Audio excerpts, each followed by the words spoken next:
Check, check, check, check. Check, check. You got me? Hi.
Good afternoon, everyone, and welcome back to Paradise. Triton Super High Roller Series, Atlantis, Bahamas, coming your way with not just 2, but 6 events this time around. Ali Najad, alongside Randy Liu, not in an inflatable craft atop the lazy river, which I confess feels a little bit weird, Randy. Unclear if we're going to make our way over to the water park again.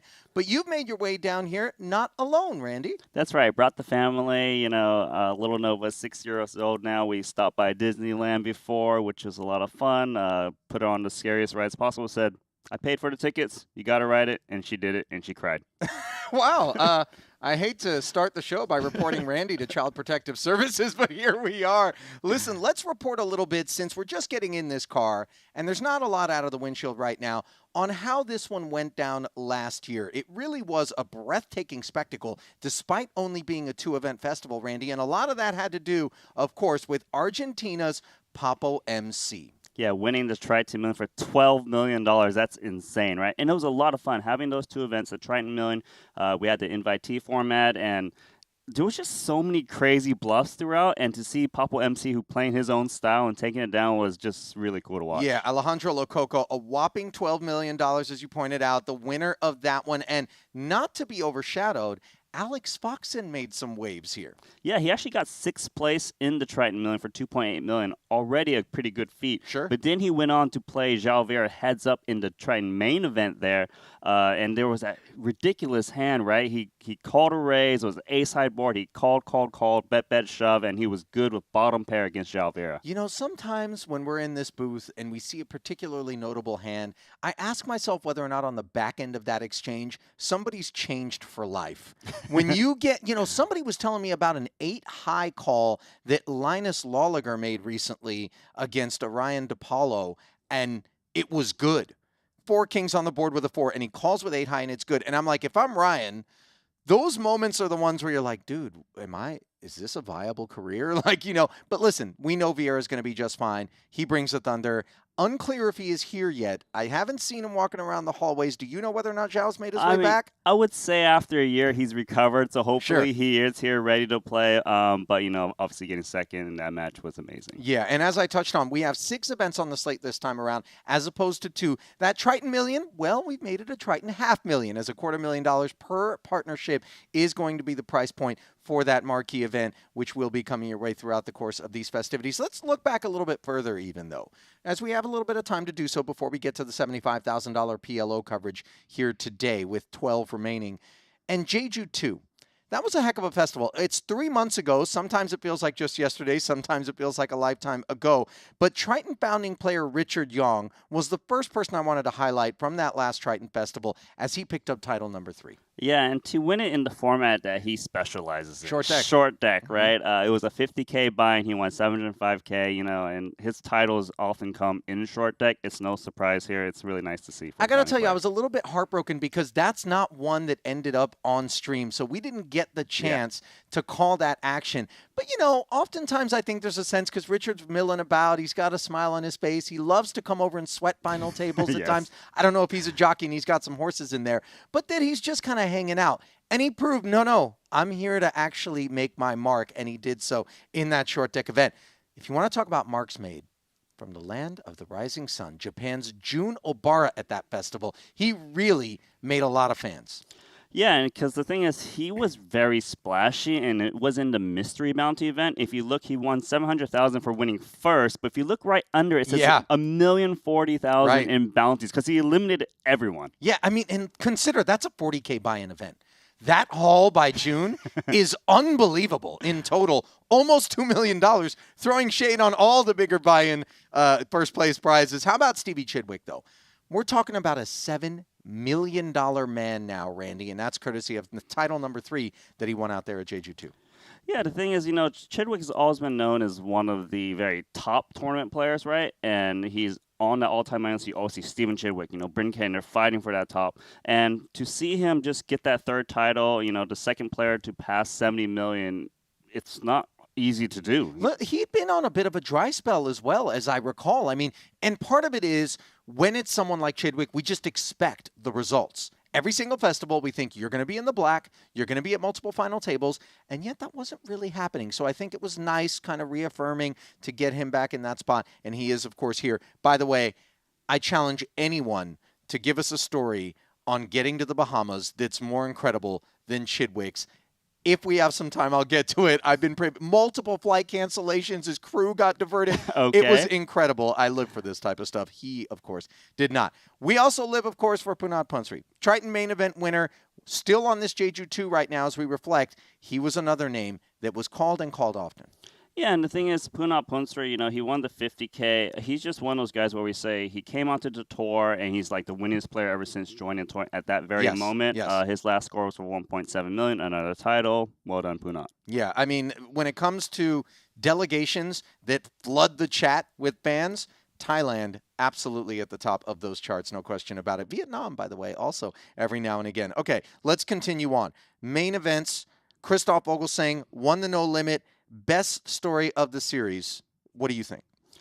I think it's a good story, winning $4 million in main event. But for me, though, it's actually Isaac Haxton finally winning his very first title in the PLO main event. Yeah, I think obviously Ike getting the monkey off his back was something that we had been speculating, and now he's no longer part of that conversation of best without a title. There it is right now, $2.8 million for his efforts, and splashing around out there in the PLO right now. Let's turn our attention to that then, shall we? 93 total entries in the 75K, which is coming your way in just a few minutes. 47 unique players. They weren't one and dones. That much we know about the 4-card guys. Right.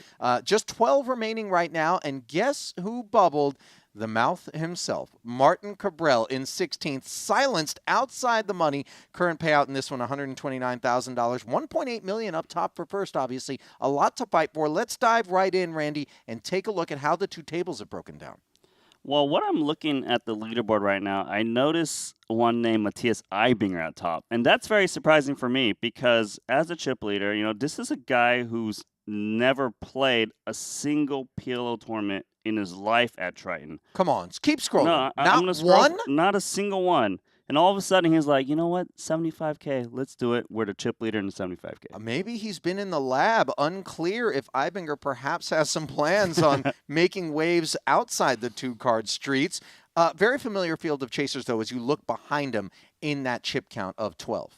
Yeah, we see Steven Chidwick. Once again, we just mentioned him. He's in second place. Ben Lamb is a name that I like to see. He's known for PLO, currently in third. So is Weissman, for sure. Of course, Weissman, Nacho Barbero. I mean, if we look through the names, there's actually only one name that's new to me, and that's 12th place Frederick Norman. He's only got 8 bigs. Very first event from Canada. As you can see here, hasn't played a single event. Yep, nope, has not. And as you look at the remainder of that leaderboard as well, Randy, I don't want to gloss over the fact that we've got one of our snipers in the building. Scandinavia always fields aside, and Ellis Parsonen is carrying that Finnish flag proudly. Rafael and Greico in 9th and 10th respectively. They are also snipers, but 27, 29 big blinds, even though you're 9th and 10th, that's a decent amount of chips. You get into one of those spots where it's double-suited kings against double-suited aces, something, the chips will flow into the middle in a hurry, I would imagine. But when you consider that right now the on-tap payout is 129,000 and there's 1.8 million up top, might that make things a little cagier? The thing is, the main cagey part was right before the bubble. You know, Martin Cabrella's out. Everyone made the money.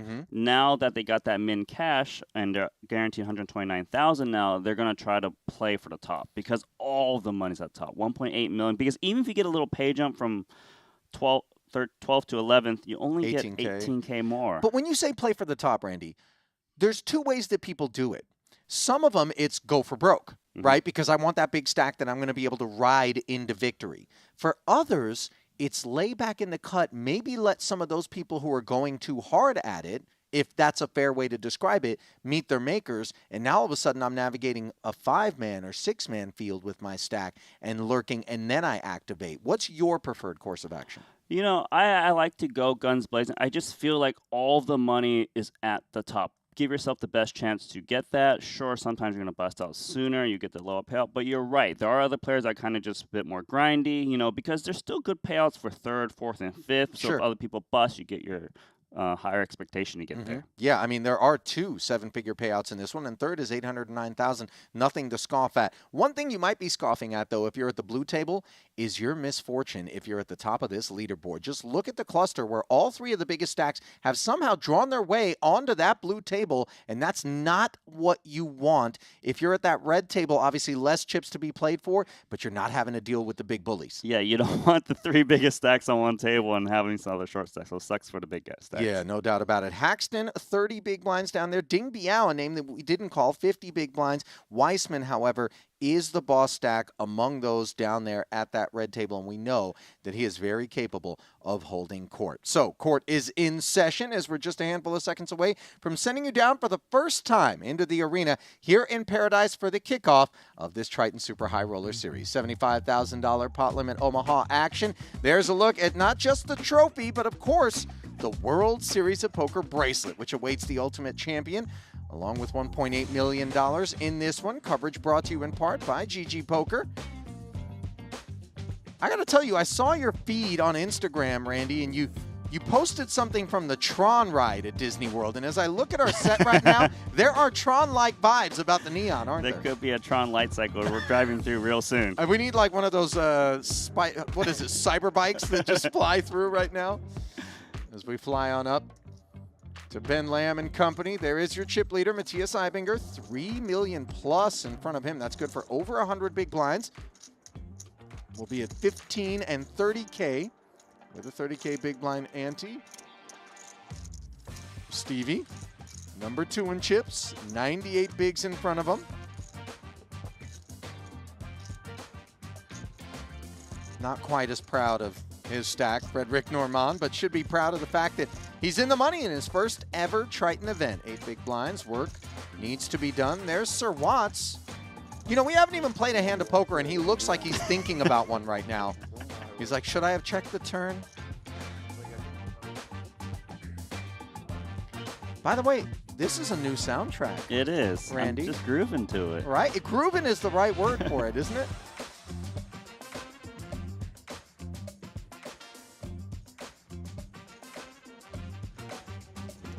Dylan Weissman's grooving, 71 bigs. In fact, when they were working their way through the bubble, I spotted him with some earbuds in, stepped away from the table, was kind of dancing to himself, wasn't feeling the pressure whatsoever, and why would he?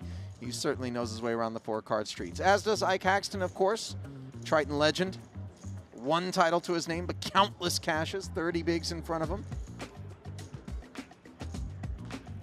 Ellis Parsonen, by the way, was also at that table, and producer James has stepped in to remind me that while I described him as among the Scandies, Finland, not part of Scandinavia. Oh. It's a Nordic country, but it is not a Scandinavian country. My bad, Finland. Sorry, I couldn't correct you. Sorry about that, Helsinki. Yeah, I wasn't counting on you for the geographical correction, Randy. Whoops. What continent is the Bahamas in, Randy? North America. Boom. Well done. Circle gets the square. Are they counting the hands, or are they counting the amount of hands, or not right now? I'm 165 behind, so 195, I guess. Total. Queens and hearts with some dusty danglers for Stephen Chidwick. Action folded around to his small blind. He takes it up to 90K. 3X is pot when everyone is folded in front of you from the small blind. Yeah, normally not the greatest hand, but given your opponent is the shortest in the tournament, might as well try and steal some blinds, which he does. And 2 blinds being shaved right off of the 8 bigs that Normand started with is an unfortunate way to begin for him. But the 7 Badoogie, a 7-4 tray, no suits, just not a qualifier for him. 2 very good cards, 2 very bad cards. King, queen, 5 deuce. King, queen, 3 deuce. Shit, I was in bad shape. I had ace, 4, 3, 7 rainbow. Honest poker. I needed like a suit. By the way, I love Wait. Frederick's hat. Okay. The gamble irresponsibly. Gamble irresponsibly is fantastic. And I don't know how much time you spent milling about the casino in the wee hours last night, but, you know, a 3-hour time change for me, and I'm not looking for sympathy, but that meant that at midnight it was just 9 p.m. in my internal clock. So I'm in the casino, I'm walking around, and I got to tell you, there was plenty of irresponsible gambling going down from many of the guys that we're going to see throughout the course of this 2-week festival. 6 total Triton trophies will be awarded. 15 total World Series of Poker bracelets. And, of course, as we mentioned, every Triton trophy this time around coming with a World Series bracelet. Yeah, 2 bad spots. To be fair, they did last festival as well, 9, both the 3 deuce, invitational winner triple, and the main event winner spade. from the 2-event festival taking home bracelets. But this At least time we there's no shame in folding. So tripled the docket. have that to worry about. Would you have folded my hand, honestly? I agree with you. Jack 9, 3 deuce. Yeah. Even for me, that was really good. Ace 3, 4, 7. Rainbow. Not very appealing. Yeah. Not really. Heibinger looking rather bespoke. No, Yeah, really. So are you, good. by the way, Randy. You got the new jacket you broke out. Yeah, but this is a new Ibing, or is it because of PLO? Yeah, maybe it's kind of more of a 007 vibe in the PLO streets. I prefer this look. Do you prefer Ace-Jack 6-5 up front? Not Triple really. tri-suit, as you like to call it? It is, but you definitely want the ace to be suited, but given he's the chip leader, he's still going to raise, expecting he's got more folds pre from his opponents. Kings for Greico with diamonds. If there's someone to attack, it's definitely going to be the chip leader open. Yeah, he knows it.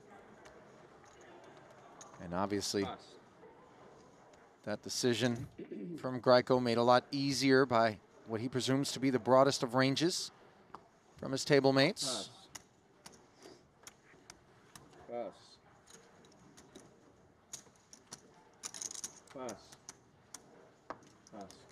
Take it, Mr. Greico. You know, it's nice to pick it up pre-flop. Hard to do so in this game, No but doubt welcome. about it. Greico, by the way, when you look at his Triton resume, Randy, and like Ibinger prior to this event where it was all 2-card, Greico's is all 4-card. Never played a Hold'em event at Triton. That's right, and he also has 1 title in PLO, of course, as you just mentioned. Montenegro, first place in the 50K for 884K, 5 cashes. And that is over half of his career Triton earnings of $1.6 million plus. Only cashed once at Jeju 2. That was in the 100K main for 186K. 15th place effort for the Brit in that one.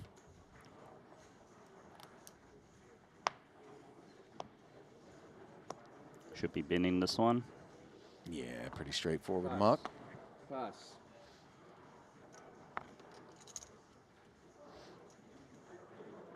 Only 5 big blinds left for Frederick.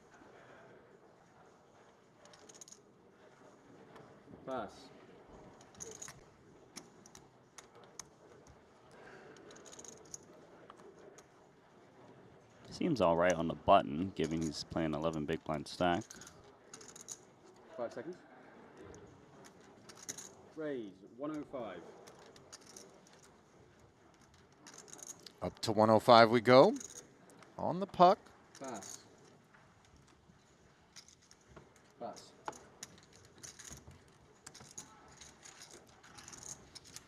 A little pre-flop takedown. Baby. Yes, sir. Peeking. Yeah. Peeking. Love to see a little glimpse of personality there from Sir Watts. Oftentimes looks lost in his thoughts, and sometimes I wonder if he thinks he left the oven on. He's thinking about it right now, isn't he? He's like, dude, is the house burned down? Is it more plus EV to go back and check or stay at this table? You got to call your neighbor in that spot, man. Either that or the fire department. I hope the fire department's just showing up. Yeah, the fire department will probably call you.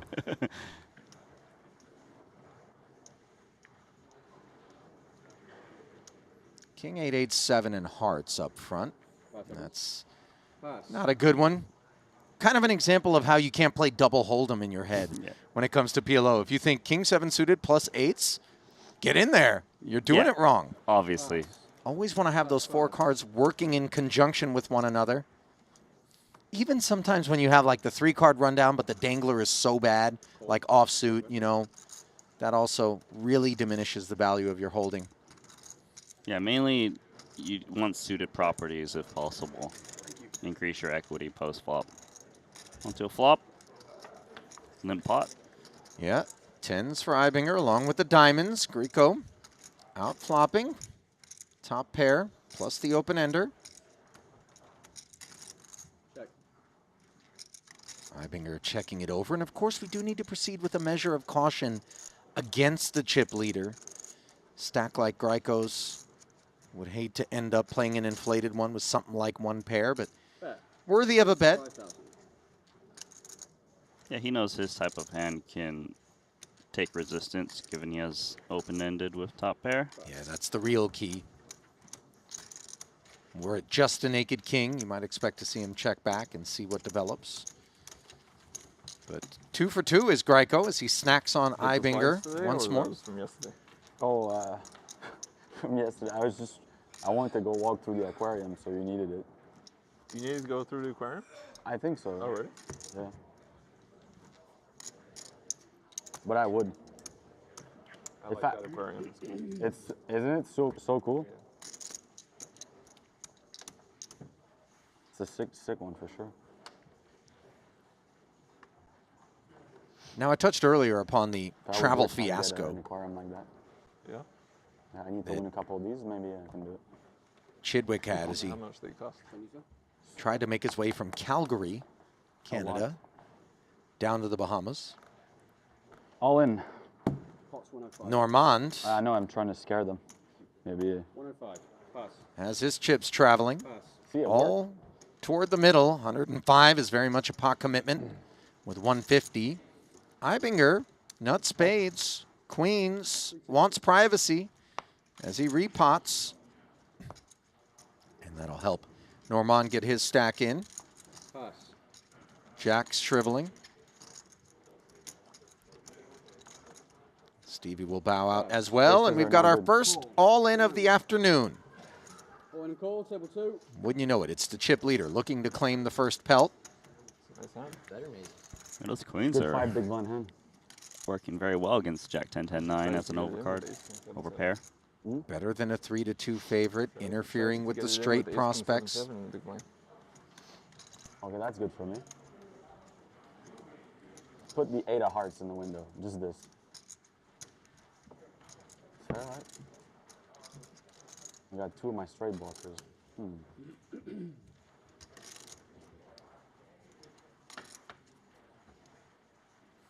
375K critically needs to head toward Normand, and it's doing absolutely none of that.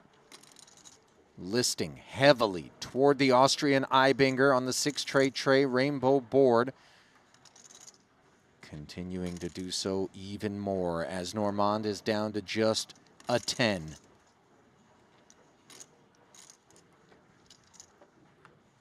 And it isn't going to happen. Good luck, guys. Wrapping the felt, Open 7-2. short stack out of there, and that's kind of what you expect. It is what you expect.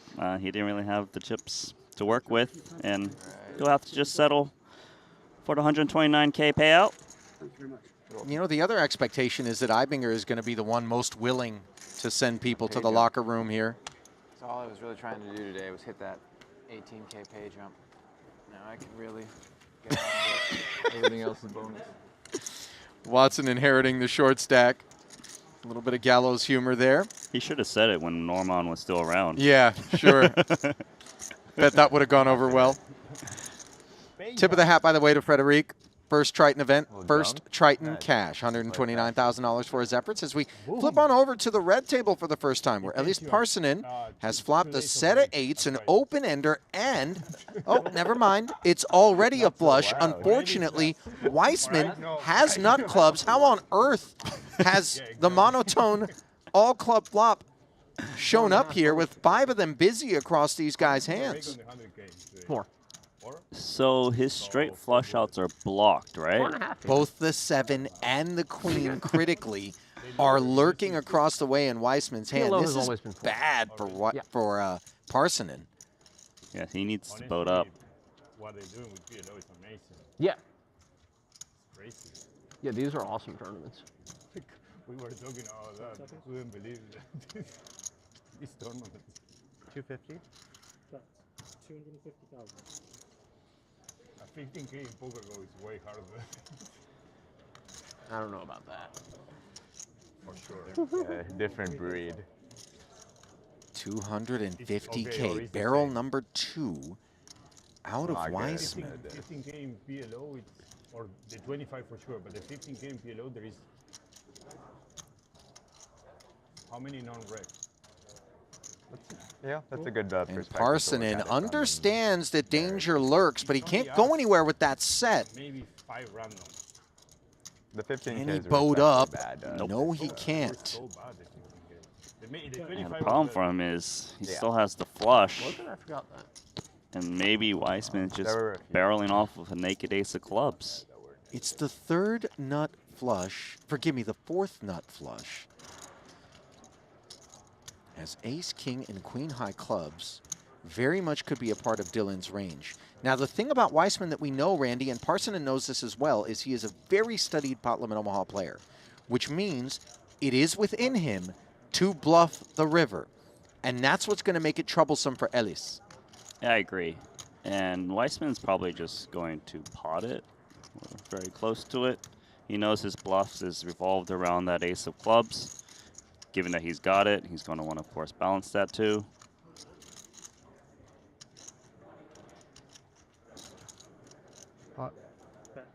There it is. Wasn't in a hurry. Balanced on timing. And now the decision for Parsonen.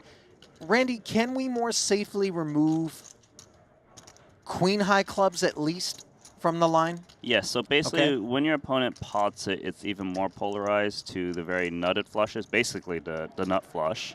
Even the king high flush might not even pot it. It may consider slightly smaller potentially. So yeah, I would say it's the nut flush or nothing. Which one is it? So if you can remove the king and queen high clubs from Dylan's range as played, it really becomes a bit of a coin flip. Does he gots it or does he not gots it? Exactly that's it.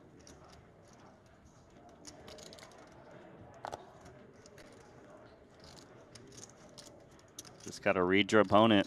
Yeah, and this is where pot limit Omaha really does become very challenging.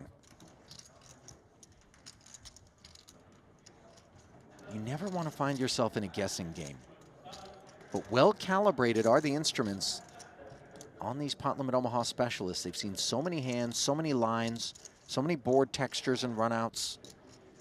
Just calling upon some muscle memory and, of course, some specificity with respect to exchanges with Weissman throughout the course of this tournament, this table, and beyond its borders.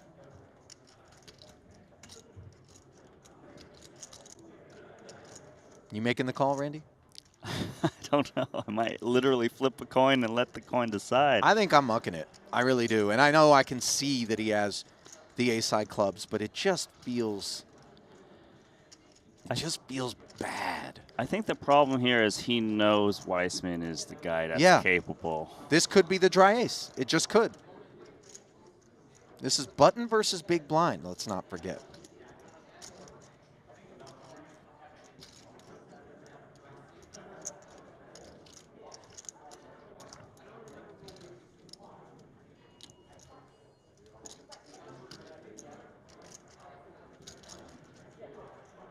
How much do I owe?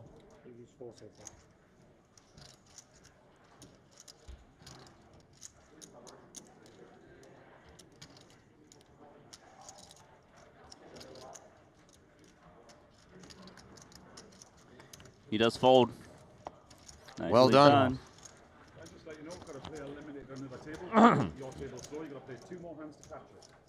That player's not eliminated. So for this hand and one more, One and one. So what happened? this hand we would finish behind that player, and next hand we would split? Okay. Wow, I can't believe you pay attention to all those things, bro. I love it. I fucking know how to do it.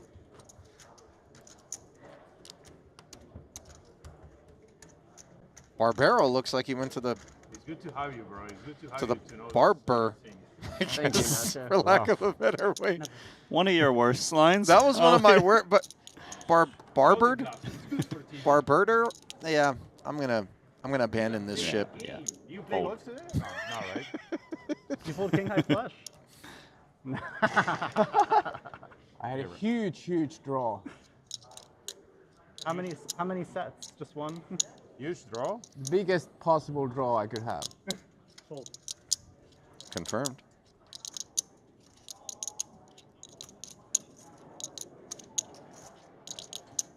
Double suited, pretty one. 3 Broadway cards. Ding Biao will say hello. 100,000. Fold.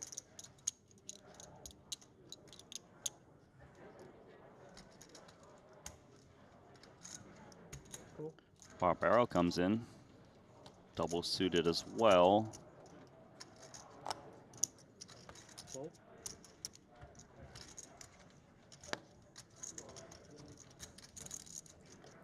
Sean Raphael, 4-card rundown along with spades. Already with a big blind. Credit toward a call. 12 seconds. Cool. Pretty comfortable defense, and we'll take a 3-way pot here.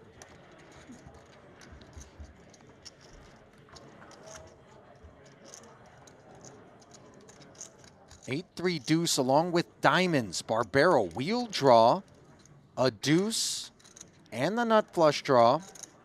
Outperforming the field here. Ding Biao sharing that wheel draw. Yeah, Barbaro is the only one that has a very strong piece here. Check. I think there's a good chance we'll see Barbaro put some chips in.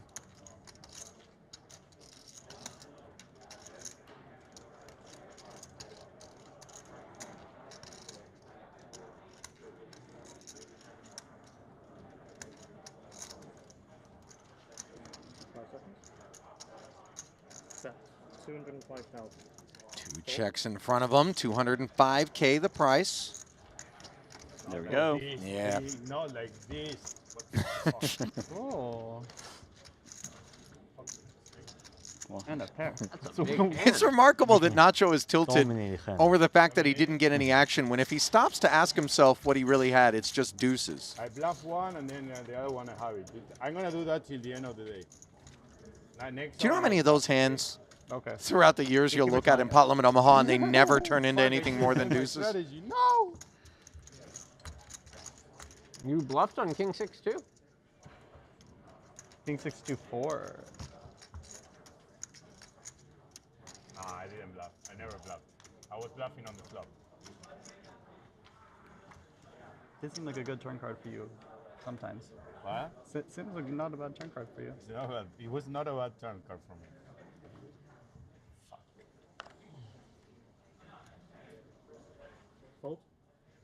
Bro, you never bought me a present after what I made.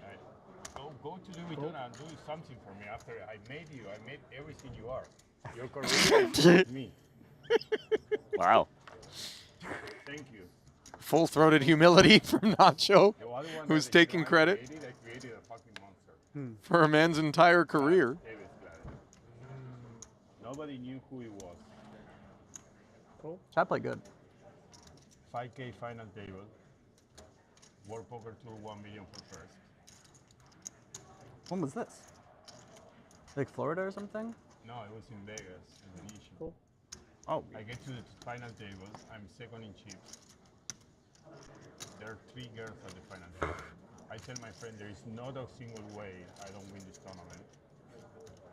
I have the chip leader to my right. You'll be I was so second in focused. chips. You'll be so focused. Yeah.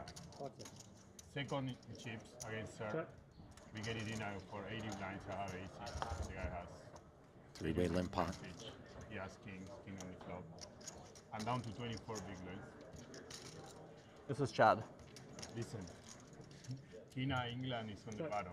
Mm-hmm. She's chip leader. She's there. She doesn't know what to do. She has more than 160 big blinds? Oh, 80 big blinds total. You versus. I started the final table with 140 blinds. Okay. And I put like say 100 Olympic kings to aces. Not aces. So I'm saying Kina had more than 200 bigs. She had like 150 blinds. Checked around. Board pairing 10 now giving Haxton trips. I tell my friend there is no Two-tone texture out there. Nobody with spades or Now clubs. she's on the bottom. She doesn't know what to do. I can feel it. I was playing with her the whole day. She doesn't know what to do. She wants to fall. She doesn't know because me and Chad were short. I had 24 bigs and Chad had 30. She doesn't know what to do. She doesn't know what to do. She opens. I have Jack 10 off. I say, fuck. She's so loose free. So I was like, I'm going to just read. She's folding 100%. She doesn't have anything. I knew it. Chad wakes up with jacks. GG. Goes on and win the tournament. Bye-bye. For 1 million. Bye-bye. He doubles to 60 blind, it was over. He didn't win any tournaments before that. And then that year, he won like 2 checks in front of Parsonen for a second time, and he cannot resist with the gut shots. Yeah, because he won the WSOP, the 25K. Yeah. Raphael, 2-way straight draw. That was But on a board pair with 2 suits out there, very comfortable fold for him. Now, Haxton, of course, with the open ender, plus trips, not going to go anywhere. Of course he's not folding. I wanted to flat pre the aces because the only way I just didn't have to buy. I ended up finished 7. Yeah. So it was like the only thing it was to add variance to pre-flop. Yeah, but you have aces, so. Nah, I understand, but bro, like, Sometimes I mean, use this thing gonna stack out. 6 bet free by 45K, just flatted by Haxton. by Nachito. Plenty of menace. Could potentially arrive on this river. Maybe I could have also. Third spade, not exactly his favorite development. And Ellis is showing up on the end with ace high, Randy. And when things like that happen, if given the opportunity, we often suspect that a player might get after it. Pot Limit Omaha, a little bit different than Hold'em in that regard, of course, but TBD as the action's still on Ike. I think in PLO, if you want to try to represent flushes, you really do want a single spade in hand to block the flushes your opponent could have. Because even if Haxton had a smaller flush, he's always going to call bet. So given that Parson just has the 6 of spades as the blocker, I'm not sure if that's enough, but it seems like it is. Look at him go. Wow. Max pressure here. It might get it done. You see the brows furrowed on Ike. He is a mastermind when it comes to deconstruction. And he's a guy that actually shows up making the big calls. And I think a lot of times the reason why it may have taken him as long to win the title as it did is because he was really below EV in those spots for a long time. But he was making those calls and ultimately not surviving at some final tables. Here he is letting go of the trips on one of those occasions where he needed to click call. PLO sniper. He was Parsonen. Ellis playing the game, but giving some of his medicine to the other one. Did you bluff me? Tell you later. Buddy. Him? He bluffed you. I saw his cards. He had 4 red cards. Yeah, I would totally do that with 4 red cards. It's a great thing.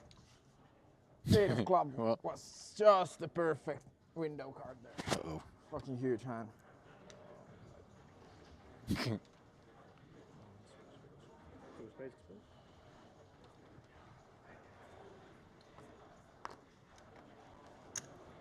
Four-card rundown here for Weissman. Early position, bad diamonds. Do you need to mix a little bit of this sort of hand composition into your game at all, Randy, or it's just too bad? You don't really need to play the Are we in the lower new end level? of the spectrum for PLO. It's just you don't want to be drawing to understraights, you know, where your opponent's playing high cards, When you is the make a break? straight. Sure. You got a bigger one. It comes 8, 9, 10. Exactly. Godspeed. Of course, they've got like queen jack, stuff like that.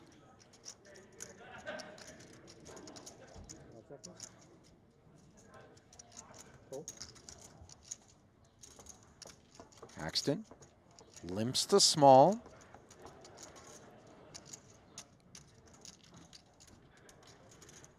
King 10, 6 deuce for Ding Biao. Not supposed to be a raise-worthy hand, and indeed it isn't.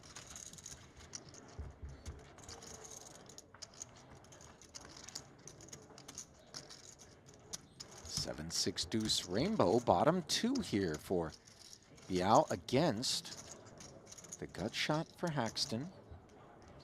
Yeah, the 2 pair out of nowhere for Ding Biao. Mm-hmm. You're so much more focused on that King 10 of clubs, and suddenly You're like, neither oh, of I those whiffed. cards- Yeah, exactly. Or did I?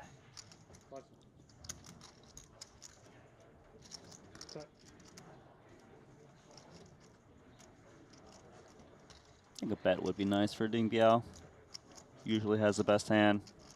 Charge straight draws.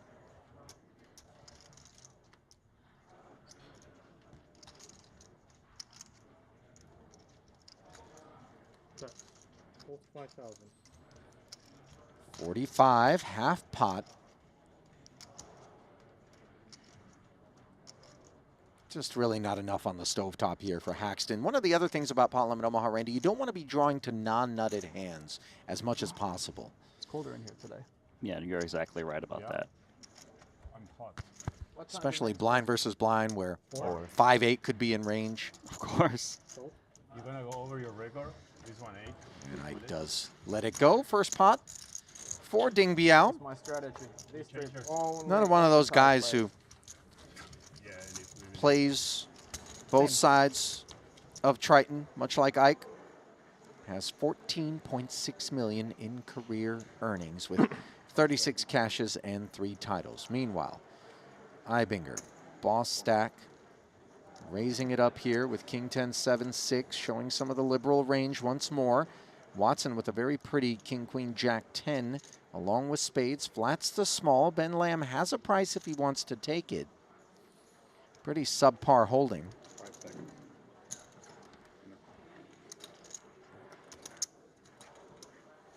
And he does take the price. Lamb, of course, has been busy. Not on the golf course, I would imagine, although unclear. Maybe he's been swinging the clubs as well, but as part of the team responsible for Yeet, the online casino. Been enterprising. As Heibinger now in the Trips Enterprise on this 7-7-4 board. Despite having the wrap, Ben does check it. Thought maybe that board texture in particular would lend to him leading at this one, but I think he also gets the sense that Ibinger is going to be his customer in terms of a willingness maybe to splash around. Yeah, I think Ben could certainly contemplate leading there, but, you know, nothing wrong with checking over to the chip leader, who's often going to bet anyways. Watson folds. It's nice that he just called pre, saved himself if he absolutely whiffed the flop, which he did. Yeah. Should see Ben Lamb probably just check call, given he is out chipped. Doesn't really want to open the door to maybe get blown off his wrap on this paired board, so here we are. Deuce of diamonds on the turn. Ibinger adding the only flush draw. It's a very clean card for Ibinger. You know, no straights get there. He picks up diamonds in case he's up against a bigger 7.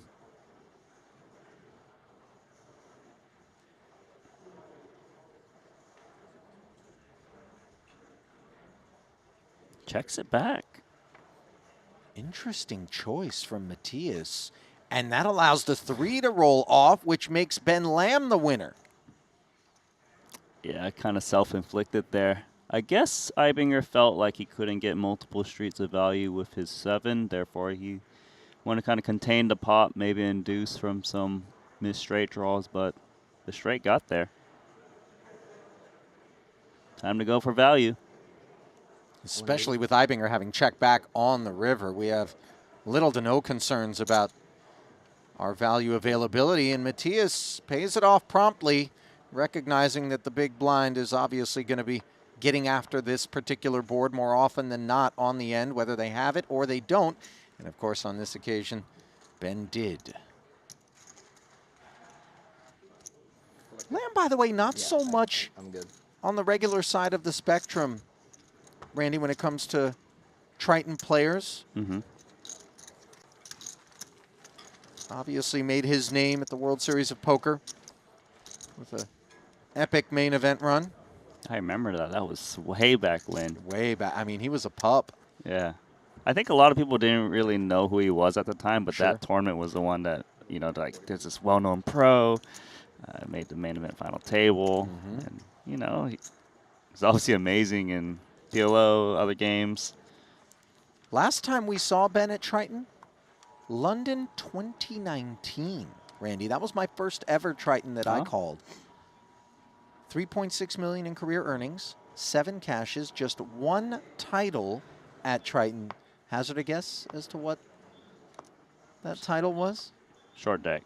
It was. I don't know. Wow, great call, by the way. I kind of remember this, yeah. Yeah, he won in Montenegro.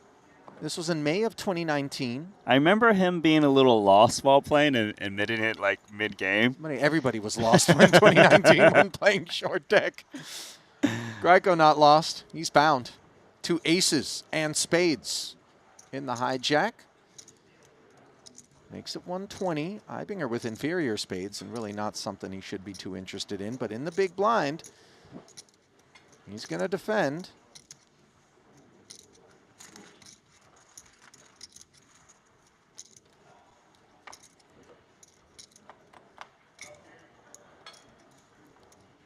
Jack, Jack 3. Swing and a miss for Matthias. Release should be easy and straightforward. Do we ever check back on these super dry textures, Randy, in the interest of not allowing someone to take an aggressive line and represent a jack against us? Or is it too hazardous because so much equity can peel off on the turn? That's an interesting point because I do feel like some players will certainly check back aces in this spot, given there's no flush draw out there. There's no turn card that really just puts you in trouble, right? Per se, and kind of pot control against the jack. Mm-hmm. I guess for Greco, though, he's thinking about the overall picture of his strategy, and if he sees a Jack-Jack 3 rainbow texture, he always be betting his bluffs, so he's not always going to have a jack there to be able to resist, so he throws in aces as well.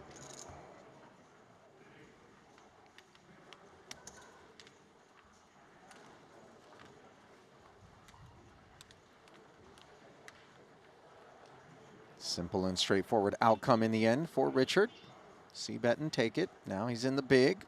Chidwick will find the muck. Watson as well. Ben, 4-card rundown here on the button. Does take it upstairs. Yeah, it's mainly because he's on the button. He's got a lot of chips. It's not as strong as it looks, obviously, because there's 3 hearts.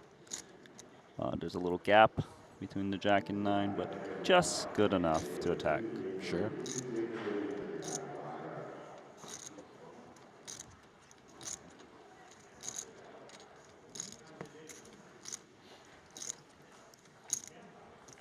Picks up 2.5 bigs, does Ben. Good to see him back in the mix, by the way. You know, I had a brief conversation with him yesterday during day one of this, and he just looked up and said, "I'm tired, buddy." I was congratulating him on some of the business exploits, and he's like, "I've never had a job in my life." He's like, "I have a job. Like, I really have to work hard." And it is funny because when it comes to poker, I remember someone long ago telling me it's the hardest way to make an easy living. Because on the surface, it does seem like, well, what's easier than just sitting in the chair, kicking back, chatting with your friends, throwing some chips around, making thousands, millions, whatever, you know, depending on your stakes.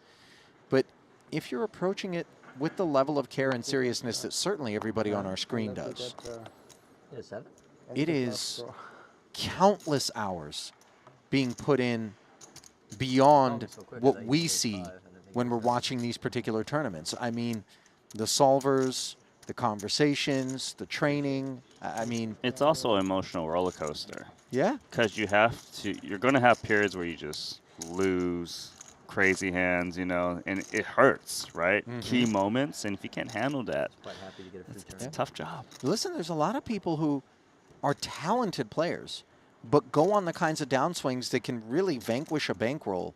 You know, variance is a wicked witch, and you can be on the wrong side of it for, in theory, an infinite period of time without capturing and realizing your EV, which is why, as we see Watson here with bottom 2 pair on the jack-high board, Chidwick with the wrap, you'll hear someone like Jason Kuhn, who has been so prosperous, humbly talk about the number of spots throughout the course of his ascent that have been just him landing on the right side of that variance, even though he put himself in the position. You know, then the deck's going to do what it does. Right. So who's going to be on the right side of this coin flip? Well, Watson's hoping it's going to be him. You can see he's ever so slightly a favorite. Final 55,000, dedicated. Well, what are we eating? He hasn't lost his appetite. I know that much. We doing cake? What is it? It does look like cake, doesn't it? Pie? Well, things staying sweet. No, No, I'm no, sorry. that They've was- gotten very salty. He's gone to 3 ways to make a full house, 6 outs. And the 6 rolls right off for a touch of frosting as the 450K gets shipped to Mike, who will keep his seat and his appetite. Yeah, here's that second bite. Like, oh, that doesn't taste right. Like, Is oh. it cake? I mean, it looks a lot like cake. It looks like pie, actually. It does look like pie with like the cream. I just got to say, it is currently local time, almost 2 in the afternoon. A great game. And a slice of pie A great game. doesn't feel in range, if I'm being honest. I don't think it is, but it looks like it. It really does. He doesn't strike me as a guy who orders pie. You know, generally, this is when we can turn to our Triton YouTube chat for both ridiculous and accurate predictions. I hope someone guesses. zoomed in.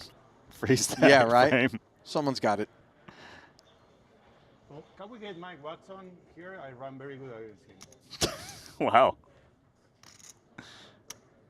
I can't breathe. You might get to go over there. That's a possibility. Leave it to Ike to find the other out.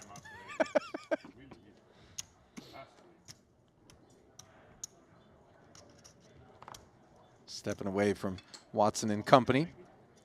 Barbero. That's Declares too much. all in. You can't do too that, of much. course.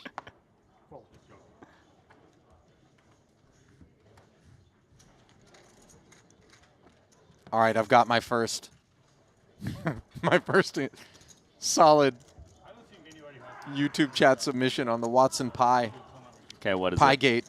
Piegate, yes. Quiche says killer table. It's a huge quiche. Shaped in a triangle. I got to tell you, the sophisticated way in which he wielded the fork and ingested certainly leaned more toward quiche than pie. You know, he actually forked a very small crumb-looking portion of it at some point, so it's got to be delicious, whatever it is. Because normally you can just let that go. Who? Sean Rafael. Sean. Wait. That's my card. Jean-Philippe says it was a pavlova. Me. No. What? You know what a pavlova is? It's a Randy? dessert thing, yeah. I gotta sure I tell do. you, I thought you were gonna give me the blankest stare I'd ever seen, and yet you knew exactly what it was. No. Solid. It's pumpkin pie. Thanksgiving just passed. I don't know about just passed. I mean, Focusing too much on mixed games. It's 1 week old pie. I was just gonna say, how long does that pie last? Bro, Sean, these guys, they show up to play with us. Mixed game. Imagine how soft that Dylan? game Is he invited? Who sends out the is. invite? Just permanent seat, bro. We make it fucking 10-100 for him. Parsonen I don't understand why. limping the button here. Crazy. Kind of one of those hands that behave this way because they're durable enough to endure this raise to 160 from the small blind of Raphael, but not a repot if they were to open raise. Well said. Exactly that. Game, but I make it so much, bro. It's like nobody says a word. Like I do. you do. Yeah. They're very good to have you on the game. Yeah. That's why they let me come. I bring good energy. Good energy for sure. And you also play bad, so It's true, and a lot of that and a lot of hands. Many hands, poorly. Bro, I played every hand Badusi and Malaisi. I'm so bad, but I love it. I know. I know you. Play every hand. Then I get it back in all the games, but in that one, it's just I really tried to. Bro, You torch it. listen, I torch it. Yeah, You do. I was Weissman and the day Barbero before talking the- about cash game, mixed I game was gonna play last session. I torched experiences out in Vegas, and Parsonen letting it go here, Randy. I confess that was not something I anticipated, the limp fold. We play Vigo. Yeah, I guess he must have felt that Thank you. Appreciate you. his opponents weren't going to raise out of position too much. Big ways on pre-flop against Eric and Adi, and then I win another cup, and I ended up winning 4K when I was on 25K before the Vigo round. They were breathless. And I really tortured it the whole day because it was my last day. I won so much on the game lately that I was like, I have to give insane action. Let's get rid of that card. Thank you. I have to give some action. Yeah. So I completely tortured in Badusi and Badaisi. I love it though. And besides, they play so tight, it's impossible that you can make money if you're playing so loose. Min plays ace deuce 3 only to start. I love Min though. Yeah, it's awesome. He's fucking great. It's on you. Thank you. Elvis in the chat asking, Ali and Neno, are you there or Zoom commentation? Well, we are most definitely here in the Bahamas alongside these legends here in this 75K pot limit Omaha final table day. Still 2 tables remaining here. We'll play down to a champ. Four, 5. Good to have you with us, Elvis, and all of you who are in the Triton YouTube channel chat, watching this one live. Welcome. Barbero, a welcoming limp with jacks. He's the only one that actually plays. I like him. Me and my creation. Come on, creation. Careful what you wish for, Nacho, because your creation could create some real issues for you with his aces and spade coverage. He's going to create a big pot. Pot of pre. 140,000. Really, bro? I made you, and you're gonna be like this? This is how you pay me? Cool. Sorry, bro. Good game. Nacho flicking in the call. Nobody fucking cares anything. Really underperforming, just 19%. Heading to this flop and a lot less than that now here on the 4-5-6 board. I'll say this, though. This is a bad board for both. Straight's immediately possible. Draw heavy. That's why Ding Biao is checking aces. Yeah, navigating board textures has a lot to do with the pot limit Omaha post-flop approach. One of the ways in which I heard it characterized not that long ago was it's not so much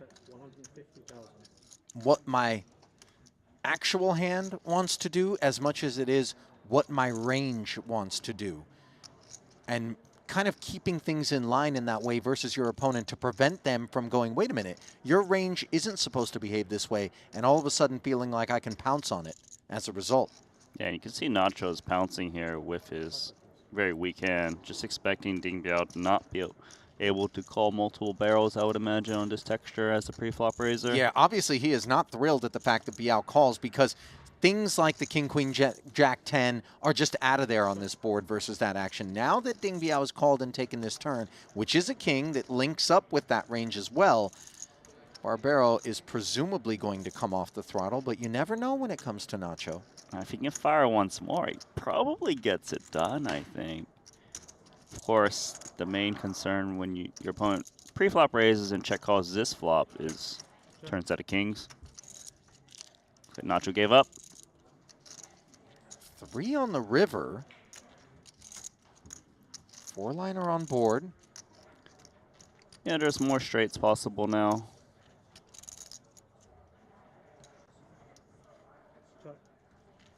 Let's see if Nacho goes for it.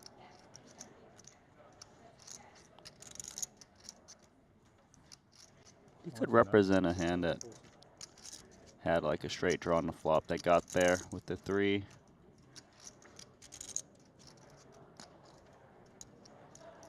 It kind of looks like Ding Biao's got a hand like aces, to be honest. That usually can't handle the heat. 500. Wow, I like this out of Nacho. This really, and not going full pot psychologically, it's still a big enough bet that it's kind of the same vibe. Yeah. But the 500 feels a touch milky. Barbero did limp pre-flop, so can still represent some of this dusty part of the range. I mean, this could even be an ace-deuce value bet. It could. Easily.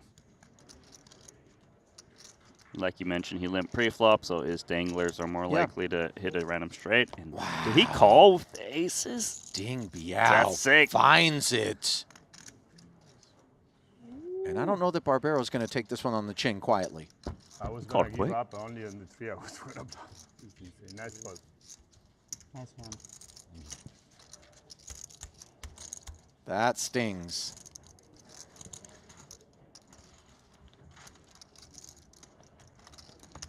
Ding Biao with a big find there. And as Nacho's been telling us, they've got history.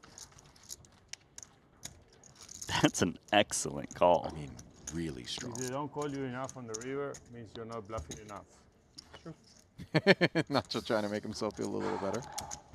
Whatever you gotta tell yourself. All right.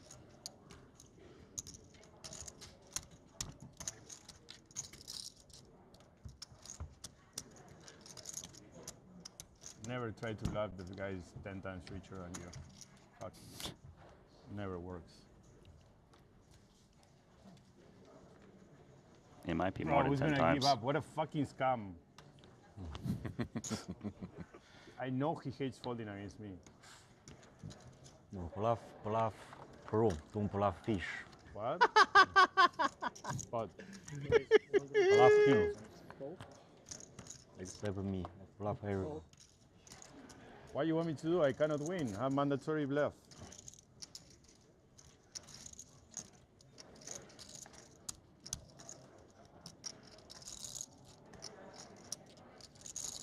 Barbero back in the saddle this time. That's a good Much hand. prettier That was holding. suited aces, okay? With the jack, boom. I was drawing completely dead.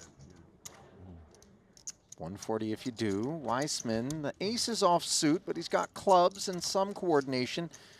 Good fold, bro. Have it. Lets it go. Have it. Good hand. The other one is not that good. Not very good. It's okay. Good clubs. Fuck, you call on the worst card on the deck with 1 pair? Wait, bro, what is this? Is not holding, bro. I made you...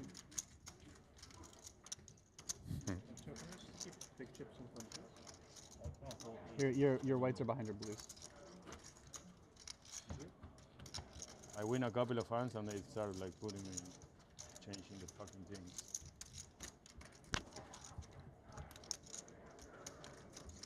You have the fucking 7, that's why you don't fucking fall. He had the 7. That's true. Otherwise you fucking fall in 2 seconds. Lucky fuck.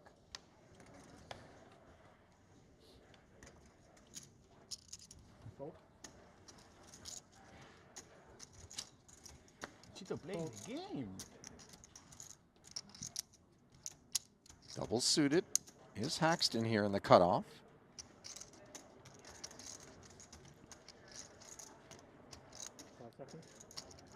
Pot.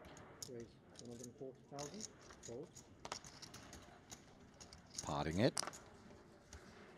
Fold. It's a little something. Yeah, not going to get through Barbero with sixes and some straight prospects, some diamonds, and a part of the deck that he presumes isn't going to interfere with Haxton's range, which makes kind of post-flop playability a little more straightforward. Finds a diamond draw. Yeah, diamond draw with a pair. A pair of sixes, so some set outs. Up against top two pair. That's going to be looking to get chips in there. This top two pair very vulnerable, doesn't have backup. Should be betting. Might just pot it. 200. 200,000. It's like 60% pot or so.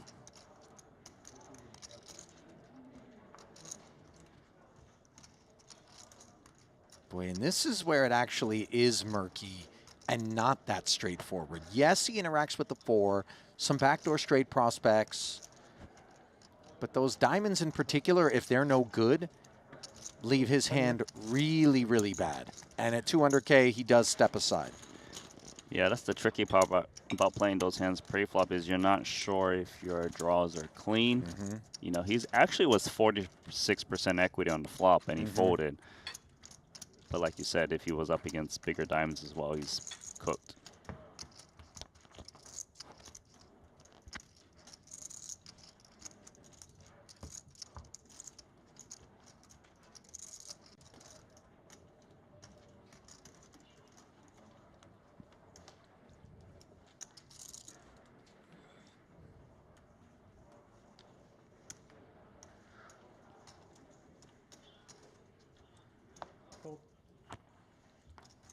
Good fold there from Nacho as we march forward.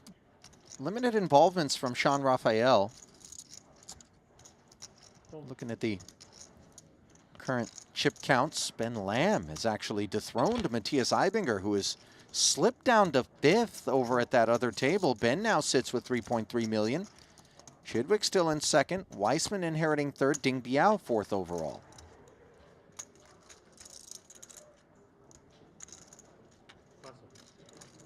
Double suited on the button, should be opening for Weissman.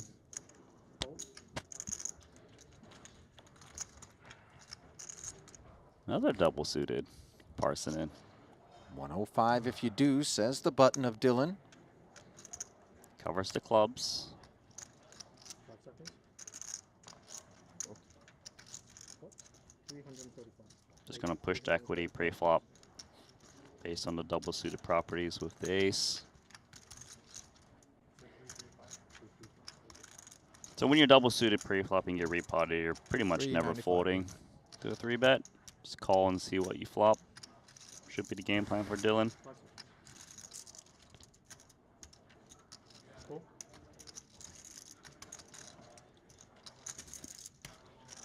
That's exactly how it shapes up. Parsonen takes the aggressive roll, 730K in the middle now. To the flop we go. A deuce of diamonds in the window was promising, but the rest of the board not so much. And despite that, Parsonen is going to max lean here on the pair of threes. Weissman says okay with just 400 left to call.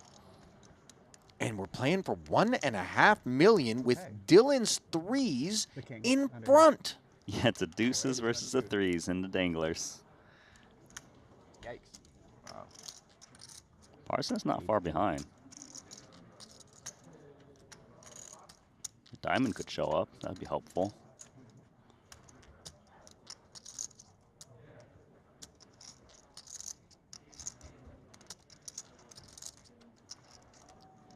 Instead, it's a jack. Parsonen drifts down to just 20% equity with 1 to come as he seeks to keep his seat. Second shortest stack in the remaining field coming into this pot. Can he stick around?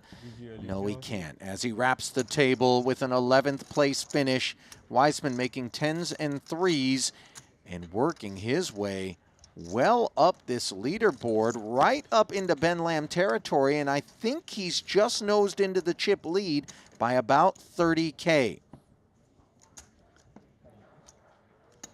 Parsonen, meanwhile, nosing up the career Triton earnings by a cool pickup, 147,000. That's nevertheless, it's still a good finish. It's just always disappointing for PLO specialists. There's not that many PLO tournaments around the clock, around the year. Him, it means I'm better. I think that's what it means, generally. I don't know. You don't know. I'm not sure about it.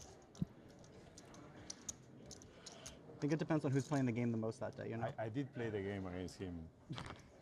He snapped folded. I was like, oof.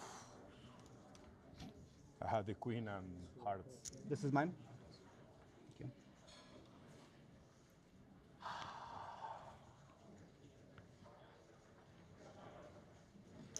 you. What an uptick there for Dylan, by the way. And you give him a stack, Randy, he's going to work very prosperously with it. That we know.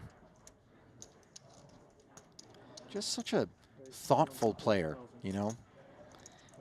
I just like him when he joins us in the booth and drops all his knowledge. I got to tell you, you know, he takes a load off of us because he's got so much to say about every single situation, and he has a really unbridled passion and enthusiasm for the game, which, you know, oftentimes you suspect there's a point at your career. You know, Dylan, I think, still on the earlier side of it, but obviously has been around a minute, where apathy and a little bit of kind of, you know, the flame flickering effect begins to take root. Not so with Wiseman.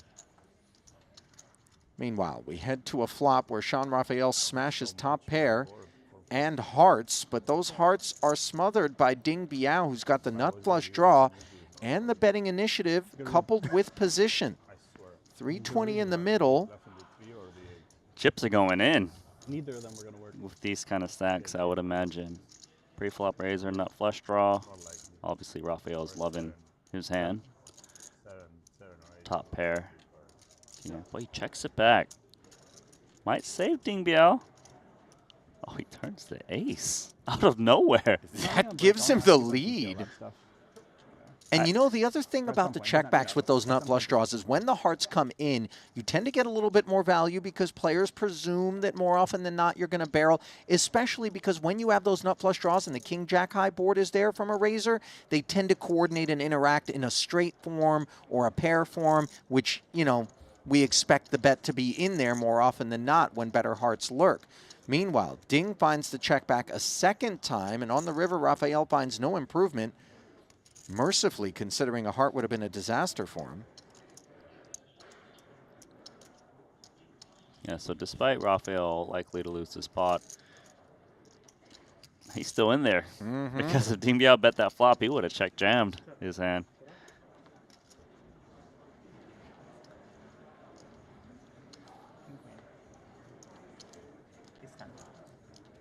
Full check down. Hearts. Yeah. Ding Biao realizing things could have gotten a lot spicier there. Sean Raphael actually dodging a bullet in a way once the ace rolled off. Wow. A bad flop, you go all in. GG. Yep, that's true. Wow, Ding Biao correctly identifying that had he c-bet, it would have been a wrap on Raphael. Real second life. Excuse me. I feel like I won the Sparkling hand. water, please. Cold. Friendly. Friendly, yeah. Very, very fucking friendly. You were not that fucking friendly against me, bro. What the fuck? I'm friendly. Check. Yeah, you were not friendly. He just called, too. Why, you want me not to bet 4, 5, 6? You said, you're saying friendly. He was trying to just check it down. Yes. Exactly. Unreal. How he fucking has a double solid aces with a 7. What a real scam. 140. Raise 140,000. What a real scam.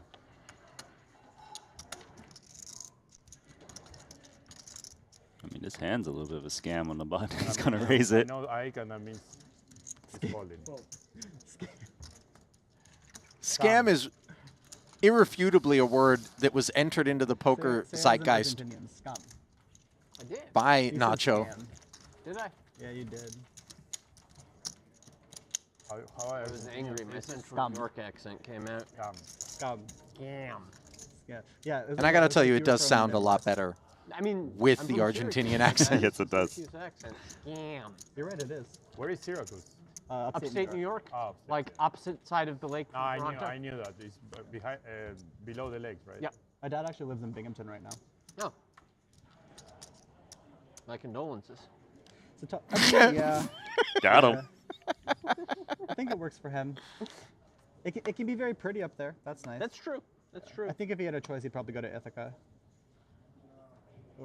Both prettier and probably more interesting. Ithaca? Yeah. I don't know. Binghamton's got some weird stuff because of the college. Yeah. You know, he like plays in a Grateful Dead cover band and shit like that. Oh, cool. I think that's all he needs. Fair enough. All right, my dad's definitely not as cool as I know Dylan's exactly dad. what I started with. Because mine doesn't play in a Grateful Dead cover band, I'll tell you that much. Seems like the free spirit thing Below EV. is I'm not. I'm running. is above maybe EV. both nature and nurture for But yeah, for obviously Dylan, for you, based you on that are revelation. way above EV. Thank you. Thank you. You know, for mixed, I get it. For PLO tournaments, Haxton limps the small here. Let's see if Ding Biao wags his finger. And he does with the Rainbow Jacks. I was fucking insane that we were. And Haxton will release. So nice choice there Just show 'em from the Ding Biao. Show to the world. Show to the world. Just the ace? Then the deuce? good. I only tip on TV, wait. Casey in the chat saying Ding Biao is a beast. That joke is already old too. Nacho certainly It's a learned good that the line, hard though. way. What? That's a good line, though. You do. I think it's time. 2026. We're gonna sit down. We're gonna work on new material for you. Why don't you work on your fucking game? I do. That's why I need something new to do. Fucking prove it, bro. Okay. I try. I try. You haven't been proving lately. Trying.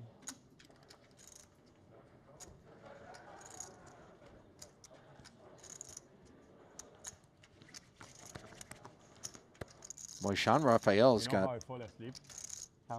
new lease on life there. What is this, a commercial break? What was that? Cue the music. That sounded like one of those sitcom outros. Ollie and Randy, here in paradise. You know, you might be tempted to think that Randy and I are not fulfilling our duties here in the booth by glossing over the imagery on your screen, but this is by design. You can read, and we'll let you do that during this little interlude, during which I do feel compelled to revisit Piegate, I endorse, yeah. where another submission, and I can't scroll up far enough to give credit to the man who made it, was given that Watson was eating flan. Flan, are you serious? I'm just saying, Just non-zero. No, chances flan. It wasn't flan? Was it jello-y? No. No, yeah, you're right. It didn't have that kind of jiggly property, Yeah. did it? No. All right. So it wasn't flan. Bet 45,000. But this is a bet. That it is. The nuts. Ben Lamb, aces and tens, mulling over how he wants to proceed, having defended his big against this frisky Eibinger stack. Now, Eibinger no longer the chip leader, of course. We touched on that. He is in fourth currently, but still 64 bigs. Lamb covers him. So check call, adds another 90 to the kitty. A second king on board makes things even less pleasant for Ben. Check. No longer playing the aces and tens. Checks again. Also not so pleasant for Eibinger. Now he no longer has the nuts. Sure.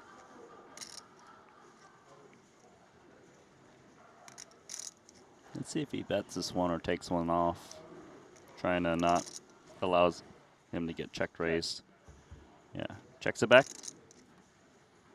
Oh. Now, aces full of tens on the river for Ben. Unlike in Hold'em, of course, those newer to Pot Limit Omaha, you must play 2 cards from your hand. So this isn't aces full of kings. And I'll tell you what, if I'm Matthias, any naked king, any naked ace does not beat our straight. Again, for the same reasons I just discussed, you must play 2 from your hand.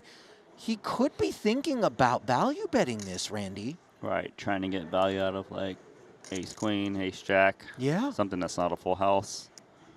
See it? 5 seconds. But one of the questions we need to ask ourselves on the river 145,000. is whether that risk reward is worthwhile. And of course, Ibinger decides, yes, it is. 145K on the end. Now, if you're Ben, is aces and tens ever a raise candidate here? I'm trying to think, because I would expect if Ibinger had a hand like ace king that bet the flop and he turned the full house, he'd just keep betting to build the pot given how deep they are.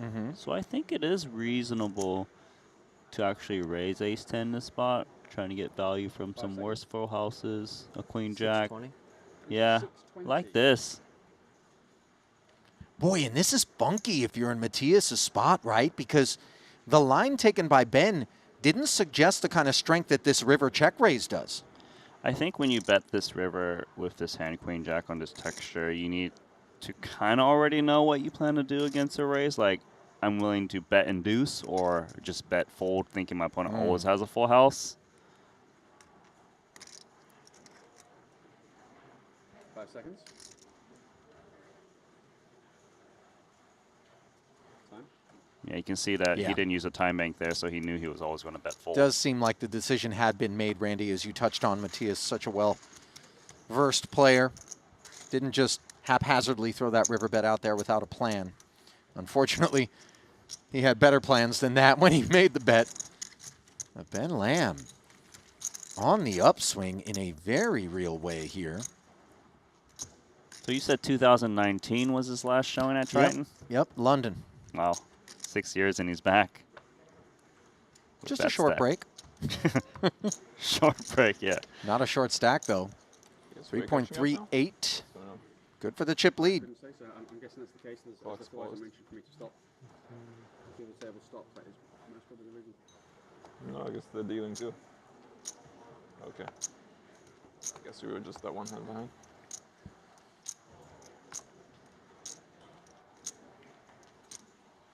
Pass.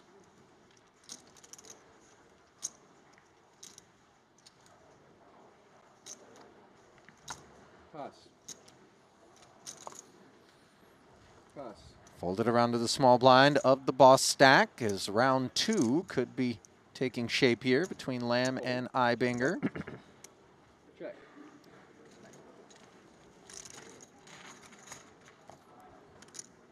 Nothing explosive pre-flop as it goes limp, check back. So would you mind spreading your cards in the box, please? Top pair for Ben. Ibinger. 5s. Just 5s? Yeah, it looks like there should be a gutter in there or something, but Not quite. nope. 90. 90,000. Ben's going to take Matthias' temperature here. Pass. Hypothermic as the 5s find the bin. Yeah, Ibinger can't win in pot against Lamb.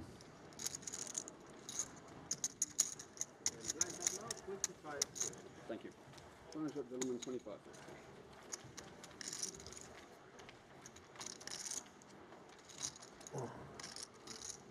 Blinds up. Quarter 50 we play now. Here in this 75K. The first event of 6 on the docket for the Triton Super High Roller Series. Ali Najad and Randy Liu. So pleased to have you with us, streaming live from wherever you might be, whether it's on Twitch, the Triton Poker Plus app, where obviously our YouTube feed lives. If you enjoy what you're watching, we have just one small request. A small favor, if you will. Some in the chat do toe this line, but it means so much to us to get your feedback, not just in terms of keystrokes, but mouse clicks, specifically on the like button. If you are enjoying what's going on, small price to pay, if I can even call it that, for the finest and free streaming poker entertainment. 150. Yeah, if And you while can't you're at find it- the like button, you Yeah. just click everywhere on your screen until it works. Yeah, I don't know how that's going to play out, Randy. You might get a lot of pop-ups. Some weird things could go down. Virus. Just find the subscribe button, you know? Hit those Okay. 2 buttons and we'll be happy campers. Meanwhile, Ibinger going to be an unhappy camper after seeing Greiko repot here. Double-suited ace-jack-10 deuce. Can I switch chips? As we can see, Greiko performing rather well, 53% against a hand as strong as Matthias's. Now, I say he's going to be an unhappy camper. He's been on the downswing, but of course, this hand more than durable enough for him to continue, which he does. Now we're playing for a near million chip pot.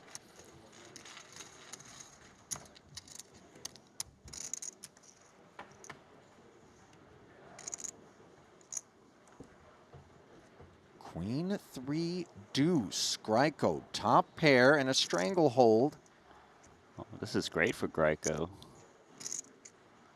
And Ibinger is probably going to be committed, given there's only 345K back. Here we go. Yep. Point and call, table 2. Matthias leads because he just anticipates that if there's any fold equity to be had, why not capture it? Of course, we know Greiko didn't plunk that 450 out there all too often with the intentions of orphaning it. Does make the call and will be thrilled to be in the lead, not having to sweat clubs whatsoever. No immediate draws to some sort of wheel. Jacks, 10s, and deuces, that which the Brit needs to fade. Does so successfully on this turn as Ibinger draws dead, and Greiko will take another bite out of the Austrian, whose chip lead tenure was not long-lived and whose day is not playing out the way he anticipated. He started the day with 3 million in chips. Now Ibinger's down to 1.5. Half his assets. 300 and 45. 345. Still, though, it's his first ever Triton PLO event he's played. Yeah, and when you consider that it is probably not his first PLO tournament, if I had to guess, period, but his first ever Triton PLO tournament where top-class talent always lurks, this performance is still one worthy of consideration.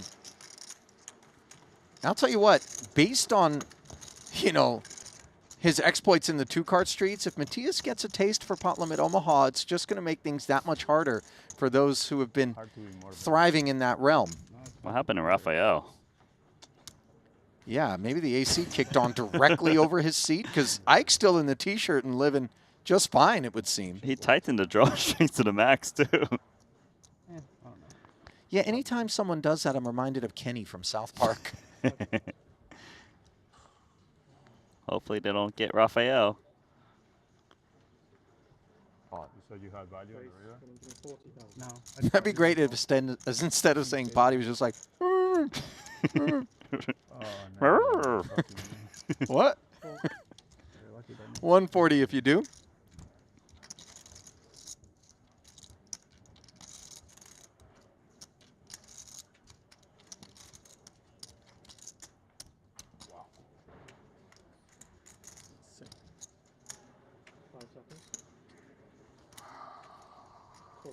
Biao. Suited spades, some wheel danglers. He's got position, too. He also knows that Raphael's only got 415K back, so if Sure. they do get it in post-flop, it's not the end of the world. Downside is capped. In comes Barbaro. Yeah, his spades are problematic. One of his 8s are busy. But he's in there with 39% equity in the case. 8 says hello, along with a queen and a 7. Now it's top 2 for Raphael, who's actually thinking to himself, this is gin in a way. Unfortunately, it's tonic.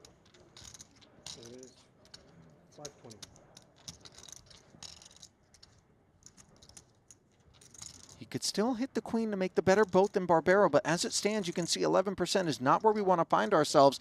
All in, which is precisely where Sean's at. Barbaro right over the top. Ding Biao right into the muck, and 1.3 million floods the kitty. Yeah, Sean's on his feet collecting his belongings, and we can't blame him because only Lady Luck incarnate will salvage this bid. To be fair, he did say he had a new lease on life because Ding Biao c-betting with the nut hearts against his top pair and second nut hearts earlier would have spelled the end as it played out. Instead, he did get the opportunity to fight on, but looking like he is poised to meet his maker. And one step closer to that on this deuce of clubs turn. Will it be 10th or will it be fight on with 1.3? Only the river knows.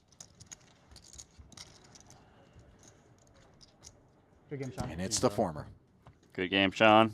Wow, They got him. I didn't bet 300K on that one. I saw you were fucking full of 2 pairs. You fucking bluffing so wrong. Didn't he just win the pot? Yeah, but he's thinking about another pot.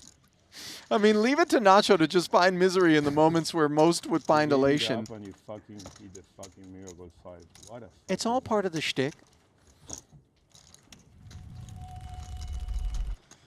We're down to 9. That we are, as Rafael collects 147,000. The remainder of the field collects a $34,000 pay jump. Let me fucking sing that in. That I didn't bluff, you didn't bluff, I can't fucking breathe. He just had a whole heap of oxygen pushed in his direction, but he can't breathe. 181,000, the on-tap payout for 9th, by the way. Biggest jump that we've seen thus far. If you can crack the top 8, you'll have 247,000, so a 66K pay jump. Don't worry about it. Didn't you just tell us we're waiting? No, we're one ahead. Oh, Sorry, no, yeah, we're one behind. Yeah, we're one behind. I pay attention. Sunny, speak English. No.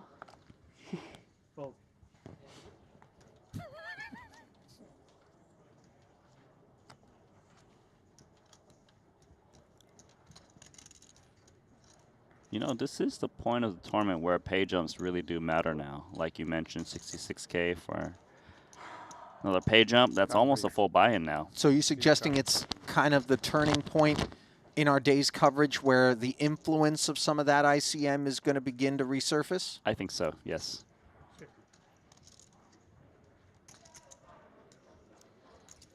Limp pot here. I haven't acted. No, he hasn't acted. He hasn't acted. Weissman allowing Barbero to under-rep these bad aces. Though I guess it's not under-rep because those are the kind of aces that really don't want to play a big one. It doesn't want to play a big one against someone who covers you when you're playing 2 million. Now, he clearly would want to play against Haxton 630K. Sure. So maybe he hopes Haxton raises and he can, like, back raise, but that didn't happen. Yeah, trapping Weissman. Although Weissman's limp on the button is a little bit curious. Of course, there are some hands where, as he looks up at Barbero's 2 million, and for that matter, the 630 of Haxton, he's going to choose to not inflate and then get pushed off of a hand durable enough, as we talked about, to limp call but not raise and call the re-raise. Meanwhile, King 10-5 board here. Top pair for Weissman. He'll bite. And now if you're Barbero with aces and really no road to improvement other than the backdoor wheel, the flat call is the way forward. That's right. You know, no reason to inflate.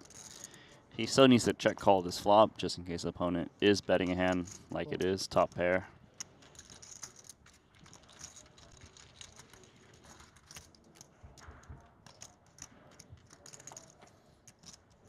Oh, Haxton would have got there.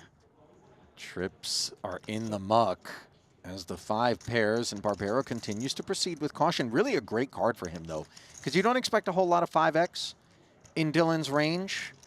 You don't even expect King's full to be lurking here. King 10 was the one hand that would have been problematic for you. You do interfere also with a lot of the straight draw outs with those 2 aces in your hand. So Barbero certainly would not have minded a barrel out of Weissman. Weissman a little bit too sharp to indulge. Checking back. Ace-Jack and Jack-9 get there. Yeah, I would say Nacho's not worried about the 5, given the turn check through. Does beat King 10 now, beats King Queen, but of course needs to be worried about some straights. It's always dicey to kind of block bet this spot in case your opponent does rise and try to bluff raise you. So it goes for check. Probably just check this one down. Yeah. Aces. Aces win. King 9, not worthy. Crappy Nike. He thought about it. I was like, please. What a dream of scenario if he pots, call, risk. You thought about it or you had trash? I would have made 3 5s. Fun move. So we are on the same hand. We have a line remaining. We are still doing the soft hand to hand. And a random amount of hands, your table's going to be balanced. You're going to get one player from there to 28. Thank you for your help. Thank you. I was like, please, one time, fucking pot it, bro. Only Nacho's amused. Lay the trap. Yeah, this time he didn't find some hand from an hour ago that he lost to dwell upon negatively.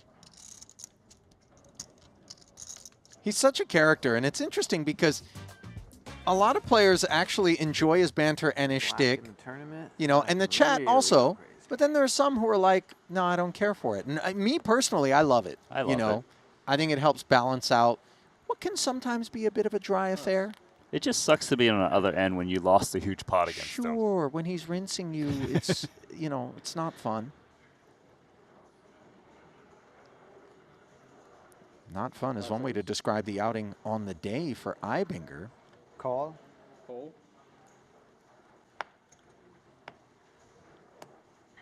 Limping the Jack 10-8-7 tri-suit. Pass. 2 pocket pairs. And a discount from the small blind. You know, it's just 25K more for the 2-2-5-5. Call. Take a better. Okay. Check. Watson closes the action with the check back in the big after Chidwick slid in there. Hunting sets, coming up empty though, does have a wheel draw on the A7 tray board. Watson's 10s. Actually the best hand. Note that Chidwick has the most equity though. He does. He can hit sets in 2 ways. He's got the gut shot. And the sets are clean, which of course is important. Yeah, I would say they're generally clean, especially given that when you make a set, you know, you've got interference. 100,000. Ibinger, with nothing more than the 7, decides to barrel half pot. There we go. And it works. Nobody had the ace, or enough to consider continuation. Some of the chat, by the way, also noting Ibinger's new threads. We're so used to seeing him in that orange poker code hoodie. And, you know, a little bit more casual fanfare. Thank you. He does look good, though, man. He looks like he should actually take a break and go to the Baccarat high limit. And gamble irresponsibly. Love that.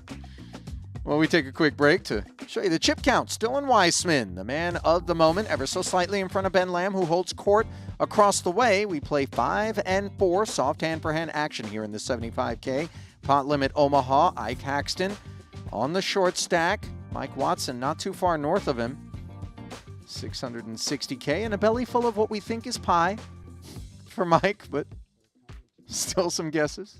The chips are coming to you. Oh, can't win a hand. As is life in poker.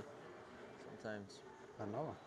So, there was a few But it people can that suggested turn it was quickly. cheesecake, Maybe. Randy, which I don't care for. You know, You don't like cheese cheesecake? and cake are not supposed to go together. But I say that, and I'm a fan of tiramisu, which has mascarpone cheese in it. But you know So that maybe I'm a hypocrite. the cheesecake's not blue cheese. You know that, right? It's not blue cheese if they do it. I mean, listen, blue cheesecake, I don't think anybody can get behind. That's just disgusting. Meanwhile, Greco can get behind aces. Of course, he'd prefer to have a suit, but he'll take them as they are. 150 if you do. Lamb with queens, clubs, and the 3-card straight prospect. He's got a discount from the big. That's enough. Flicks in the call. Such a great live game player is Ben, by the way. Always got his eyes on things. And I've seen him definitely take a decision where the cards suggested he should maybe click call or fold and go the opposite way based on his gut and be right more often than not through the years. Yeah, so he's in his element here then. Live poker, high stakes, PLO, big lights. Most definitely. What he isn't in is good shape, of course, on the ace-6-5 board. Does have the club draw working, but against top set, just 28% equity. Greiko stabs 175. But it's a very high club draw, which is good. You know, sometimes you don't want to chase the small flush draws because you could get flushed over flush, but here, usually you're safe against, unless your opponent has ace-X of clubs.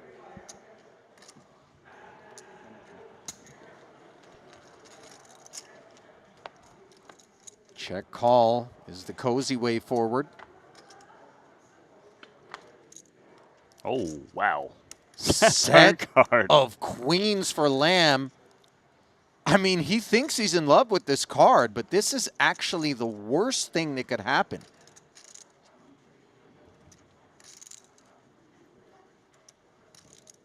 Set over set. No straights possible. And he's got clubs to work with the queens. Yeah, I mean, this is a dream setup in your mind, but a nightmare when you're up against a set of aces with that ace of clubs blocked, by the way. Which, of course, would allow Greiko, unimproved on the river if a club were to come off, to continue to just apply max pressure, which he's doing here. Not max, but still 500. Pressure application significant in nature. Lamb asking for the pot. Thanks, that's it. Is he going to storm this one? He might. I mean, he's got a set of queens, second nuts with clubs. His opponent's got $1 million back. This pot's already massive.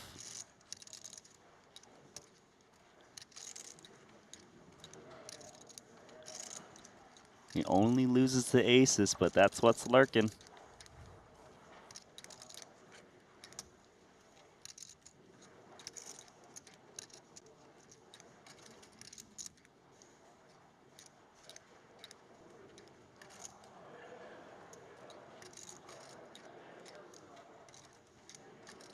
All in? Uh-oh. Yes, yes, you are. And Greiko snaps. Of course, the clubs are a threat, but this is an incredible opportunity potentially for Richard to knock Ben right off the top slot. Good way to put it.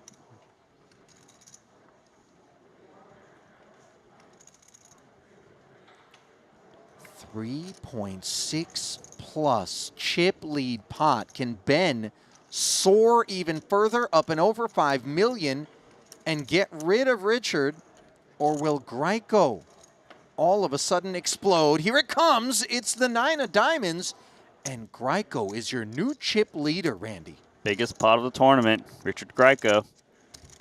Boy, you can see the disappointment there on Ben, because he knows that that queen in particular lent to that pot playing out the way that it did for all of it. The queen's the only card where he shovels the chips in on Correct. the turn. Everything else, he just check calls. You know. Including a club? Club, he probably, well, you still check call because, you know, the flush got there. You don't want to, raising doesn't really make sense because your opponent, if he's bluffing, you don't want to move him off with their bluffs. Right. So, I mean, club would be great. Obviously, he would have won the hand. Barring a full house pair. Just brutal. Bye-bye chips. Mm-hmm. A whole lot of them as well.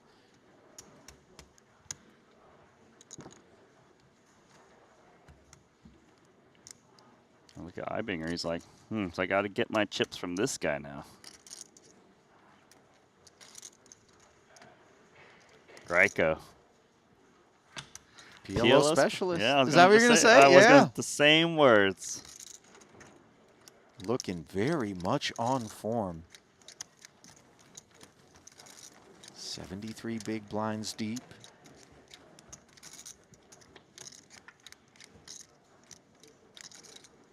Saint in the YouTube chat, by the way, asking how come this festival is starting with Pot Limit Omaha? Isn't that usually towards the end? And the answer to that is yes, it is usually towards the end.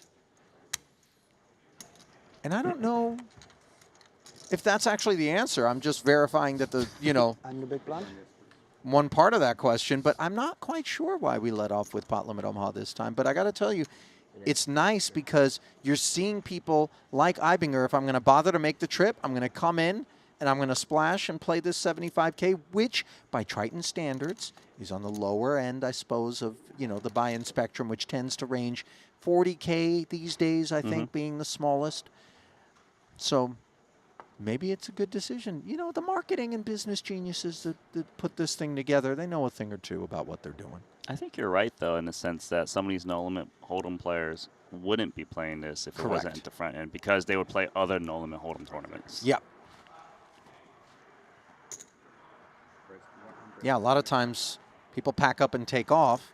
Now, the opposite could happen where people are like, oh, well, I'll just show up a few days after in order to play. But the thing is, the main starts today, right? Or the Invitational? The PLO main starts today. The PLO main starts today. The 2-card will follow. And then you got the whole World Series of Poker Paradise. I mean, 93 entries in the 75K, that's strong. Super strong. As well as that hand. Yeah, trip 8s here for Ibinger as his attention turns from the 9s to the Snowmen.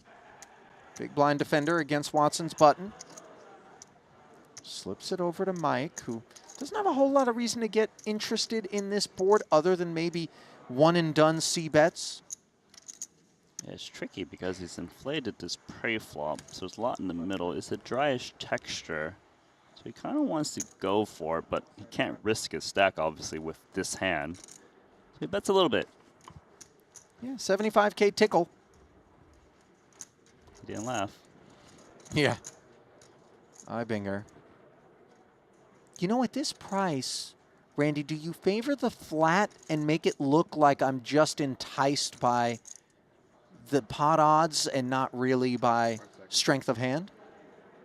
Yeah, I can see. I think when you check call, you usually just have the king, but it looks like he's just going to close it out. I think if he had backdoor hearts, spades, or diamonds in his hand, he would more likely go for check call, but here he doesn't. Keep it simple. Yeah, because if you turn a flush draw with your trip 8s, you don't really mind.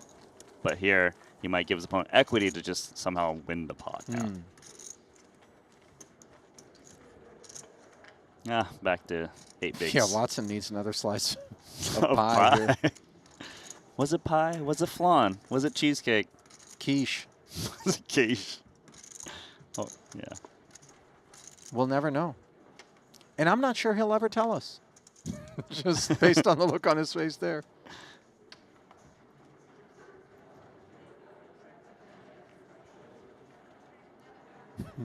I remember one time there was a guy that was really going to town at the table, like eating, right? And then one of the other dudes at the table quietly kept ordering more food for him. And it just kept showing up. And eventually the guy's like, dude, I didn't order all of this. And everyone just died. Because he ate the first couple things without saying anything, even though he knew he didn't order it. And then when the 4th or 5th entree showed up, he's like, dude, what's going on? Everybody just died because they were all in on it. Oh, so good.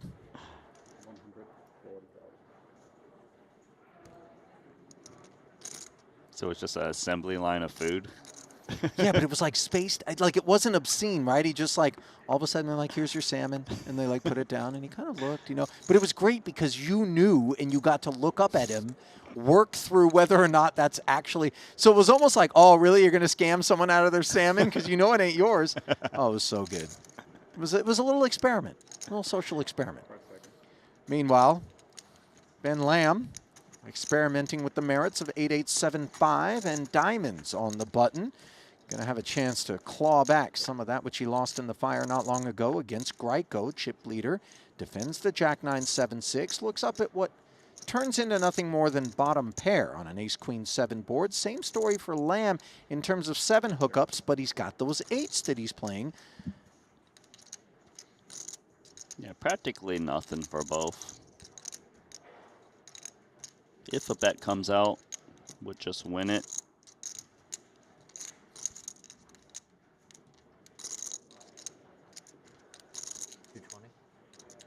There we go. Mm-hmm. Should be a quick win.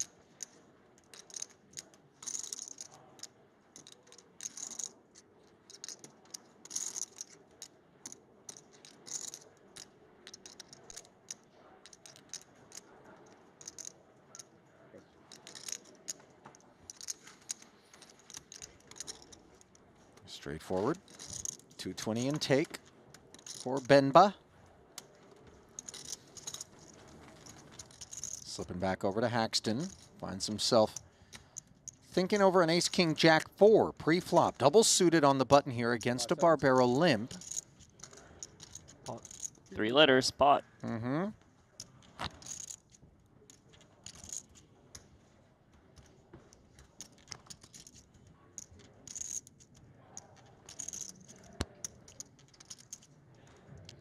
King, queen, queen, 10. 5 seconds. Ding Biao Call. finds the flat. Call. Barbaro slips in the extra 175. Little over 3/4 in the middle. An 8-4 tray. The flop, maybe predictably considering the interference. There's a lot of the Broadway stuff is occupied. Pair of 4s for Haxton. Along with the nut heart draw, and yet it is Barbaro whose queen high heart draw and 3s decides to lead here. Well, Barbaro and Haxton have the same type of hand, just that Barbaro's inferior in every way. He's got the worst pair, he's got the worst flush draw. He's just a disaster for him, as Haxton's never folding. 5 seconds. Not flush draw for pair 4s. Time.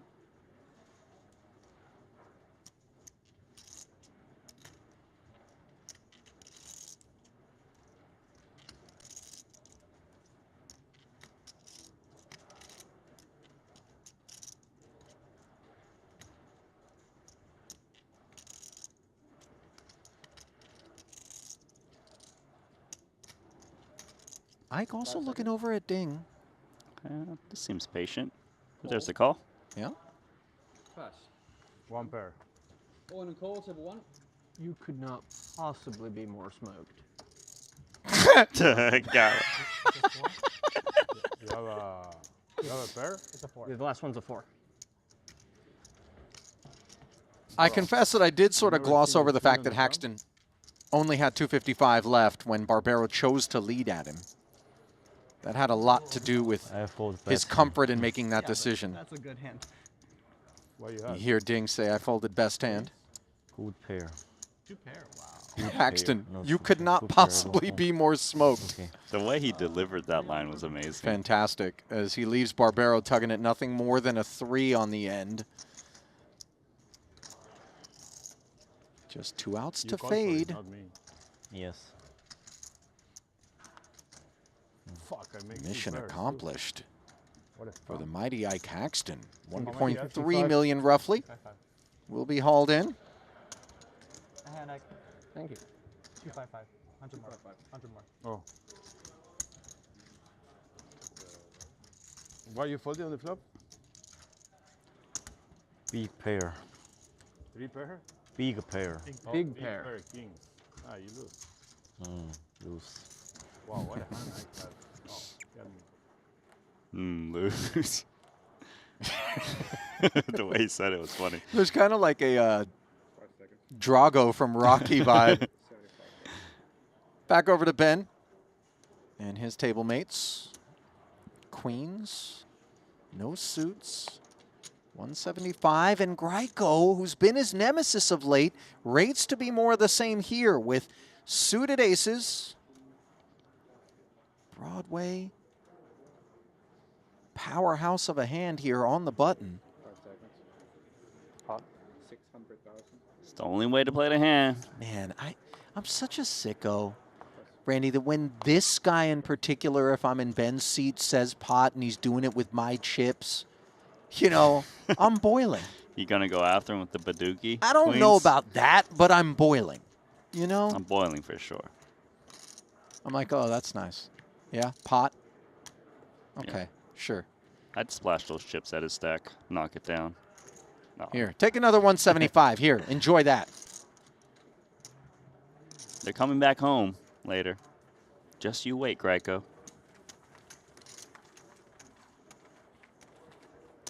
Boy, Richard. Just a mountain of chips here. Updated leaderboard. Who's number one? Weissman in second. He's up top. Okay. Weissman in second with about 3 mil. Chidwick, who's been fairly quiet on the day in terms of coverage. I'm sure he's been playing some pots, but we haven't been there when he has. 2.6 million in front of him. And by the way, if you're curious about hands taking place at one of the other tables, while we're focused on, you know, the other one, the Triton Poker Plus app is your solution. Every single hand history while the tournament is in progress is available for you to click on and soak in. Players do it often as they're trying to scout what's going on elsewhere in the room. And Gryko, boy, we're going to have to run some sunblock out there if things shine any harder upon him. Aces once more with the suit. It is a sunny day here in Paradise. Mm-hmm. Oh, and Lamb upgraded to Kings. Also Badoogie, though. I don't know if I'd call it an upgrade when aces lurk, but yes, from the queens, of course, but not into a spot that has Gryko in any measure of trouble. The lack of a suit is good for Lamb, or does it encourage him more to try to end the pot early? There's our answer, Randy. Yeah, you're not really looking to end the pot early with a hand like this, so call he goes. Yet another round against Richard, and he finds top set. Case King.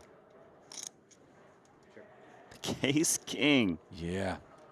This is going to be a little dirty for Richard. Now, he doesn't have a spade in his hand, which will help him avoid deep losses depending on run out. There's a check back. Spade comes in. That's going to slow things down. Yep. Gryko actually has 2 pair now.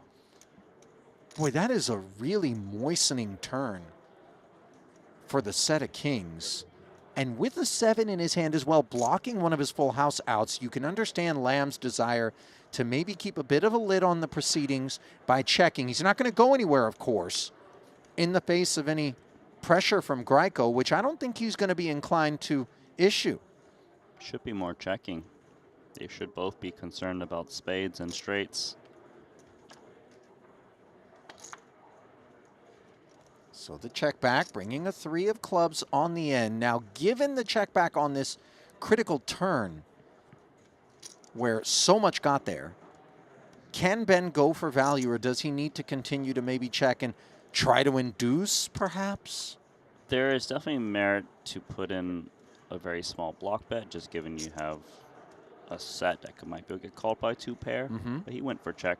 That he did. It is very reasonable. You can value own yourself against a straight that's not really looking to bet, like a 5-4.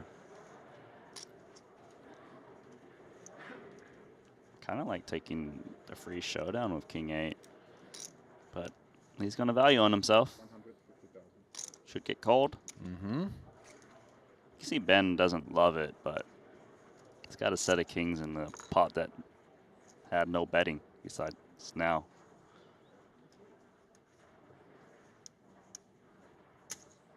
King 8. I got you. Finally. That's the thought on Ben's mind. It's going to take a lot more than a 675K pot, pardon me, for Ben Lamb to right the ship and settle the score against Gryko, but step in the right direction. No doubt about that.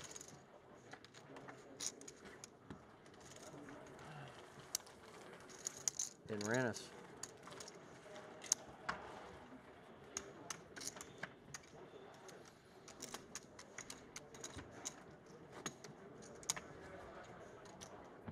We moving Ibingert over, given we've got 5 and 4. Yeah. It's like, all right, this table sucks. Yeah, when we have an odd number of players split across 2 tables, just to not create any undue advantage, where one table has to play 4-handed poker versus the other playing 5, a player does get moved over intermittently. On this occasion, the number called, Ibingers. Did anyone even acknowledge his arrival there? They just kind of looked up, and maybe they don't recognize him because he's dressed up. He Who are already you? did that to me. He said we had to go to the store after this tournament. I like your Hugo Boss tracksuits. I do too. I think they're great. I love me a good tracksuit. I think they're horrendous. It's okay. We all have different tastes. But you'll be nice. They fit you well, actually. They fit you well, actually. The green one, I love Green Lantern. Nacho, just let it soak, buddy. Don't try to walk it back. What happened over they there, fit bro? you well. Crazy table? Yeah. How did Richard double through Ben? 150. Ike and Dylan said, I like your Hugo Boss tracksuits, and Nacho Snap says, I hate them. Wait, you have a hand. Richard flopped a set of aces, and Ben turned a set of queens, including a flush draw. Oh, so wow. everything got in. Yeah, that's how that'll do.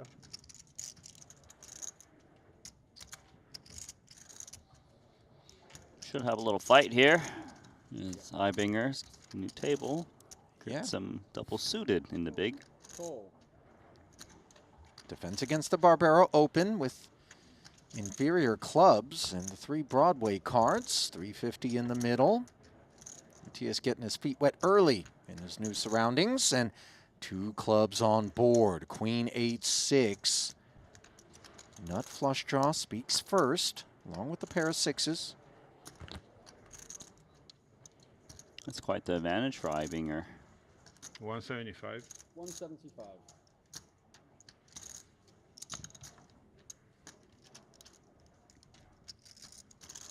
I'd expect Ibinger to just call. He's got position. He's got the nut flush draw, so if club drops, obviously that's great for him. And I don't think he's looking to play 3 million chip all of a sudden on this flop with his hand. I like the call.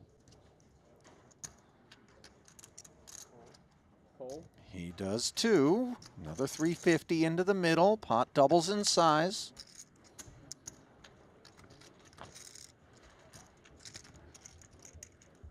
Barbero really looking to pick up some straight outs, if not the club. But of course, we know that club is disaster, and it shows up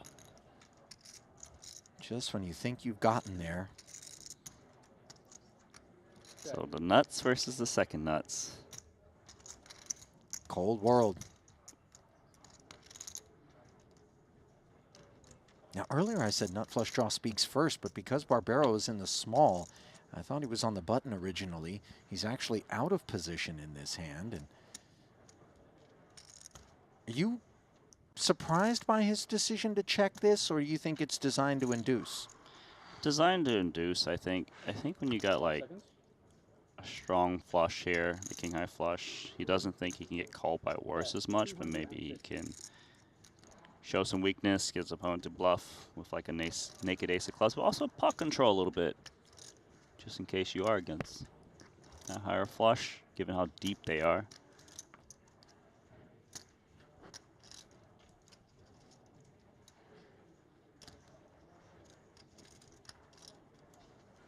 $250K, says Ibinger. And I quite like this pricing because it can retain a wide variety of hands. Yeah, he can just go for the rest on the river against the other flushes, but Yeah. still get called by hands that might be drawing dead. That's a very clean run out. Sure is. The deuce of diamonds after Barbero just flatted, and Ibinger has set up 1 SPR. Yeah, and that's very calculated, as you can see. Not an accident whatsoever. And not surprising when you look at the steely image on your screen there. The Austrian with the nuts, presumably going to ask for it all. Of course, Barbero has him covered. Yeah, I think Ibinger definitely practically jams. His bluffs revolve around that ace of clubs. His value is the nut flush. Bet 900K. He went 3/4. Yeah. And Barbero always knew what he was going to do.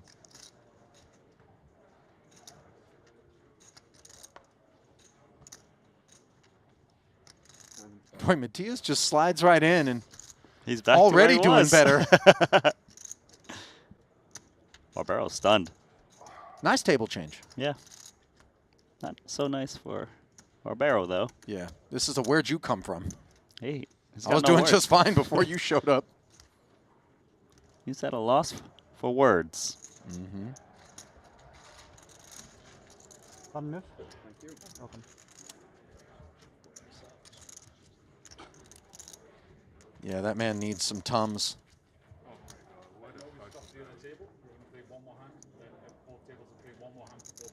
Okay. He gets moved to the new table. 2 more break. 2 hands. Yeah. Yeah. 2 hands break. 2 hands. Good. He doesn't even mic up.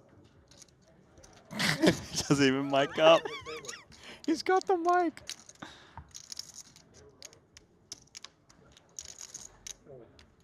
I just jammed, so I shouldn't say that. Don't worry about Welcome to my company. Pass.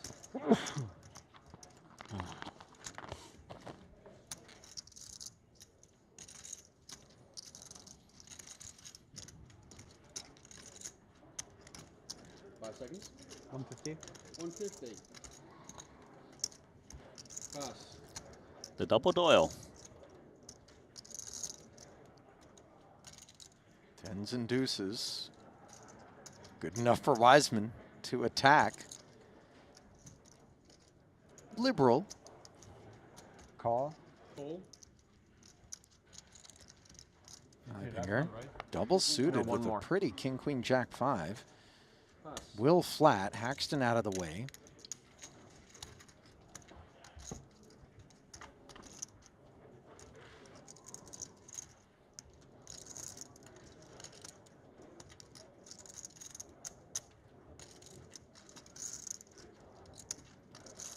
Jack 6 tray board. Check. Top pair for Matthias. As we know, one pair, no matter how dry the board is, generally not something we get overly excited about in Pot Limit Omaha. And for Weissman, we definitely don't get excited about it when it's an underpair to the highest card on the board, as are his tens. Yeah, only has a set draw. 5 seconds. Check. Checks it back. Heart draw takes shape for Matthias. Yeah, so his hand has got good defensive properties, so should go for check call mode rather than bet out himself with king, queen, jack 5. Especially with the flush draw being a high flush draw.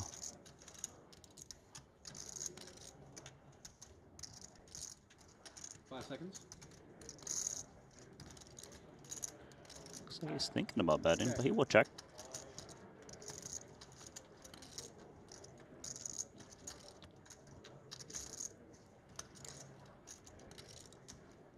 We don't always have to get after what's in the middle in these sorts of spots with hands like tens and deuces, right, Randy? I think it's okay to just check this one down. Yeah. Tens could be good against some random 6x with danglers. Check. Dylan does knuckle back. Ace on the end. Now, I will say that that is the kind of card that very much favors Weissman's range, and you could see worlds in which he had a 3 or a 6, which he wasn't firing with, and now all of a sudden has made aces up. He should consider it.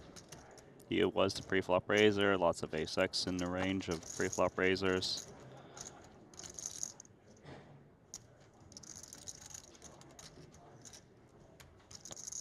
In this spot when you're bluffing, do you like going full pot? 200.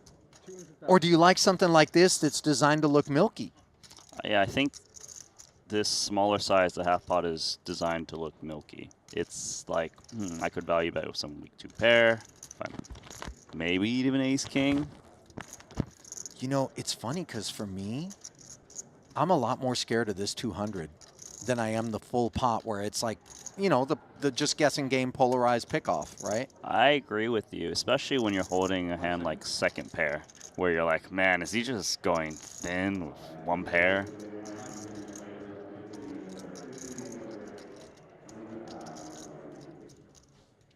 Credit to Ibinger for mulling it over. Again, the product of recognizing it is within Weissman because he is such a studied Pot Limit Omaha player. Ibinger, on the other hand, in his first ever Triton Pot Limit Omaha event. So it's a tough call to make.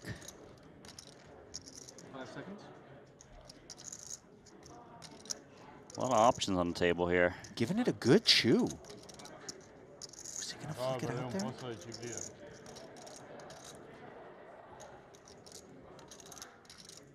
It's just such a golden card for Weissman to bluff at. And King Jack is a good bit of hand. I think he's wondering why Weissman's going for half pot. He seems like an odd size to go for all of a sudden. Isn't it one of those story checks out against like one pair? Oh my. Wow, what a player. Matthias Eivinger. Yeah, he just doesn't give Weissman credit to value bet. Just a single one pair there. That was, for me, something that spells trouble for the boys. Because it's so easy to get into that pot limit Omaha mindset of, oh, man, you know, he obviously raised with an ace. He checked down 2 streets. Now he got there. Now I'm getting milked. You know what I mean? And just snap, reflexively fold. But finds the call and finds a big spin up in his new home. Just wait. Yeah. Don't worry about it. Think about it again in like November or something. Yeah, we're not worried about that yet. It was even by end of January.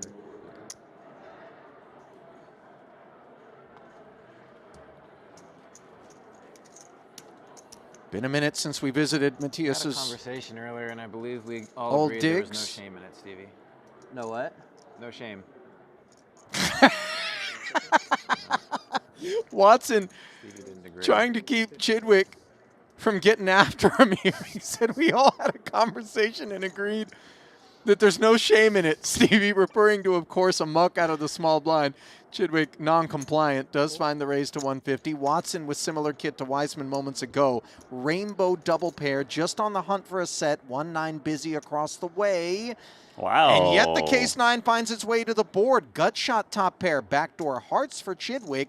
Top set for Watson. Looks like a full double incoming, very likely. Does feel like that's on the table. Only slightly north of pot remaining. Chidwick should feel all right about his hand.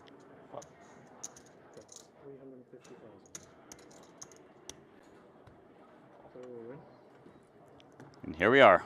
Chidwick versus Watson. 1.1 million chip pot. I thought he was going to go with, should have folded the small blind, Chidwick.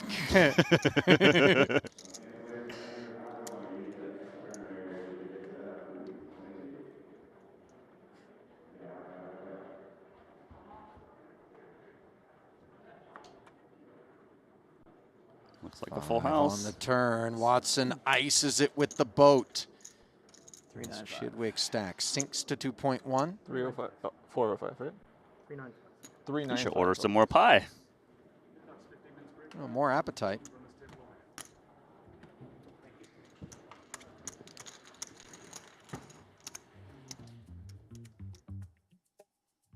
There we go.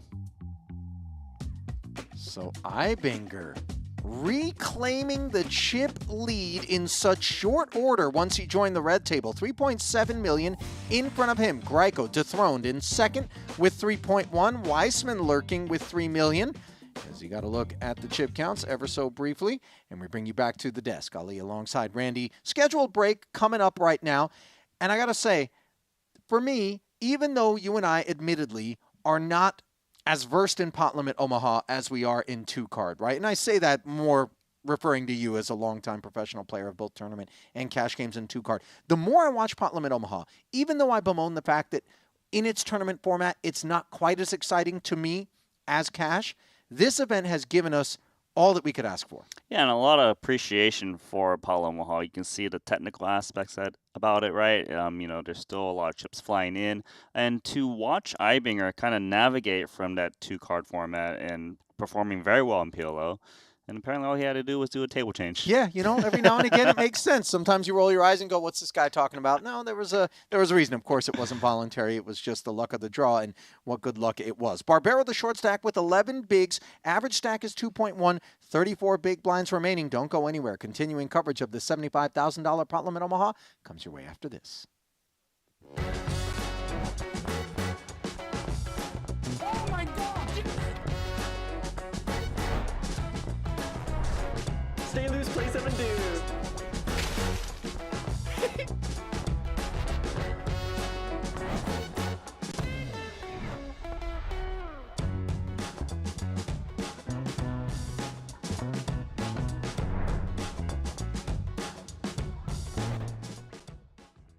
$105 is very much a pot commitment with 150.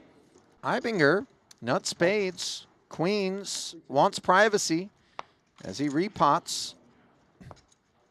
And that'll help Normand get his stack in. Pass. Jack's shriveling. Stevie will bow out as well, and we've got our first all-in of the afternoon. All in call, table 2. Wouldn't you know it, it's the chip leader looking to claim the first pelt. Better me. And those queens Good are 5 big blind hand. working very well against Jack 10, 10, 9 as an overcard, overpair. Better than a 3-2 favorite, interfering with the straight prospects. Okay, that's good for me. Put the 8 of hearts in the window, just this. Is that all right?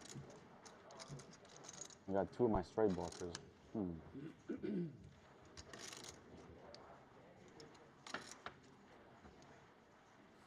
375K critically needs to head toward Normand, and it's doing absolutely none of that. Listing heavily toward the Austrian Ibinger on the 6-tray rainbow board. Continuing to do so even more as Normand is down to just a 10.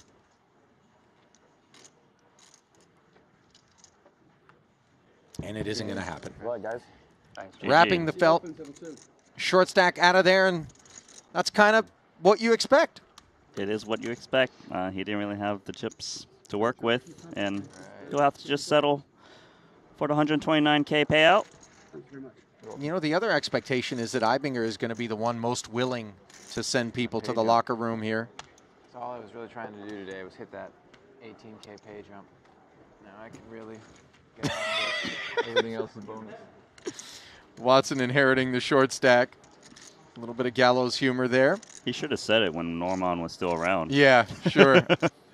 Long ago telling me it's the hardest way to make an easy living.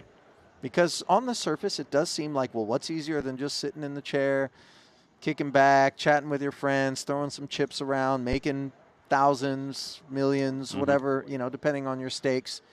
But if you're approaching it with the level of care and seriousness that certainly everybody on our screen does, it is countless hours being put in beyond what we see when we're watching these particular tournaments. I mean, the solvers, the conversations, the training. I mean, it's also an emotional roller coaster. Yeah. Because you're going to have periods where you just lose crazy hands, you know, and it hurts, right? Key moments, and if you can't handle that, it's a tough job. Listen, there's a lot of people who are talented players, but go on the kinds of downswings that can really vanquish a bankroll.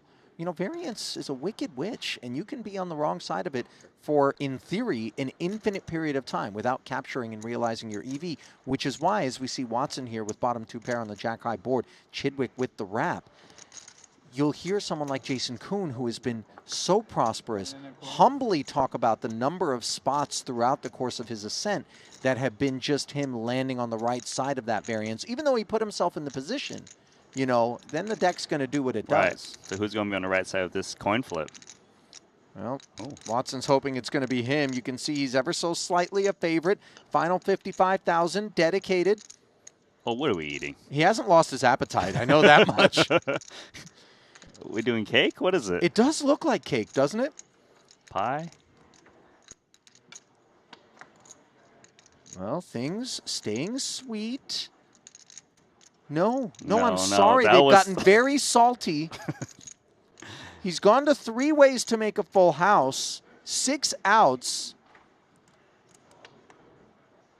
And the 6 rolls right off for a touch of frosting as the 450K gets shipped to Mike, who will keep his seat and his appetite.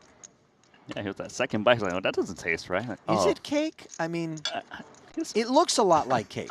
It looks like pie, actually. It does look like pie with like the cream.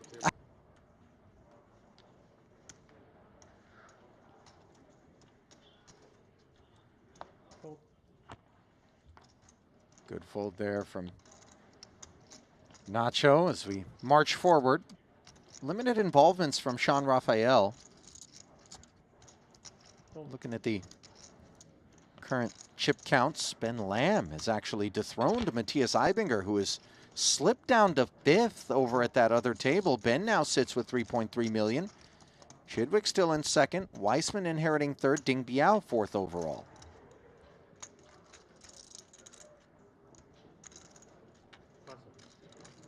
Double suited on the button. Should be opening for Weissman.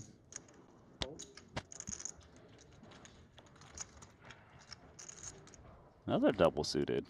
Parsonen. 105 if you do, says the button of Dylan. Covers the clubs.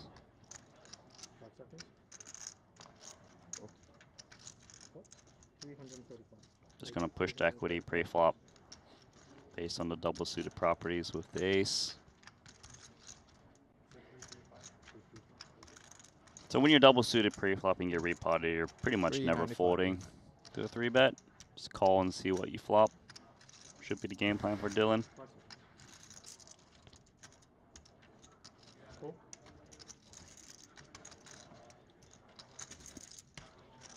That's exactly how it shapes up.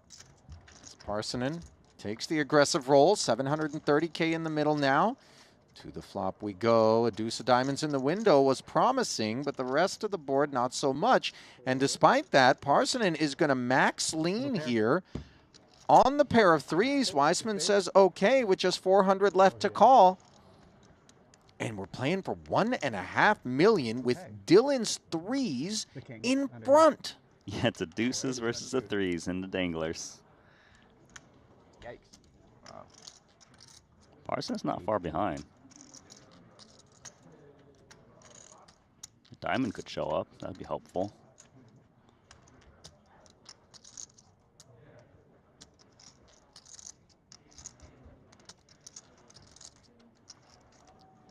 Instead, it's a jack. Parsonen drifts down to just 20% equity with 1 to come as he seeks to keep his seat. Second shortest stack in the remaining field coming into this pot. Can he stick around? No, he can't. As he wraps the table with an 11th place finish, Weissman making 10s and 3s and working his way well up this leaderboard, right up into Ben Lamb territory, and I think he's just nosed into the chip lead by about 30K. Parsonen, meanwhile, nosing up the career Triton earnings by a cool pickup, 147,000. That's nevertheless still a good finish. It's just always disappointing for PLO specialists. There's not that many PLO tournaments around. Some in the chat do toe this line, but it means so much to us to get your feedback, not just in terms of keystrokes, but mouse clicks. Specifically on the like button, if you are enjoying what's going on. Small price to pay, if I can even call it that, for the finest and free streaming poker entertainment. Yeah, if you And while can't you're at find it- the like button, you Yeah. just click everywhere on your screen until it works. Yeah, I don't know how that's going to play out, Brandy. You might get a lot of pop-ups. Some weird things could go down. Virus. Just find the subscribe button, you know? Hit those Okay. 2 buttons and we'll be happy campers. Meanwhile, Eibinger going to be an unhappy camper after seeing Greiko repot here. Double suited ace, jack, 10, deuce. Can I switch chips? As we can see, Greiko performing rather well, 53% against a hand as strong as Matthias's. Now, I say he's going to be an unhappy camper. He's been on the downswing, but of course, this hand more than durable enough for him to continue, which he does. Now we're playing for a near million chip pot.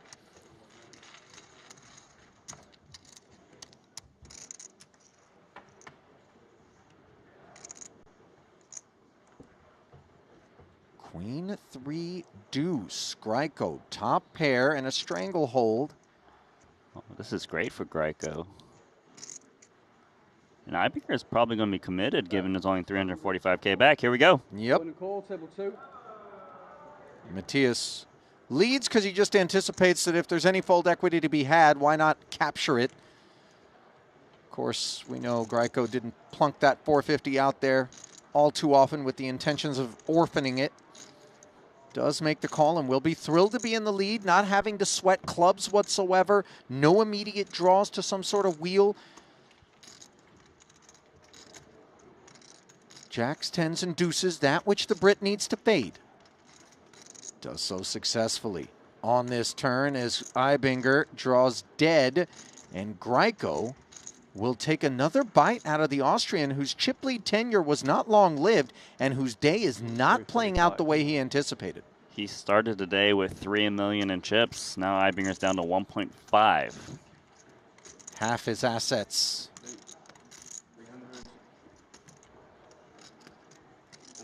345.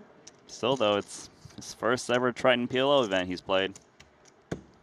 Yeah, he kicked on directly over his seat because Ike's still in the T-shirt and living just fine, it would seem. He tightened the draw straight to the max, too. Yeah, anytime someone does that, I'm reminded of Kenny from South Park. Hopefully they don't get Raphael. You said you had value on the river? No. That'd be great if instead of saying pot, he was just like, Oh, no. what? 140 if you do.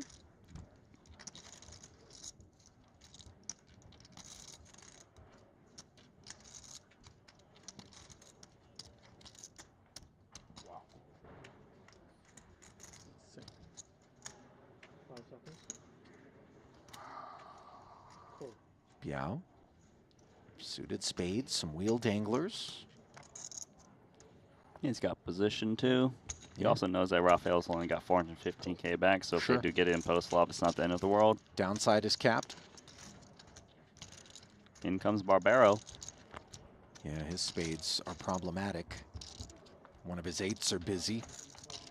But he's in there with 39% equity in the case. 8 says hello, along with a queen and a 7. Now it's top 2 for Raphael, who's actually thinking to himself, this is gin in a way. Unfortunately, it's tonic.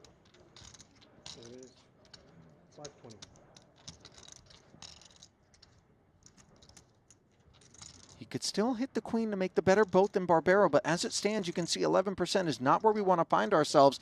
All in, which is precisely where Sean's at. Barbaro right over the top. Ding Biao right into the muck, and 1.3 million floods the kitty. Yeah, Sean's on his feet collecting his belongings, and we can't blame him because only Lady Luck incarnate will salvage this bid. To be fair, he did say he had a new lease on life because Ding Biao c-betting with the nut hearts against his top pair and second nut hearts earlier would have spelled the end as it played out. Instead, he did get the opportunity to fight on, but looking like he is poised to meet his maker. And one step closer to that on this deuce of clubs turn. Will it be 10th or will it be fight on with 1.3? Only the river knows. Good game, Sean. And it's the former. Good game, Sean. Wow, They got him. I didn't bet 300K on that one. I saw you were fucking full of 2 pairs. You fucking bluffing so wrong. Didn't he just win the pot? Yeah, but he's thinking about another pot. I mean, leave it to Nacho to just find misery in the moments where most would find elation. And you fucking hit the fucking miracle 5. What a It's all part of the shtick.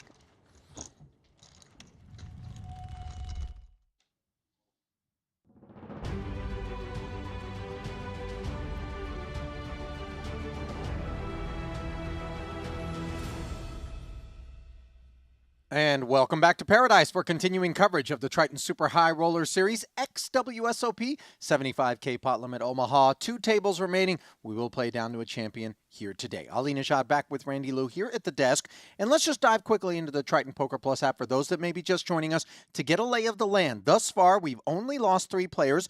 Frederic Normand here at his first ever Triton. Ellis Parsonen, a regular in the pot limit Omaha Triton streets, and Sean Raphael, the specialist. Currently on tap, the payout is $181,000. 247 is a significant jump, Randy, which you talked about potentially governing the action as the ICM creeps back into play. Is that how you feel things have gone, though? I mean, like, would say the play hasn't been splashy, and people are very well aware that you should be trying to get pay jumps, you know, like, when people have marginal spots, they're more looking to check than bet because of that. Because like you mentioned, the pay jump right now is 66K. That's almost a full buy-in for this tournament. Now, the story coming into today's action was the Austrian Matthias Eibinger playing his first ever Triton Pot Limit Omaha event and performing handsomely as the chip leader. It all came undone in a big hurry, however, and then all of a sudden we find him at the top of the chip counts again with almost 4 million in front of him, more than he started the day with, Randy. Yeah, he started the day with about 3 million in chips, got cut down all the way to 1.5 million, got to the noon table, took all of Nacho's chips, and here he is with 4 million. Now, if we're going to talk about another story, I think it's got to be Richard Greiko, who found a humongous exchange with Ben Lamb. Top set against that flush draw. Lamb unable to complete. Ben now sits in 5th, just beneath the average of 2.1, while Greiko sits in 2nd with 3.1 million in front of him. Just about set to get back into the arena for the resumption of play. And here we go. It is 5 and 4 across 2 tables, with 7 making it to the FT. Atlantis in Paradise Island, playing host. Coverage today brought to you in part by GG Poker, and we hope you're enjoying that coverage. If you are, the best way to let us know is on the Triton Poker YouTube channel, where so many of you are streaming us live and direct from across the planet. Click that like button, click subscribe. Just a small ask in exchange for the finest in streaming poker entertainment. There are the chip counts across the 2 tables, the red one being a lot more kind to Matthias than the blue one was before it. Blinds 30, 60, and 60, 150K in orbit, the price of poker. As Mike Watson's 19 bigs level with Haxton, and Nacho Barbero, the shortest stack remaining with 665 in front of him. Yeah, he's only got 11 big blinds, but it's always a chance. 34 big blinds is the average stack. 4 players above that. Let us continue. During the break, by the way, I inquired, despite the fact that Randy has been here for less than 24 hours, as to how many times he's already visited the on-site Shake Shack. And producer James guessed twice, once yesterday, once today, even though Shake Shack for breakfast isn't really on the table for me, I confess. And yet we were proud of you, Randy. You only went once. But that's only because you also went to the Wendy's Shack just off property. It's not a shack, it's a truck. That's, well, yeah. Yeah, a shack is larger than what this Wendy's is. But you got to order at the window, and then you walk across to where it's all getting made out of what looks like where Heisenberg was cooking up Breaking Bad's finest crystal. Meanwhile, nothing too fine about this flop for these 2 holdings. Ben Lamb, however, does find the diamond draw to go with his 6s. You have $1 million or so? Yeah. Stranglehold on this blind versus blind confrontation. I believe he's got the type of hand that wants to contain the pot a bit. Immediate straights out there, so he checks it back. Bingo. There's the flush. And I could see a world where Watson tries to represent the straightiness, the flushiness. After that flop check through, he's got the queen of diamonds, blocking some key flushes. He might attack here.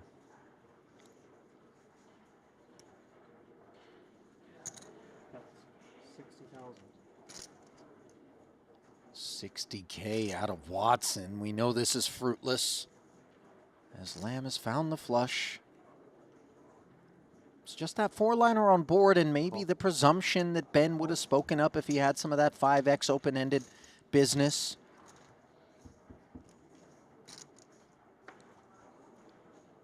Of course, once we're called and have nothing more than a pair of 3s on this particular board, I think we're all done with it. But TBD, let's see if Watson wants to nuke it. Could nuke it. He bet, what, 1 big blind on the turn. It's possible his opponent was just hanging in there with random 2 pair. That would fold to big bet. It's very scary texture. 240. Those chips are gone. Are you surprised at the effort out of Watson after Lamb made the call on the turn, which we see him do in turn on the river? Not necessarily, just because the board texture is very much in his range and his opponent didn't show any strength on the flop. Like you mentioned, like if he had a straight, he probably would have bet the flop for Ben Lamb. But then again, it's tricky because once you get called on turn, it's possible your opponent just has like some hand that's never folding, like a weak flush, maybe a straight. Maybe a 1 and done would have been just enough for that one. So Lamb taking that one down, trying to work his way back up after Greiko chomped down on him, doing so at the expense of Watson on that occasion. I gotta tell you this though, you know the Wendy's truck, just to go back to it real quick. You order a meal, they give you a drink. It's only one size. It's huge. It's like this big, like a bucket. What? No, I'm serious. It's bigger than like your regular You know Wendy's? how like when you go to McDonald's, there's the small, medium, large, and then there was that phase where it has supersize. Yeah. They give you a supersize cup. Really? For your regular meal. No upcharge. That's just the default size. Maybe they only have one size. That is the one size, I think. Like it's literally a mini bucket for a sandcastle. Actually, I'm trough. gonna get one and take it to the beach later. There you go. Jack 4 deuce board here. Both Greiko and Lamb have club draws along with an open-ender in Richard's case. Boy, Ben, obviously salivating at the possibility of taking back those very familiar-looking chips which sit in front of Richard. Starts it off with a check here. Blind versus blind collision, which was limped pre. Can't blame Richard for reaching out and touching 75,000. Yeah, Richard's got quite a lovely hand, open-ended with what he perceives the club draw to be good most of the time. It's a fair fight. But generally speaking, when they're very deep, you tend to not really see raises post-flop unless they've got monster hands. Things not turning monstrous on this deuce board pairing turn.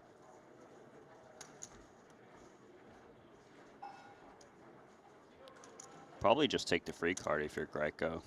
Does feel like the more cozy way to ensure we realize our equity, although sometimes the check back on the turn makes it that much more difficult to bluff our way out of it on the river, given the lack of credibility. I just feel like his outs are pretty solid, but you know, Greiko's the type of guy, from what I've seen, is kind of relentless. He just loves betting.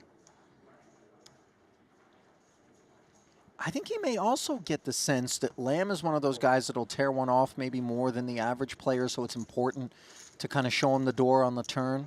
Well, he just kicked out Ben Lamb with that smallish bet, so well done. Pretty incredible considering that that was the nut flush draw that got binned, along with a couple of overcards, but once the board pairs, flush draws get a lot less attractive, and things not looking very attractive here for Nacho Barbero. Shortest stack in the room. 38% equity. Hunting kings, fives, fours, and trays here to dethrone the aces of Ding Biao, the man he claims he created. And he finds a 4 on the turn, no waiting. Now, he's got to hang on against aces, jacks, and 7s showing up. He hit the 6.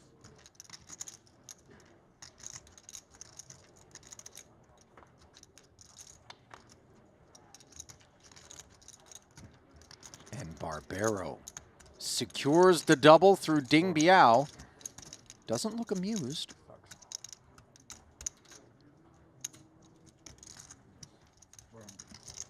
I could Start have up a done comeback. everything. I could have shoved the flop. I could have checked falls. Everything was on the table. I had no idea what was it. I mean, I'm bluffing cheap. I have to call. It's not very thrilled about it. I was pleased one time. Ace queen of spades. Ace jack of spades.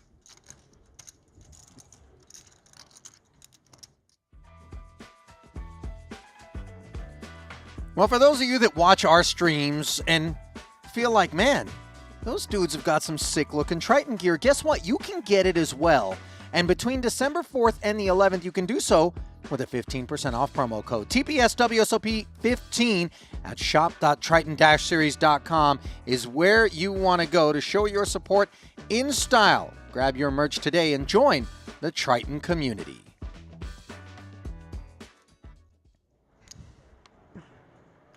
No backdoor. Wow. Backdoor straight draw. Yeah, that's a big thing. It's not because your 3, 4, and 5 already were outs. Doesn't. I mean, no, it doesn't do it. It doesn't do it. Come on, bro. Sometimes he's gonna do it when it comes to fucking 6. What are you talking about? Six, no, I'm saying 3, 4, 5 are already your outs. I understand, but if it comes to 6. 6-8 is still 6-8. Yes, that is it. matters. You had 4 outs on 6 or 8. It's 10%. Makes sense.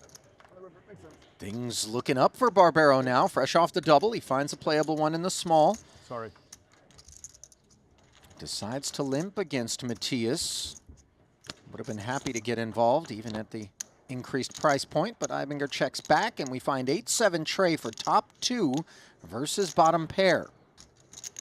Yeah, quite solid here for Ibinger. I Snap am check back. shocked by the check back from top 2. Now the club draw shows up for both players. Advantage Barbero in that department.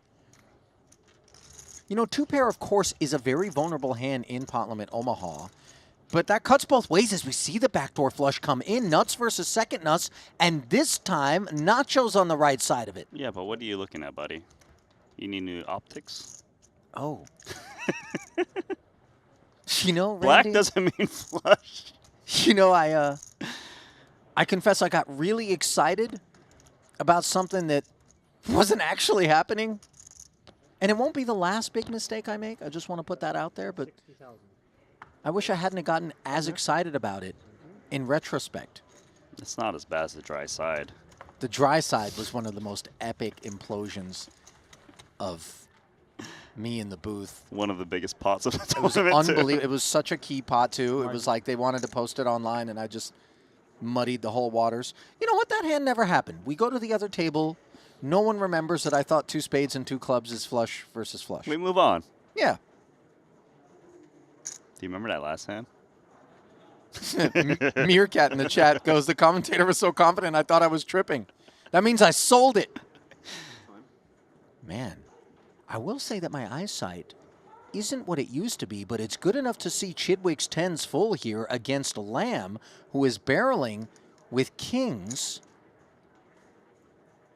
570 out there.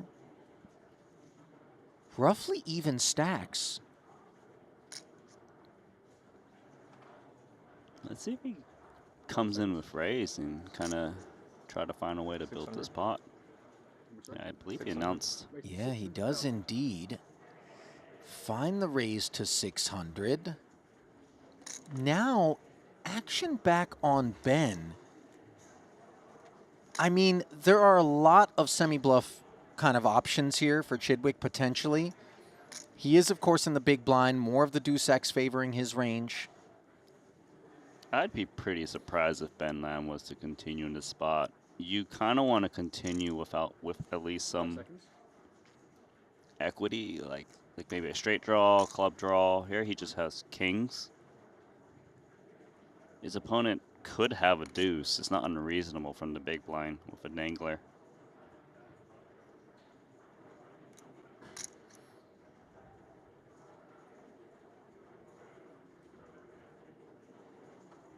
I mean, only against quad deuces is Ben drawing dead, but we don't want to be shoveling chips into a pot with 2 outs. That's for sure. He does doesn't have believe. a 10 in his hand. Does not believe. Which is great for Chidwick. Sure. This time it's backdoor clubs, Randy. That's right. I got it this time.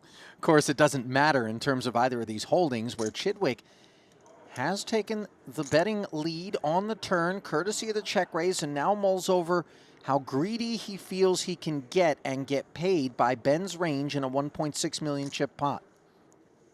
I think Chidwick just asked for it all and hope his opponent backed into like a nut flush. 5 seconds. That can call down. I guess if he checks here, I feel like a lot of flushes might even just check back, thinking they can't get called by worse.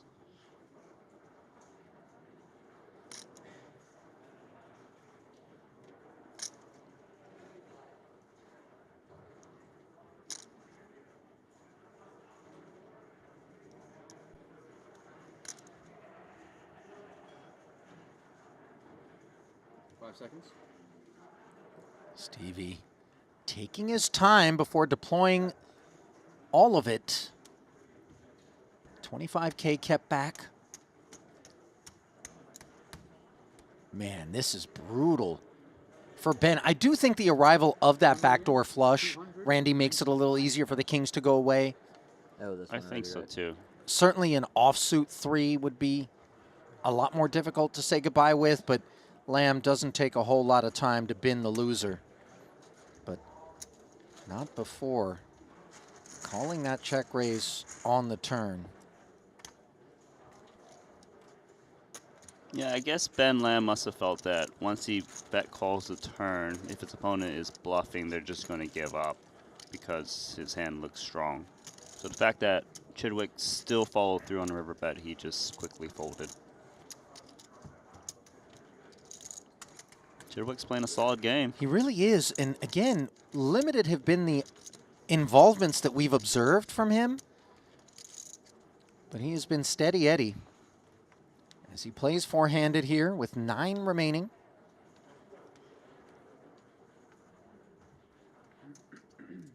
Something that we haven't really addressed, Randy, is the fact that when it is four-handed PLO, or any variant of poker for that matter, ranges are going to open up. You are forced, every orbit, half the hands you're taking are in the blinds, 2.5 bigs, every one of those orbits shaved off your stack. Levels going up with pace. You can't spectate. You got to get in there, and so things get different. That's why it's very advantageous to have the big stack at this stage. Not only are you shorter handed, the big blind ante size doesn't change based on the number of players, so it comes around a lot quicker. And there's pay jumps, so the shorter stack should play a little bit more snug to try to get those pay jumps. So you want to be a big stack. Don't forget, up top in this one, $1.8 million. So it's not just the chisel into that immediate ladder, but the opportunity potentially to spin and put yourself in the running for the top slot. That has a lot to do with your procedures here. Turn card is fruitful for Greiko as he picks up the wrap to go with his 7s. Of course, the queens of Watson still best. Check.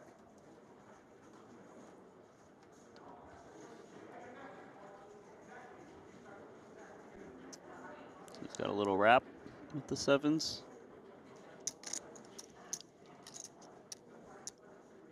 Bet 100,000. 100K, says Greiko. I mean, Watson's got the best hand, but his hand is not very good. It's just king-queen. No draw whatsoever. And even when your hand is good now, as we can see it is for Watson, you do ask yourself, how many cards in the deck do I like on the river? Even if he improves with something like a 9, there's some straights that complete, 10, Jack, 6, 7. Now we see a board pairing spade on the end, not the most welcome card.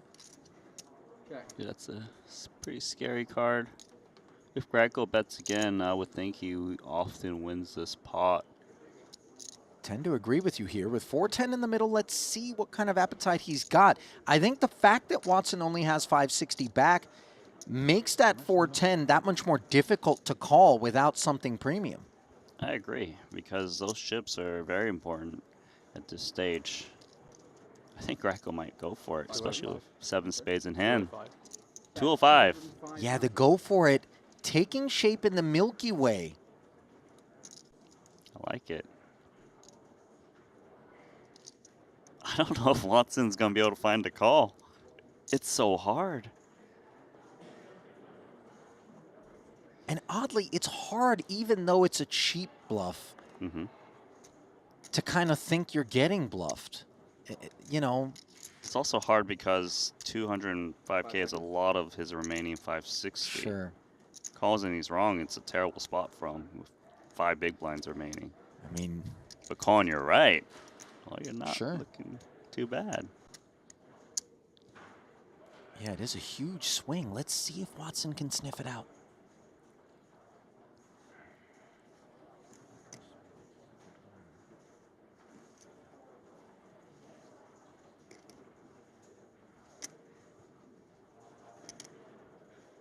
Seconds. Time.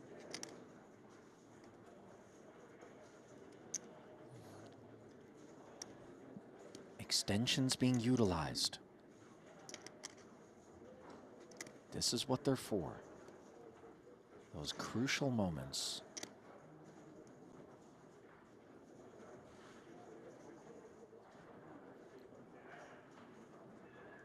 Five seconds. He wants to call, and he does. Well played, Sir Watts. There's still plenty of fight left in that dog, isn't there? Mm-hmm.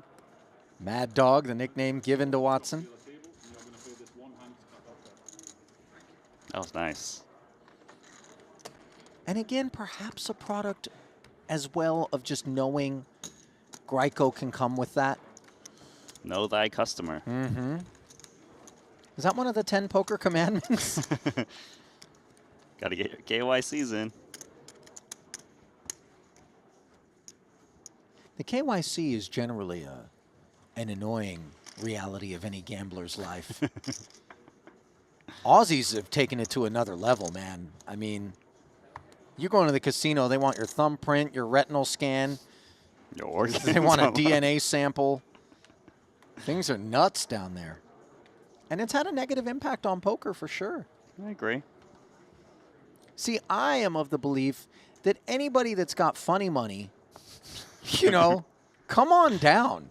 Because that's not sharp stuff. Like, you know. You got circus money. He's like, I can either bury it in a Bogota backyard or I can come on down and splash in whatever the big game is, you know. Right. Pablo, come on down. Let's leave it at that.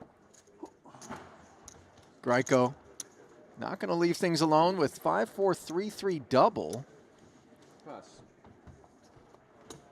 And a little rebate on the losses to Watson there.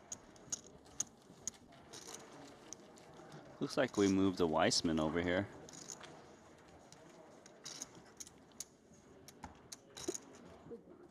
Yeah, Dylan bringing over his stack, which is number 2 in the room. I think he's going to be happy to leave Matthias behind and now be the boss man here. Just under 3. Somebody understands not cheater. Here is Ibinger. Call. You know, it's a very subtle nuance, but I, for one, appreciate, even though it's not coming from some sort of altruistic place in all likelihood, but more his desire to ensure that he doesn't burn a time bank deep into the countdown. But the verbal declaration of your action to allow the game to move on, I really enjoy. Just say call, and then everybody else can act on their hands while you do what you need to do to collect the right amount of chips, you know? And it's very clear what you're intended to Now, do, right? obviously, when you say raise but don't specify a size, it doesn't serve the same purpose. And I do believe that correct me if I'm wrong, Randy, if you declare raise, as we see Ibinger and Barbero squaring off here, nothing eventful taking shape just yet. If you say raise, then the time expires, but you haven't declared your amount. You are still held to the extension, are you not? Yeah, it probably would become a min raise, right? Why? The I time mean, extension force you into somehow min raising? Raise. I guess if you didn't want to spend the extension, then it would be forced into a min raise. Yeah. Otherwise, you use the extension, then you Yeah. still have the latitude to declare whatever I know amount you if want. you actually burnt all your time banks, it for sure would have to be a min raise. If you Well, didn't yeah, say of no, course. right? Yeah. They can't fold your hand. Yeah. Meanwhile, Barbero won't be thinking about a fold here, having picked up not just the gut shot, but a diamond draw. Matthias happily checking back with eights, which were a winner until now. Backdoor diamonds. Put Nacho in front with the flush. Doesn't look like Ibinger's got much to pay off with. Ooh, Nacho with the check. Thinks there's more value in inducing a bet. Check. Doesn't look like it's going to work. No. Fucking check out. Nice time, Matthias. Nice trick.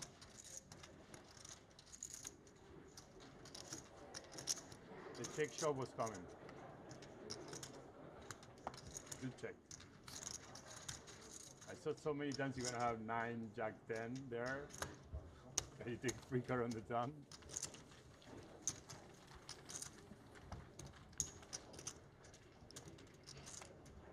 Randy. Yeah.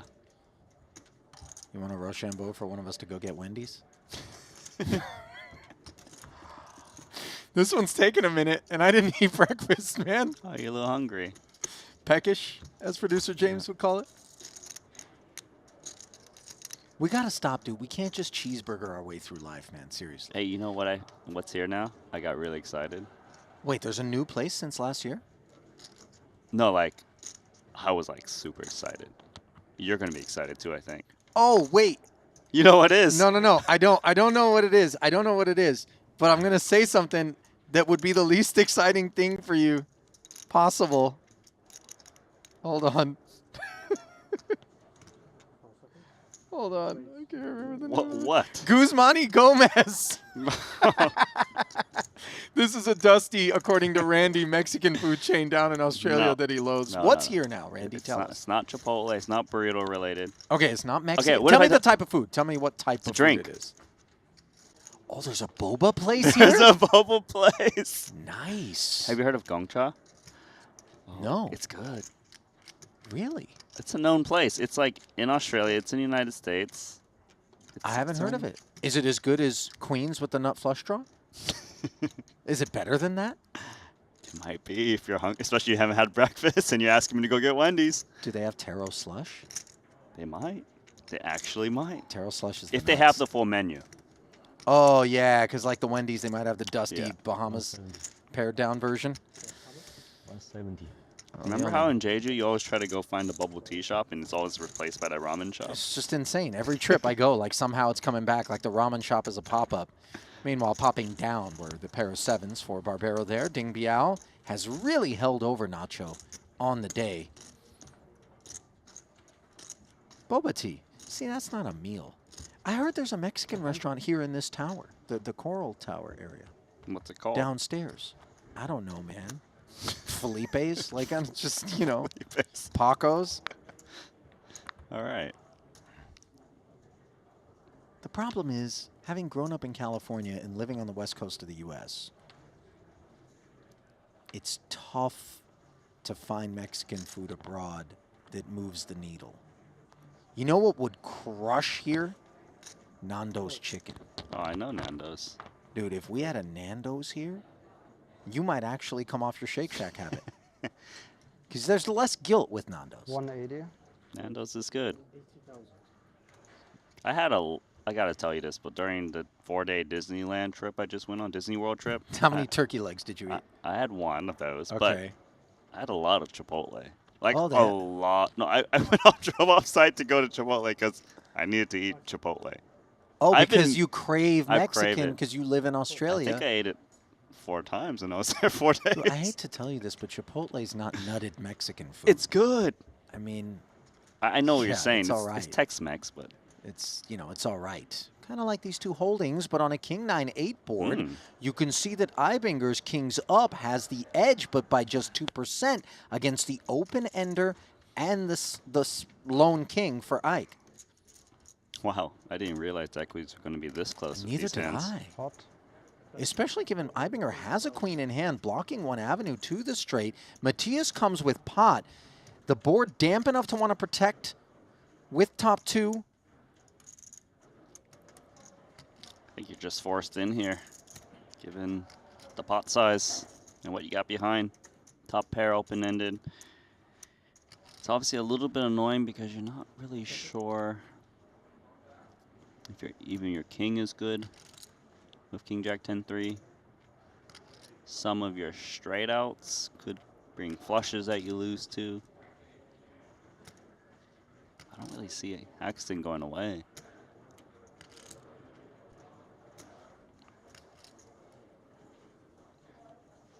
He's only got 920. This call would be tremendously significant. Yeah, it's inflated pre-flop too. All in. Here we go. Comes with the jam. Eibinger, of course, was always ready for it, and now the fate of Ike Haxton hangs in the balance in a near 2.3 million chip pot. Heaps of outs, heaps of equity. Relieved, of course, not to have those outs diminished by the presence of a flush draw in Matthias's hand. And you hear him say could be worse, and he's not wrong about that. To be behind, this is as good as it gets. 7s and queens for the straight. Jacks and 10s for the better 2 pair. Plenty on the menu. But it's the ace of spades on the turn. Not going to quench Ike's thirst.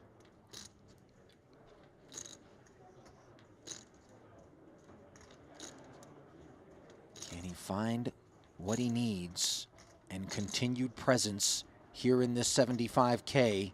We're about to find out, and the answer is no. As a case of too many outs, pays a visit to Ike Haxton.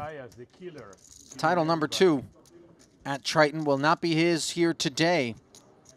And the rest of his stack will go to Matthias Eibinger. 9th place finish for Haxton. 181K. We're gonna get add that to his pretty incredible tally throughout the course of his Triton career of nearly $20 million. There's 2 hands. Which one is ahead? I don't know. So 8 remain. You know, there's like vibes. One in progress here between Chidwick and Watson. Jack 8-8 board. Watson with ace jack. Chidwick, same story. He, of course, has picked up the open ender on this turn, while Watson has improved to better jacks up. Yeah, jacks and 9s. So already 500,000 chips in this pot. Watson the shorter stack. 5 seconds. Might still be some checking from both. It's a bit of a scary board. Straights exist, trip 8s as well. But maybe Chidwick wants to just attack the weakness from the flop. Out of Watson? Yeah, I could see it. Feels like check is more standard, but here comes the bet. 5 seconds. Bet. 280. Well, that's precisely Stevie's willingness to maybe do things that aren't standard with greater comfort than your average combatant that places him in go bye-bye. poker's all-time greats. 70 million plus in career earnings. Who is it? Matthias? 5 seconds. 4. Watson Making the call. Same flows. Obviously recognizes the vulnerability of his holding on this particular board. But now that vulnerability gives way to nines full of jacks. What a dreamy river card for Watson. For sure. Especially considering if Chidwick had the straight. Unlike in Hold'em, double-paired boards don't scare us in the same way. We can still go for value. That's right. I'll have to win this one for my wife first tomorrow. And if Watson was up against 8, he's ahead. I don't have one yet. As good as it gets. Never really something I cared about. Now it's, I don't know, maybe. Get into like the nerd part of it. Yeah. I think you'll care. No, that's what I'm. Like how they're made. I have been a little bit. Yeah. You know me so well. Well, it's half the reason I like them. Yeah. I mean, 90% the reason you like them. Half the reason. Because I don't give a fuck about the other stuff. Yeah, there's some. I mean, also it's like, you know, not bad to have assets in different places too. Just like have a watch for, you know. Guess he's contemplating turning his hand into a bluff. Let me know. I'll help you pick the right one. Cool. And source it. Well, given that Watson didn't announce himself on either flop or turn, Chidwick feeling a lot more emboldened to fire the 700,000, which really is precisely turning his hand into a bluff. This is not a value bet with the ace-jack, right? I would hope not. Well, Watson's not folding. I guess he's just exhausting time. Or he misread his hand.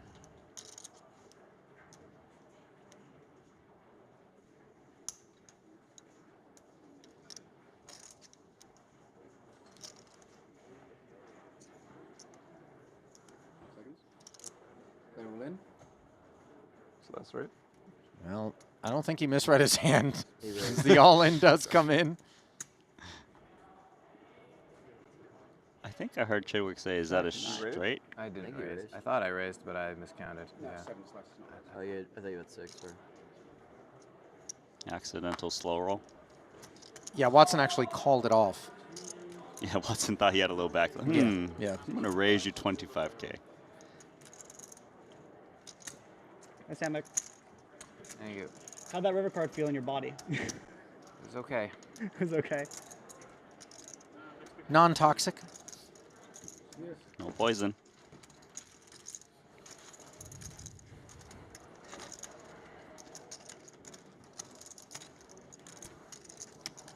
Watson has really been resilient on the day. And he's going to get a chance to go over and fight against a new crew as the empty trays have been brought to his attention.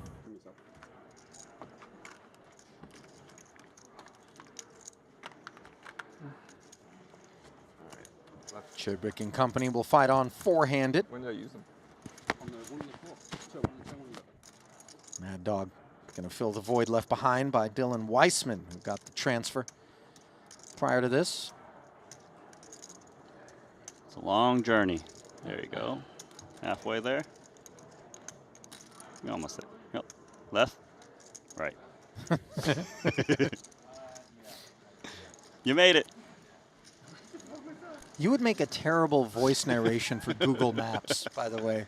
Wait, no, left, right, no. Oh, U-turn. Crash. Yo, true story. And I'm not trying to make light of this, but there was 3 dudes in a car in India not that long ago. Okay. They Google Map, you know, whatever, like a road trip or something. And Google Maps drove them off of an uncompleted bridge. I swear to you, this is a real thing. And sure, maybe, I don't know how fast you're going. I guess you could drive off a bridge without realizing it, but I don't know, man. You got to be pretty distracted, don't you? Maybe you don't have time to hit the brakes. You know what I mean? Yeah. But I don't know. I guess. I'm not sure how to respond to this one. Yeah, I'm not even sure why I brought it up. But that's cool. That's cool, Ali. Very nice. Stevie. Day 1 of the Triton. 2 more weeks of this, Randy. You ready? You missed me? What the fuck, bro? Are you crazy?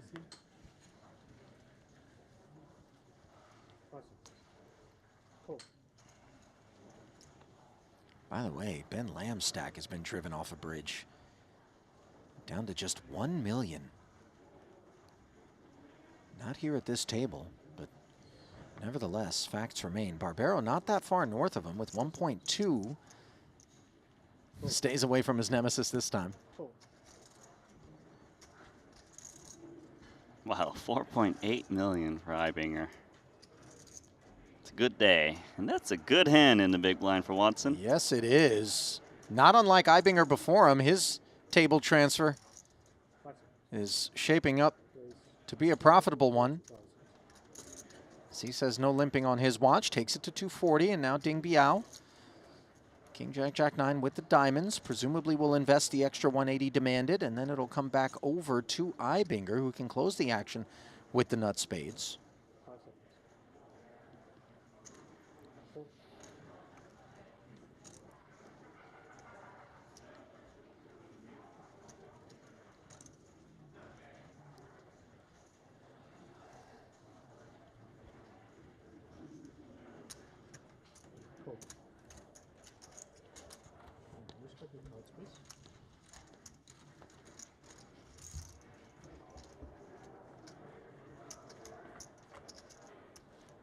So three-way affair.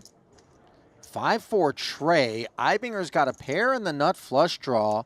That's pretty menacing for these aces of Watson. In fact, you can see that Ibinger actually has the lion's share of the equity in this three-way affair. Ding Biao not thrilled with this. Watson obviously before him, not either, as it goes check, check. There's definitely merit for Ibinger to bet. He's got a great hand to semi-bluff with. It's a very connected board. He knows the pre-flop raiser rarely has a hand that can check jam on him. I think a bet is a decent choice here for Ibinger with that many chips. 390,000. 390,000. 390, the declaration. And look at Watson, just top class, recognizing a future free sort of endeavor when he sees one. Steps aside. And you got to have that in your arsenal if you're going to get out there and play Pot Limit Omaha, because the Hold'em goggles get you married to aces, which just don't perform in the same way, and you can burn heaps of money learning that lesson the hard way. Yeah, PLO is that type of game where you need to think about the future streets, how your hand evolves, into it. Whereas in No Limit Hold'em, you don't have to worry about people hitting flushes as more and straights.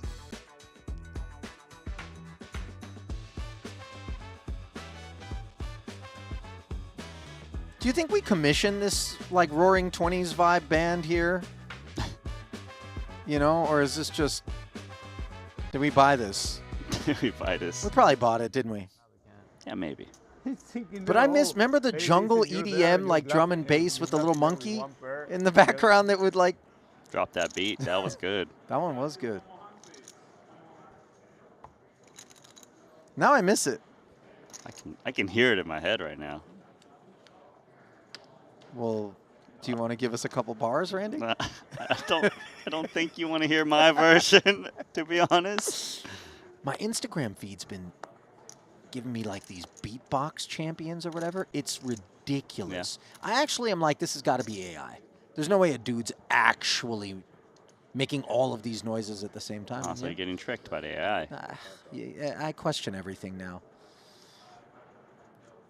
Greiko.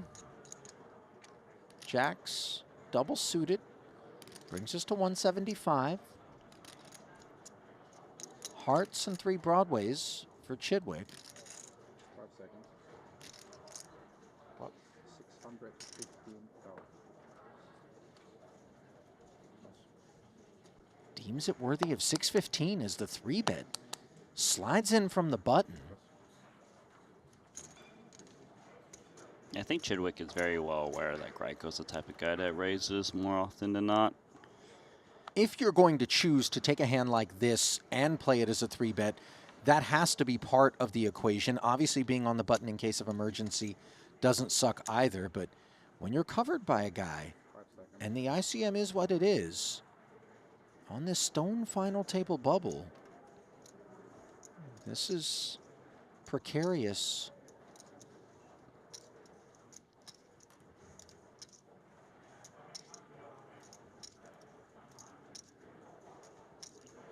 Greiko trying to decide if he wants to speculate. He is double suited with the jacks, although obviously his double suits aren't nutted. Stays away, which is amazing for Chidwick. He did not want to see a flop. No, he didn't. Bang, bang, change.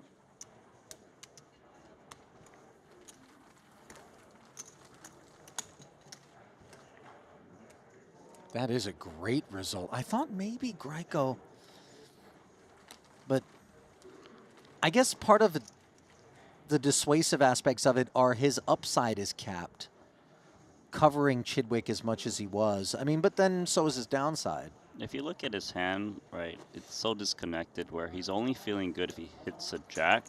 Yeah, because even the flush draws can't really maximize. Right, like if it becomes ace high with flush and he hits his flush draw, like he's not even going to chase that either. Yeah. Unless it's ace, king, queen of his suit, he's not thrilled. Yeah. And the 3-bet sort of composition for Chidwick is going to include a lot of the dominant suited hands. Right, usually the 3-betting hand is aces or like suited aces, so it could easily be dominated pre in terms of flush draws. And he was out of position. No shame in raise folding sometimes. Sub 1 million now for Ben Lamb as he opens on the button. Yeah. Double suited. Trying to snack on the blinds here. I don't know if it's going to work against this. No, it most definitely is not. Greiko with queens, clubs, wheel dangler.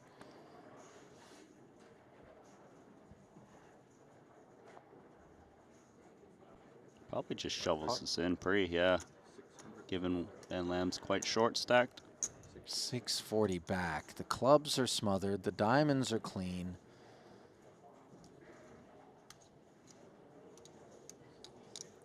Man, this is really not where you want to find yourself if you're Ben Lamb. In particular, if this is credible from Greiko, you know that ace is underperforming, as we can see it.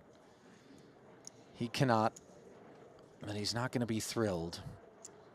What hurts, though, is he's put in 210K. Yeah. And he started the hand with 850, so it's a quarter of his stack. Well, does that suggest, Randy, that if you're dealt this hand on the button, you're going to be more inclined to limp it and ensure that you at least get to see the flop without having to make an investment as significant as this one where most of Lamb's stack is in the middle? That's a good point. Maybe he could have considered that option. Obviously, he was hoping to take down the blinds. Of course, and you're never going to do that when you limp. 90. So 190 back, 1.4 is the pot at the moment. Yeah, tough to imagine a world in which Ben isn't going to end up all in post flop. King 8, Hey, 10. That might be the one. I mean, this is air. He's got a fold, right? He's got nothing. Yeah, he has nothing. He has no hearts, no prospects at a straight. He just has a backdoor 9-high club draw, which in this spot is not even good. I think we found the one, Randy, honestly. That's why you kind of preserve that remaining stack in case you get boards like this. You can see the facial expression on Dylan Weissman. He knows that had to have been as bad as it gets for Lamb to orphan as much of a stack as he just did. And wouldn't you know it, it's Greiko that's there to give them a home. I mean, a lot of the bricks in that castle come from the Ben Lamb factory. Yeah, that Ben Lamb castle has 3 bricks left. Yeah, man. It's been ugly for Ben.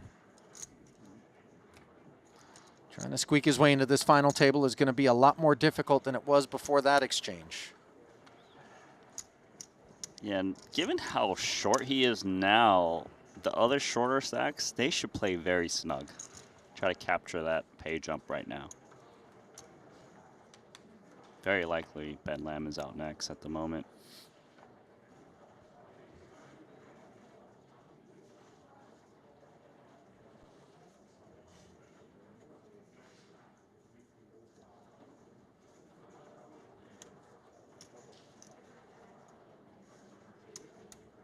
So he's the big blind next hand, right?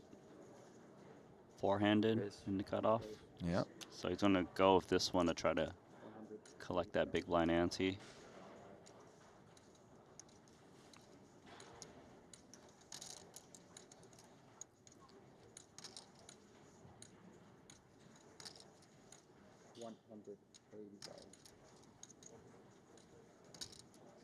Holy. I mean, this is brutal. That's Lamb's a beautiful clubs are covered. Right. And Weissman is just trashing him with aces. Doesn't matter, right, for timing? No, it doesn't. Double suited aces. You see Dylan immediately advising double suited aces. They do have to wait for action and complete at the other hand on this final table bubble so as not to adulterate any of it. And this is really ugly for Ben, Randy. Well, let's take a look on the other table. Finish this hand up. Picking it up on the turn. Looks like a round of checks. River is the queen of diamonds. Barbero now with queens up. 7s and 6s were in the lead for Ibinger until that card. 100. And Barbero just flicks 100 out there. Like a middling 2-pair. Yeah, I mean, this was checked around on the flop and the turn and limped prior to that. So, not really sure how fond Ibinger is going to be of 7s and 6s. 5 seconds. This would be a nice laydown if he can find it. Barbero's the type of guy who shouldn't be looking to bluff, and that is a great fold with 7s and 6s. Yeah. Nice find. 2 pairs. Top set. Nah, 2 pairs. Watson's hand was But 2 good pretty pairs. pre-flop, but not afterward. And from pretty to ugly we go. Back It's just the one. to Ben Lamb's fate.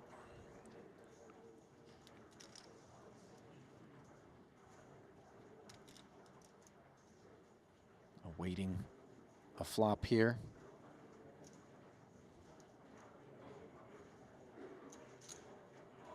$530K that desperately needs to go the way of Ben.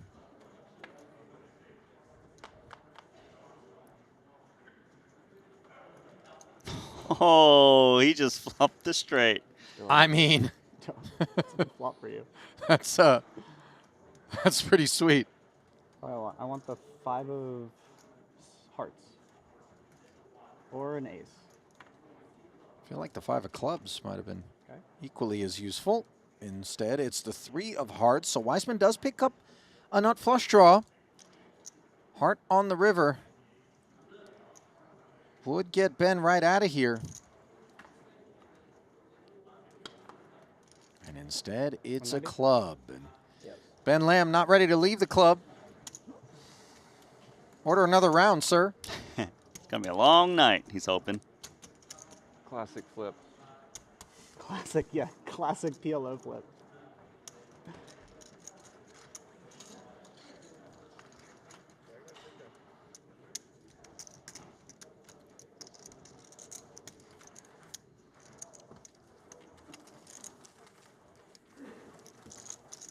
Ben Lamb still the shortest stack, though. 9 big blinds, 530K. That needs to move.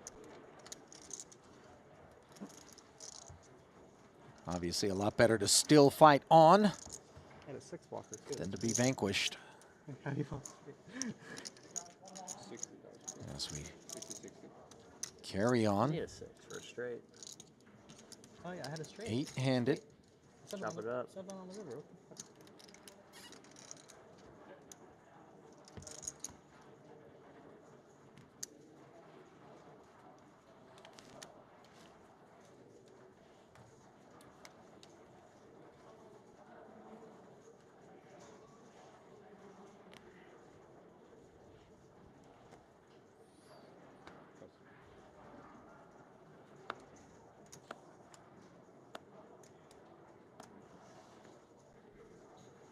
Folded to Greiko's button.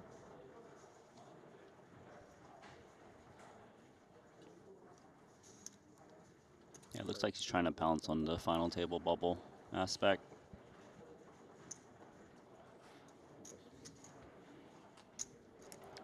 $210 and take it, sir.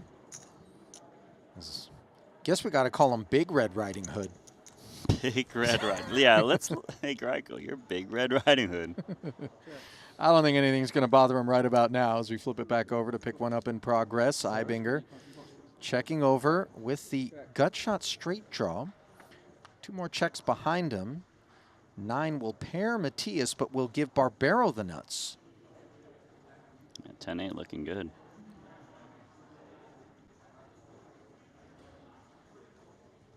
There's not much his opponents can pay off with, though, right?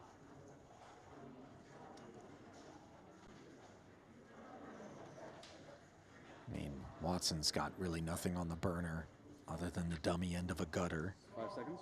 I guess Ibinger's just thinking about repping the straight. 145,000. Yeah, this was really the best path for him to get any value out of his hand whatsoever, was Matthias doing his own bidding. And now let's see. I mean, Barbero obviously wouldn't want to let a spade roll off free of charge. How much in there? Yeah, he also doesn't want to see board pair. Although board pair may be less of a concern given the set wouldn't really want to bet on this texture. Yeah, that's a great point. And 2 pair for that matter, by extension. Ace on the end. Doesn't change a thing. Let's see if that slow play on the turn will be rewarded by Barbero. Doesn't look that way as Ibinger shuts it down. Yeah, very smart from Ibinger. He knows that if his opponent had a hand I was going to fold, it would have got out on the turn. Mm-hmm.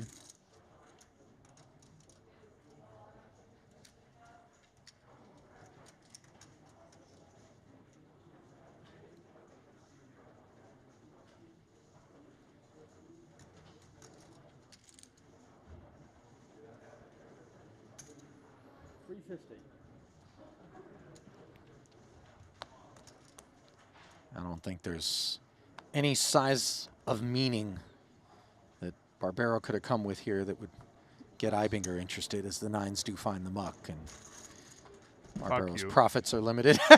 Are the nuts. Tell us how you really feel, Nacho. Fucking 8 high straight. I had an 8 high straight.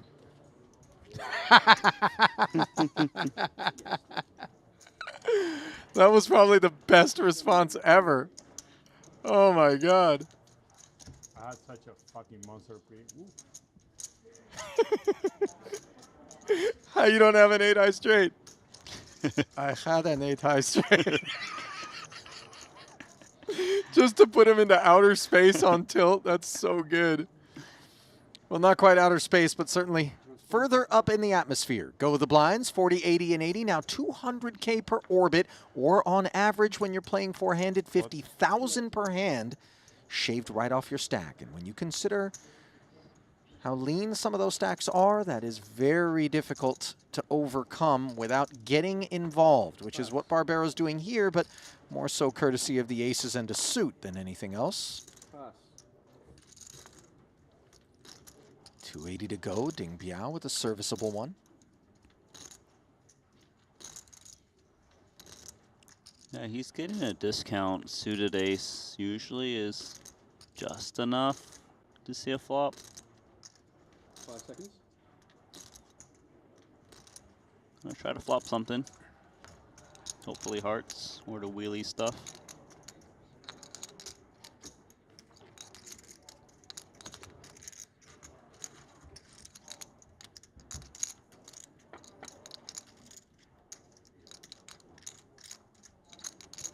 Queen 10-8, all diamonds, and it's all Barbero.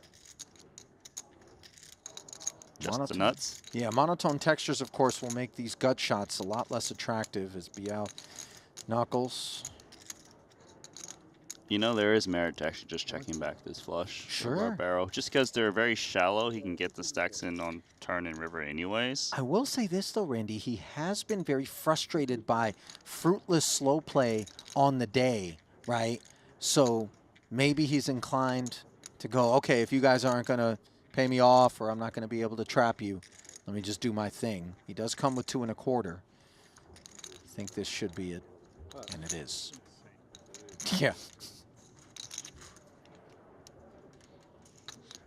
There is something incongruent about the image of a man being pushed multiple pots, but tilted on each occasion. The nuts. The ace deuce of diamonds.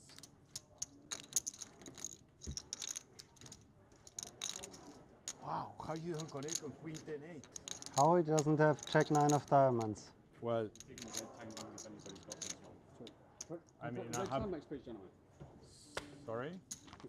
Red sandbags. I have the 2. Nice one. Aces with diamonds.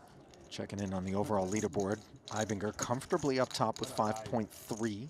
What a life, not having a flash there. Greiko in second, just north of 3.6. Weissman rounding out the podium Oh, no, we do it third. in twos for the main. So With it's the not bad. average Yeah, stack yeah, currently yeah. at 2.3 million, It's good for 45s, 39 yeah. bigs. Back over to Chidwick and Co.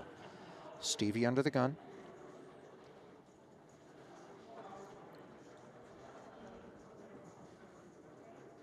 I guess it does double as the cutoff in this spot, more relevantly. 5 seconds.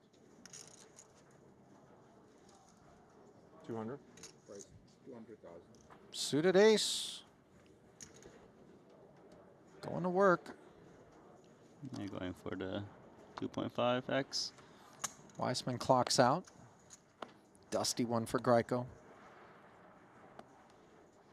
Pair, clubs, jack 10. Let's see. He's got enough, obviously, to tussle if he wants. 2 hold'em hands. Yeah. Discount. Apparently enough for him to get out there for the extra 120 demanded. 520 in the middle. To the flop we go. Oh, and trip jacks for Lovely. Greiko. Broadway gutter for Stevie. Checked over to him.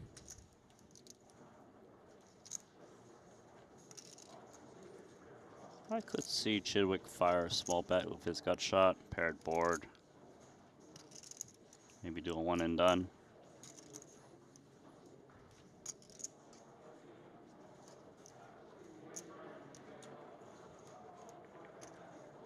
Bet 130,000. 130. Little question being asked by Stevie, hoping for a whimpery fold in response. Of course, that's not what's on tap.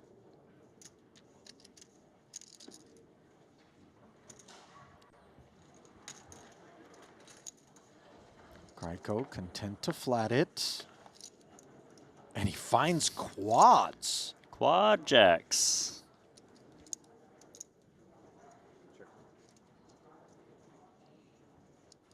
It's kind of interesting too because trip jacks on the board means that it changes things in terms of, you know, having a king doesn't really do anything for you. Pocket pairs are good now in the hole. That's a really good point. If the check call is with king high, which was kings up, then the ace-10 grows in value. Mm-hmm. 5 seconds.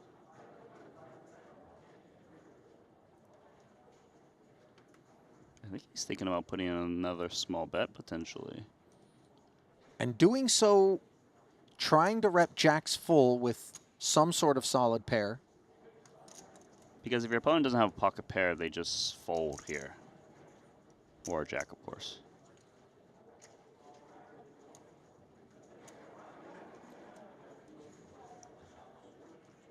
Five seconds.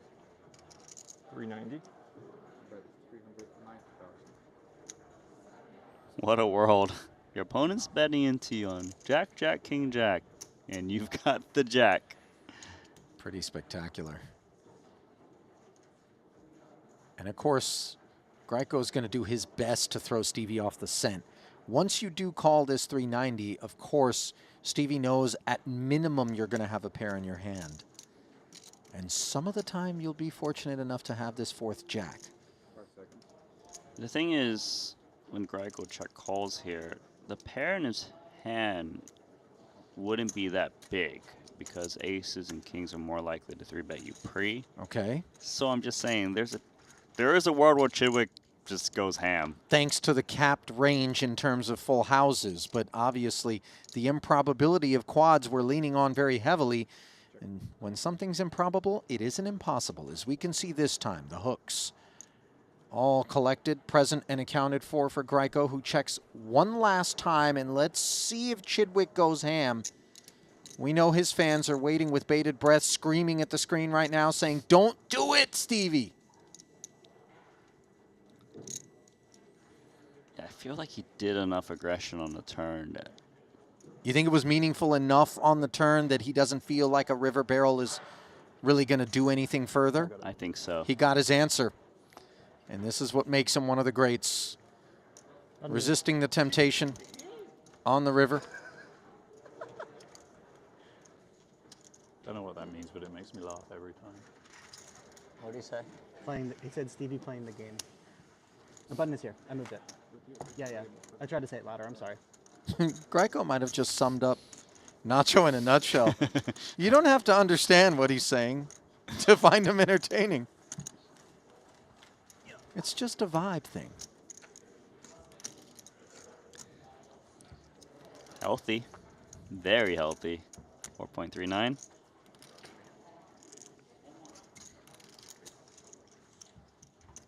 Greiko and Ibinger, they're kind of alone at the top in terms of chip counts.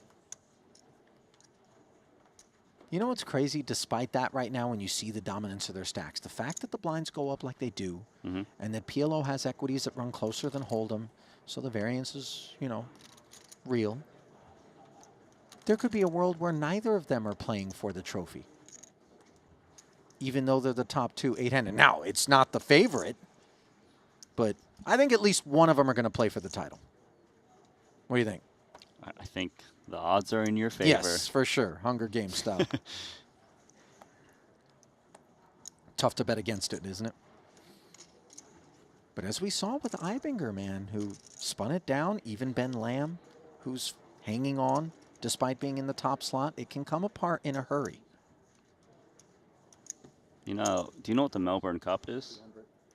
The horse racing thing? Oh, sure. Okay. I thought about betting on the underdogs. It didn't work out. The under horses? Oh.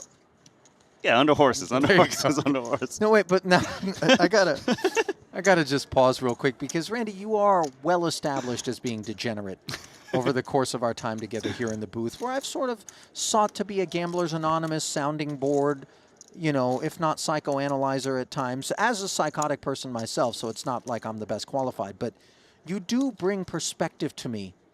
And dare I ask, what possessed you to decide, as someone who hasn't grown up around a track, or you know what I mean, spent time at anything other than like a petting zoo in terms of barn animal proximities, to potentially bet on the Melbourne Cup, Randy? Apparently, yeah, all of Australia takes that day off.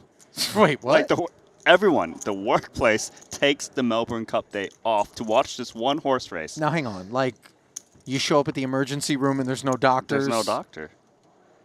Come on, Randy. I'm serious. Everyone takes it off. And did you know this? I bet you like didn't know all this. the businesses are closed? Yeah, everything's closed. In Melbourne? I think a lot of things are closed. Like, you're not allowed to work.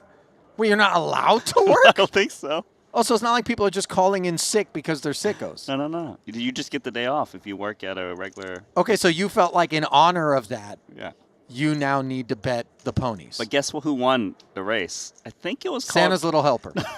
It was called Half Yours or something like that. But do you know who? I didn't even know this until after the race. Apparently, Tony G owns half of this horse. Stop. And he won millions of dollars. Wait, you win. Stop. I'm not even kidding. It's Give that pony a drug test right now, bro. Come on. The Tony G. Oh, yeah. He won millions of dollars because his horse won the race. Dude, stop. Are you serious? That's crazy. Somehow it came back to poker. Meanwhile, Greiko coming back with the heat at Weissman's 200, courtesy of double-suited ace-9-8-5. The 3X. 580 out there, right? Yeah, he has. Yeah, it's his big blind. I still have cards. Yeah, he has cards. Yeah, just put this here, and then give him the 20 bucks. Okay.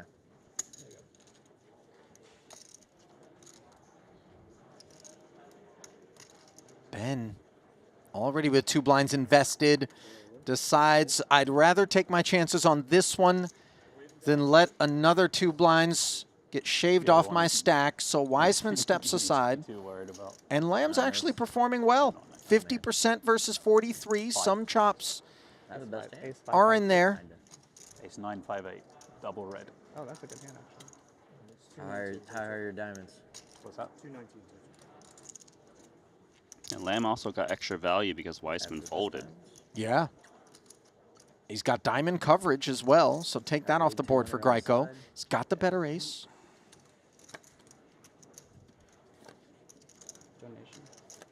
Donation. Donation.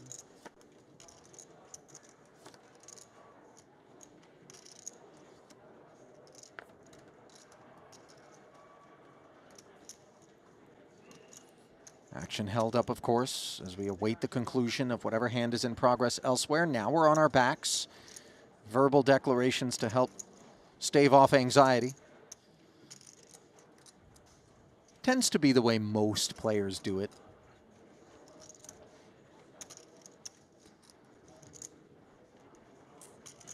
It'd be great if one of those times where they exchange things verbally, someone stands up and goes, "Hey, man, I got him crushed. Don't play your hand over there." Oh. Yeah, you're that guy. No, come on. I just, well... You don't want mischief. Any mischief here? In Batman, I would be the Joker. This is for sure. Nothing funny, by the way, about the equity that Greiko has picked up here. 5-8 and ace-5 working overtime.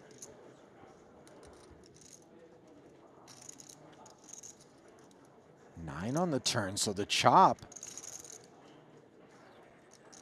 Not impossible. Wait. It's 5%. Hang on. It's 9s and 6s. I'm thinking of the ace on the end. Is that it? Instead, it's a 10. So 2 pair for Lamb. Once again, fighting off the elimination, Randy. Moving up. Which one of us says the alligator bloodline first? I guess it was me, just by virtue of asking the question, wasn't it? Yeah, I don't even know the exact words verbatim. What was the name of Tony G's horse again? Half yours? I think it's half. It's half something. I think it's half yours. Because he owns half the horse. I guess, yeah. Why wouldn't it be half mine? I guess he didn't name it. Because if he named it, it would be half mine. But if the other partner named it, it's half yours. Half yours. Like, it was a huge prize, by the way, that he won. Like what? How much does a horse win, bro? I think like it's 8 figures? Stop. No, not 8. Wait. That's 10 million plus, Randy. He won at least 5 million. For his half? Or the horse won 5 million and he gets half of that? I think. Someone in chat would know. But Here's the deal with that, though. Okay, I don't know. Actually, I'm going to go out on a limb and assume you don't know a whole lot about how much it costs to own a horse. Yeah. But let me just tell you, not from having owned a horse, but having had friends that do, every one of them is like, I got to get rid of this thing because they have no idea. They're like, first his hoof got infected, then all of a sudden he had some mange, and then, I don't know, maybe they bought a lemon. But I'm just telling you, that's I don't know what kind of warranty you can get on a horse, but you got to get one. Greiko squaring off against Weissman here. You're telling me when you buy the horse, does it come with a 1-year warranty? I mean, I'm Can I asking get extended all the coverage? Yeah, exactly, dude. Is there a deductible? Like what? Got it. Bottom 2 here for Weissman. Couple extra horseshoes. Just the gut shot for Greiko. Who's going to need a horseshoe if he tries to take the lead. It'll take a 9 for the time being.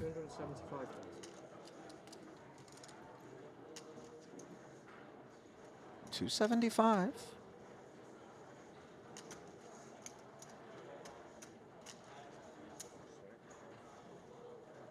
Got bottom 2 pair.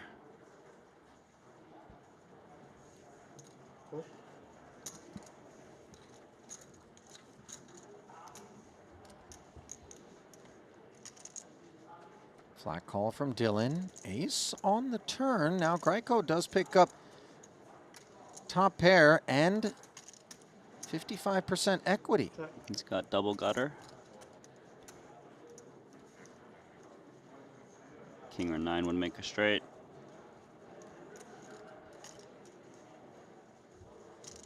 It's 1.1 in the middle.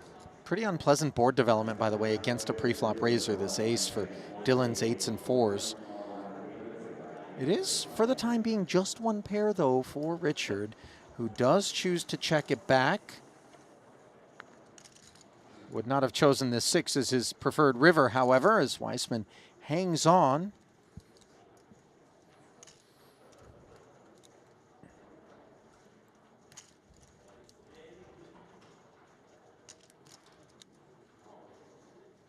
Yeah, it's hard to get value from worse with practically bottom 2 pair. Should be just looking to check. Hope for the best.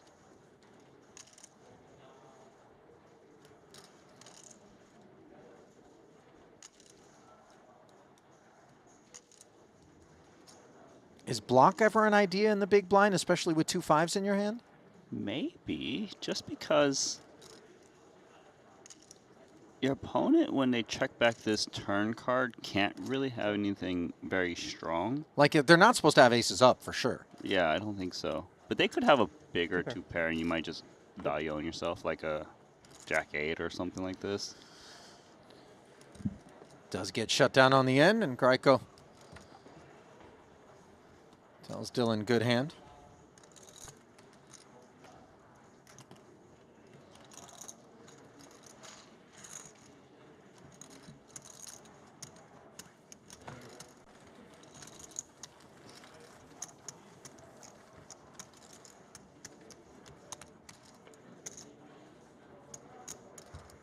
It is half yours. That's fantastic. Confirmed. 4.5 million.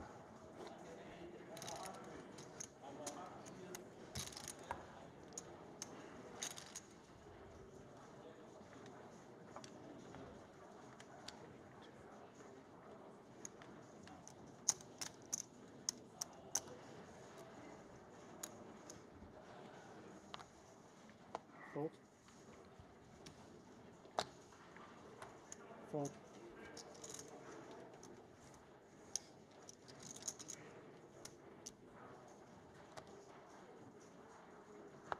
Fold. Round amucks, and Greiko gets a walk with one he wouldn't have mind playing.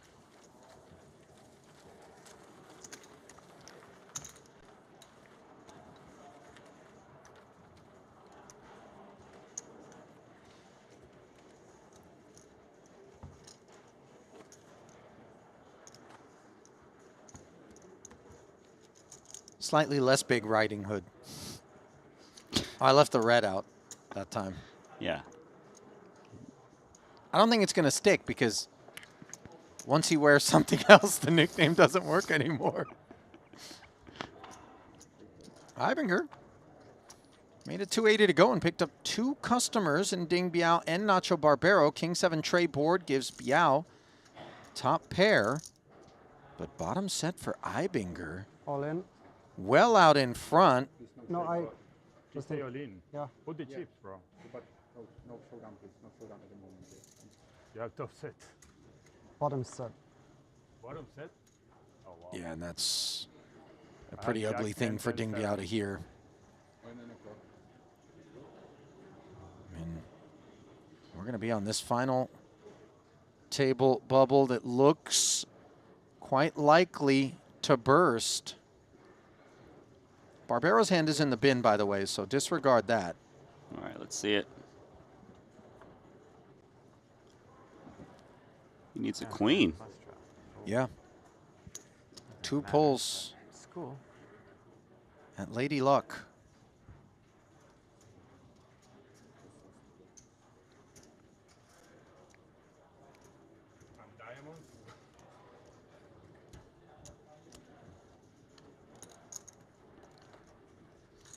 Just the queen of spades.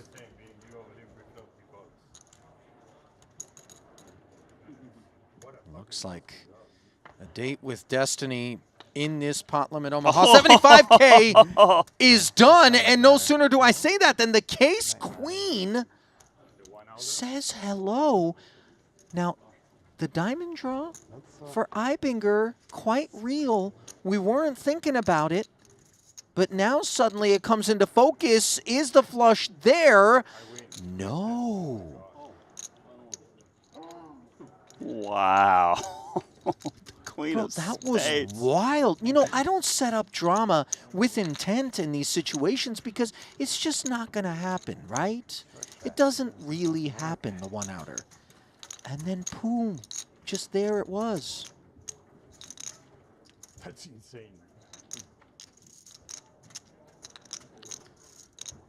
Did I just say poo? There it was? What the hell did I just say? I don't even know what two words I was simultaneously trying to say. Maybe poof? But poof doesn't really work. This is just for me, Randy. You don't have to listen. I'm talking out loud. I don't think Ding Biao cares. That was incredible. So twice Ben Lam has had his back up against the wall. He's doubled. Now Ding Biao once. And all of a sudden you get the sense we might be here for a while. Let's grab a Snickers. Yeah, Snickers. You know what my favorite candy bar is? It's going to be something weird, man. Like a whatchamacallit. Exactly that Stop! one. Did I really nail it, or are you trolling me? No, I actually bought one here. Wait, I nailed it? Whatchamacallit's my absolute favorite candy bar. Dude, do you know how many candy bars there are in the world? Like, for me to come with just I've been craving bingo? it. I've been craving it. I got to America. I have one in my backpack in my room right now. That's fantastic. Is there a lottery in the Bahamas? Because certainly I have to play it now. Meanwhile, playing top pair is Ibinger here, along with the gut shot. More than we can say for Barbero, who's working a wheel gutter. Knuckles over. Matthias. Sprinkles 120. And case closed. 100% call, but not in this. Whatchamacallit? What is a whatchamacallit? What's in there? It's got a little bit of wafer. It's got like chocolate Okay. outside, some Okay. peanuts. It's like Peanuts, wafer, chocolate, a little caramel? Yeah. Maybe All a of little. Is there nougat? I just wanted to say the word nougat. I don't even know that I know what the hell that is, but I just used No, to there's hear no it all the nougat time. in there. I think Mars bars have nougat. You go to Mars, sir. I'll give you $1,000 if you can just look me dead in the face right now and accurately tell me what nougat is. It's a little gooey, kind of like glue and slime put together. Runner, perfect.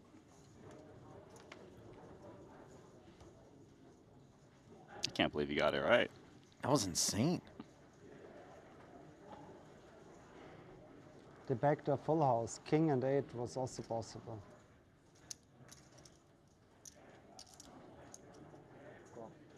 This does feel like it lends itself to a really good chat question. Guys, weigh in and tell us what your favorite candy bar is. I think there's going to be some interesting submissions here. Somebody said Rice Krispie. That's not a candy bar, but okay. I think maybe you can actually buy them individually wrapped now, so maybe that does qualify. Much like the Jack 6-5-4 double does for Ding Biao, who limps. Barbero. Pop. All right with doing the same, and Ibinger wags his finger, courtesy of Kings. And he's got Barbero's queens with diamonds in a horrific way. Now, against Ibinger simply potting it without Barbero's flat in between, maybe Ding Biao gets curious. But with the added price created by the flat, he says goodbye, as does Nacho. Yeah. The over. Go ahead. No, I was going to say the overlimit made the price more, but go on. Immediately, Barbero was like, this guy. Like, limped and couldn't even call. Meanwhile, it's his limp that made Ding Biao not be able to call. Exactly. How's next break the 1 hour 30 minutes? It can't be. It has to be next 12 minutes, right? Dave, when is next break? Busto says Kinder Bueno. Is that the European one that comes with a toy? A Kinder Surprise. Oh, Kinder Surprise has the toy. I wonder what a It has Bueno to be in is. 12 minutes. What time is it? It's the same brand. Does it have salsa in it? The guacamole? A little salsa verde. Right. It's not off by 2 levels, it's off by 1 level. Milky Way Midnight Edition, says Zach. What's the midnight edition? Is it like spicy? There's nothing you can do to a Milky Way to make me think it's even remotely close to the best offering of candy bars, period, by the way. I can't. Okay, Into a Rainstorm wrote straight chocolate bar. Straight to the ban. How do I do that? I was thinking the same thing. Straight chocolate bar. Wasted First our- off, you got to specify like Ghirardelli something. Meanwhile, Gryko sweetening things with Ace 10 9 deuce. Ace is offsuit. Saw Chidwick bin his ace quickly. Wiseman not going to be able to do the same in the big with his being suited and possessing some wheel danglers.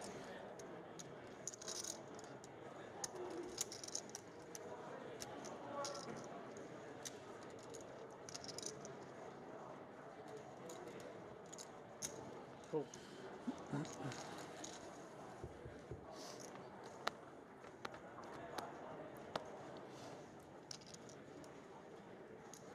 Two tens and a queen. Wiseman trips, but guess what? Greiko working the same kit. That's right. So we're looking to hit the danglers for full house. Battle of the danglers. They share the deuce. Oh, so it's just the 4 versus the 9? That's exactly it. Now, I do think Greiko's 3% edge also coming courtesy of the straight draw, which could come in with that 9. The random straight. Yeah. King Jack or something like that. Otherwise, it would be a clean dead heat. Yeah, Jack 8.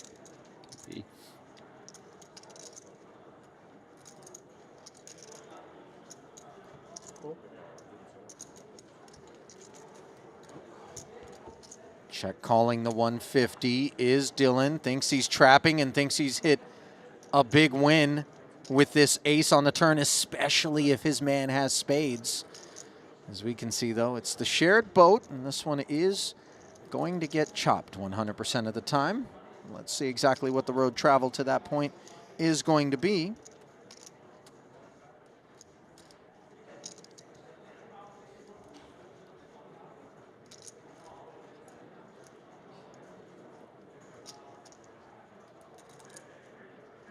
$375.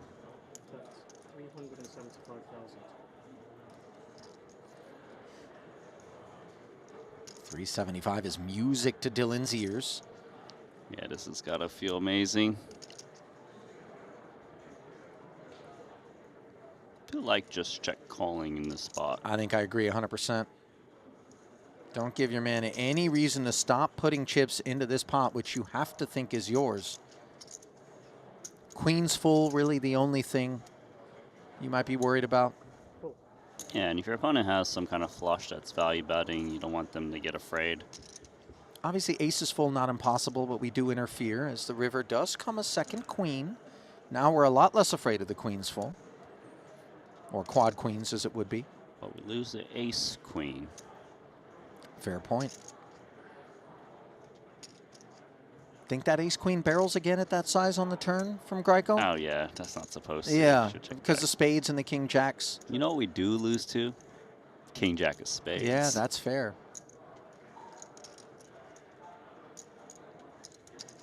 Can Greiko back up the truck? I mean, he's got to go 1-6, right?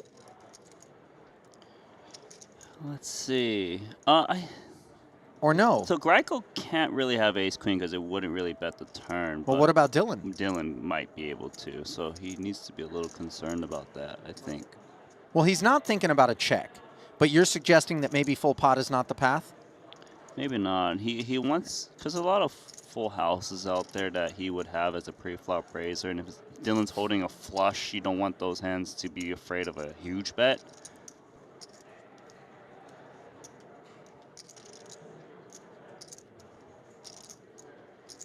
And there's, less combos of queen 10 that can pay off a pot size bet now with the arrival of another queen. Ace 10. He just checks it back. And yeah, Dylan thought he was going to win that one when he sees a check back. of course, he proudly proclaimed ace 10. That river card is scary. That's a check back. I think you unpacked it nicely, Randy, where the winners belong more to Dylan than they do to Greiko in that particular spot, and you're having trouble identifying losers that are going to pay you, maybe. Yeah. So yeah, with the arrival of the queen. Less combos of queen 10. Flushes are probably already concerned against the pre-flop raiser that has full houses. That was, lest you be misguided enough to think that that's just some overly nitty choice from Greiko. A lot went into it. Yeah, he's a seasoned player. Mm-hmm. And I think he learned quite a bit there. I don't know, man. It's nice. I don't know anything. Sorry? If you bet the river, I was going to be fucking sad. queen is like the worst heart in the deck. I mean, it felt like that. Hmm? For me. Oh no, I'm not interested in talking about it from your perspective. I'm wrapped up in mine. That's valid. Very, very true.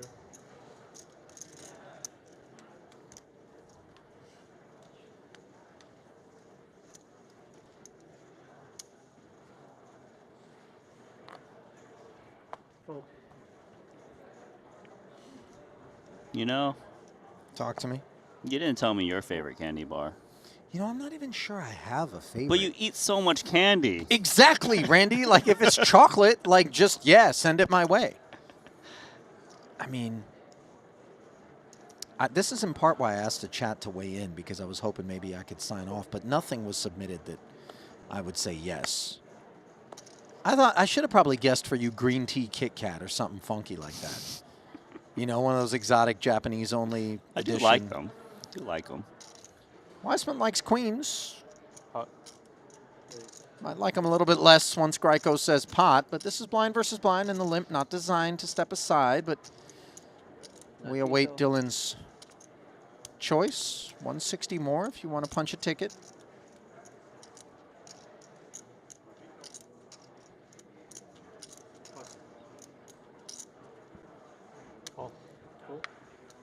The hole punched.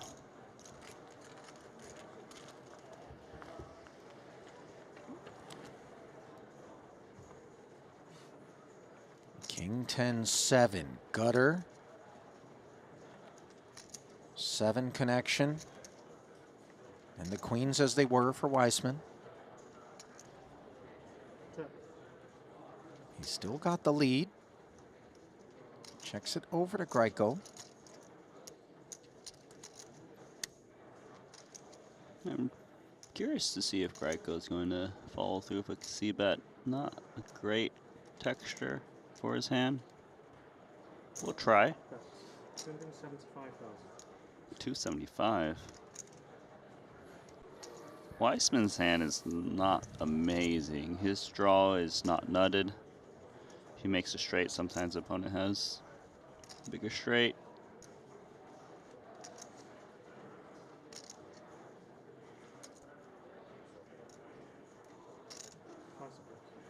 Does have backdoor clubs, which is helpful. But he's just gone. Bye-bye. Hold move.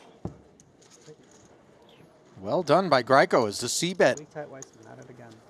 proves profitable, and Weissman christens himself weak tight Weissman. I didn't know that you realized people called you that. You know when you walk up to a table and then people are talking, but then they stop talking right when you get there? It happens frequently. Constantly for me. Oh, yeah. Guess that's not a good sign, is it? The optimists would say that whatever they were talking about, they've mutually agreed that since you always inject conversational momentum, they should just give you a fresh start. To be fair, I do that. Slipping over to the other featured table. Watson, double suited. Most importantly, one of those suits are nutted.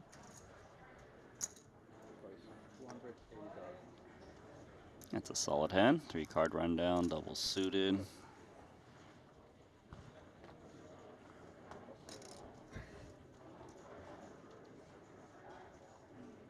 $280 to skate. Ibinger.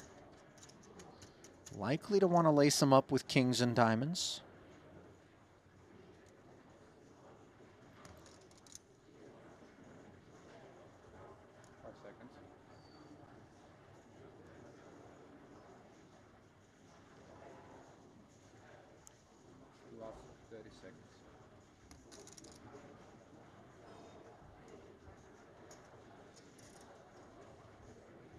All players registered for the PLO main event, please start making your way to the Triton desk to receive your tickets. Last 10 seconds. I think he's between 3-betting or just calling.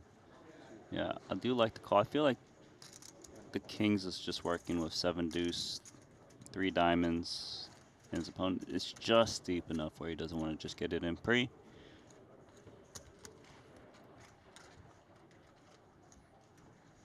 So to the flop we go. 680 to play for as it stands. Ace, king, 4, middle set for Ibinger.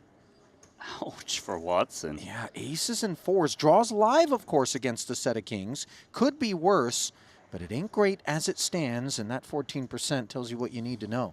Yeah, and plus some combos of ace king is just 3-betting you pre, so he might not be as worried about ace king.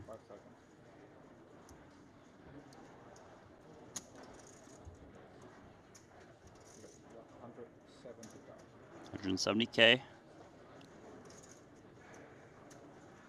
More reason for Ibinger to fast play this one on the flop.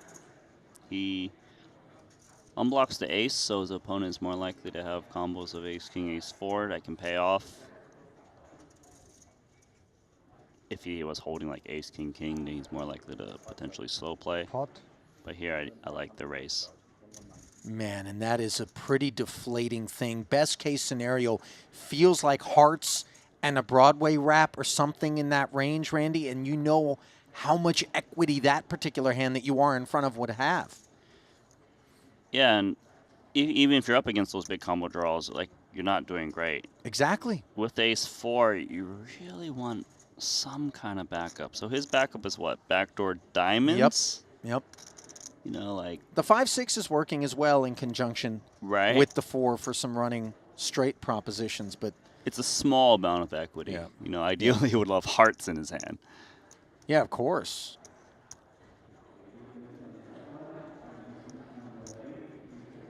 I mean, ace-king, he's not thinking about it at all. Ace-king is always in. He knows there's some combos of ace-king in Ibinger's range that just calls pre. Right, the ones that don't have good backup.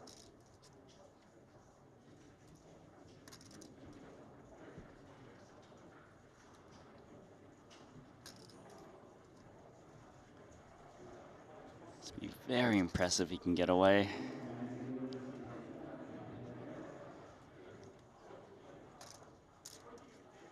I just don't really see a situation where he's absolutely crushing. I think it's just impossible. If Ibinger had a hand like king 4, he's not check potting it. He's probably just check calling.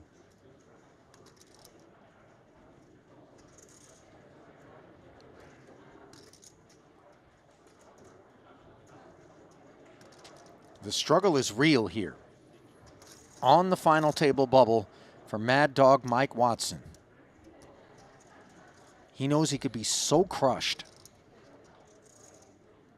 And by the way, while we haven't pointed it out, it is the exact thing he's up against, and he knows that there's some king-king. He knows it. He knows there's some king-king. He knows there's some ace-king. He knows there's a little bit of pocket 4s in there. Fair. Shouldn't be any ace-ace. Yeah, should be 0 ace-ace, but still, we've named a lot of hands he's losing to. This is truly a case of even when we're ahead, we could potentially be in such bad shape that the upside proposition isn't worth pursuing. And into the bin go the aces and 4s. That takes a lot. But Watson, great decision there, sparing himself real harm. I'll tell you what, even in the remaining field here, I suspect there's a person or two that might have found a call. I think it's possible, yeah. Or just some maybe kind one of person. I wanted to say 2 for a hedge, but well, get ready to elevate your game with Triton Poker Series merch. Our exclusive collection features high-quality items, perfect for any poker enthusiast, and for a limited time, you can enjoy a 15% discount using promo code TPSWSOP15. Don't miss out. Head to our online store and gear up today. Remember in Jeju, we got the little gift bag, Randy, with like the 2 new shirts, which were dope. But we didn't get any gift bag this time. You know. You got a gift bag? Do you remember also at the end of the trip we got the extra gifts? Oh yeah, the leftover, like for invitational. I know, but don't call it gifts or whatever. leftover. I mean, well, they didn't they didn't buy extras for us. Randy is my guess. But we got What was it? The scarf and the Scarf. no. My favorite was the little card protector. The little. The little gold Triton. You call it a card protector. It's my trophy. Yeah. You won the $15 nightly. I beat you heads up, all right? Greiko beating his drum. Queen Jack 10-4. Ben Lamb with a very pretty Ace King King 8. All in. Play all in. Now, in the situations where a player says all in, it's just repot. If they have enough, it's technically all in if they don't have enough, but you can see Lamb north of the 880 by 100K. I don't think this is a durable enough one for Greiko. 5 seconds. Well, he knows that if he does continue, he only has to put in 600K more, and there will be nothing left besides the 100K back. So most hands aren't doing terrible. That's 880, and that's what you have back? Yes, exactly.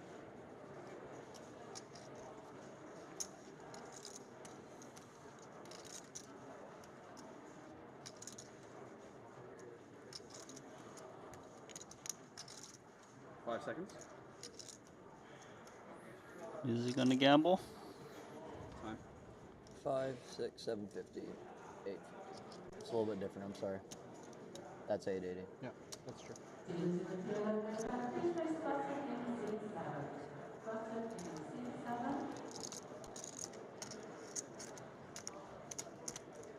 This has got to be posturing, right? No. I Is he really thinking about it? He really is. 5 seconds. Oh my He's goodness. going to gamble. And he knows he's gambling too. He wants to get to that final table, and he wants to relieve Ben Lamb of his presence. Remaining, huh? Implied odds.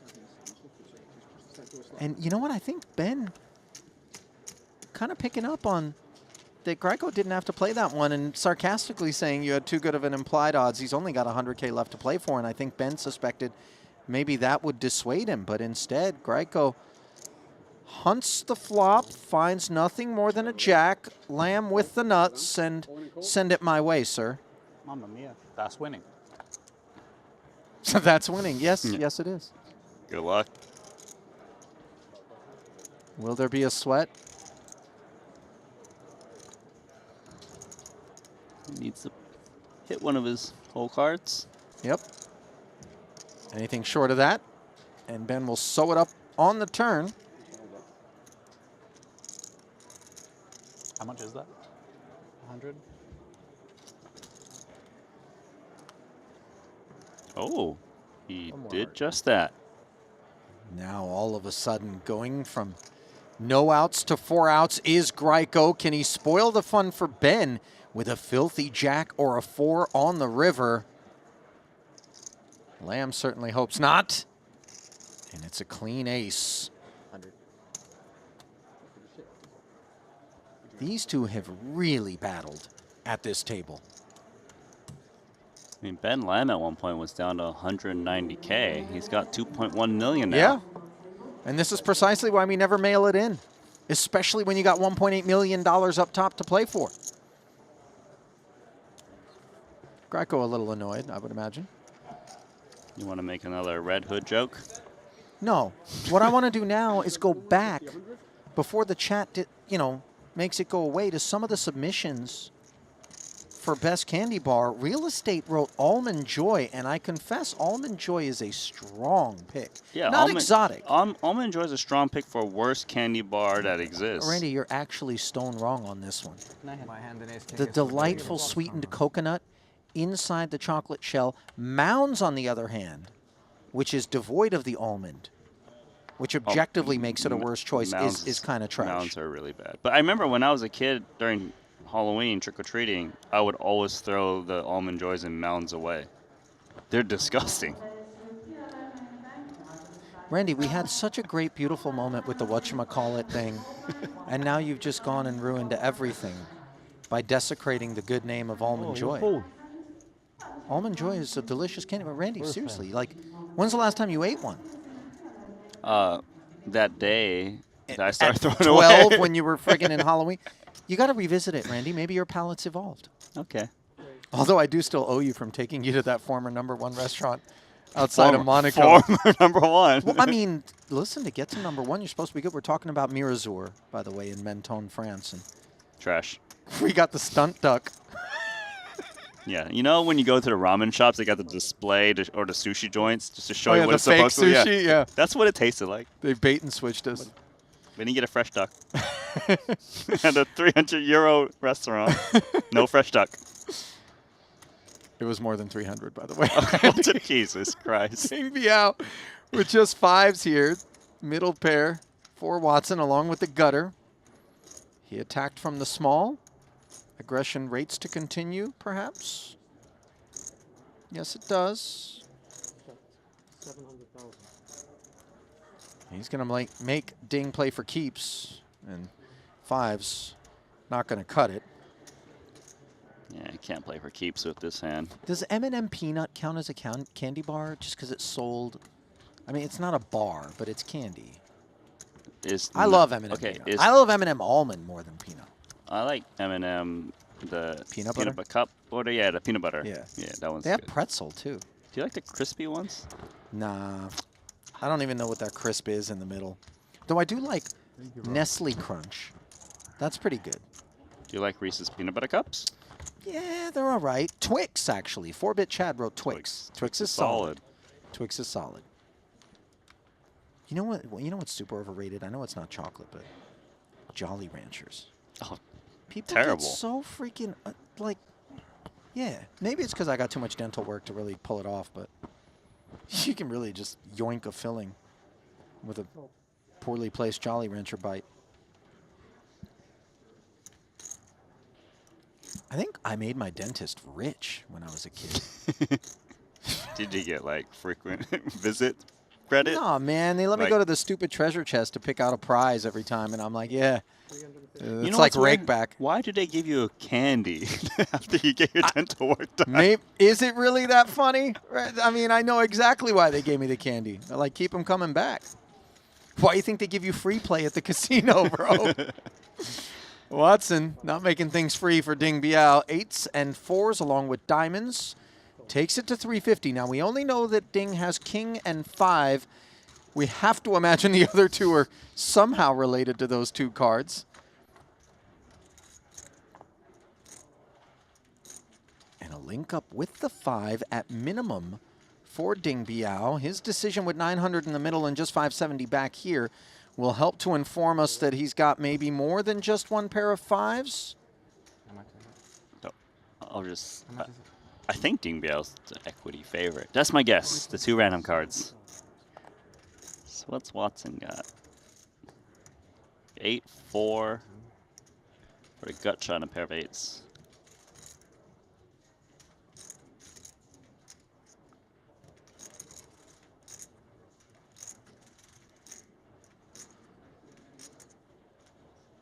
You know, he found a big call earlier with second pair, King Jack, I believe it was. Was that? No, that was Ibinger No, that so made that you're, call. You're What was talking his? about the King Queen that he called against Skryko. Yeah. The flush got there. Yeah, that's right. It was top pair, right? Yeah. Yeah. But it was scary. Sure. As is this decision. He's always in a tough spot, it seems. I mean, he's got 1.7 back, 570 to call. Working through it all. Hamster on the wheel.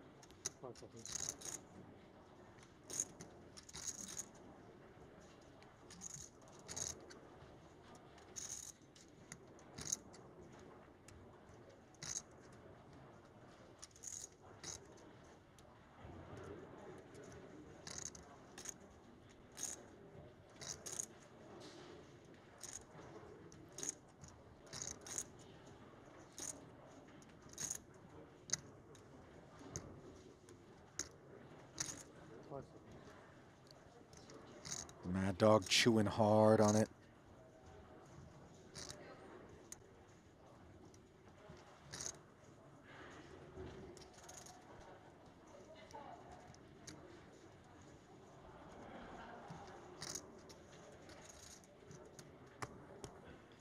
And he goes with fold. I like it. I think the 8-4 a little bit ambitious. Obviously, a 6 could come in. No pair. You have no pair? You. I had pair.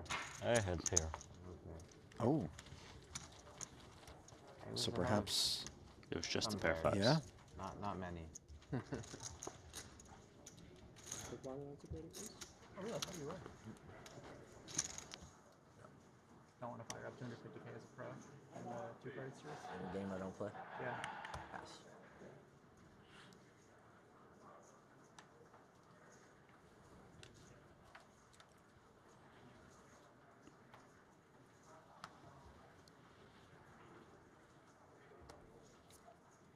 I confess I'm deep in the chat right now.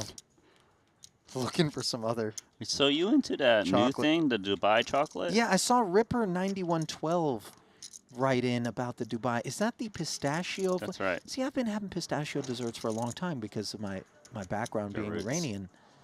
And, you know, they're all right. I think people are freaking out about it because they've never tried it, maybe. I've been trying desserts with pistachio, so I was like, what's the big deal, you know? Actually, at Merit, when you go to the bar, they have the bark with pistachio in it, the dark chocolate, milk chocolate bark And out it's in good? North Cyprus. And that's obviously the last time I had it, and that is good, actually. So, Living in the past. And you never told me about it. well, you know, I can't give away all my secrets, Randy. Alright, Jing Biao doubled. Anti-sweating to get to the final table. Yeah, double. 300. Chidwick's getting short stacked. Targeting Greiko, both of them with King-Queen. Yeah, Chidwick's so short that he's going to come along here. See if he can play for the last 280.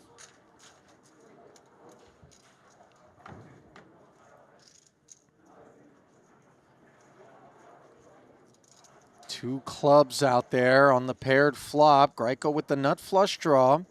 Just 280 left to play for. Feels like it's that time.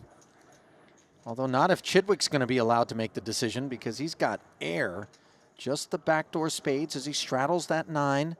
Well, this is confusing for Chidwick because he wants to c-bet this texture, but he might be just all in drawing dead, Yeah, right? yeah, Your opponent just right. has an ace. For sure. He's going to try. Leaving one back. Wow. Not going to work. Not at this price. Not at this price. So it's going to be King Queen high versus King Queen looking for the free rolls. 275.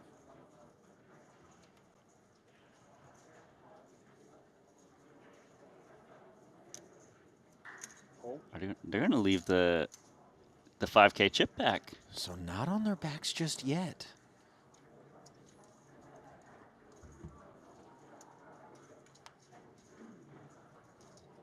Blank on the turn. The trouble for Chidwick is 5K is not going to move this man off his hand.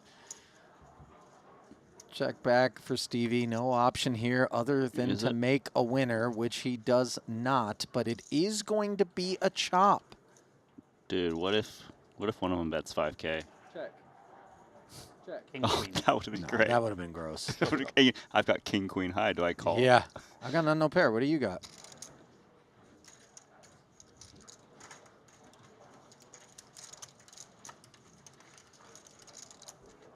Chop, huh? It's in that 3.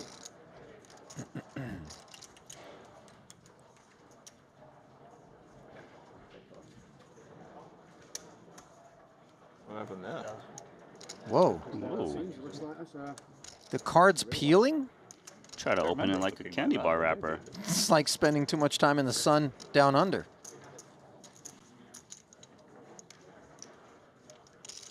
Who was chewing on that card?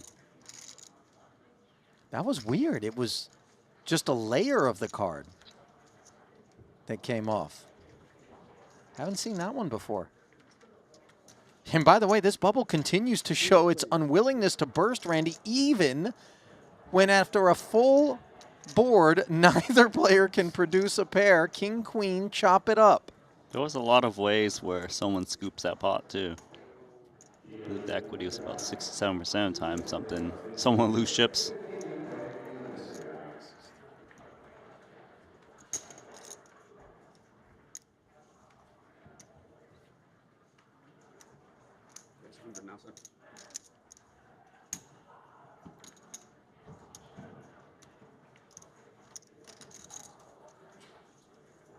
Steven wrote Charleston Chew? No. I don't really remember what a Charleston Chew is, but it can't possibly be a winner. It's a thumbs down. Keep it clean. Keep it clean. Yeah. Yeah.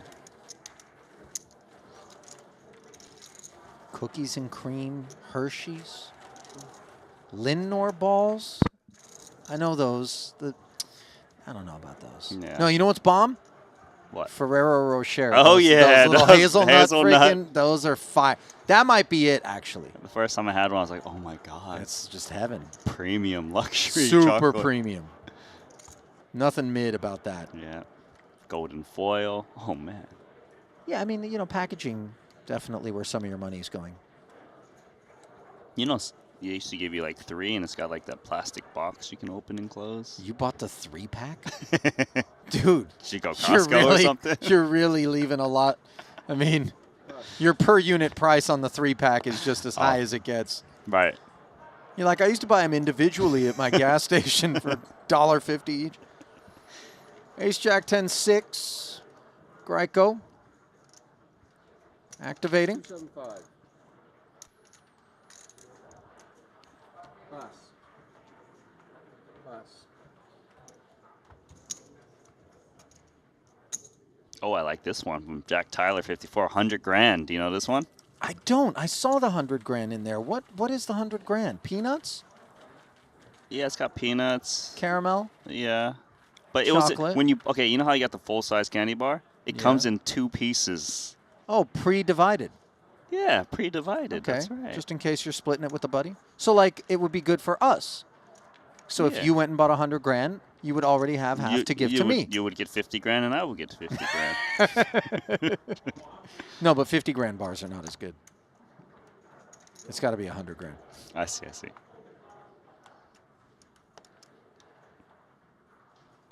I'm not into the Toblerone, by the way. Toblerone's good. The little pyramid trapezoid, whatever, triangle. Yeah, I feel like you're just missing value. All the missing space from the triangles. Oh, you know, that's an interesting point. That is a very interesting point. There's a lot of void. Yeah.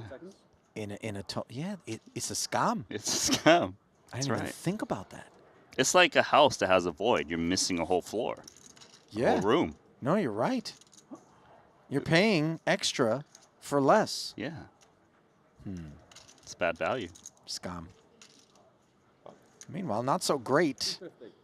He's got 4 to a flush. Yeah, having 4 spades in our hand, but being on the button and being on the hunt for desperately needed chips, Chidwick says 350 and runs into the aces of Ben Lamb, who says more. It's going to be tough to make a flush for Chidwick. I'm sorry. Is this the one? And it's not Ben Lamb on his back. It's Chidwick. You have it already. I'm 1 away. Yep, you are. Good luck. Thank you. Good luck issued by Ben, but if you leave it up to him, I think he would much sooner see himself at the final table of this 75K PLO, which is certainly where he's headed in terms of being a better than 3-2 favorite heading to the flop. But look at this. Chidwick wrestles away the favorite. Open-ended with the jack. Aces hanging on for dear life. Oh, there's the jack. Trips now for Chidwick, and it's going to take an ace for Ben. The short stack once again. Yes. We might never get to a final table in this one. It's pretty crazy that we're not at the final table yet, given what we've seen. Beyond. I mean, in terms of the parlay, Mm-hmm. it's obscene. By the way, multiple people have stepped in, Randy, and I was counting on you to have an accurate assessment of this. But the 100 grand bar does not contain peanuts. Oh. Do you even know what bar you're talking? Payday is the one with the peanuts. I hate Payday, but you're right. You're right. Yeah. Do you even know what? I'm right that it has 2 pieces in it. I'm pretty sure. That should not be the primary attribute that you're emphasizing. But now I'm for wondering, making it you know how there's the fun size? Oh, yeah, fun size. So I'm wondering if the 100 grand has 2 little baby pieces. In the fun In size? the fun size. I don't know now. Would that be 25 grands? 25. Like 5 grands? That's right. Chocolate, caramel, and Rice Crisps, says Scanman.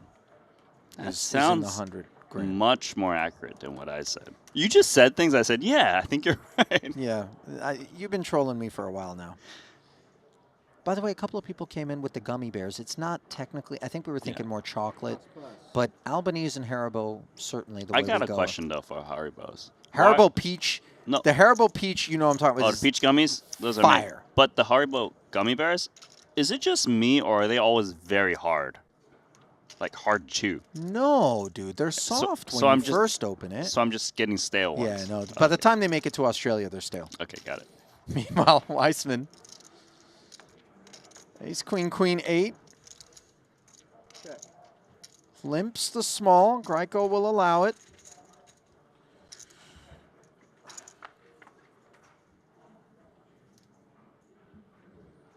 King, Jack, 7. Top pair for Greiko. Nosing in front of the queens. It's not a top pair he's going to be very confident about, but the thing is, he's got the chip bleed at this table, so he knows he's less likely to get raised. But regardless, though, it's actually Weissman that's going to lead out the bet. Queens and ace queen. Slightly surprised, given he's out chipped.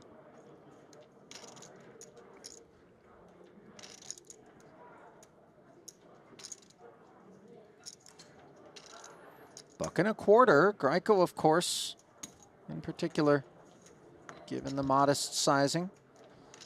Not going to go anywhere. Not going to improve either.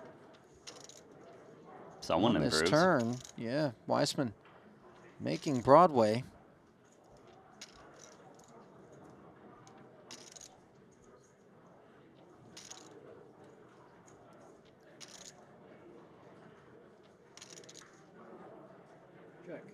Oh, bet when you don't have it, check when you do. Weissman with the little zigzag. Greiko, unfortunately for Dylan, doesn't really have anything he's going to be proud enough to bet. It's a very interesting check. Check. Backdoor clubs arrive. Obviously, Weissman doesn't love it, but it's not a concern. As we can see, kings up for Greiko. Could see a world in which he pays off precisely because Dylan checked the turn, Randy, and it's enough to bluff catch with? I think that Greiko doesn't expect Weissman to check a straight on the turn too often. For sure. Maybe 8-9 he sees check, but like queen 9, ace queen. Okay, but how often does he expect kings up to be good against a 375K, very value-feeling bet on the end? Does jacks up do this? No, it shouldn't really be 2 pair, I would think. So is this a lot of flushes? Straight plus? Yeah, I think so. I think so. For this size. Take sets off the board too? Sets would probably barrel the turn or no? They probably wouldn't barrel the No? turn, to be honest, because of a lot of straights. They might, I'll say that. All right. But the clubs is the board revolves around the clubs now with the check through on the turn, and now all of a sudden there's betting. And if that's the case, if you're bluff catching, which Greiko would be with king 6, it's about holding a club in your hand. So he blocks it with the 4 clubs, although ideally you'd want to be holding a higher club when you're blocking, given those are the ones that are value betting. 5 seconds. In terms of positions, though, it's Weissman's in the middle of the pack. He shouldn't really be bluffing as much into a guy with a lot of chips. So that might make Greiko lean towards fold.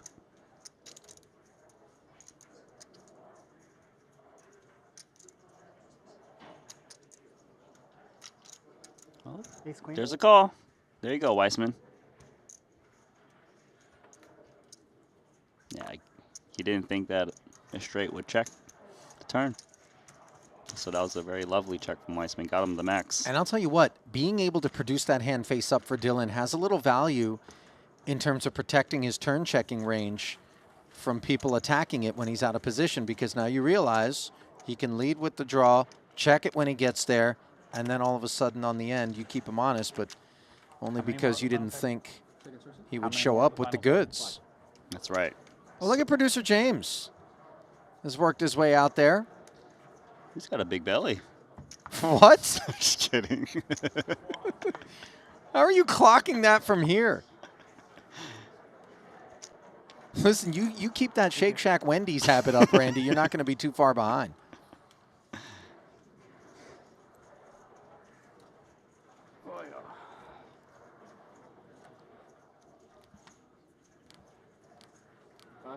Producer James just came into our headset to advise that Rabbit Chow's just been given the day off. Oops. Trying to lock Randy in for an Ironman. Actually, Henry and Kevin are standing by, waiting to take it from the final table onwards. Dylan taking ace-9, 6-5 on the button. Greiko steps aside. Now Chidwick, very fortunate to still be here. That king-queen chop with Greiko had a lot to do with it. He'll fold and continue to lurk. Interestingly, the cluster down toward the bottom portion of this leaderboard is a four-man race with Chidwick atop it in fifth. Lamb behind him with 1.25 million. Ding Biao 1.2. And Barbero with 955 still on the shortest of available stacks. 10 blinds. Se doblaron todos los shorts. Uno hizo cualquier cosa ya, ¿no entendés? Parece que se la hizo chip, hasta parece que se la está regalando la ficha.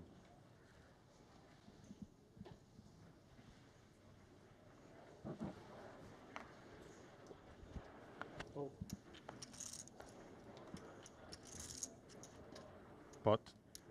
Raise 350,000. Nacho Barbero.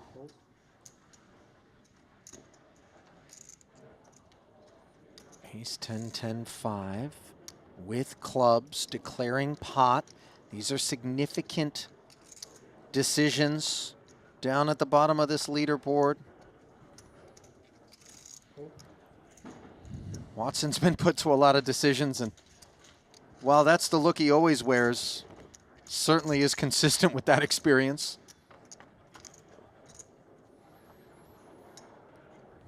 Queen 7 deuce board with diamonds out there. This is really an all Watson affair. 87% checking it over to the 10s, which are naked. Yeah, this is solid for Watson. Now does Barbero want to fight for what's in the middle? Already 850 in there. He's got 605 back. I mean, 605's not a lot, man. We're talking 6 bigs to fight on with. What? He's going to go for it. Yeah. And the snap from Watson, of course.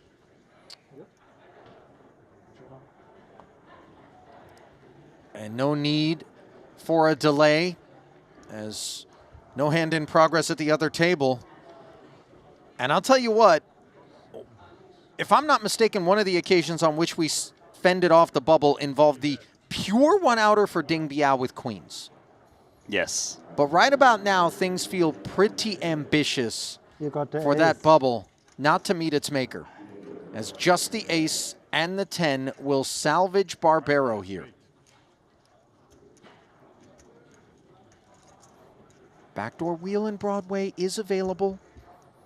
Barbero pointing that out. No longer the case.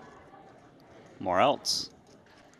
From 4 to 6 as he picks up a couple of 7s. Can the Argentine remain involved in this 75K? He's certainly hoping so. 6 outs one time. Are they there? Yes!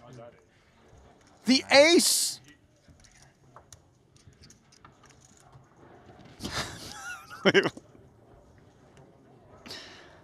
Ollie. I just realized it's a diamond. It was the one ace that didn't work, and I. That's 2 times. Really, Matt. this That's is 2 times. This has been an amazing. You know, He did it. Producer James came in and just quickly advised flush, and yes, now the bubble has officially burst. As has my career, all in one afternoon. Do I need to go on this break and maybe just get examined? Maybe. Yeah, there's a clinic down the hallway. Yeah, no, I'm sure that guy's going to be able to iron me right out. Well, we are down to 7, and we are up to 2 in terms of missed calls by yours truly on the day, as we're having fun here in the Bahamas, but Nacho Barbero's fun has come to an end, unfortunately. He got it, but he didn't got it because it was that diamond ace. An oversight by me, and I thought for a moment perhaps him, although not trying to hedge the blame. I don't know what's going on with me. I deserve this break, or maybe I don't deserve it. I just need it, as Henry's going to be coming in to take you guys through this final table. Oddly enough, I thought that Kevin Rabichow would be joining him, and then all of a sudden, curiously, Kevin is not being called upon to call the final table. Randy, any suspicions as to why that might be? Producer James, that's a big tummy.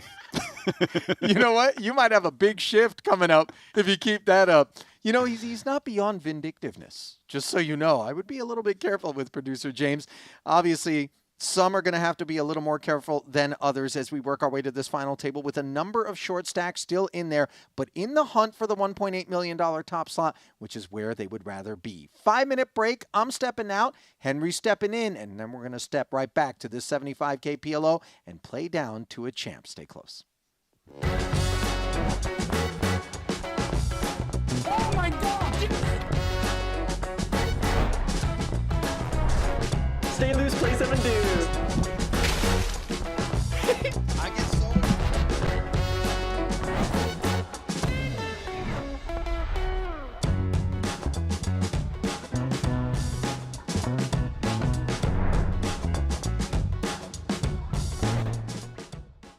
Size and what you got behind.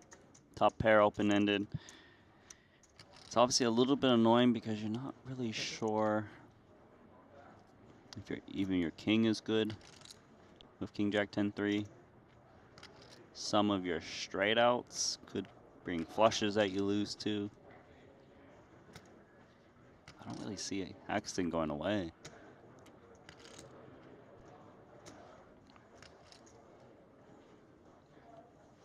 He's only got 920.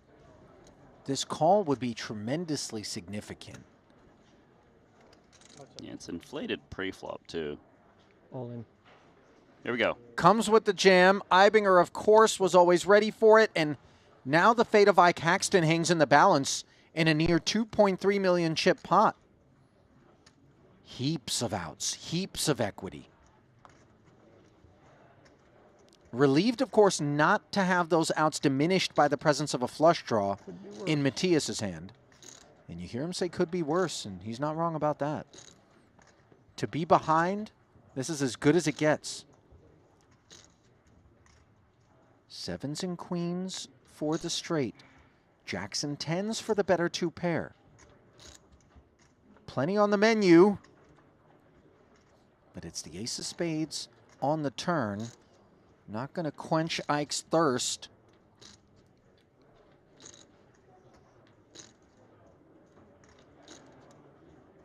Can he find what he needs and continued presence here in this 75K? We're about to find out, and the answer is no. As a case of too many outs, pays a visit to Ike Haxton. Title number 2 at Triton will not be his here today. And the rest of his stack will go to Matthias Ibinger. 9th place finish for Haxton. 181K. We're gonna get add that to his pretty incredible tally throughout the course of his Triton career of nearly $20 million. There's 2 hands. Which one is ahead? I don't know. So 8 remain. You know, there's like vibes in it. One in progress here between Chidwick and Watson. Jack 8-8 board.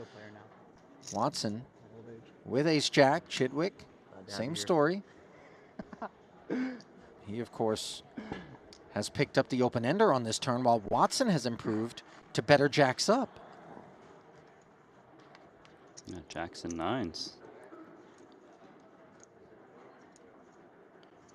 So already 500,000 chips in this pot. Watson to shorter stack. 5 seconds. Might still be some checking from both. It's a bit of a scary board. Straights exist, trip eights as well. But maybe Chidwick wants to just attack the weakness from the flop. Out of Watson? Yeah, I could see it. Feels like check is more standard, but here comes the bet. 5 seconds. Bet. 280. Well, that's precisely Stevie's willingness to maybe do things that aren't standard with greater comfort than your average combatant that places him in I go bye-bye. poker's all-time greats. 70 busted million him? plus in career earnings. Who is it? Matthias? 5 seconds. Call. Watson You know, making the yeah, call. Same flows. Obviously recognizes the vulnerability of his holding on this particular board, but now that vulnerability gives way to nines full of jacks. What a dreamy river card for Watson. For sure. Especially considering if Chidwick had the straight, unlike in Hold'em, double-paired boards don't scare us in the same way. We can still go for value. That's right. I'll have to win this one for my wife first tomorrow. And if Watson was up against 8, he's ahead. I don't have one yet. As good as it gets. Never really something I cared about. Now it's like, I don't know, maybe.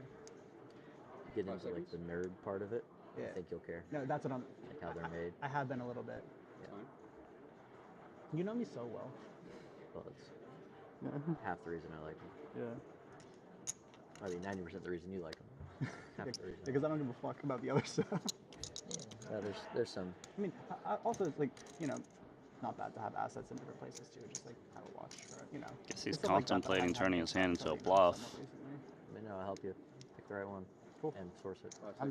Well, given that Watson didn't announce himself on either flop or turn, Chidwick feeling a lot more emboldened to fire this 700,000, which really is precisely turning his hand into a bluff. This is not a value bet with the ace-jack, right? I would hope not. Watson's not folding. I guess he's just exhausting time. Or he misread his hand.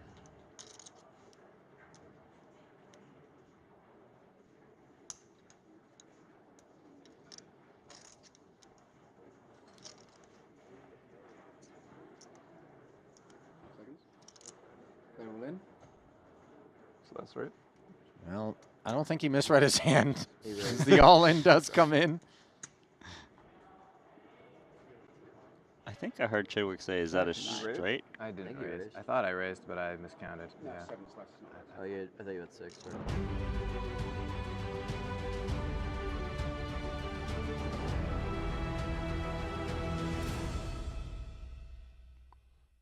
Well, a rare miscount there from so what's he thought he had more money back, went into the tank before jamming, and yeah, kind of slow rolled him.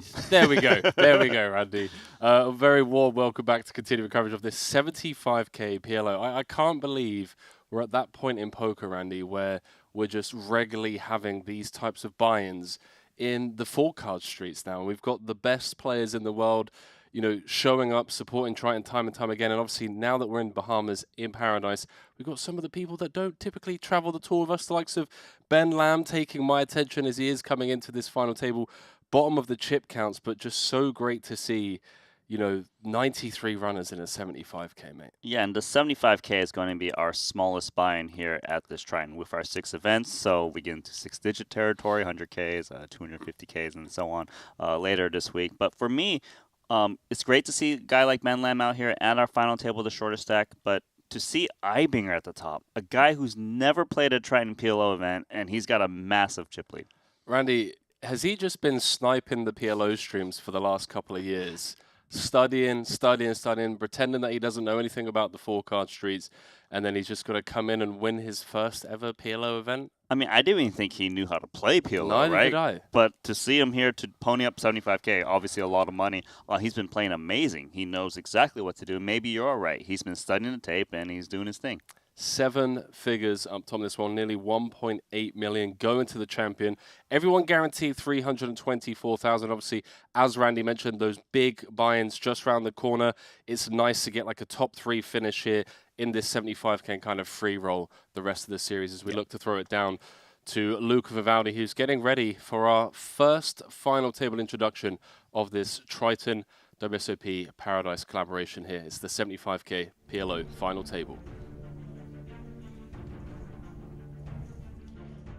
The first event of the Triton series here at WSOP Paradise, the 75K PLO has seen 93 entries. We're down to a final table of 7. It's time to find out who's going to take home 1.8 million.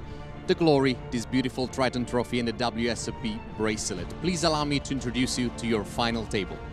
Scene number 1 from China with 1.2 million. Please put your hand together for Ding Biao. Well, we know this man knows how to take down a PLO title. His most recent one coming in Jeju just a couple of months ago.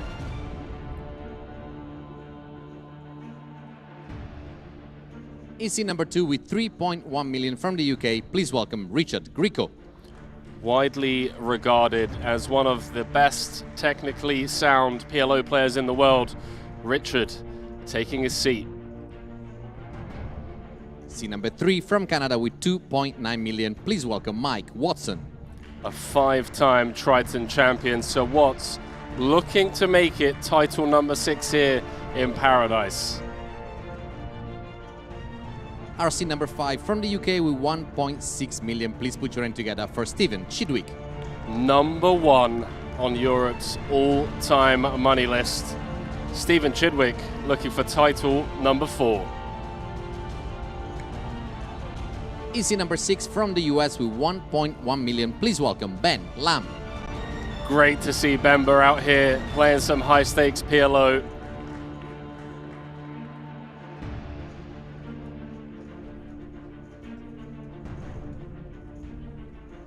In scene number 7, we have a chip leader from Austria with 5.8 million. Please put your hand together for Matthias Eibinger.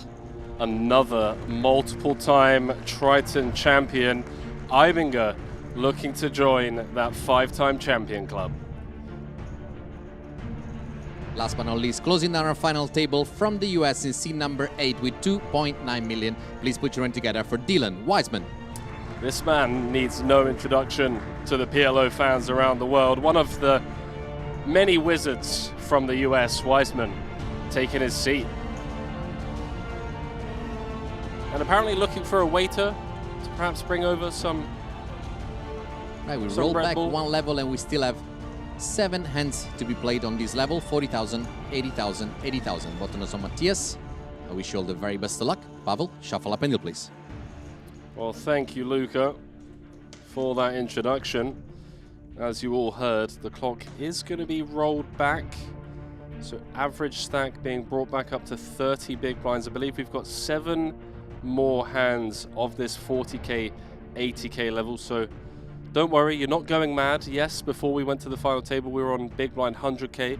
But that rollback just a way of guaranteeing some play, you know, for everyone. For everyone, yeah. Basically. Yeah, for everyone. Better for us. More to watch the greatest play. Well, you say that. I'm hearing you might be in here the whole day as you've been picking on our producer. So maybe not great for you. But how about this? Nearly $7 million in the prize pool in this 75K. 1.8 million for first. 324,000 locked up. And if this is what we are kind of looking to expect from here on out, this series could be huge. That Invitational had, what, 12 million up top last time. I mean, this is the series to do good in. If you could choose.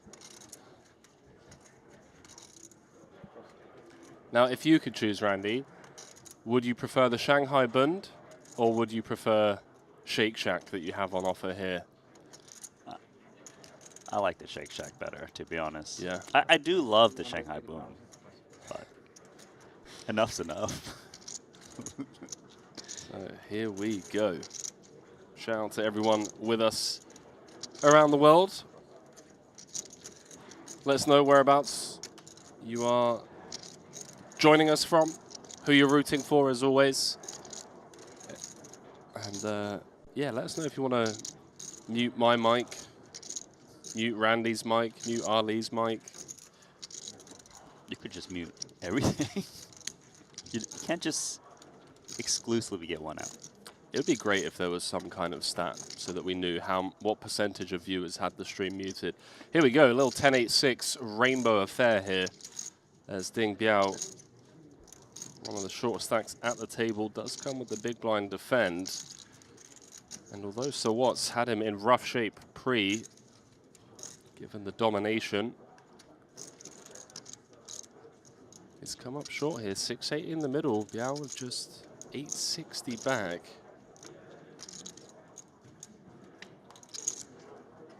Checks through, and how about that for a spicy turn card? Counterfeit Sting's 10-6. So if he was ahead of a hand like aces, kings, any overpair, he's now behind, and he's now losing to other 10x as well. Yeah, and Watson picks up plenty of equity. He also has clubs to go along. So what seemed like a spot he would never win, he's back in it.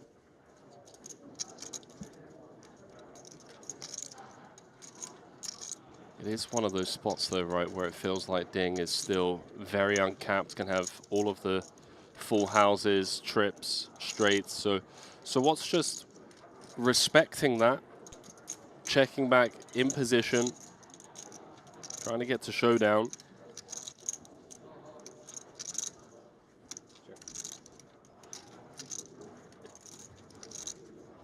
It's pretty hard to start bluffing now, I feel, on this texture. You're a pre-flop raiser. You're not really supposed to have much of this. Unless your danglers kind of make a random straight.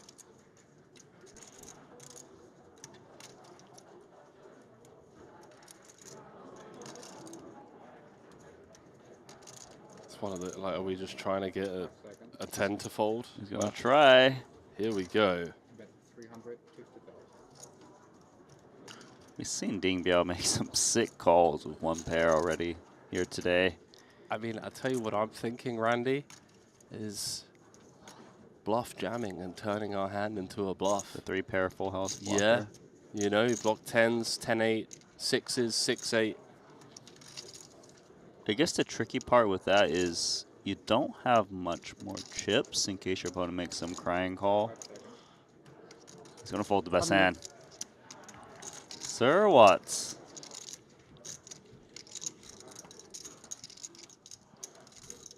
Man, what a stacked final table. You were living in the past when you tried to live for 80. You didn't consider that you might have been living in the future.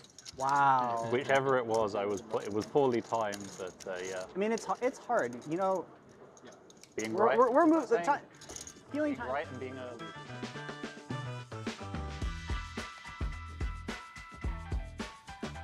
Well, I'll be honest with you, I'm as tilted as everyone else is right now.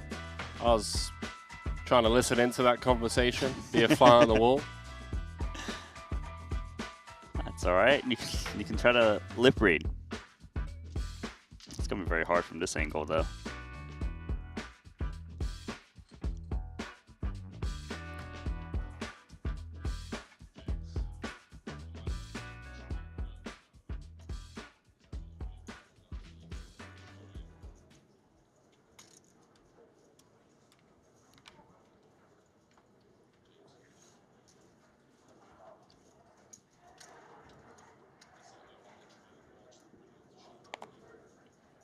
Pass. Pass. Pass. Jean-Philippe saying, where did Ali go? He took, well, I'd say he took. Randy spiked his drink. That's what you're going to go with? Randy spiked his drink and with a laxative. Let's just say That'd be brutal. Let's just say Ali had to shimmy his way out of here.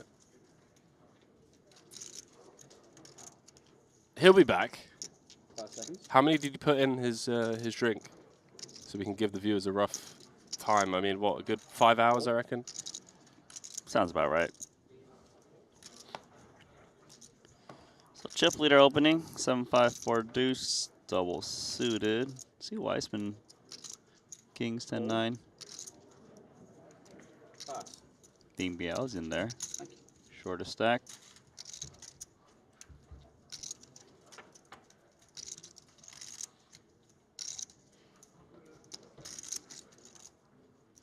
What are we working with? Well, we got a little royal flush draw, although Dylan's got it blocked, unfortunately for Ding. There's 760 in the middle. This went cut off open, chip leader. You can see his flush draw is not live. He does have some back doors wrapped around that 6 of hearts with the 7-5-4. Dylan with a very relevant king of spades in hand could come in handy as potential future bluff card, although you can see there's a good chance it doesn't work should a spade roll off, which it doesn't. And now Ibinger, Randy, turning that open-ender and a pair. Yeah, he benefited the most from the 5 that doesn't perceive to improve players normally. Curious to see if he attacks in this spot. Just given the weakness his opponents have shown on the flop and turn thus far. He has spades. I think the stab is probably coming for Ibinger. He can afford to 5 seconds. throw in some chips. 655,000. 655. This is cool because the bigger you bet, the more likely your opponents aren't going to chase marginal draws. Well, I have to ask, Randy, is this an intentional sizing here from Ibinger? Biao has 660 behind, so he would have been leaving Biao with a 5K chip just in case Ding did call. Ding wins the, loses the pot, and then he can just bully everyone else because Ding would be down to just 5K. Yeah, that's a really good eye there to notice that he purposely left the 5K. And you know that Ibinger's the type of guy that will be thinking about these things for that little extra edge. Because you're right, if someone is left with 5K, the very next hand, no one plays a hand, and he just raises and takes and wins big blind and big blind ante and small blind. Oh, thank you. Yeah. Yeah. Dasani's weird. Tell you what, Randy, I'm just looking at Ben Lamb's Hendon Mob. The last, let's call it 14 months. Out of the 15 cashes that he's had, 12 of them are in PLO tournaments, and his most recent cash came at the Poker Go studio just 17th of October, so a couple of months ago. Took down event number 4, the 10K, for 292,000. So this is a man who is in form in the PLO streets. Yeah, PLO's his game.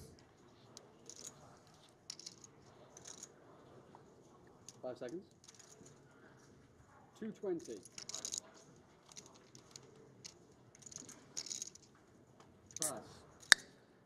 Pass. I've been good with the blazer.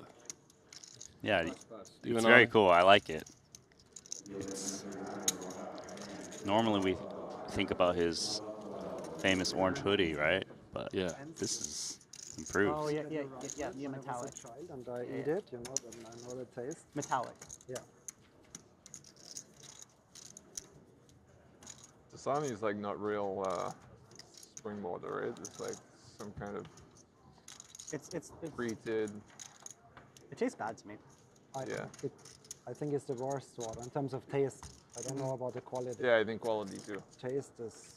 I think you're like indifferent between being dehydrated and drinking Dasani. We're being a little hyperbolic here, but I don't know. I mean, I actually don't know that much about it, but I remember Nick saying that he wouldn't feed it to his dog. Okay. It's really terrible. I mean, I hope they don't sue me now. It's just my personal taste.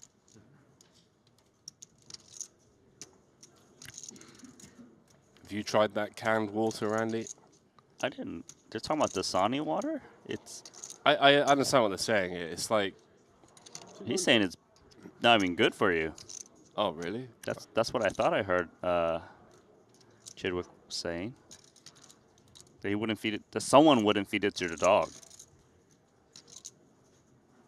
What about that water in Flint, Michigan? You think that's safer than the water that they're drinking right now? How about this from Dylan, by the way? Unafraid, even against the early position open from the chip leader. Yeah, with 7 remaining. He's just expecting Ibinger to open a lot, have a lot of raised folds. He's got double suited kings.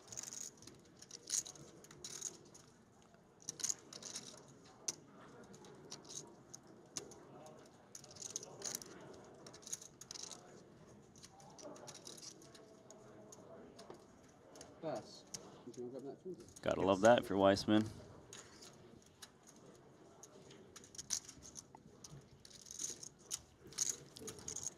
When I get a break, I'm gonna run and get a sip because yeah, that's like it leaves a metallic taste in my mouth.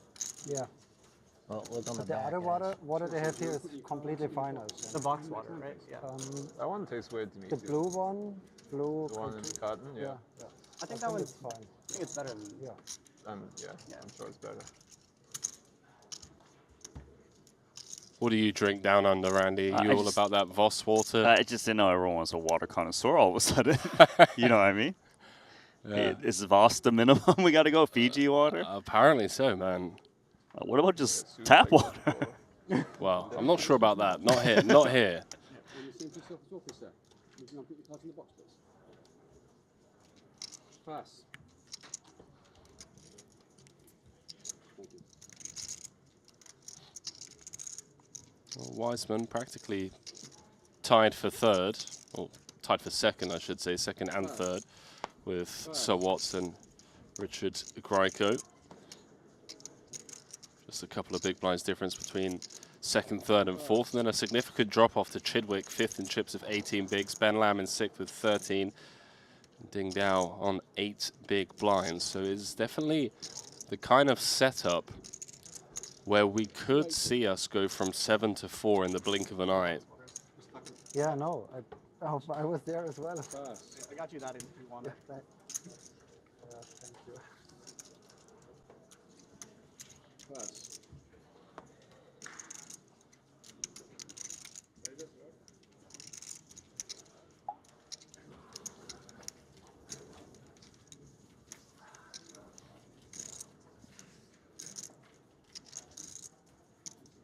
So that PLO main starts today too, right? It does indeed, yeah. 100K? It's already started. If you head on over to the Triton Poker Plus app, you can see some of your favorites. Ike Haxton, Nicholas Parson, and Ben Tollerine. All over there battling in that one.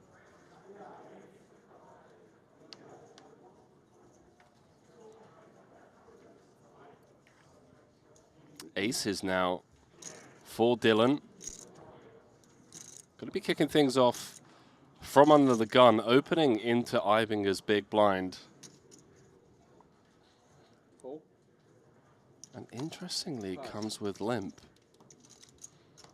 Going for the old limp Pass.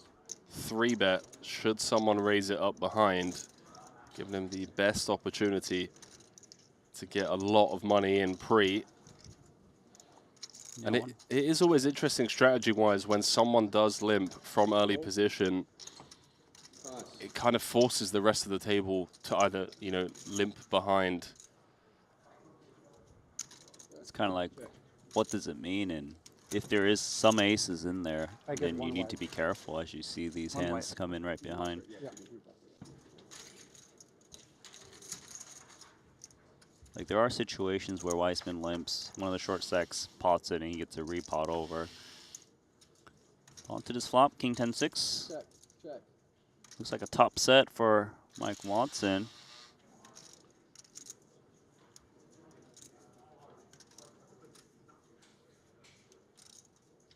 It is indeed. Rags for everyone else. 400k in there. 130. Let's see. Observes. Wiseman, who comes out firing around third pot, 130 into 400.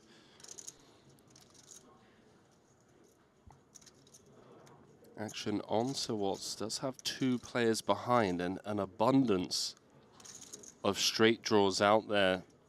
You know, the Queen, Jack, any of those 7, 8, 9 kind of inside wraps around the 10-6, but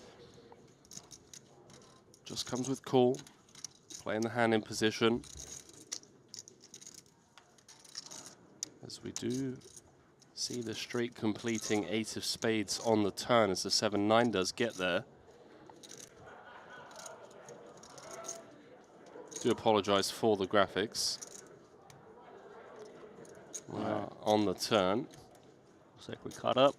There we go. So just naked aces. Weissman. 5 seconds. Check.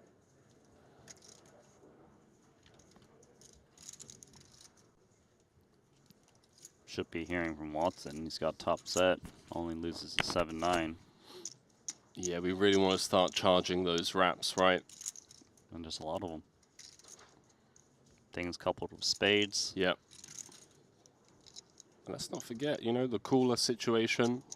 We're up against like King 10 or pocket 10s. 5 seconds.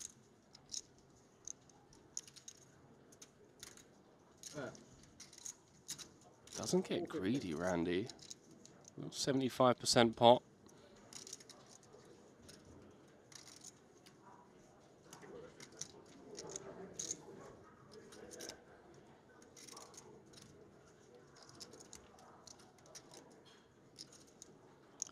This doesn't feel very good for aces at the moment. Still a lot of pot to play for, and yeah, that makes sense. No backup. No gut shot to go with it. Michael Watson. They're definitely going to want to see that one. Thank you.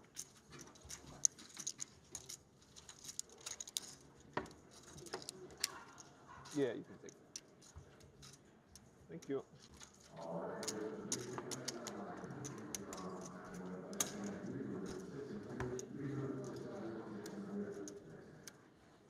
So for those of you just joining us, down to the final 7 here. The opening event of this Triton Poker series in collaboration with the WSOP Paradise. How cool is that? A Triton trophy and a bracelet for the champion. You get 2 pieces of hardware. Pass. Pass. Pass.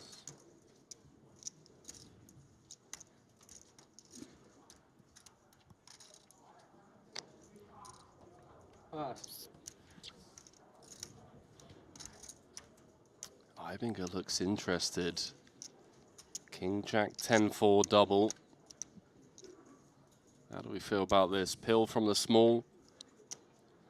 Yeah, the thing is, when he peels from the small, I guess he doesn't close the action, so doesn't want to get sandwiched by Weissman. Oh, Ding's just going to pick up the blinds and the big blind ante, I assume. Very trashy looking 8-6-3 deuce here for Dylan, but as you mentioned, you know, closing the action. It gets only 380 back, so if he flops something, he can only lose so much. And I guess the equities always run close enough. You can speculate.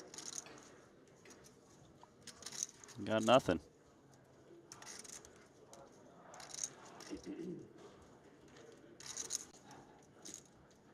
I'm so tilted on Dylan's behalf right now.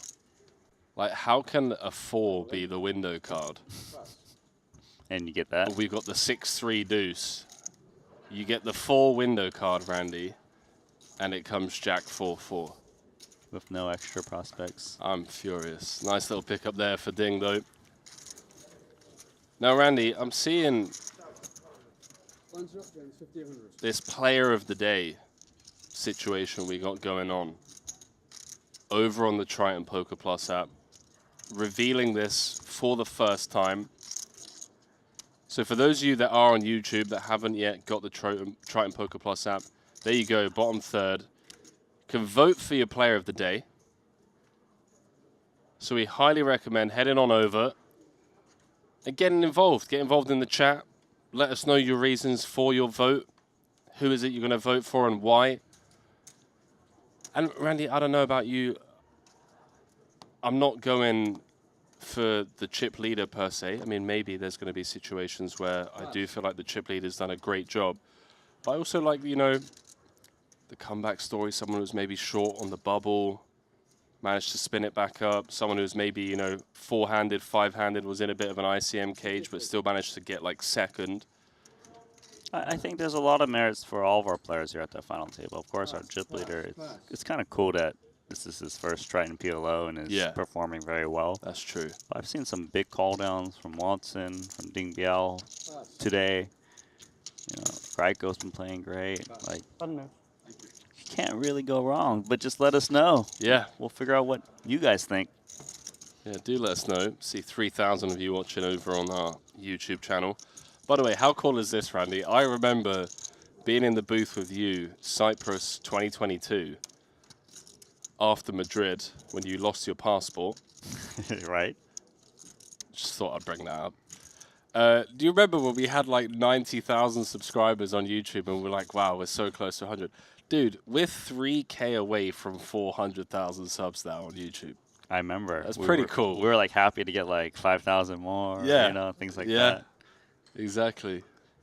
Oh, it's great, man. Eventually, it's going to be 1 million.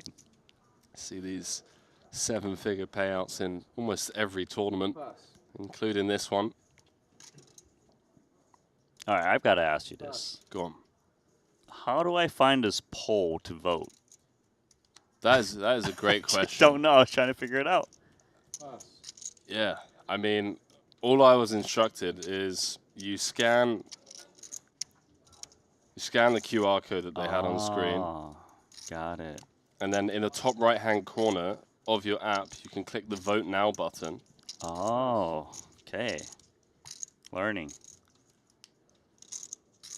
Oh, I see it. Vote now. Yeah. You're right. And Ibing is currently in first with 28% of the votes. We're seeing Dylan Weissman with 2%, Richard with 3%, and Ding with 3%. So I voted. I'm going to, you know. I voted. Yeah? I'm not telling you who, but I voted. Only 3 people got votes so far. Just saying. Ah, there we go. Well, now I know who you voted for because I just saw the number skyrocket up to 32%. So I know that you voted for the chip leader, Mateusz Ibinger. You got me.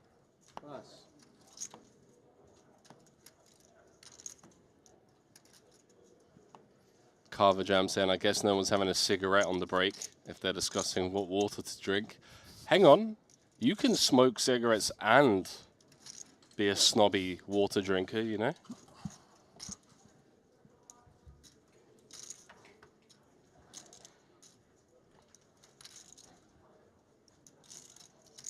Well, a little middle pair, not flush draw action. That was a gut shot to a non-nutted straight for Richard. Checks it over to Dylan. It seems like a marginal piece for Dylan. Not flush draws. The pair. My Greiko's hand looks quite solid. 140. 140. Although, of course, the 7 that would make him a straight would bring in 10-9. Although he doesn't have to worry about that here. Tainted outs, as I like to call them. Yep.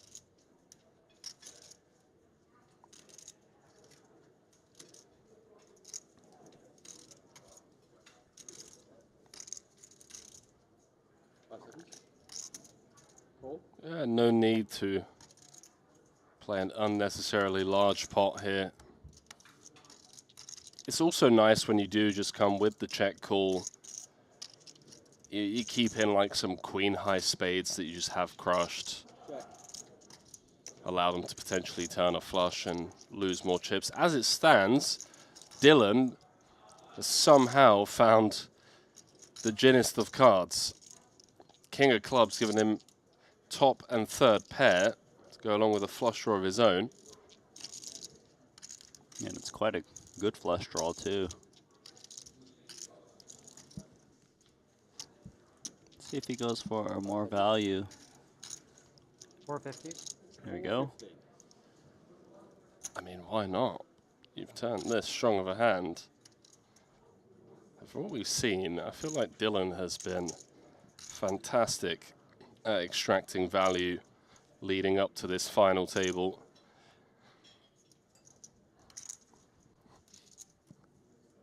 Again for Richard. An annoying spot. Some of his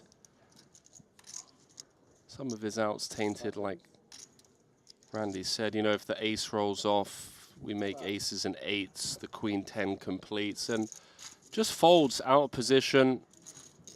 Doesn't deem it enough equity to continue. Plus some future game stuff as well if we call and brick. Also, I think that when he hits this nut flush, it's not like he's often going to get paid or get his opponent to bluff.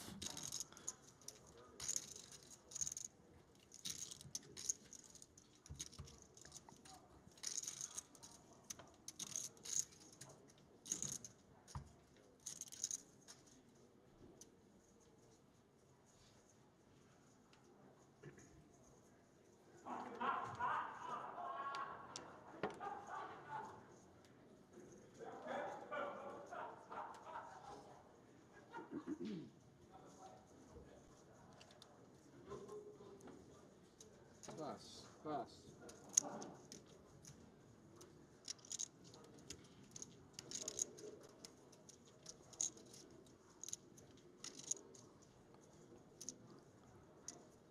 260. 260.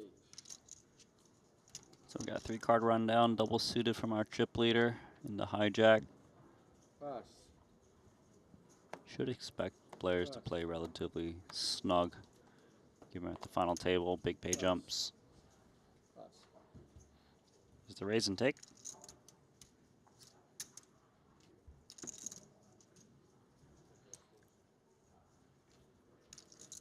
See Josh in the chat saying, who's the Richard guy? Can we get a bio? We certainly can. I mean, Richard Grieco from the UK, bracelet winner, Triton champion.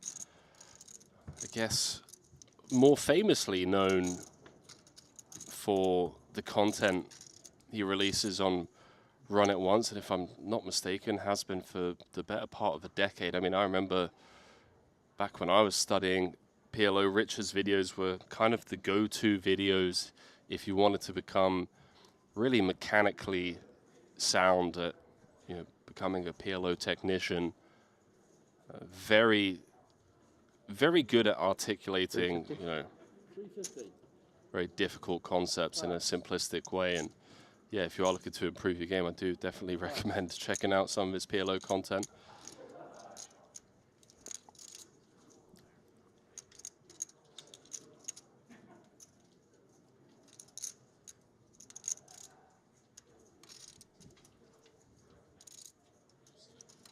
Seconds. Fold.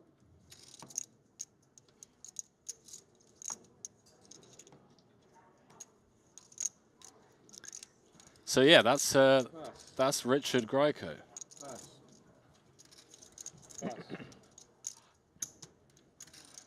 Do you anything to add, Randy, about Richard? You're a bit quiet. You're a bit quiet over there. He's a good player. He's a great player.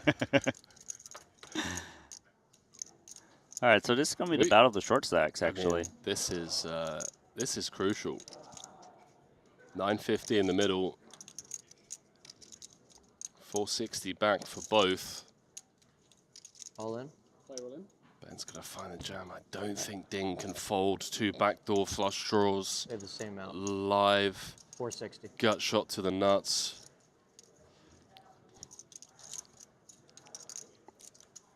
Yeah, it's those two backdoor flush draws that might tip the scale for him.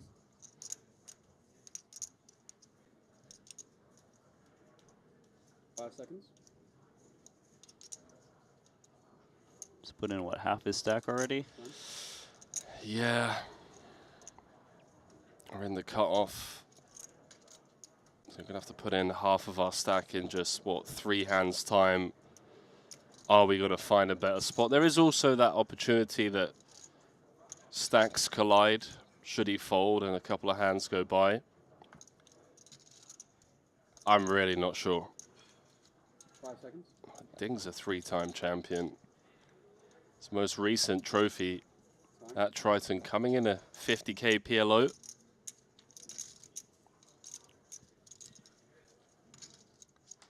Well, Ben's actually like a heavy favorite in this spot. 10s are the best hand, blocking ace, queen, straight.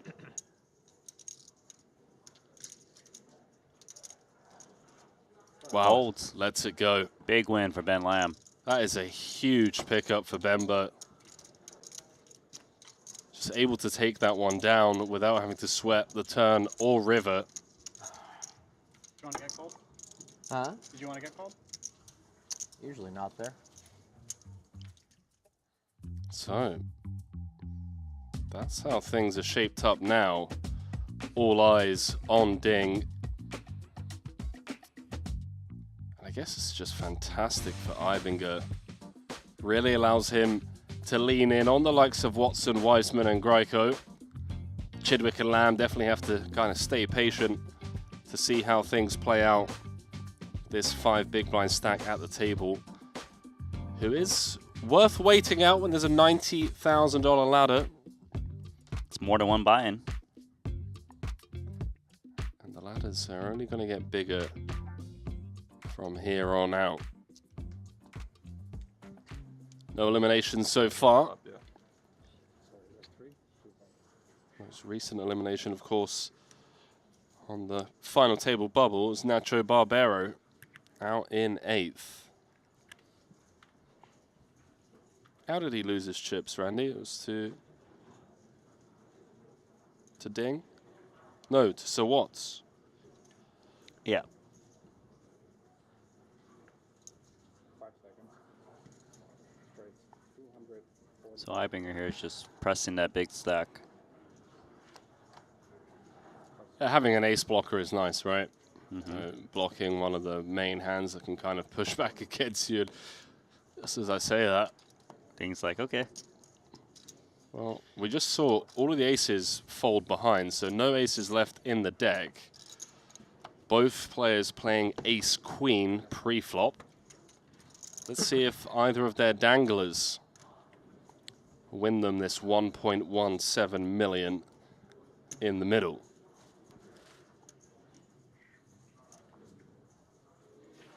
You can see 20% of the time they will tie.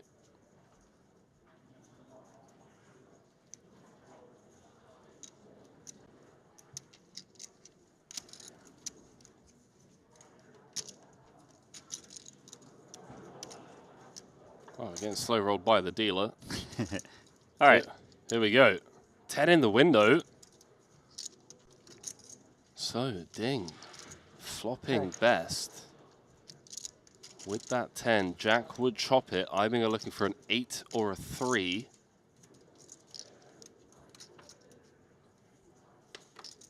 Oh! Ooh, that's an 8. Plenty of outs for Ding Biao, though, to try to stay in here. Ace, King, Queen, 10, 7 needed for the 3-time champ. Otherwise, he is going home in 7th place. What will it be? Is he staying in this fight? Yes. I was so confused there, Andy. Took my brain a moment. 2 pair.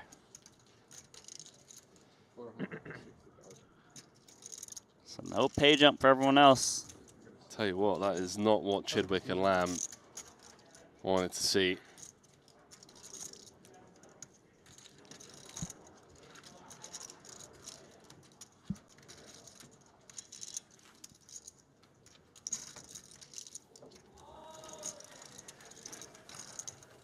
Judging by the first page of that leaderboard, I don't think we're missing anything in the main event right now. What's that? Strong leaderboard. Very strong leaderboard over there in the main. I guess it's probably what you'd expect.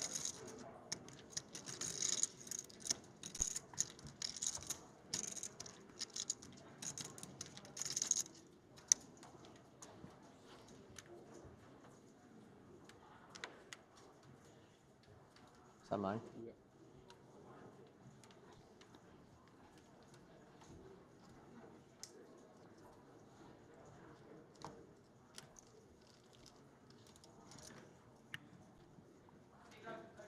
Rainbow aces for Dylan for a second time at this final table. Do apologize. Last time he had a single suit. 275. Not going to come with limp this time round. Raising it up, 275K. We might be heading into a little bit of an ICM gridlock here, Randy. I mean, it makes sense. There's 3 players with 12 big blinds apiece. We're getting at least 1 buy-in for each pay jump you can acquire. Hot. Yeah, you just kind of print money by waiting a bit too. Here comes Ben Lamb, ace, king, king, deuce versus the aces. Ben's in trouble. On the back end of seeing Ding get that double. No ladder secured. No 2. See if Ben's going to be sticking around in this 75K. On the hunt for his second Triton trophy. He's going to have to do it the hard way. Needs a cowboy. No help on the Jack 5 deuce, although that little dangler does give him additional outs. And just 20%, 4 outs. Cowboy or a duck needed. Well, now remove the kings from the equation. So that would give Dylan Broadway. That adds the 3 remaining queens in the deck. This 2.6 million chip pot. Oh. What a needle from the deck. Thank you. Finds the set he was looking for pre-flop, but it improves Wiseman to the Broadway straight. We have our first elimination from this opening event here at the Triton Poker Series, WSOP Paradise, 75K PLO. You were the big blind, right? Has lost one of the PLO greats, Ben Lamb, in 7th place. I mean, it's always nice to final table the very first event, especially since the last time he's played Triton was in 2019.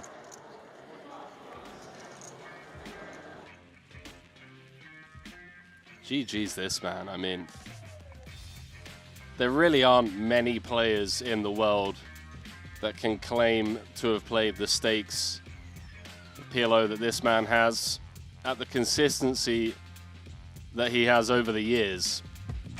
Great to see him in the mix here, just showcasing just how good he is. I mean, I know he doesn't follow the tour around, only shows up for this stop. So it's a lot closer to home. But posting results straight off the bat, Ben Lamb out in 7th, and with that, everyone securing that $88,000 ladder. We're down to 6, 412,000 locked up.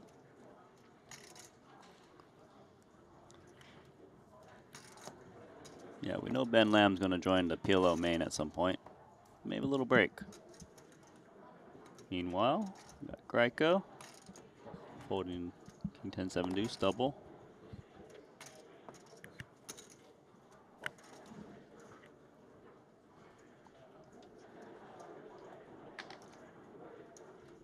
Very similar hands. Red versus black. Both with queen 8-7.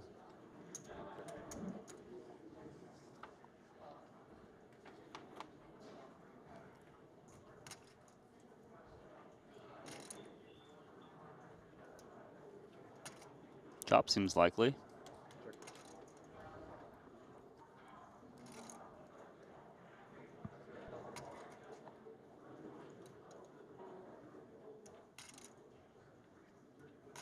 Just want to clarify why, while this nothing burger of a hand plays out, some confusion for the viewers who are perhaps new to the game of PLO. And that previous hand, yes, Ben did have the ace of hearts, and there were 4 hearts on the board. But in the game of PLO, you need to use 2 cards. Mandatory, you have to use 2 cards from your hand and 3 from the board. So in that case, where there are 4 hearts on board and you have the ace of hearts or a heart in hand, you do not have a flush. So you have to use 2 from your hand, 3 from the board. Queen. Queen. Queen 8.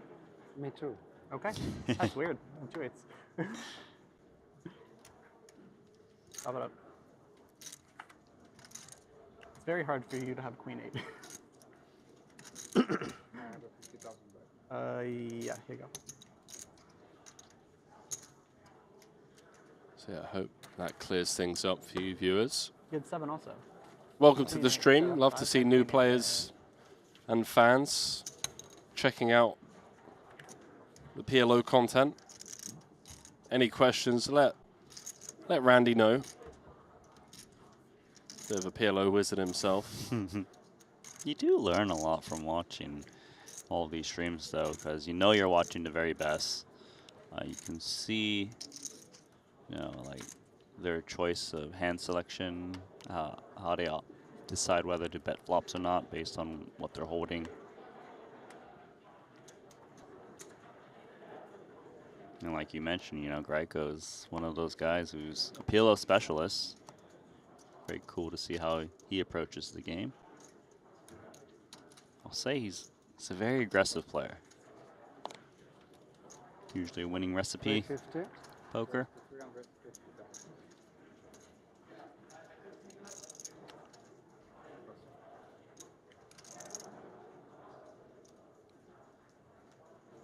Ibinger putting his tournament knowledge to work. It's a button. Looks like we're gonna have a battle here. Ibinger versus Ding Biao.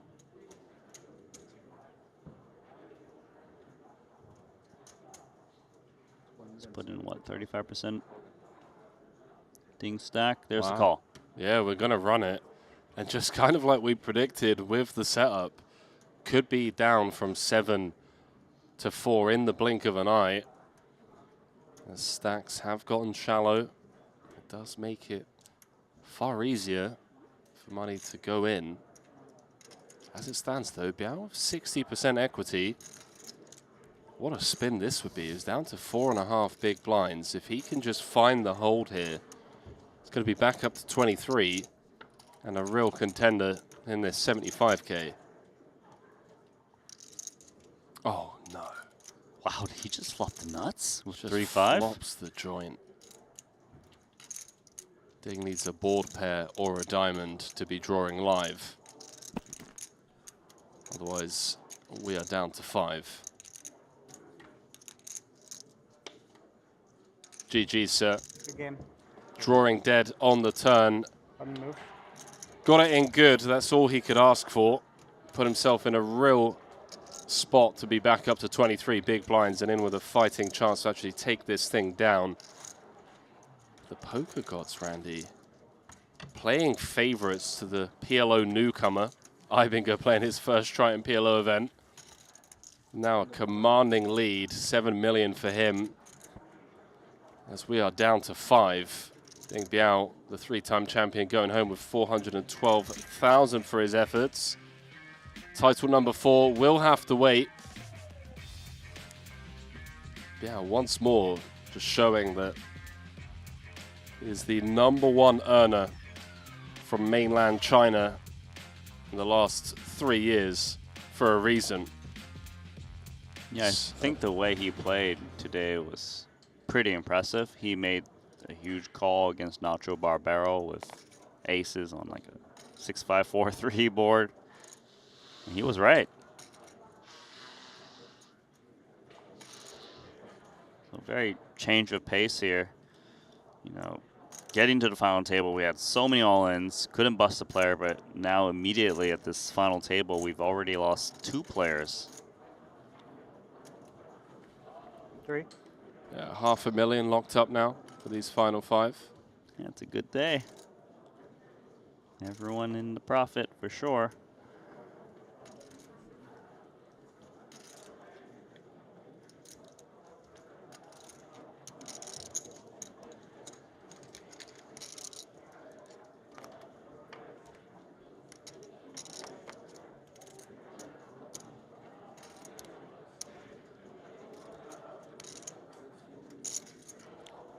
Looks like top pair versus nothing.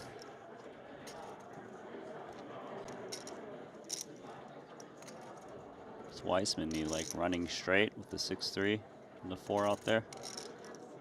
Well, he does have the power of the puck. 175. Doesn't necessarily need to make a hand in order to win this. As things stand, obviously. Richard won't be going anywhere just yet. Not for this price. $175. Randy, how long have you and I been doing commentary together? So when did you first join? We've been together for about 3.5 years 3.5 now. years? I've never heard you say $175 until today, and I'm assuming it has to do with the fact that we're in the Bahamas and we're close to America. We're in America, yeah. Okay, I'll allow it. I like how you're catering to the American audience out there. So was this $10 city?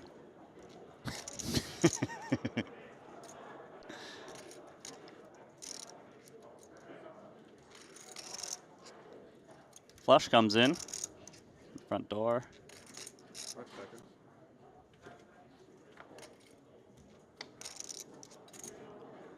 So 4 hearts out there. Like you mentioned earlier, you need to use 2 cards from your hand, so neither player has a flush.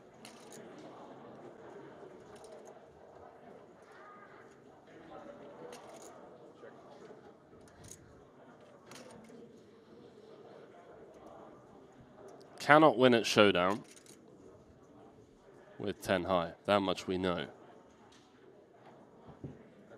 Dylan 5 points. remains disciplined, knows when he just needs to wave the white flag, even with stone bottom of range. Personally, for me, that really is a sign of just a world-class player. Just not letting that devil on your shoulder kind of convince you, oh, you're bottom of range, my opponent's checked to me 3 times, I can't win the pot with 10 high. Sometimes it's okay to wave the white flag. Yes, because if you're always betting when you have bottom of range, you're probably bluffing too much. Plus, there's no shame in, firing that 1 C-bet, kind of just chilling out, because Chidwick's on 12 big blinds. We already saw 2 eliminations very recently. And 12 big blinds, that could get in very quickly. Weissman doesn't want to put himself in a spot where he's at the bottom. Speaking of the 12 big blind stacks, this is that player, Chidwick. He's out.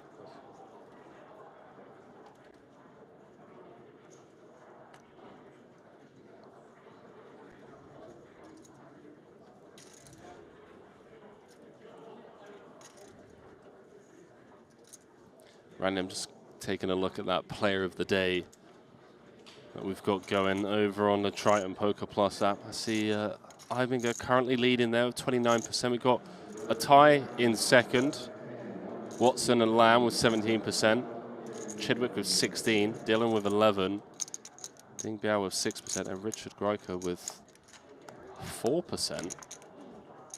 I feel like he needs more votes. Yeah. Not trying to rig it or anything, but seems like a bit of a imbalance there. One of the greatest PLO players of our generation with just 4% of the votes.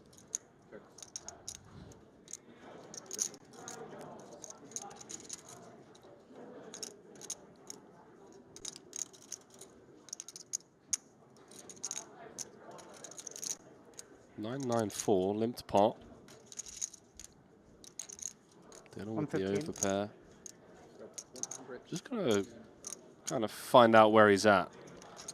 Yeah. Small bet in position. feel like his hand needs more protection too with the jacks.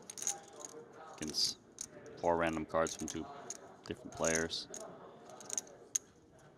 It's a good board for the kings, actually. He has a full house, right? 3 kings, 2 nines on board. You got to use 2 of your whole cards, not 2 from the board. Thanks for clarifying, Randy.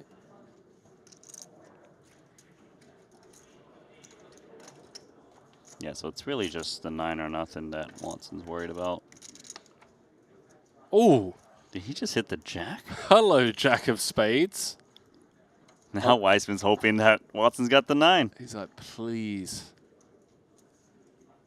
Please have trips. Please have a full house. 9-4, Jack 9. Right.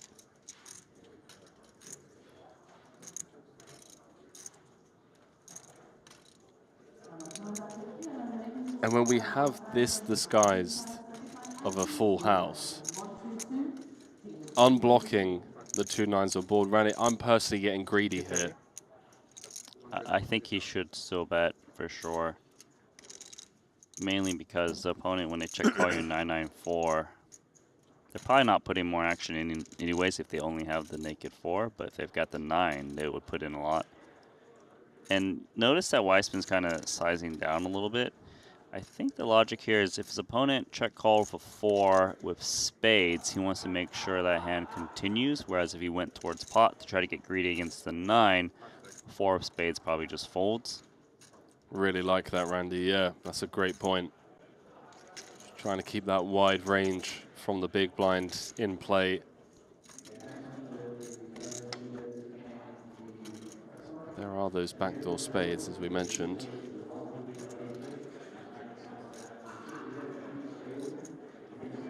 Yeah, so let's see how Weissman sizes this one, because spades do come in. If he's up against a flush, surely he wants to bet huge, but if he's up against just a 9 that doesn't have key blockers to flushes, then going at pot would probably scare those hands away a bit more. It's always hard to figure out which way you should size.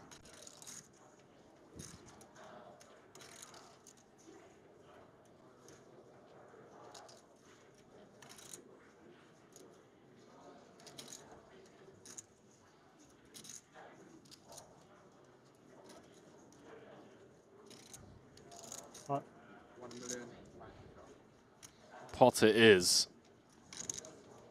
Now we want to go polar. And no nonsense from Sir Watts, obviously. Lets it go. Dylan Weissman chipping up nicely, taken away from second in chips. And with that result and takedown, Dylan's now moved up to second.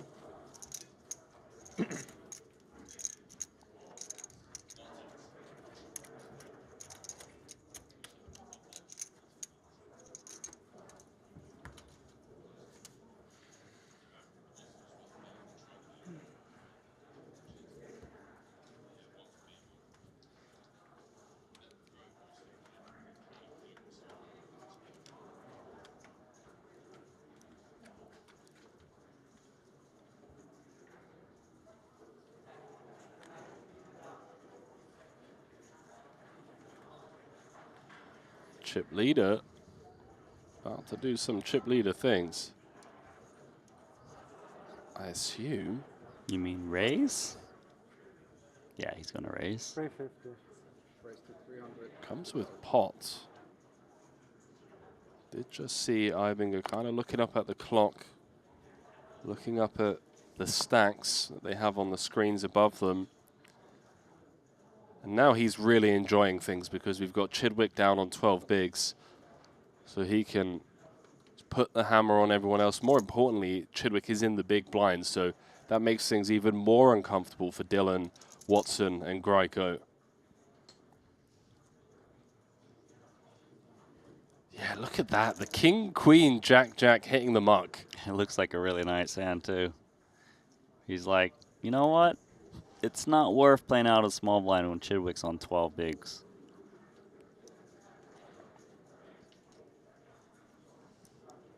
Here comes Chidwick. Gonna make the call. Note the size of the pot, 850. Chidwick with less than pot back. The money could go in. It's not going to.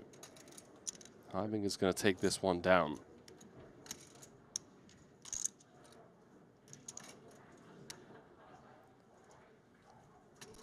Yeah, less than pot remaining.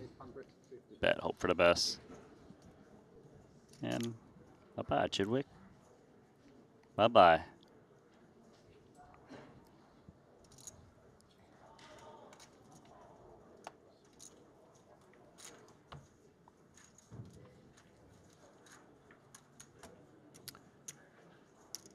So a couple of newcomers to PLO over on our YouTube channel. Hillside Only saying, what's the idea behind the limit here being pot and not all in?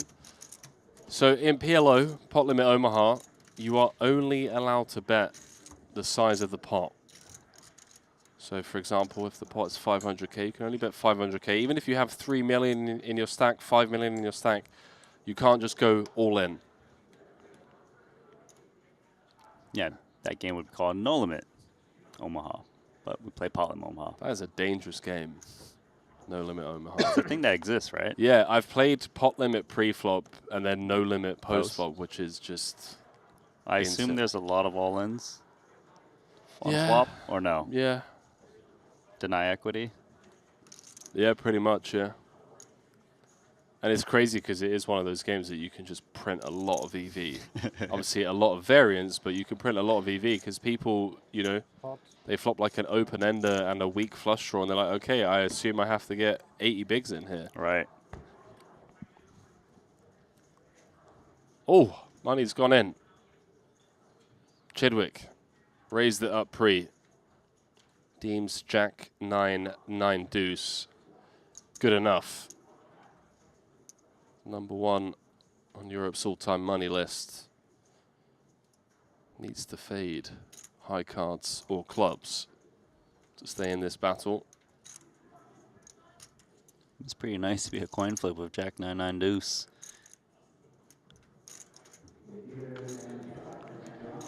On to a flop. See if he can hold.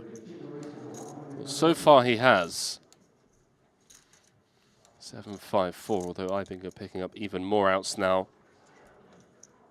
Any ace, king, 8-7-6 would do it. And there is the king. Uh-oh. Just 2 9s left. Red 9 needed. Does Nina want to make an appearance on this river? Oof. Close, but no cigar, Randy. We're down to 4. They are dropping like flies out there. So the 3 short stacks out, just like that. Chidwick, the last one to go, gets the most. He cashed for $500,000. Just a casual $500,000, Randy. Taking his total Triton earnings to more than 33 million now. 3 titles, 65 cashes. Thank you. Thank you. Thanks.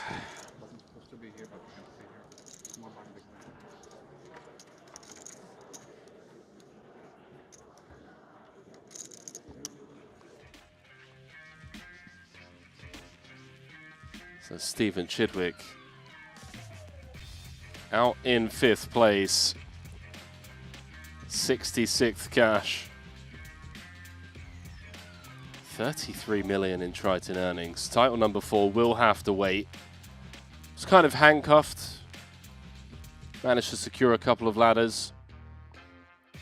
Be jumping straight into that PLO main. So now that the short stacks have bust, we've got a little bit more room to take things post-flop, Randy. 83 bigs, plays 43, plays 32, plays 29. And given that this is a pot limit format, it's tough to get 29 bigs in pre. Yeah, this is the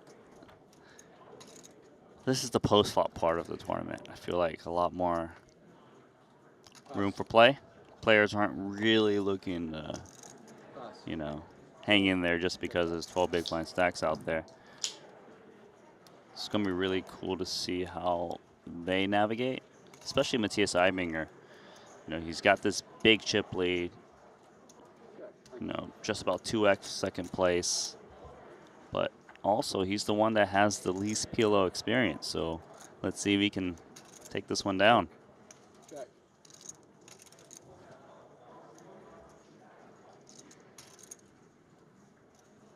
Check. Check. Check. So we know Dylan has 3 pair and a flush draw. Eibinger with a mystery card. Could be a relevant one. Say 10 of diamonds. 25. King of diamonds. Or nothing of diamonds.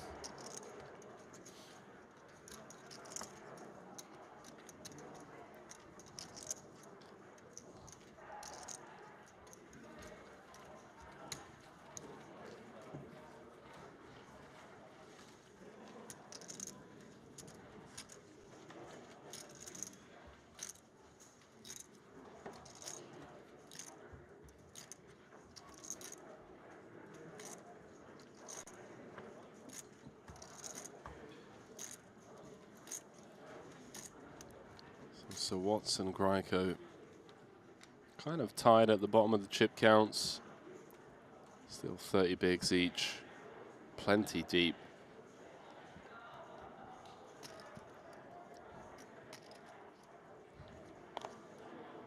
Pass, pass.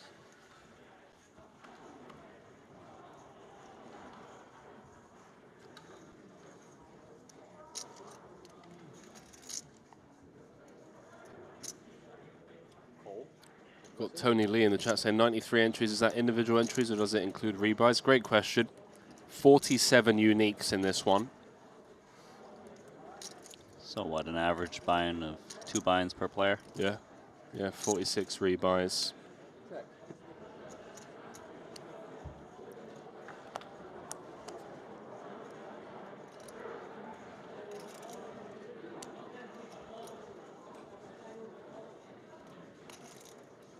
So Weissman's got what, overpair gut shot versus top pair with clubs. Such a fair fight. Just a limp pot, blind versus blind. There, 125. Richard happy to build the pot here in position with this top pair. 10 high flush draw.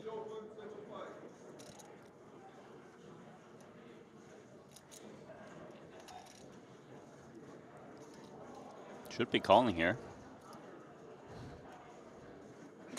Call.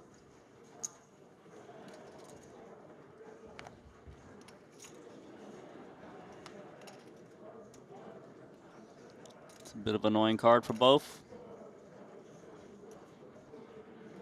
Imagine it slows things down.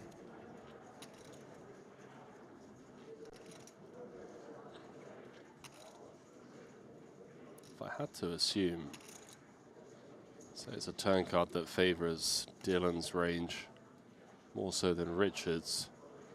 So he's going to have more ace-7, ace-10, just stronger 2 pair. Well, I don't think Richard's thrilled about betting a hand like 10-7, 10-deuce anymore on this turn.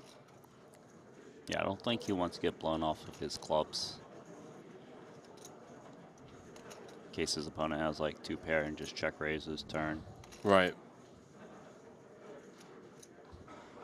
Clubs could also just be cooked at this point, right? There is the check back.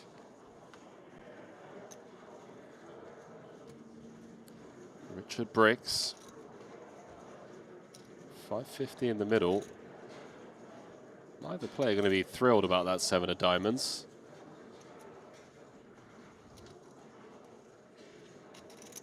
Yeah, there's not much reason for Dylan to want to bet in this spot.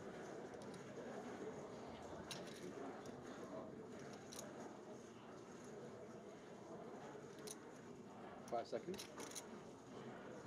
180. Wow. 180. So he's value betting against the 10 specifically. I mean, it's going to be brilliant if he can get Greco to call here.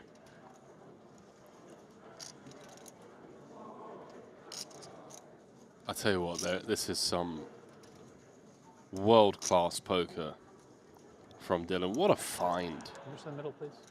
It's so hard to find, right? What an incredible value bet. 5 seconds. So no worries of the ace, no worries of the 7, and expects the 10 to call.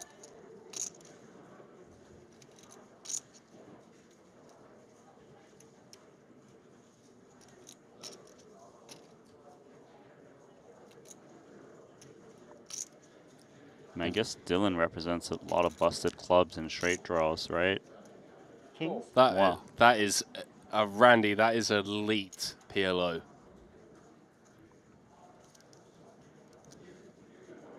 That's one of my favorite PLO hands, and it was a poxy blind v blind, small kind of pot. By no means standard. Well played. Can I change my vote?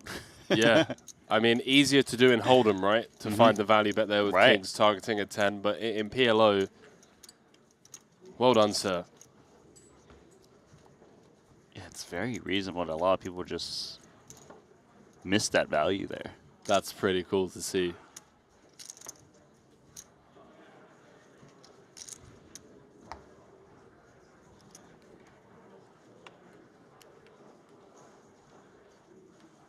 Now, Randy, we've got, there's a 2430 in the chat saying, "Como salió Nacho?" Question mark. What'd you say? "Como salió Nacho?" Which I assume means, where is Nacho? Do you know how to respond? In Spanish. I don't know how to respond. How do you say it? Nacho dijo buenas noches. When did you learn Spanish?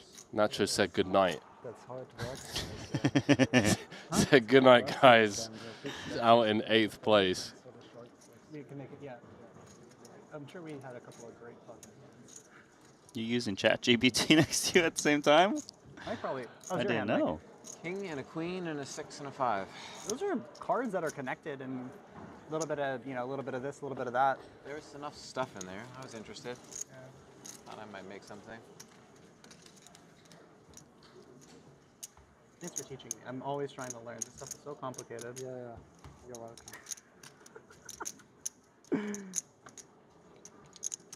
I'm trying to hold 4 cards at a time. You're doing great. Remember, it's fun. It's hard. It's just fucking hard.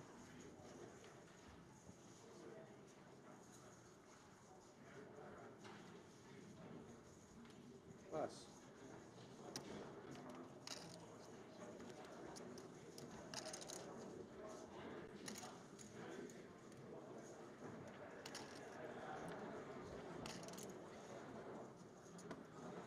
Pass.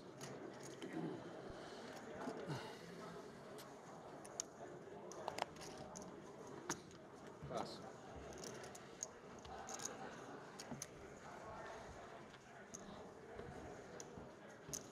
Ibinger will take the walk. Hey. Yeah. I'm anticipating a bit of a dogfight now. Yeah. Okay. Average stack, around 50 bigs. Oh, close to 45.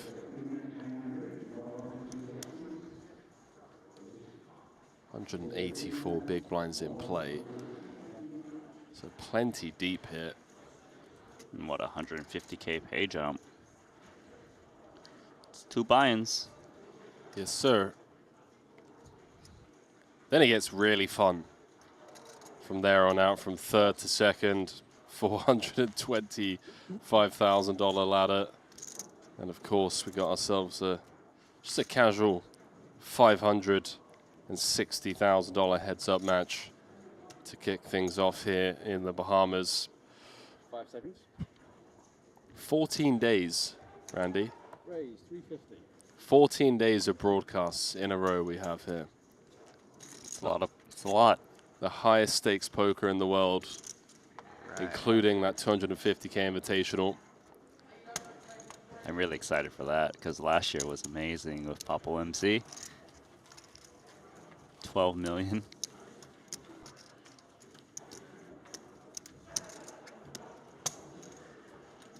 Sorry.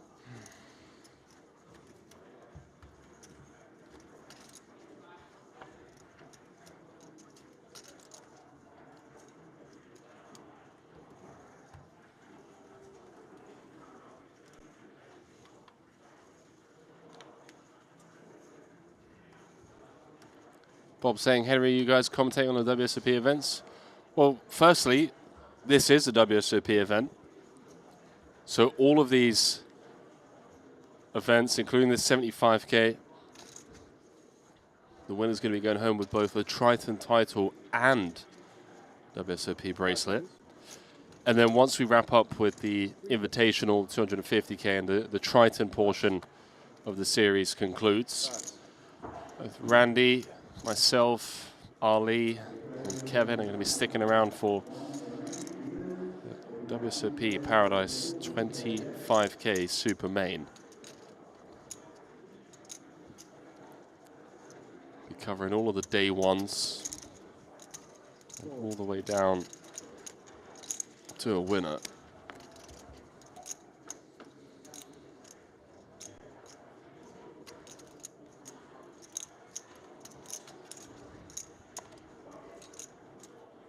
So cut off open here from Sir Watts. Check. Big blind defend from Gryko. Gets out flopped on the 10-8-7. Yeah, it's a bit dangerous for both. Immediate leaders to straight, Jack 9-9-6. Might not even see a c-bet from Watson. Top pair.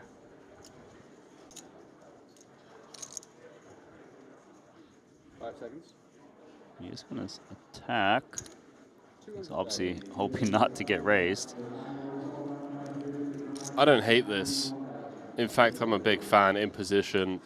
It's so tough to absorb any kind of aggression on the turn should Gryko probe. Unless, you know, let's say we improve to like queens and tens or trip tens or ace 10. So generating some kind of clarity here, getting some clearance from a hand like this, for example.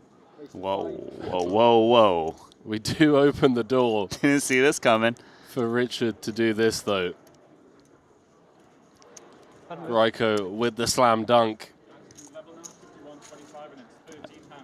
That's why he's one of the best, right? It's kind of like, I guess he read into the small sizing as something that just was never that strong. you look shocked because you were hyping him up about this. Hang on. No, listen, I like the bet.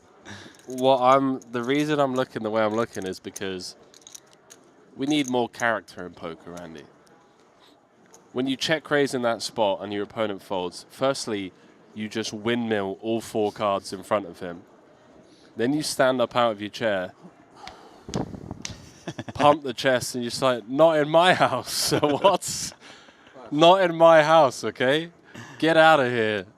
You'd love to see it. Yeah, it's not safe out there with these 4. PLO, Gryko, he's amazing. I mean, we hear about these PLO specialists all the time, and to see them in action, pulling the moves, that's why I'm here.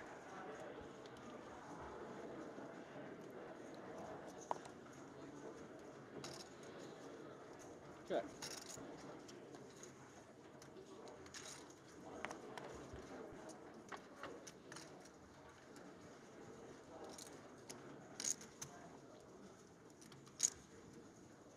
Watson's got a little straight flush draw. Pair nines. Check. Greco's got the best hand currently in absolute value. The king queen.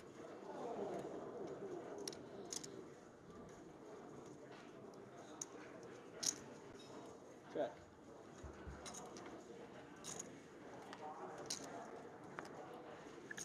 So what's turns best with bottom two?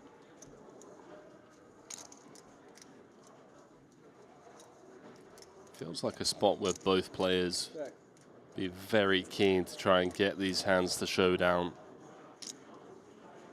I think even so, what's with a hand like this on the turn, not getting better two pair to fold, gets uncomfortable on a lot of runouts when we don't improve. Should we face any aggression? I mean, he did just get check raised just last hand. He is going to bet this time. It's like, no way. He's going to check raise me once again.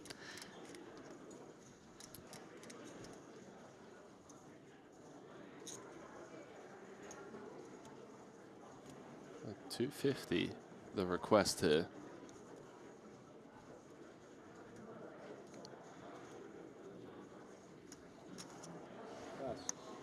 Gets the job done.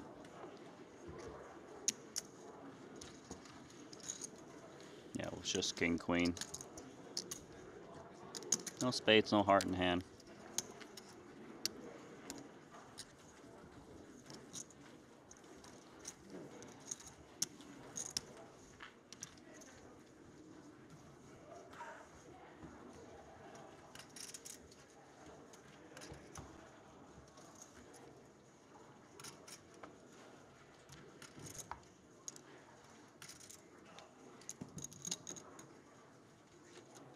Too nervous.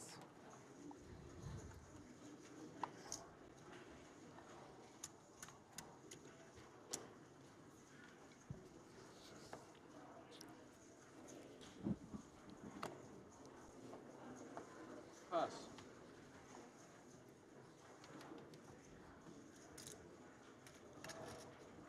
And you see Weissman folding Jack 10-9 deuce double.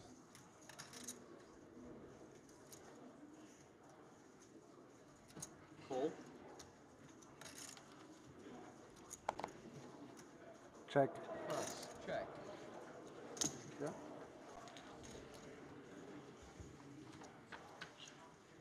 So Greco's button limp designed to allow him to absorb aggression behind from the blinds should Watson decide to pot, should Ibinger decide to pot.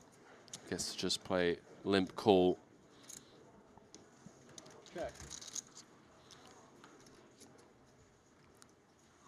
As far as we know, he has the best hand. Unfortunately, we can't guarantee it. There's two of Ibinger's cards.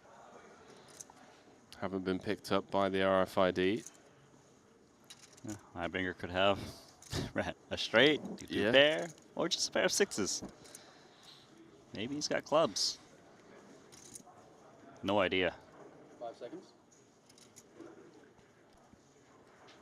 It's because 350. Ibinger's used to playing No Limit Hold'em and only having to put two of his cards. He picked a 6-3 offsuit on the reader, you know. He's up to 8.3 million. Doesn't matter what he had. Got the job done. He is cruising along.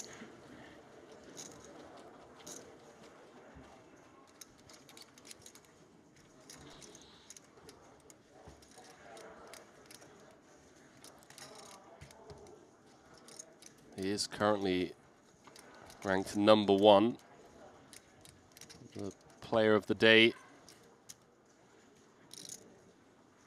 Leaderboard, I guess we can call it a leaderboard. It's got 32% of the votes. You can cast your vote now on an active poll over on the Triton Poker Plus app.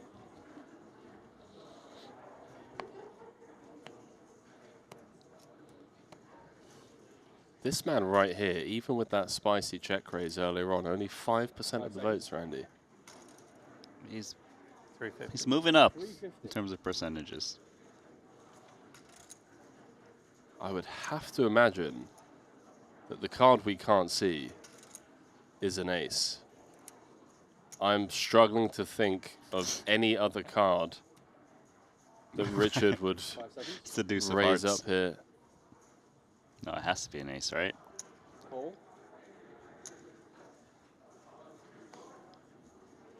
Does it, Randy? Because there's only one there's left. only one left. It's the ace of spades. If it's not the ace of spades, I will eat my sock. What? 1.5. Oh, we're Randy, gonna find out. We're gonna find out, mate. Because if he folds, it's not the ace of spades. Oh my word! Whoa. Dylan's got king, king, deuce, deuce, double. What has the dealer done here? Double pair, double suited. But I mean, he has to hit the muck, but because he's second in chips, right? Yeah. What you got, Greco? Oh, eat what? Eat your sock. Wow. Eat your sock. Wow. So it's a king. It's the next best card, right? I'm so glad I didn't say that live on air where loads of people are going to try and hold me to eating my sock. There's no way anyone would do that. Oh, man. So if Greco doesn't open there. So Watts opens with the double suited I would have done it. on the If button. it wasn't you, it was going to be me. Hard to say what would happen. Yeah, now I know why Richard's Would've got 100% 4% on been the me. cast vote. It would have been me. We if could it have wasn't you. seen a massive collision there.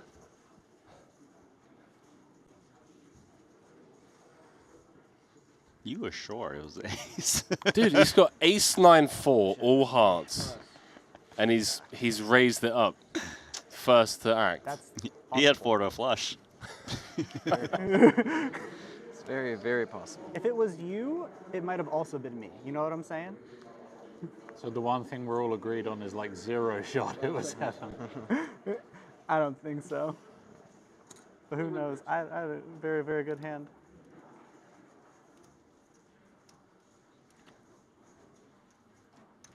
Pass.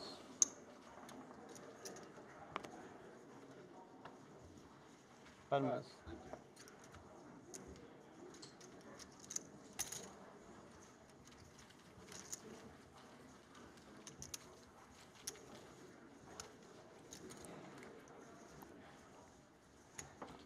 So we went from 7 to 4 in the blink of an eye. Now we're kind of anticipating a bit of a four-handed dogfight here.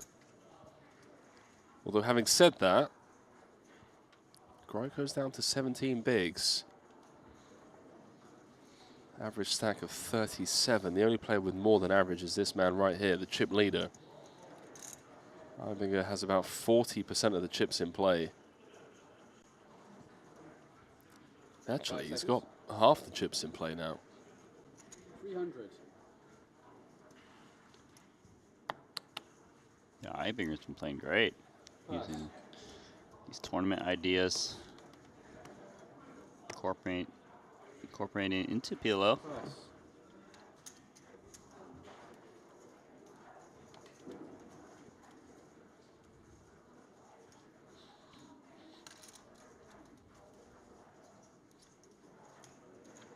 Blinds have just gone up. So what's on 21 bigs? He's going to defend.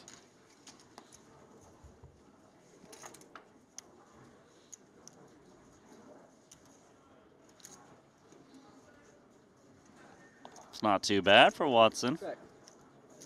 Things could get really interesting here, Andy. Ibinger's got that very key ace of hearts in hand.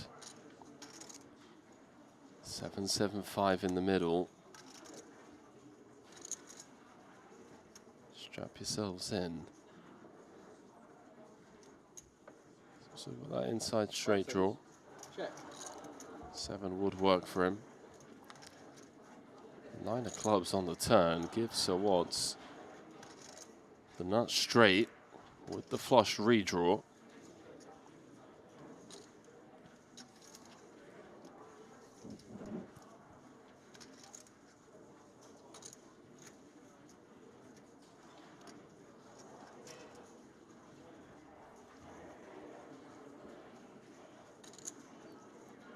He's thinking about what to bet. What's he going with? Attacking some two-pair type hands. 550. Pass. Yeah, it looks like he went Geo. Give himself a chance to get all the money in on the river. Crucial little pickup there for Michael. Separate himself from Richard at the bottom of the chip counts. Try and close the gap on Dylan Weissman, the only player at this table without a Triton trophy. What an event it would be for Dylan Weissman to get the monkey off his back. To take down not only a Triton trophy, but a WSOP bracelet along with it. That's right. Winning the Triton trophy and a bracelet is very meaningful. 1.8 million. Right now it's all Ibinger. Big lead.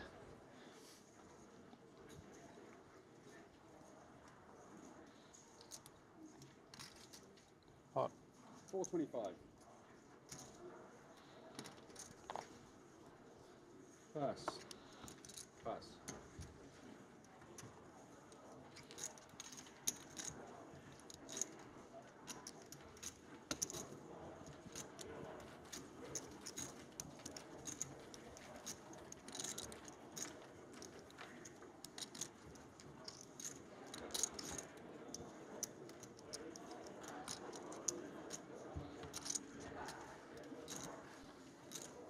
Randy, I'm seeing a little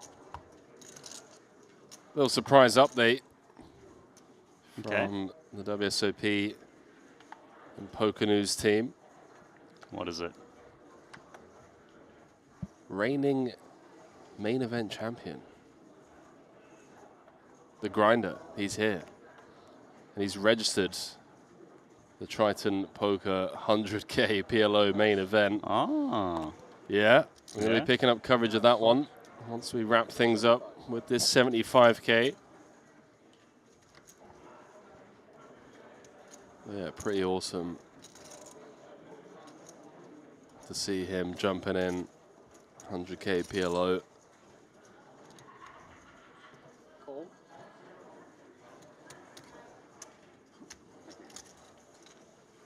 I mean, given his results in the PPC, you would think he knows how to play everything very well. Onto this flop, ace jack 3. Two pair for Ibinger actually against ace king.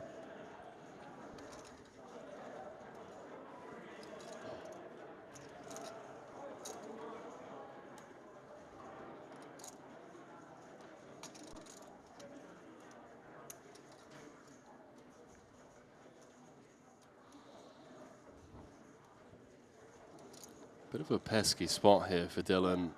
290. Blind v blind.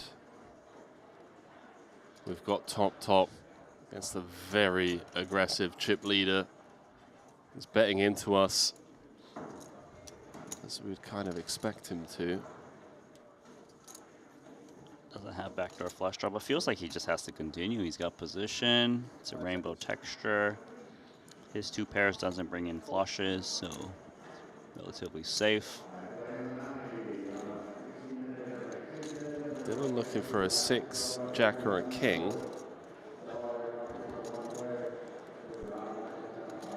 No help on the rainbow completing turn texture.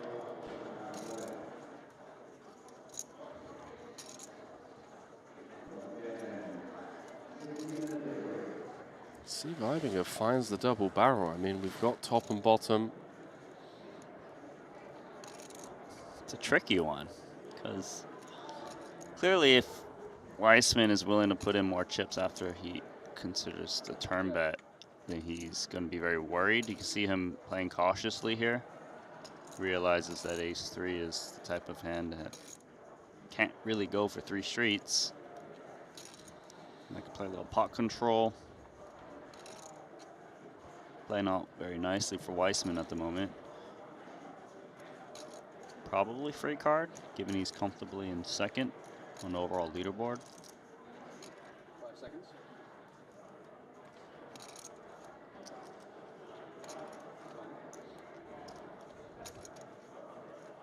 Does he just think that Ibinger never has a hand that beats ace king?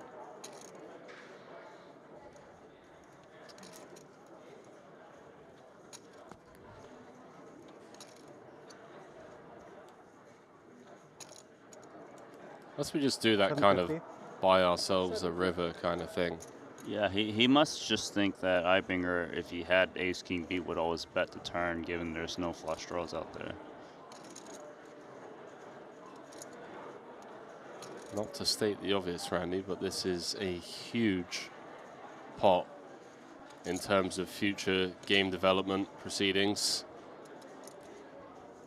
Dylan's got 2.8 back. If he could just take down what's out there already, he's going to be back up to 5 million. Ibinger understandably going nowhere. Strap yourselves in.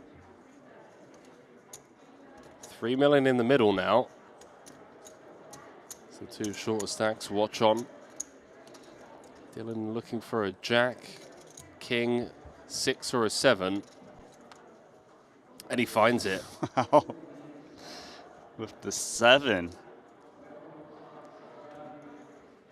The unexpected way.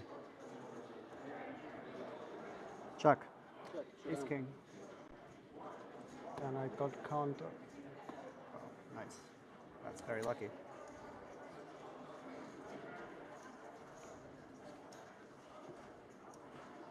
Very lucky. Well, it was looking like an Ibinger runaway train. The 7-7 run out. Wiseman up to 5.5 milli. And in the meantime, you can all enjoy a 15% off discount for your Triton merch. You can apply the promo TPS WSOP 15. Head on over to shop.tritonseries.com. Grab yourself some Triton swag.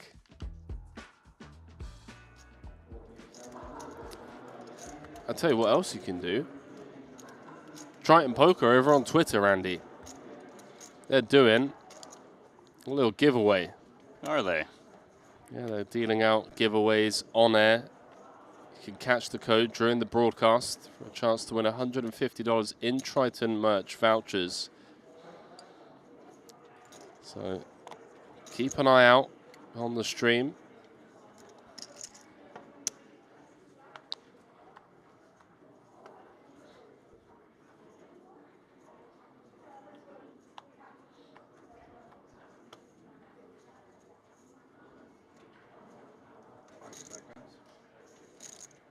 $290. Kind of seems like Ibinger's got multiple pre-flop raise sizes based on the stack sizes of his opponents. Here he goes 290, slightly less than 2.5x. Krako's got jacks with 10-9, 3-card rundown, single suited, solid hand. We see a flop. He's gonna go for a re-raise.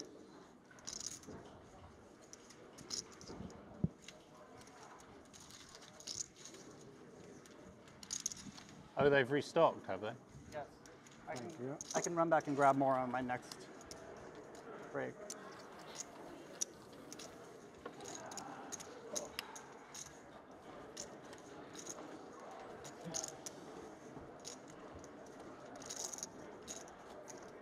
Is the thing full? Yeah.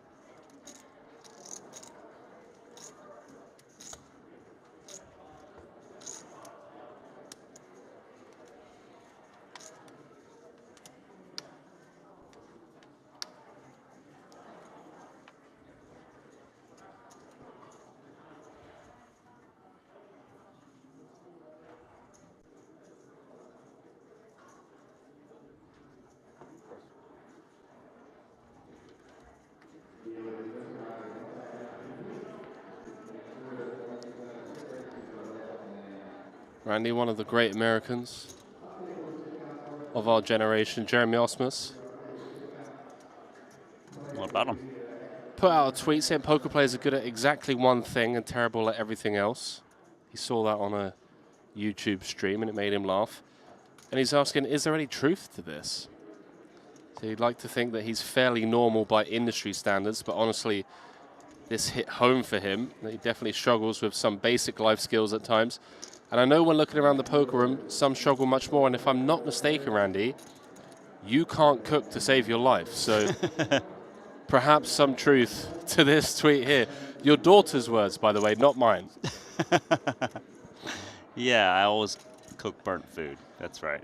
What about other like stuff at home, you know? Dishwasher. I can do the dishes. Yeah? That is, there we go. I'm Listen, pro at that, GTO. You're winning. You're winning. But, yeah, life things can be difficult at times. 165. What's not difficult is having bottom set. Yeah, look to extract some value here. Unfortunately, the hand that could have potentially put some money in, the flush draw, didn't want to get involved in a little sandwich.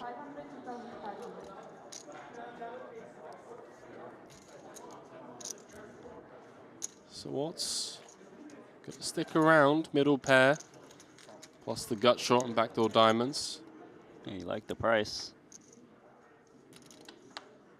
Shut up. The wheel. No way. So what's turns the nuts? Weissman's got a hand that is going to want to keep putting money in the middle, especially on a two-tone turn texture that he unblocks almost completely. No clubs in hand and just the lone 5 of diamonds. 830 in the middle. SPR 3. Randy, are we going to see a double up here for Sir Watts? I mean, How can he not bet in this spot? Weissman is in really bad shape here, Randy. That's right. I'm sorry, I'll see myself out. 620's the bet. So Watson has diamonds to go along with his wheel. I guess I'm wondering, is it better to raise or just call because he has those diamonds?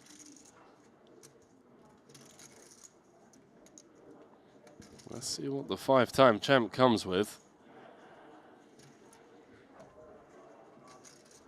Do we want to try and get all the money in right here, right now, before, let's say, the 7 of clubs rolls off on the river and we're unable to get value?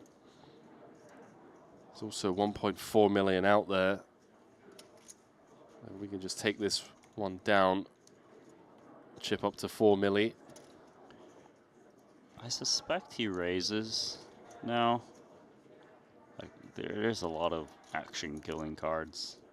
There's a lot of hands that still want to get value. Hot. Yeah.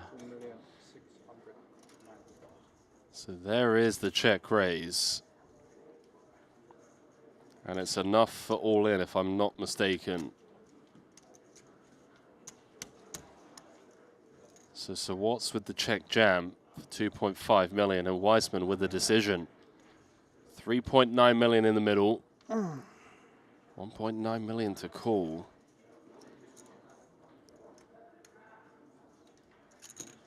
What an annoying spot. Limped pot, flop bottom set, your opponent check calls flop, check jams turn. Can safely remove aces. We do of course lose to pocket 9s and now 4-3. That sucks. What about the combo draws though, Randy? Does Sir Watts ever have some kind of rundown with a pair and 2 flush draws? But does he always check jam those hands? That's exactly. That's what I'm asking myself. It would have to contain some kind of straight blocker, I assume.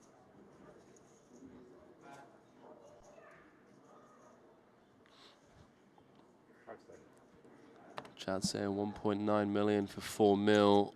Doesn't have the right odds. Yeah, in terms of direct odds, that is true. But that's only if we're up against this hand, though, right? That's right. Which, yeah, the nuts. That's Hammock. Good There's bluff the if you fold. found Nice fold. Very good bluff if you found it. Oh. Are you too? Yes. That's a great fold from Dylan. I'll tell you what. It's not been plain sailing for Wiseman. And he's still in a great spot here to take this one down. Finds the fold, 4.8 million in his stack. Found that incredible value bet earlier against Richard, and now finds an elite fold.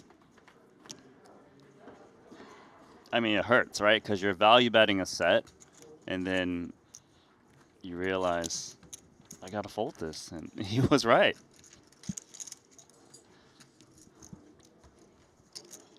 Because you can't blame him for betting that turn on a two-tone texture with lots of straight draws out there with the set. It's not like his opponent always has 4-3. Very nice. And we really do have a match now. Yeah, we do.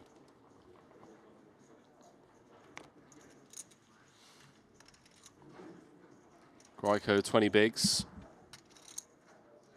See another limp from him. There it is.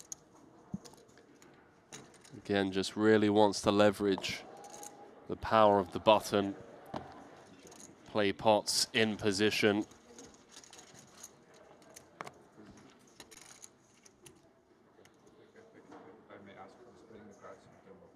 Spread. Spread. Then you can do whatever you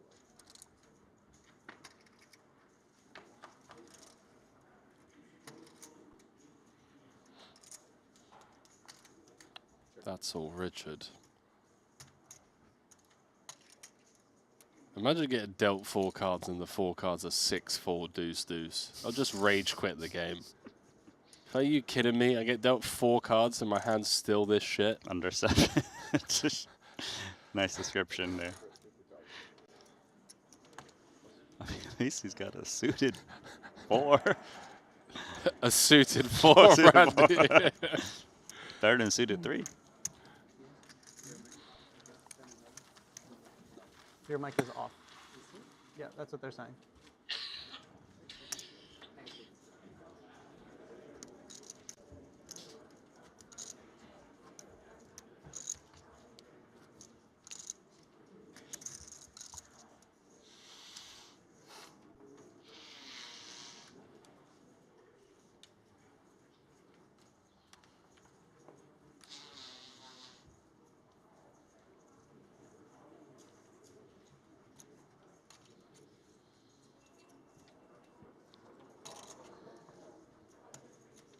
So given the action that we've had over the last couple of orbits, seen some of the chips of Ibinger redistributed around the table. It's up to 9 million at one point. It's down to 7.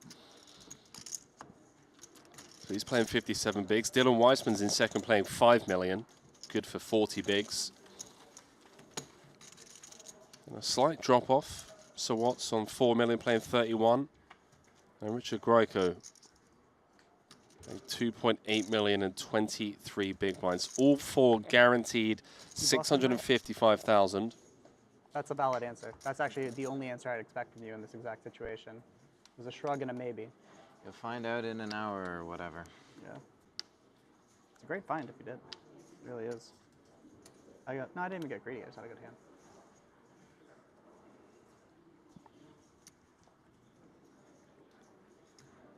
So Watts not interested in giving anything away? Nah, he shouldn't. Classic, you'll find out in an hour or whatever.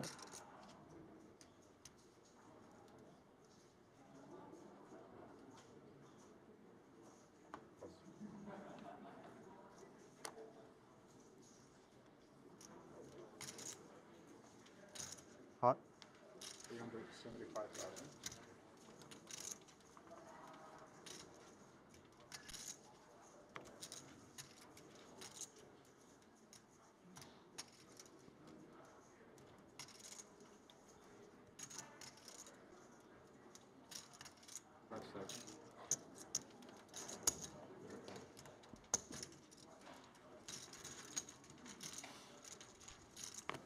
Some blind on blind violence here, second against fourth in chips.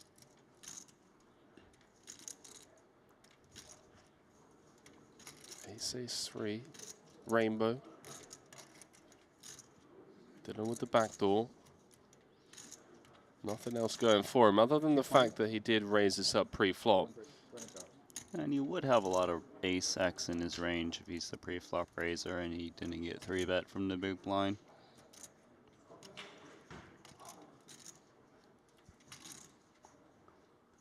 Sixes, a little bit interesting here. I feel like we're supposed to continue with all of our pocket pairs. Obviously, sixes is like a lot more vulnerable. It's going to make the call. It does have backdoor diamonds.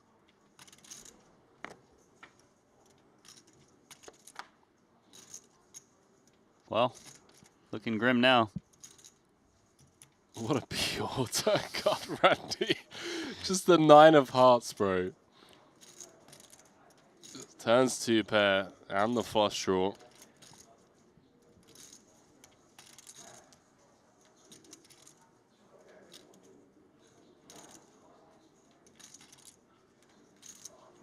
Let's not forget though, Richard can still have some ace-X from the big.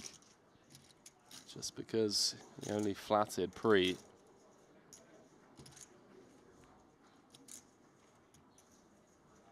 Doesn't mean he can't have trips. I feel like Weissman should be going in defense mode. You know, he's turned the 9. He's got hearts. 650. Well, he's betting again, so... Huh. Can't really get a better hand to fold, can he?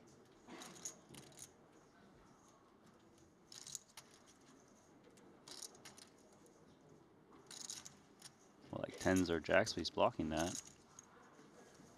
That was an interesting bet. Gets the job done. Keep it simple. Maybe doesn't want to play the guessing game and when he goes into check mode. Randy, there's only 11 bigs difference now between the chip leader and Dylan in second. Saw earlier on There you go. Deeks 10 saying between that fold and the King's value bet earlier on, that Wiseman is the player of the day for him. Dylan's currently got 11% of the votes over on the Triton Poker Plus app. So if you're not involved in that, do head on over and cast your vote. Let us know who you think the player of the day has been. I have to admit, Dylan has been very impressive. As have all 4 of these guys, if I'm being brutally honest.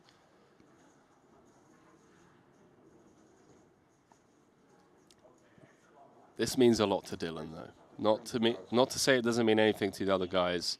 Ibenga's got 4 trophies. So Watts has 5. Richard's got 1. Dylan doesn't have a Triton trophy yet.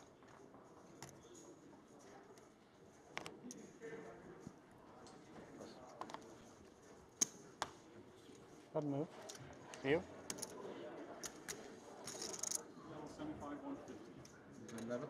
When's our next restroom break? 9 minutes, thank you. Oh, we're doing it, that's great, thank you.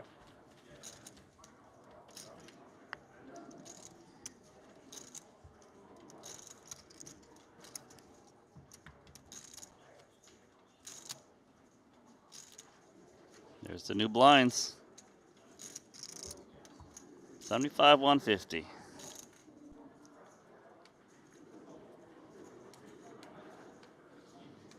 Yeah, Weissman's closed the gap considerably against Ibinger. Yeah, he's done a fantastic job. And that's with him bet folding that set correctly.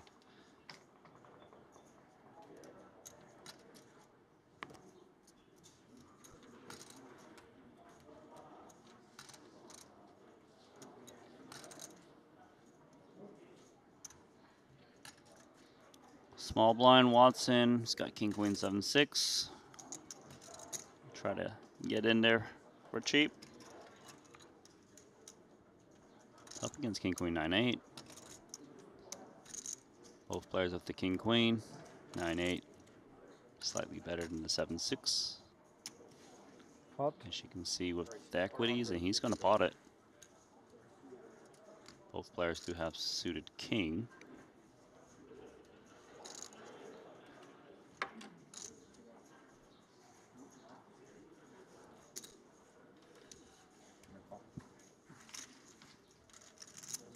There's the call. Battle of the king queen with the anglers. Yeah, chip leader just trying to lean pre-flop. Whoa. How about Whoa, that? whoa, whoa. Top 2 against an open-ender, second nut flush draw. This could be fireworks.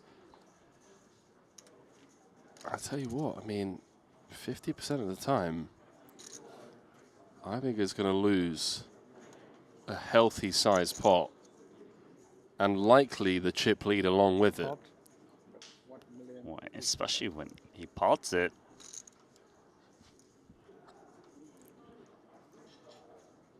What's the play here, Randy? I mean, it feels so grim to check, call, pot, and then fold brick turns, right?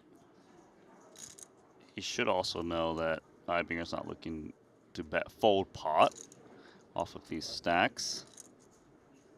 Could just be cooked if we're up against like aces with nut flush draw. Although you'd have to ask yourself, does the overpair with the nut flush draw come with full pot, or does it try and go for a smaller sizing?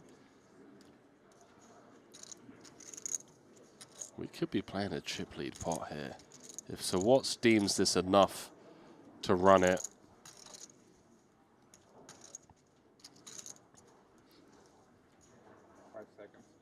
He goes with call.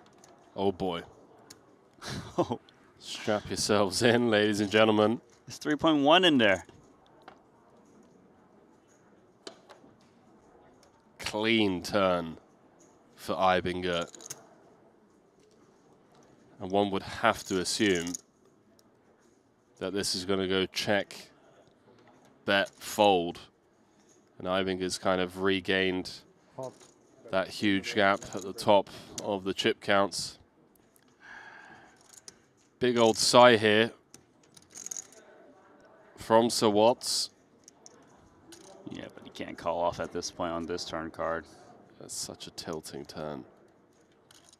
Just have such a massive draw on the flop and you get the 4 of diamonds turn card. Now obviously Ibinger is very happy he didn't get snapped off, so he knows the 4 is not in play. 5 seconds. Some sweat, you know, like jacks with a flush draw, maybe side call it off, you know. I don't think this is the time to be side calling off.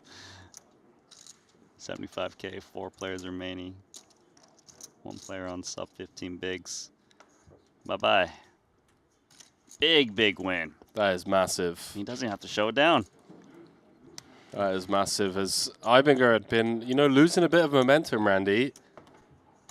Was down to 7 million, bouncing back up to 9 million, and more importantly, in terms of the shift in the chip distribution here, so Watson Greico with both 14 big blinds apiece. So perhaps we're going to see something similar to when we were 6-handed, where we had the shorter stacks that were kind of tied at the bottom of the chip counts. Now a case of having to wait each other out a bit, courtesy of that 155K ladder.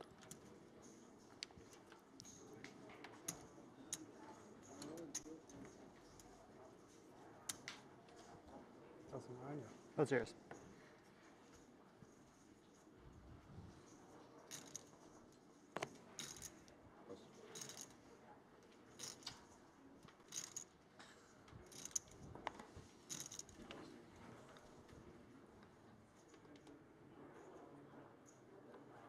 So the short stacks is going to get out of the way. 450. Basic 450,000. Ibinger continues to press. I do not consent. Remember, big stacks are supposed to play tight. No, I'm silly. I thought we agreed on this. You saw this. This is yours, by the way. Ah, okay, thank you. Yeah, you're welcome. Oh, then I would not have you. Yeah, for sure, dude.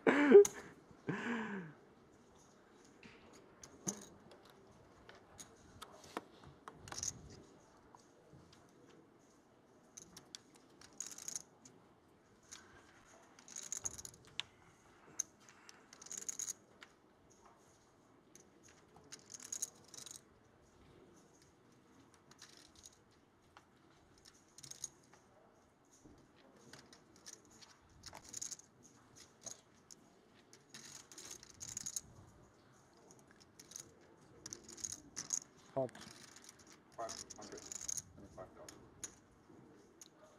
It's another easy decision here for Ibinger.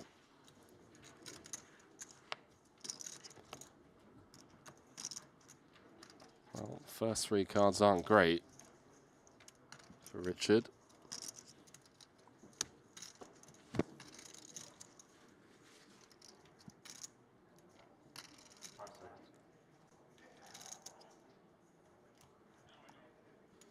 There's some ICM stuff in play.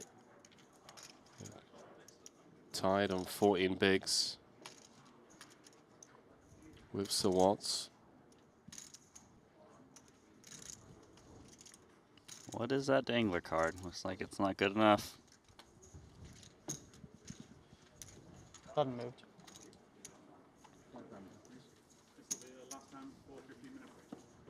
So there you heard it. Floor coming over. Last hand before a 15-minute break for the players. Last hand before 15-minute break.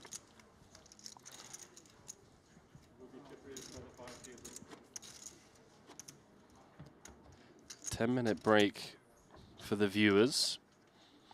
We'll be saying goodbye to Randy, who's finally been released of his duties. It was a bit ropey there for a moment, Randy. You put in producer James on blast, and I thought he might just have you in here for 14 days straight. Why do you think I stopped It blasting makes it so much him? harder to get around this thing. No.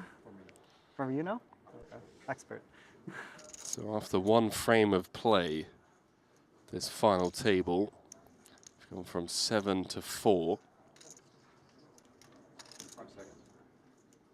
I guess the story of the day is this man right here, Matthias Ibinger.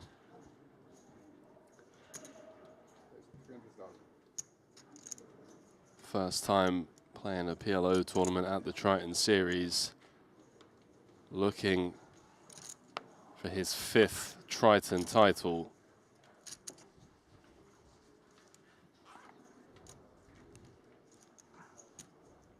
It's been smooth sailing for him since the start of this day, this final table.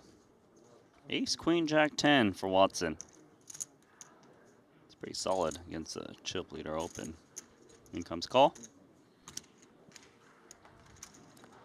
Interesting to see. So Watts just flat here. 8-2-5 in the middle. Does keep in the hand he has dominated. You can see Ibinger with an open ender. So Watts top pair and a gut shot.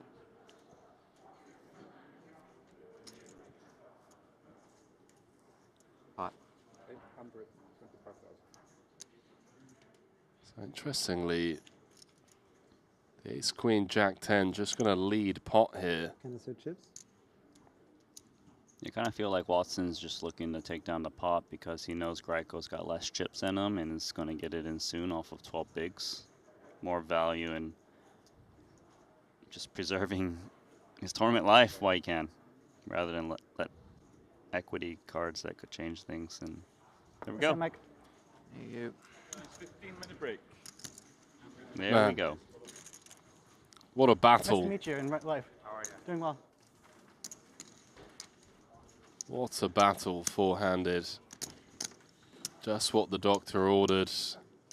Day one of this Triton Poker Series and WSOP Paradise collaboration, a 75K pot limit Omaha tournament with nearly 100 entries.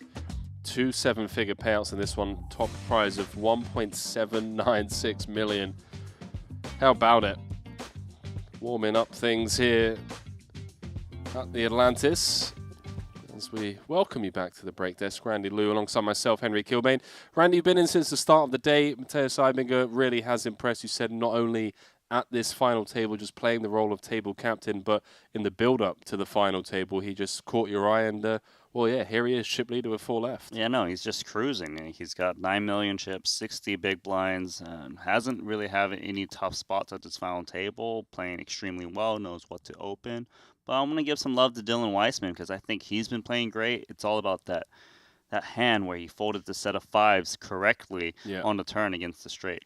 Yeah, not only being able to find big hero folds correctly, but also to find really great value bets. Dylan has impressed, as have the others. You know, got Watson and Gryko as well. So you're stepping out. Kevin Rabichel's going to be stepping in. We're going to be playing down to a champion in this one, and said champion will be going home with nearly 1.8 million. We'll see you in about 10 minutes' time.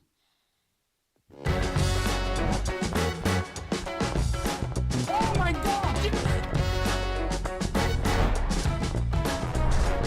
Stay loose, play 7 dude.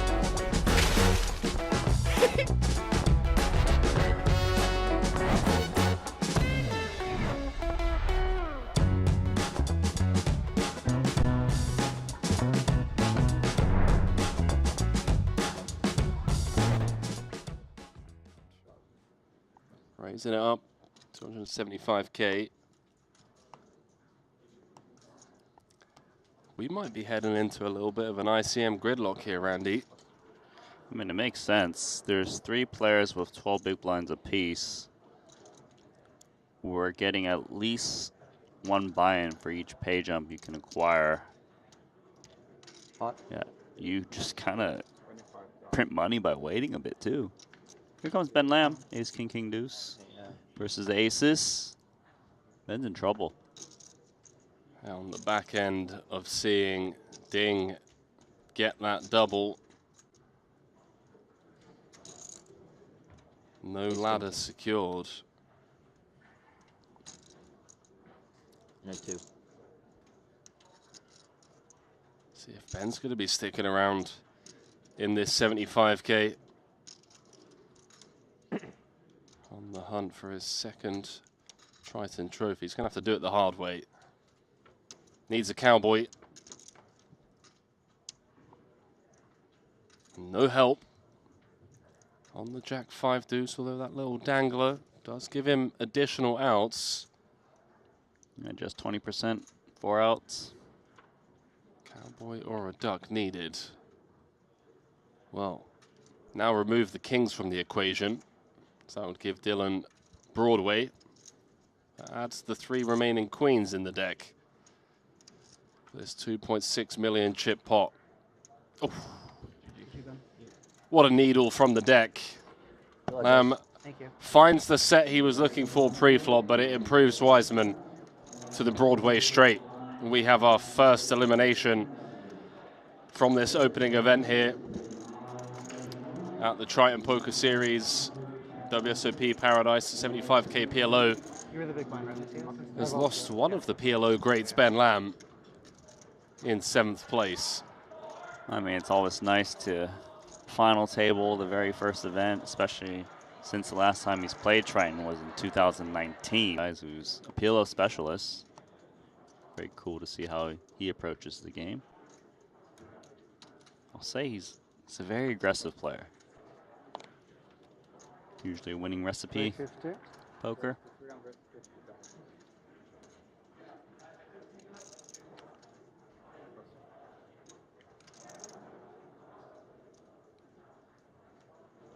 Ibinger putting his tournament knowledge to work. It's a button. Looks like we're gonna have a battle here. Ibinger versus Ding Biao.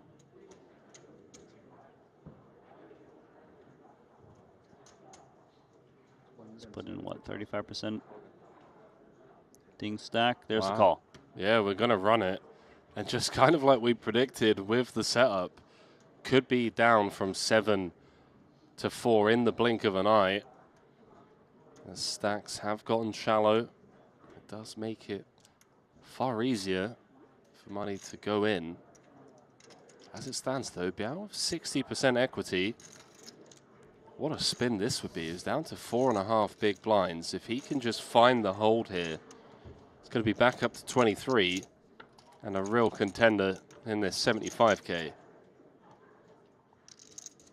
Oh no. Wow, did he just flop the nuts with Just 3-5? flops the joint. Ding needs a board pair or a diamond to be drawing live. Otherwise, we are down to 5. GG, sir. Good game. Drawing dead on the turn. Button move. Got it in good. That's all he could ask for. Put himself in a real spot to be back up to 23 big blinds and in with a fighting chance to actually take this thing down. The poker gods, Randy, playing favorites to the PLO newcomer. Ibinger playing his first Triton PLO event. Now a commanding lead, 7 million for him. As we are down to 5 game. No limit Omaha. It's a thing that exists, right? Yeah, I've played pot limit pre-flop and then no limit post-flop, which is just I insane. assume there's a lot of all-ins on Yeah. flop, or no? Yeah. Deny equity? Yeah, pretty much, yeah. And it's crazy because it is one of those games that you can just print a lot of EV. Obviously, a lot of variance, but you can print a lot of EV because people, you know, they flop like an open-ender and a weak flush draw, and they're like, okay, I assume I have to get 80 bigs in here. Right.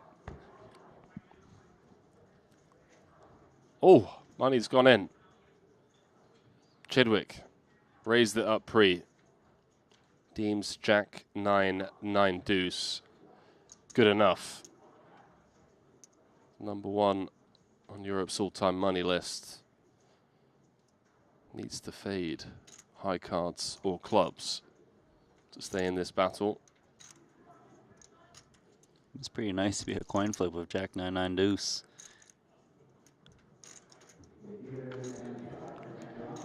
On to a flop.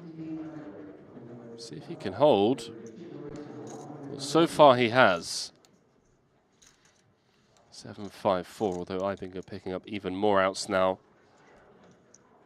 Any ace, king, 8-7-6 would do it. And there is the king. Uh-oh. Just 2 9s left. Red 9 needed. Does Nina want to make an appearance on this river? Oof. Close, but no cigar, Randy. We're down to 4. They are dropping like flies out there. So the 3 short stacks out, just like that. Chidwick, the last one to go, gets the most. He cashed for $500,000. Just a casual $500,000, Randy. Taking his total Triton earnings to more than 33 million now. Very well. Onto this flop, ace jack 3. 2 pair for Ibinger, actually, against ace king.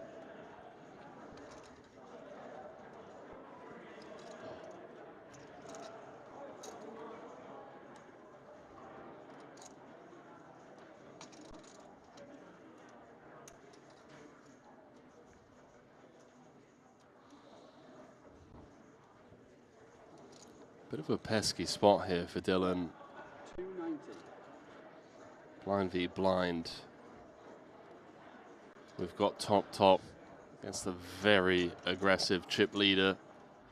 He's betting into us, as we'd kind of expect him to. Doesn't have backdoor flush draw, but feels like he just has to continue. He's got position. It's a rainbow texture. His 2 pairs doesn't bring in flushes, so relatively safe. Dylan looking for a 6, jack or a king. No help on the rainbow completing turn texture.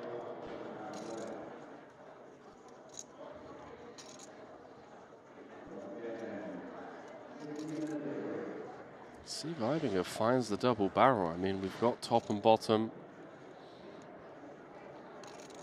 It's a tricky one, because clearly if Weissman is willing to put in more chips after he considers the turn bet, then he's going to be very worried. You can see him playing cautiously here. Realizes that ace 3 is the type of hand that can't really go for 3 streets. I can play a little pot control. Playing out very nicely for Weissman at the moment. Probably free card, given he's comfortably in second on the overall leaderboard. 5 seconds.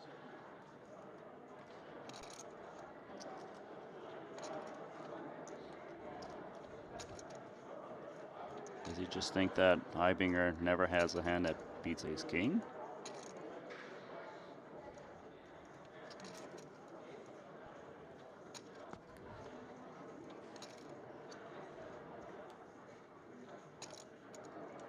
Must we just do that kind of buy ourselves a river kind of thing?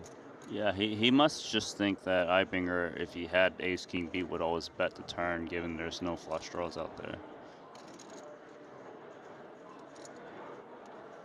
Not to state the obvious, Randy, but this is a huge pot in terms of future game development proceedings. Dylan's got 2.8 back. If he could just take down what's out there already, he's going to be back up to 5 million. Eibinger understandably going nowhere. Strap yourselves in. 3 million in the middle now. So two shorter stacks, watch on. Dylan looking for a jack, king, 6 or a 7. And he finds it. Wow. With the 7. The unexpected way. Jack. Ace king. And I got counter. Oh, nice. That's very lucky.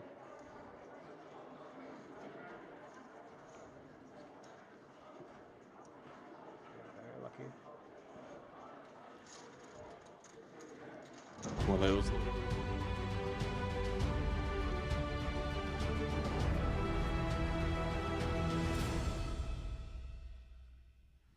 Well, a very warm welcome back to continuing coverage of this 75K final table. It is event number 2 here on Paradise Island. It is the first of the Triton and WSOP Paradise collaboration. A 75K PLO with almost 100 entries, guaranteeing 2 top prizes of 7 figures. Champion's going to be going home with nearly 1.8. And Kevin, just to give you a little bit of a recap, the final table going as expected in the sense that there was a bit of an ICM kind of gridlock. There were a lot of short stacks. Ben Lam, Ding Biao and Chidwick all playing around 12, 13 bigs, and they just all busted out in the blink of an eye. It was like a 20, 25 minutes to get us from 7 down to 4. And then since then, average stack being 31 big blinds, we've had a bit of a 4-handed battle.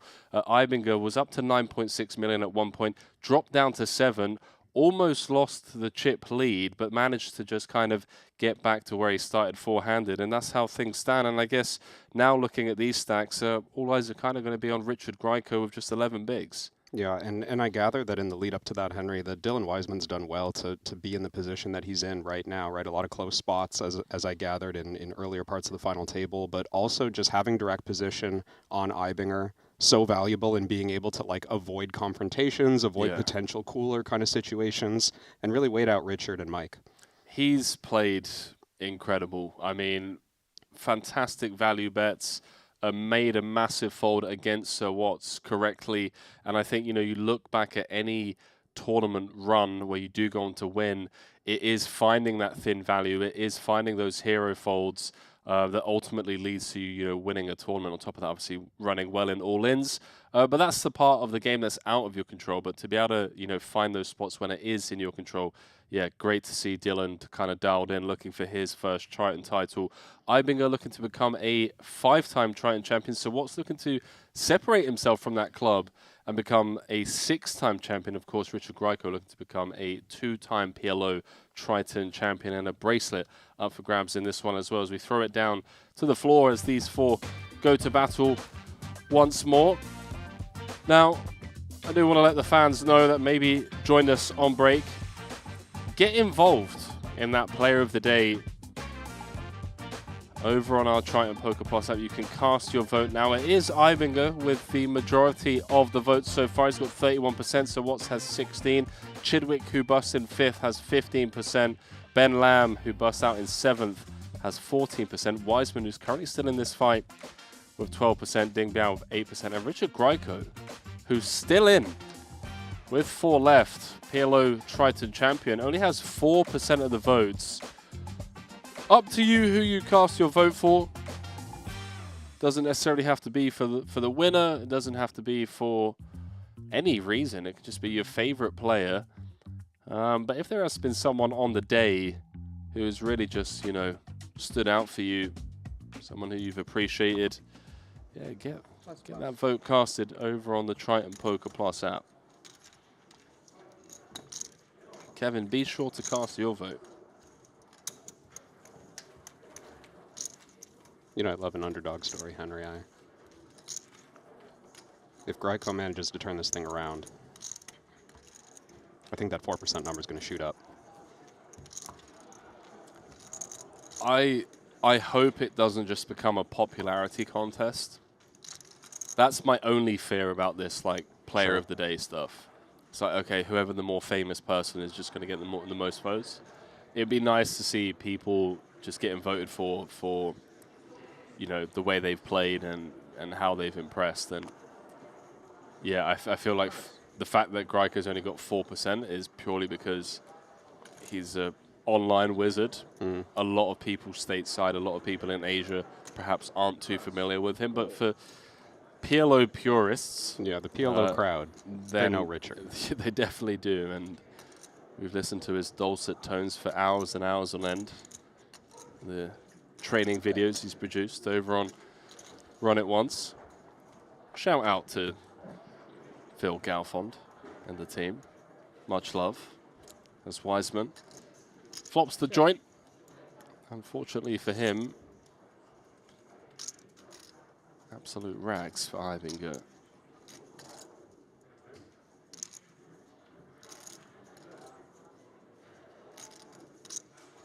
Not expecting the player under pressure to do anything too creative against the chip leader. You have a nutted hand, you don't set the trap in these moments. Nothing wrong with taking down a small pot.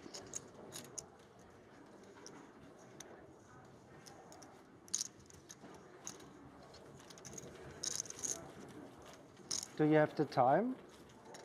Can I ask what time it is right now? My watch got stuck. It tilts me. Thank you. That's a bad endorsement for the Jacob and Go. Watch got stuck.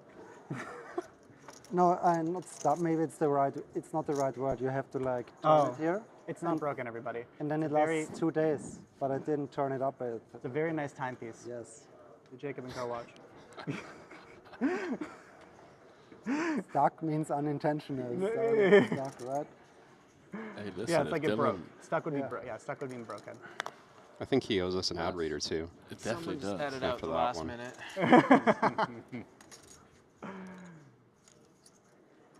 Pot. 525.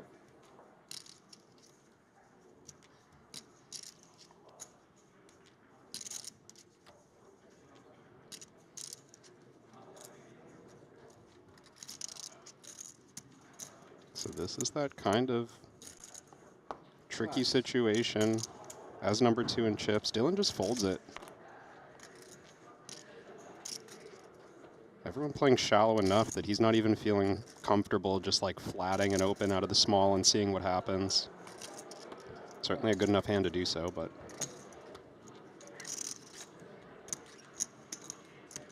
Dylan gonna avoid those early nodes that could lead to a big confrontation. You know, not a huge amount of big blinds for him at that moment, but it could lead to a really big pot, and he doesn't want that.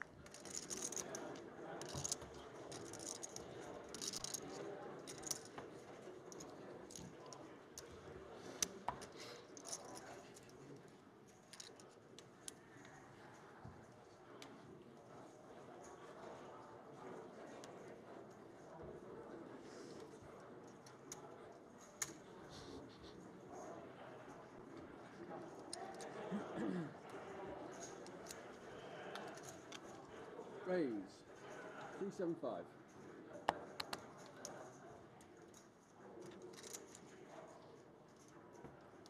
Plus. Plus. Eibinger with a very dusty Queen 10, 7-3 open. This is a real feeling himself kind of open from the cutoff. I don't think Mike Watson's going to allow it. It's been dealt far too strong of a hand here. 5 seconds. Hot. 1.6. Exactly 1.2.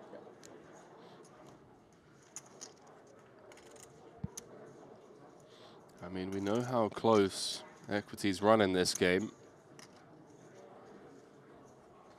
5 seconds. Does Eiminger deem this close enough in position? No. Does not.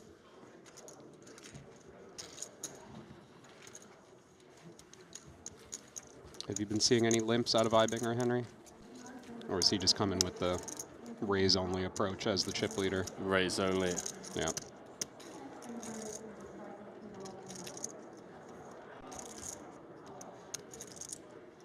Does lead to some interesting spots where Eiminger ends up playing kind of big pots with pretty dusty hands, but that one just too weak.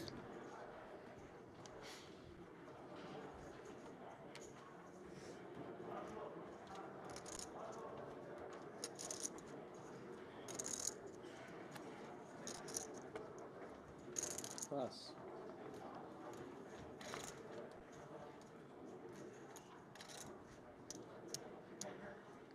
Pot. 525. Pot. Pass. Didn't No, look pot. like much Pot. here Oh, sorry. on the button for Greiko. 650. But walking into Matthias Eiminger, I mean, putting in a third of your stack and then having to surrender. Not a thrilling proposition. The money has found its way in the middle. 1.675. Just a few hands in after returning from break.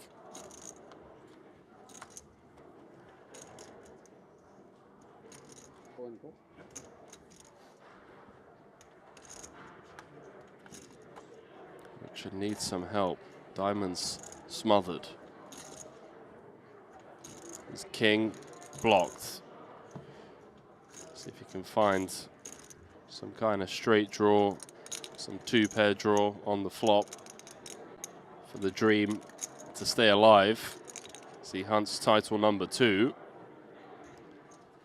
And well, how about that flop? How about the top pair and a wrap? There's no way he wins this, right? This is just way too many outs.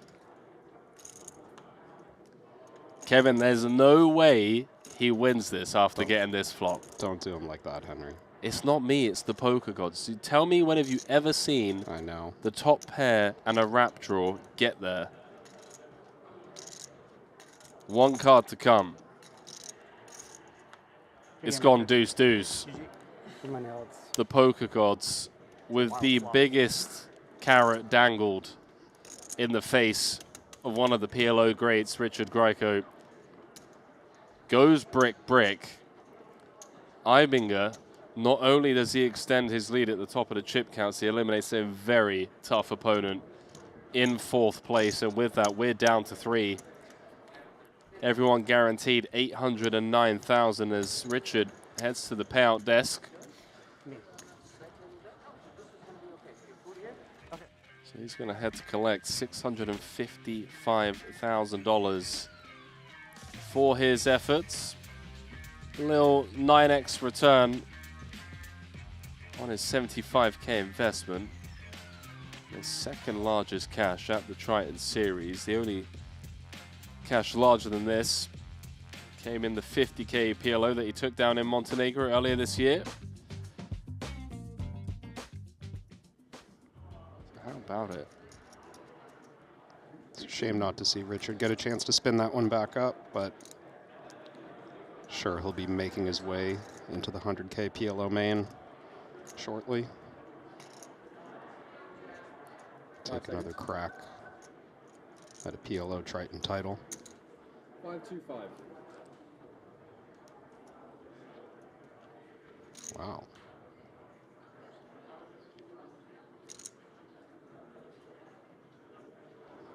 Not quite as locked as the last one, but a couple of big hands. New short stack Mike Watson started this hand with 20 bigs. He's in for pot. Matthias Eibinger calls the small blind.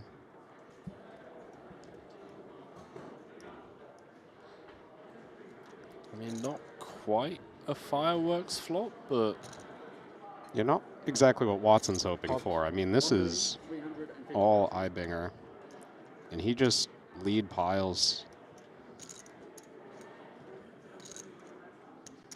all right. Well, I guess this hand's over and done with then. Thought maybe there's a world in which Sir Watts does the damage to himself. Once Eibinger comes out with pot, I don't see how we can 5 seconds. commit this many bigs. Very side fold here. Did get away somewhat easy there. Fortunately, if he could see the cards, he'd know it's not even close.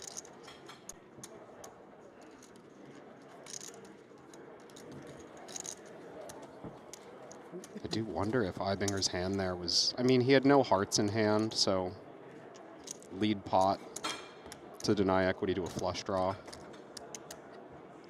Perhaps on his mind. But I do know, or at least I heard you saying earlier today that this is Eibinger's first Triton PLO event. It's pretty insane. He's looking for his 5th Triton title. To play his first Triton PLO and just ship it. Sounds about right for Eibinger. I mean, yeah. I honestly think Eibinger is one of, 5 seconds. outside of the realm of Triton, Fold. one of the most slept on and underrated players of the last like 5 years. Period. Like, this guy's a 4-time Triton champion. Yeah. Arguably one of the best short stack players in the world. I think a lot of the people agree, you know, what he did with the all-in and fold over on GG just dominated for the longest time. Yeah. 450. And it's scary to think that now he's picking up this game to come out and win a Triton title. Would be strong. You do expect with his reputation that, like, he's done his preparation. But at the same time, I'm just holding out hope that he's, like, reached that point in his career where he's like, you know what, those other events weren't big enough for me. I was just waiting for the 75K plus PLO events. So I could really feel the gamble. I feel like Eibinger's in that, you know, so elite he's half retired kind of stage. You think he's there? Yeah? Feels that way. 250. I agree with you, though. Not often in the conversation.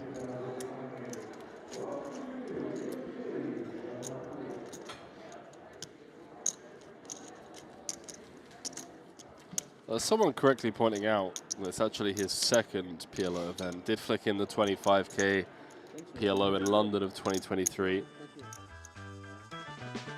I think that was a misclick, Reg. So we're not going to include that one. But we are... Sorry, guys. Oh, man. You know, sometimes you just misclick buy-in, okay? It's happened to all of us. You think you're registering a certain tournament, and then you're like, hang on, I've got 4 cards. What's going on? Happens to the best. Head on over to the Triton Poker Plus app. Get involved in this Player of the Day shenanigans we got going. You can scan the QR code there. Cast your vote now. We're going to be doing that throughout the series. And there is no agenda when it comes to casting your vote. Doesn't have to be the person that wins the tournament. Doesn't have to be the chip leader. Doesn't have to be someone at this table. Could be someone that busted the final table earlier on that you're just a fan of. So do what you want. But yeah, we're putting that 25K in London down to a misclick, Reg. Happens to the best of us. 809K guaranteed for these final 3. $425,000 ladder between 2nd and 3rd.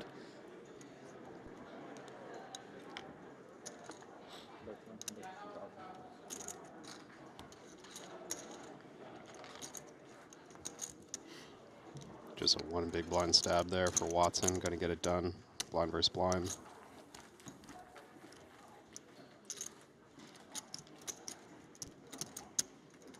Nothing for Ibinger to do about that one. Equity Jam saying Watson and Ibinger heads up would be nice. I mean, we've been talking about that 5-time Triton Champion Club for a very long time. It's getting a bit crowded in there. Would be dope to see Sir Watts become the first player to kind of break away from that crowd. Obviously everyone way behind the 12-time champion Jason Kuhn. Pop.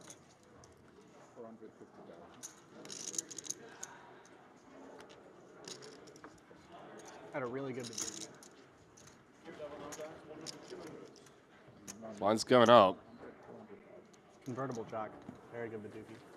Wiseman wasting no time in folding pre there, and this is a tricky kind of setup three-handed where Ibinger is so far ahead. 3-1 advantage on Wiseman, who's neck and neck with Watson. It's the kind of spot where, you know, nobody except for Ibinger feels like they have a great shot at winning the thing, so it's a battle for second place between Watson and Wiseman. I have a feeling this is going to be a period where Ibinger really puts his foot on the gas. Quick pot on the button. Get the sense there's not a lot of hands he would pass here.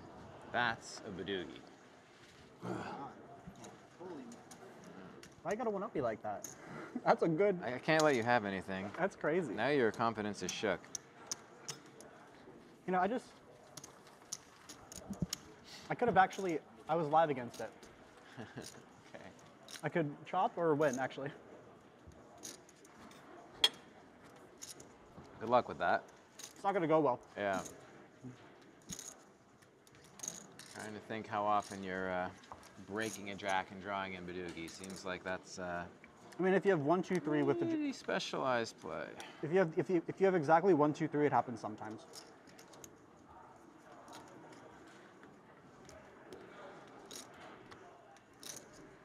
When's that game coming to the schedule, Henry? How many entrants do you think we could get for a 250K Badugi Invitational? As Brian Russ would like to say, we'd see a lot of turbo autists come out of retirement and join us for that event. I guarantee you that much. Would love to see it. You think there's like 8 people in Las Vegas right now who are just waiting for that announcement? It's like a 75K. Oh man, that would be cool. We're just going to say a Triton Badugi event would be crazy. 5 seconds. Someone saying, why are we not seeing their hands? We're making you guess. You know, we've all gotten used to having the attention spans of a goldfish. You know, things don't happen in 3 seconds. Our brains start getting a bit wonky. So now we're just, you know, we're doing you a favor. Ibinger's in the tank here. 5 seconds. Yeah, Watson raised here blind versus blind, and I think, you know, a pretty strong opening play from Watson given the constraints of this spot. Ibinger hasn't been posturing at all at this final table. I mean, he's played very fast with all his clear decisions from what I've seen. Hang on, is Ibinger, is he malfunctioned? Is he broken down? Hang on, go and unplug him and plug him back in. There we go. Burned through a couple of time banks there with this pre-flop decision.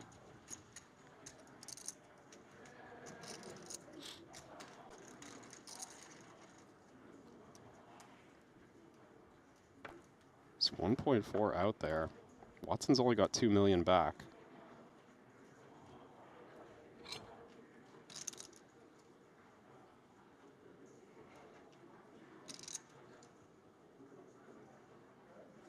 Ace of clubs, 6 of hearts, 5 of hearts. 1.4 million in the middle.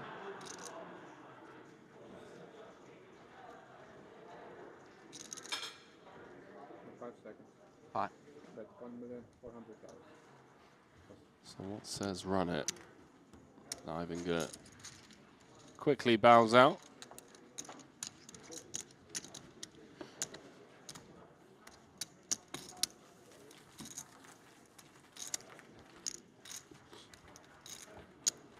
Got Jean-Philippe in the chat saying, hey, question for the Brazilian commentator in the booth. Where's João Vieira? Over to you, Kevin. Oh, is that me? I don't know. I feel like you're more Brazilian than I am somehow, based on where you were born. Geographically speaking, you're close Just to Brazil. physically closer. Yeah.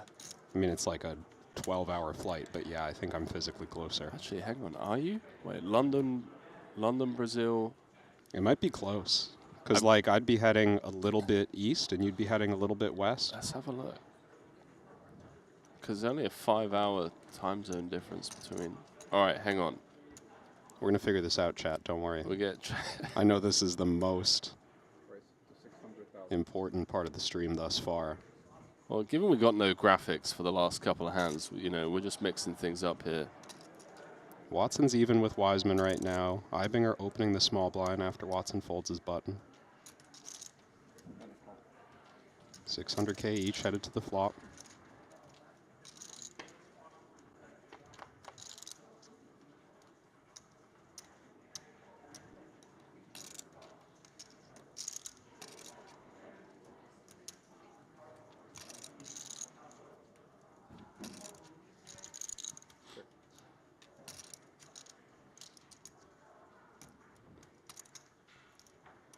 Just for the people that can't wait, in every reasonable city-to-city comparison, Canada-Brazil is shorter than UK-Brazil by about 1,000 kilometers.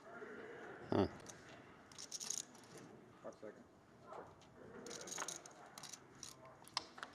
Thanks for that update. You're welcome. Back to the action. So this was raised pre. Pot size raised by Ivinger. Check through on the ace-10-9.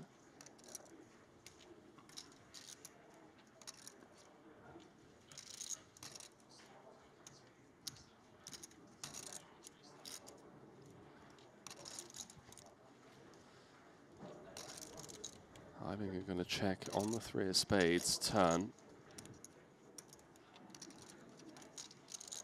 You get the sense, if you're Wiseman, that Ivinger has, you know, connected reasonably with this board. Because he's just not in a position where he needs to be cautious at all. If he's got any quality hand, he's able to do the betting as the chip leader.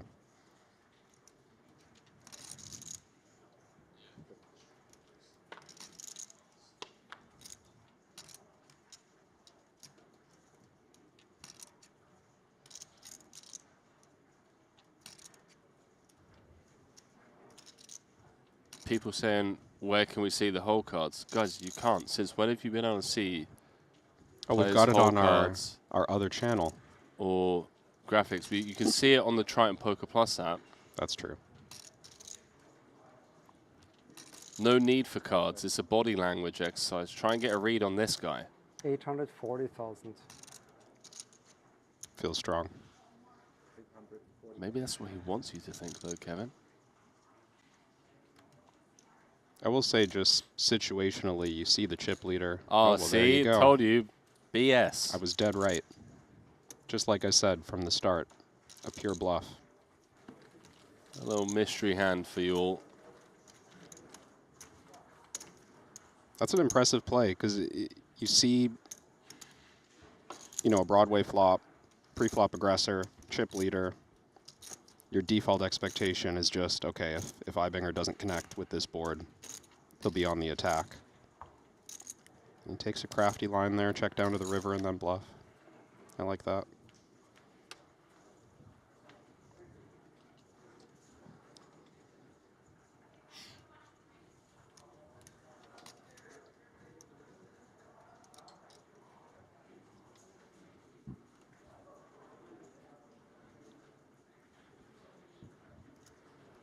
Second. 475. Raised to 475,000. Ivinger's got 70% of the chips in play. He is loving life right now. not only is chip leader, but the fact that he's got both of his opponents 17 big blinds apiece kind of forces them to try and wait each other out almost. Double suited here on the button. Yeah, decent chance we're seeing a flop here. Leibinger's interested. He's got 2 different open sizes on the button as well. He potted 1 or 2 orbits ago. Same blind level. This one just 2.4x. Leaves room to call a 3-bet and get away on some flops.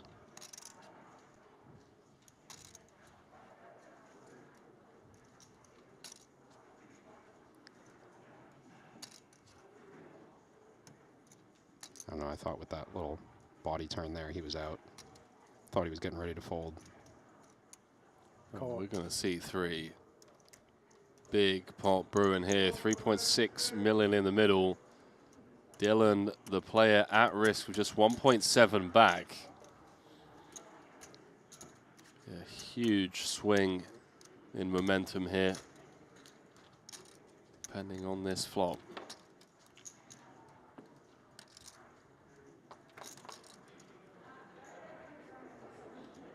And that's all Dylan. King 9-6 rainbow. Eibinger with bottom pair. Backdoor clubs. Is it going to be enough?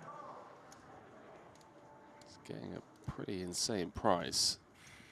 I mean, if he's up against aces, I need a count. all of his 2 pair outs alive. 1 backdoor straight. I don't know, man. This is dicey. You can see some of his 2 pair outs are tainted. Queen of spades, queen of diamonds not working for him. But in terms of the price he's getting laid, it's the right price.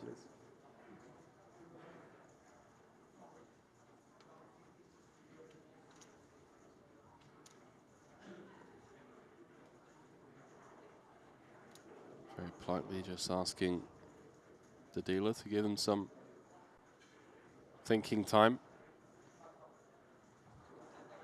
Really trying to crunch the numbers here, Kev. Because this isn't just direct price, right? There's future game stuff coming into consideration. Yeah, I do think he's doing a quick, direct calculation and then trying to adjust a little bit from there. Price was just about right against this hand. Yeah. 7.1 million chip pot. 30% of the time, I think he's going to convert this, and he's going to be playing 15 of the 18 million in play. He'll be going into heads up with a 5-1 chip lead. 70% of the time, Dylan holds and is practically tied for the chip lead. Fantastic turn card in the sense that it removes the 2 pair outs. But unfortunately for Dylan, it brings in live clubs. Club or a 6 needed for Eibinger. Doesn't find it. Oh, baby. First massive misstep for the Austrian. A real mixed bag on the turn there. I didn't see the backdoor flush draw. Yeah. I just thought it was a gem card.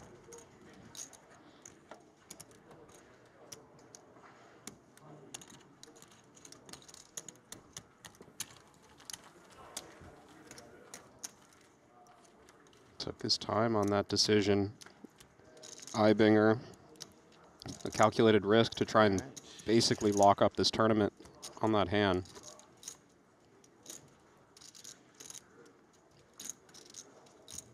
And the structure is obviously so top heavy right now. The gap from third to first, $1 million.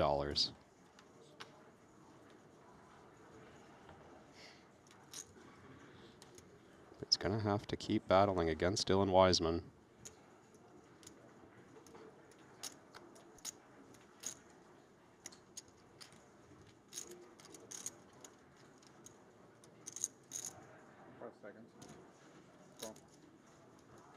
The scenario really flipping here now where Wiseman and Ibinger are trying to avoid creating big pots against each other.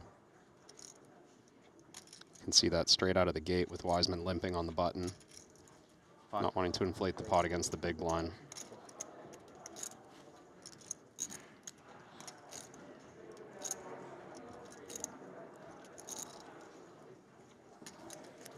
Got Rudisco in the chat saying he's rooting for Dylan. He's been following him since his bankroll challenge days on Twitch. Big fan of Wiseman, often joins us in the commentary booth as well when he's not playing. Always very appreciative when the Just players. what I thought was going to happen. The I players wasn't are planning on willing. folding until you potted, and I was like, oh, well, I guess I don't know. It's definitely wrong in theory, so whatever. But I just did objectively. Thank you so much. The players are willing to give us some of their time, share their insights in the booth. Far more qualified than myself and Ali.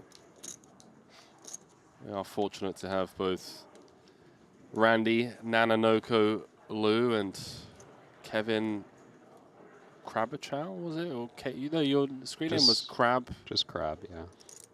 There was a number in there, no? At some point. 42, generally. Yeah. Where did the number 42 come from? It's just been there. It's just always been there. So there's no, like, backstory to the number. It was just... No. Wow. Yeah. Real genius. Yeah. It's random. I mean, Crab was taken. So, you know, you just put something else on there, right? Isn't that how screen names get made? I guess. Email addresses and such. Like, oh, I guess there's already a Crab here, so. And I just tried in order Crab 1, Crab 2, Crab 3. They were all taken.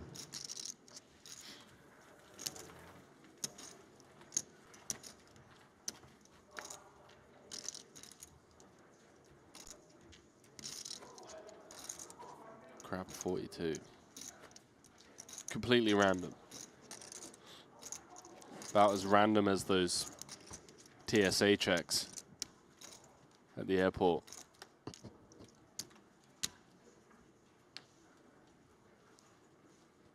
I mean, they're not like using an RNG, you know. Or are they? What? No, they're definitely not. That is very... They should really get a poker player consult on how to randomize. There is zero randomization there, my friend. It is very much based off of your appearance. Let's just put it that way.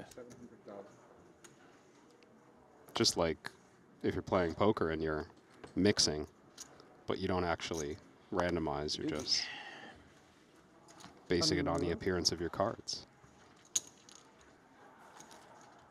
Yeah, like sometimes I look down and there's like 3 hearts on board and I've got 2 diamonds. I just close my eyes and pretend that I have 2 hearts. That's how it works, right?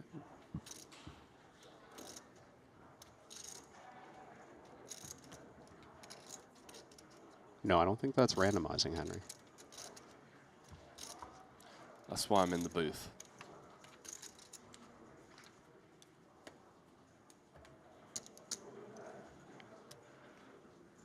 So Ibinger, even on the back of doubling up, Wiseman still has half the chips in play.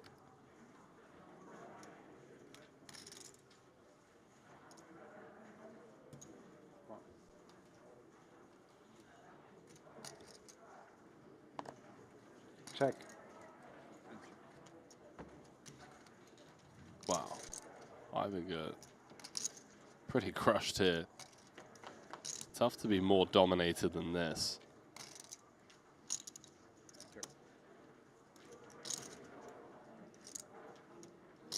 Flops a whole lot of nothing as well.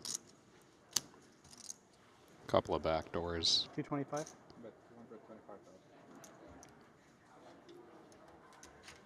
Oh, sorry. Dylan happy to take that one down.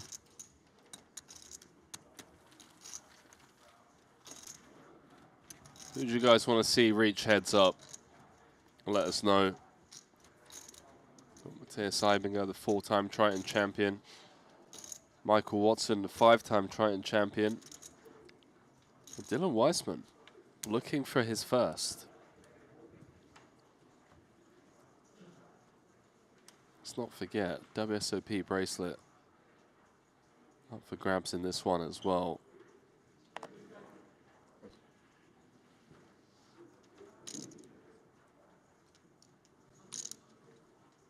I saw Sean Winters looks at his hands too. I haven't figured out my system yet, how I look at the cards. Left hand peels, right hand protects. Appreciate it. That.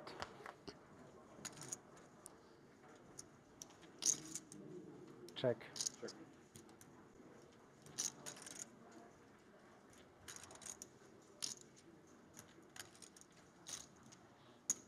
Bottom 2 for Matthias here. It is not the best hand. But blind versus blind, he's happy to check call. And that's going to be a tough turn to get away from. He picks up nut gut shot as well.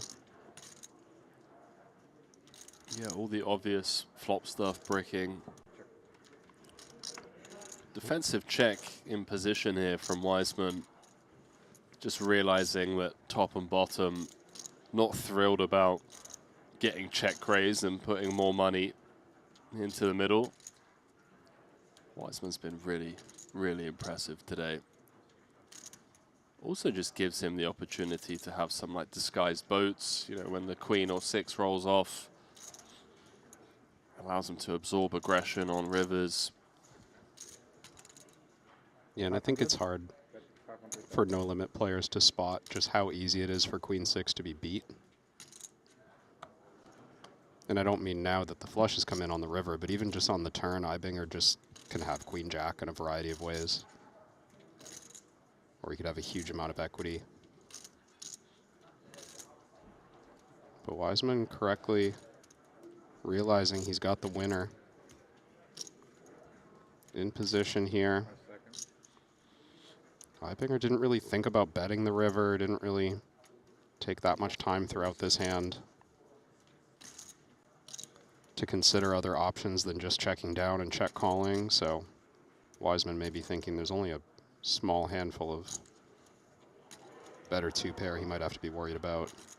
Unlikely to see anything else. All right. Queen 6. Nice find. Such an elite value bet.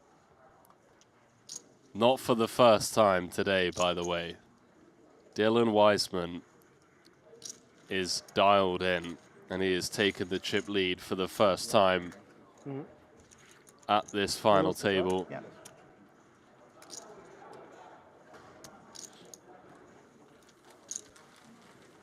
Half pot as well. Yeah, pretty chunky. It was a small pot up until then, blind versus blind limp. 1 big blind on the flop, but yeah. Certainly think when you're pot controlling turn and you see that river, the average player is just going to be like, okay, I'm happy with this one. It's not up. I think, yeah. I have more than you now. Yeah, I got more than you, buddy. Stay in your lane. Dude, you feel like you just got absolutely owned in that spot, by the way. Like, yeah, that's... all of us have been there. Like, you make the call, and the guy is value betting you with not even top 2. Just 1 pip better, no spade blocker, nothing. You're just like, oh, okay. I played my hand face up, didn't I? Yeah. This is going to be a fun fight. I'm glad it's played out this way. Like, I always enjoy the runaway chip lead kind of, you know, let's just go plain sailing to the trophy, but I'm also a huge fan of this. It's caused a bit of an upset 3-handed. Let's have a bit of a battle. 95 big blinds in play. Average stack of 30, 31 bigs. I want to see people earn these trophies.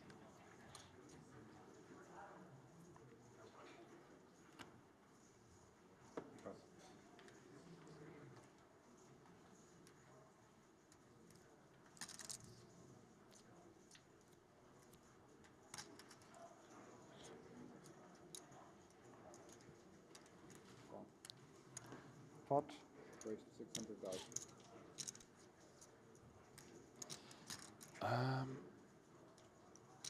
I guess we call. We're going to see an inflated pot, 1.4 million in the middle. So Watts with 2.2 back. Looking for an ace, some diamonds, or a 4. Well, there you have it. Does flop top pair. Such a dirty board for Ivinger. No club in sight. But perhaps a path to victory on this turn.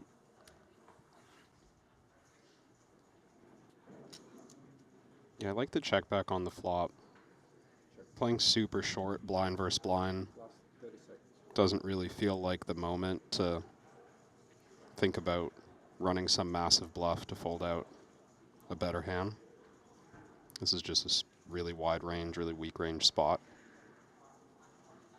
But now that it's gone check through twice, does Ivinger expect to be able to show down and win enough? He'll take a free river.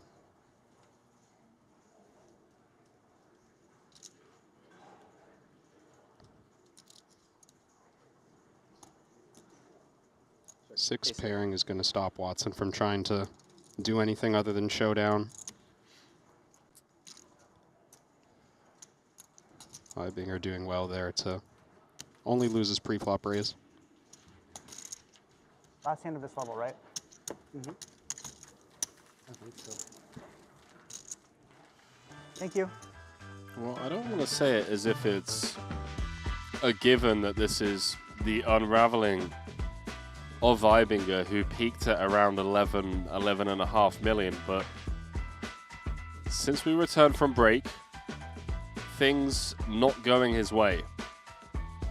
No longer the chip leader, has Wiseman on his left with 39 bigs. Now a decent sized pot going so Watts' way as well. I mean, if Watson doubles through Ivinger, they basically switch stacks, so this really is anyone's game now. And you do have to ask yourself, when you think of just experience, lifetime experience, Michael Watson, Dylan Wiseman surely played hundreds of thousands of more hands PLO than Ivinger. You really want to dive into like the nitty gritty mechanics of the game.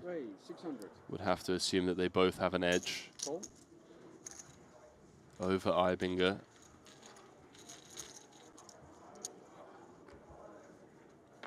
So is this just going to be a case of the great sculptors of the Renaissance era just chipping away at the marble, slowly chipping away at Ivinger? I do like what I'm seeing from Ivinger, just in the sense that he doesn't seem to be trying to do more than he knows. Like he's just playing his hands for what they're worth, like making pretty straightforward looking decisions. Obviously he had that close one, deciding whether or not to call off against Wiseman's jam, but that's a math problem. You've got to think that one through. But just in his overall strategy, I'm not seeing him step so far out in any particular direction where he's trying to get more creative than he can be in this format. Potential misstep opportunity here. 4 hearts on the turn. Ivinger blocking the 8-6. Can't win with the jack high. 850,000. Yeah, I'm not surprised to see him bet this here. Of course, Dylan with a very easy decision. Yeah, this one, hard to fault a bluff with this hand quality, blind versus blind.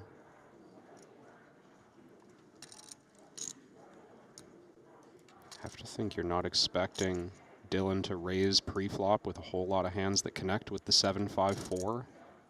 5 seconds. Do you think this play would work more often than not? But question now is, are we going to see a river, or does Wiseman think his hand needs to increase the size of this bet? Feels just traditionally big stack versus big stack. Watson sitting around with 18 bigs. Yeah, we're just going to call. We're not going to overplay this hand. Oh boy. Wow. That's pretty brutal for Dylan. I mean, just has a near lock on the hand. Check. 6 of the 13 hearts.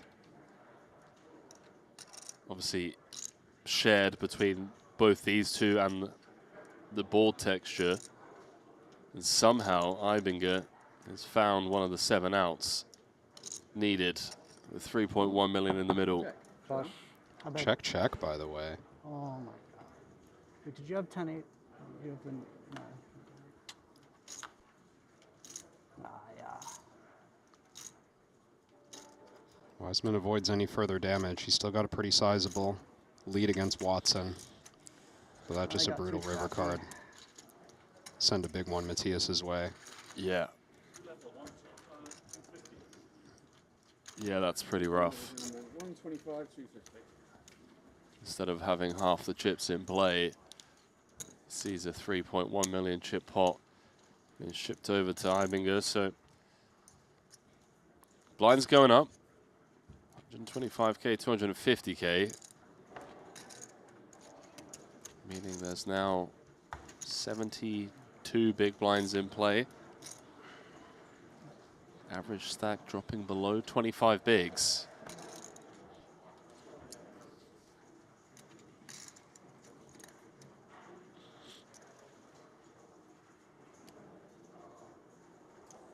Pass.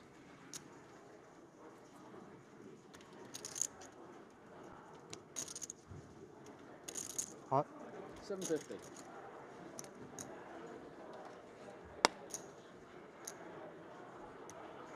Couple of big hands here. Blinds just increased.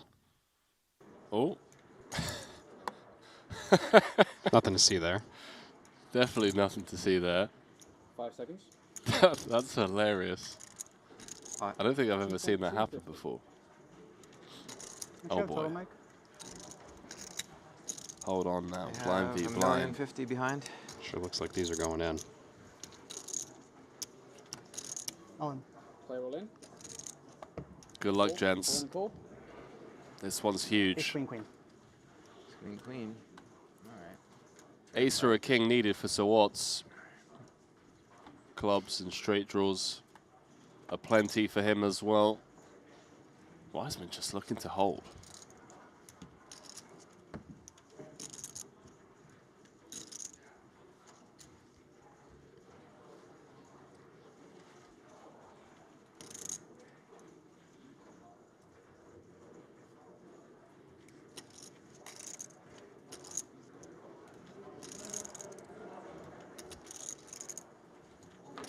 If he doesn't hold, he's going to be down to 2.7. A very strong start.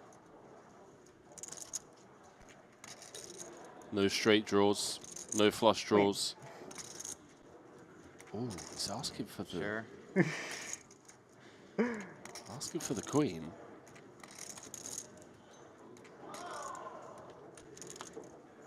It's better. Better than queen, I would say. Yeah. Wow. But is it too much better than queen? Does feel like it's too many outs. Suited 5 would have been better. Yeah.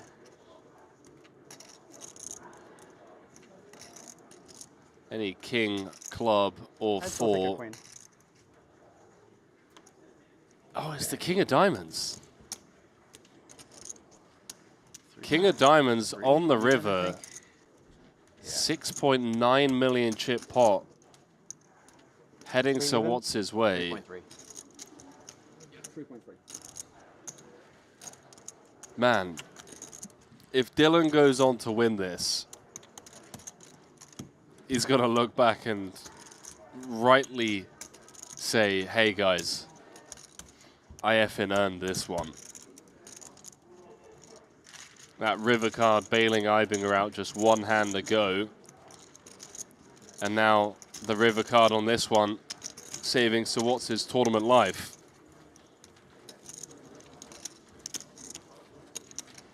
Dylan's probably just sat there thinking, hang on, how am I not playing 11 million? How do I not have more than half the chips in play? And how do I not have Sir Watts out this tournament? He heads up for the trophy.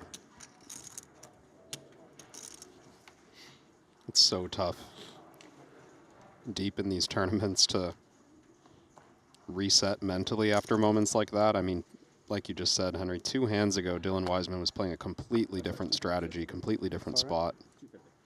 Tied for the chip lead. Trying to keep pots small. Put pressure on Watson.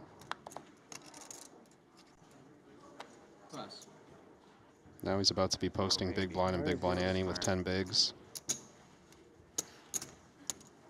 Man.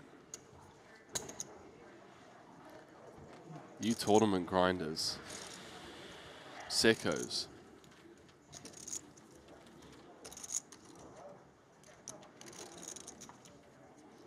The variance in these things.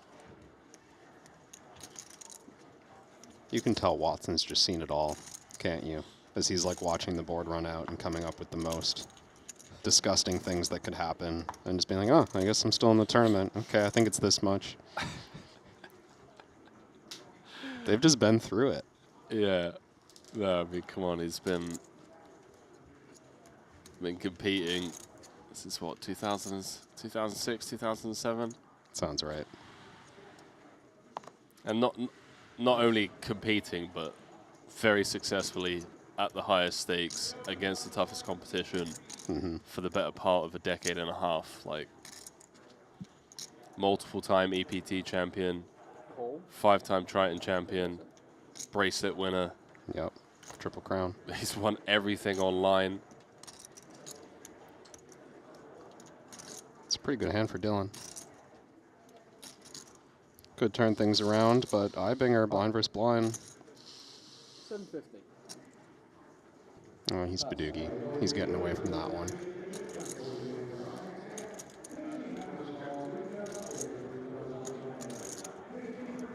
Little smirk from Dylan, perhaps. Like, oh, I thought that was going to be the one. Continue this ride. Climb the roller coaster. He'll have to continue to grind the short stack. 3 million now for 12 big blinds.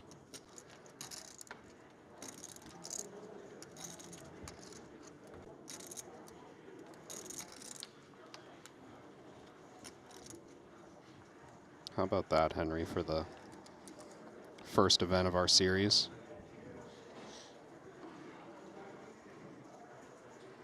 It's honestly my favorite stop of the year. I love it. Not only have we got, you know, the Triton stuff running, Triton Trophy and bracelet up for grabs in these events, it's also cool just to be in the room and there's like the 2.5K mystery bounty running. There's like a 1K side event running. Yeah. There's satellites. It feels more inclusive than the, I don't want to say like private members club that we typically run, because we are obviously open to everyone, but the entry point to reach Triton, it's not as, you know, accessible. So I do enjoy coming here. I also think it's really cool. There's probably a lot of people out in the 2.5K, out in the 1K, playing those satellites that have dreams and aspirations of making it to this stage. So yeah, the fact that it's in the same room, I really like it.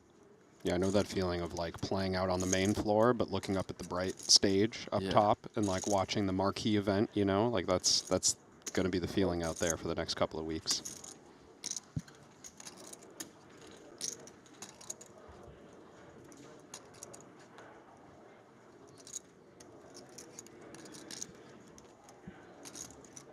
Well, Dylan's going to lose more chips. Not on this turn, but this 1.2 million's getting shipped, so what's his way? Yeah, Dylan led at this flop after completing the small blind. Check. Kind of marginal value bet out of position. But Watson, he's made a real one.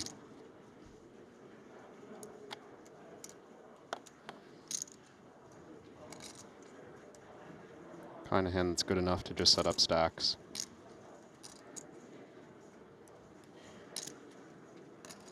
Seconds. Check. Ooh.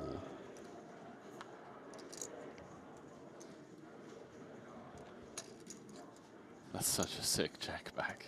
Checking behind, 3 hearts in hand. Trying to let something happen, although Dylan just has no connectivity other than that 10. Like no heart blocker, no relevant straight cards. You don't expect, as tempting as it is to try to win every pot where you don't think you can win at showdown, it's just like, what 5 seconds. What can Dylan really do with 750? these cards? 750. Wow. It works.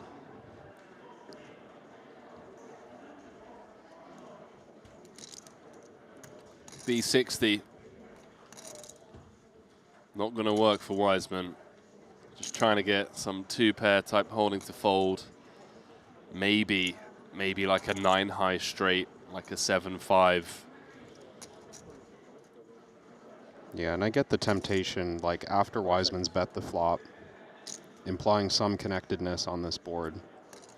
Now it's come Jack of Hearts, 9 of Diamonds. Like everything that he should be expected to have has completed in some way. So Ace 10 is looking pretty dusty. Just turn it into a bluff and hope. See if so Watts finds the jam here. 3 hearts in hand. Has the queen high flush blocked, which is kind of tilting, as that is probably the main hand you'd be targeting. Queen high, 10 high. Yeah, it is a little tricky to get called, but the 10 high flush makes a lot of sense, right? I think of all the outcomes that Mike's hoping for there.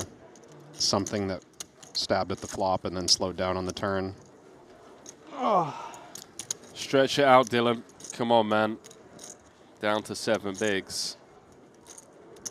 Really going to have to fight his way back into this one. How about it? Michael Watson up to 8 million.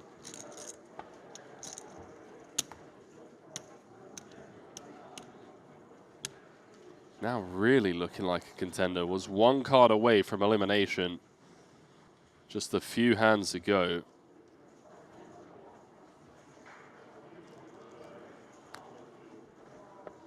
Are the poker gods going to make Dylan Wiseman wait for title number 1?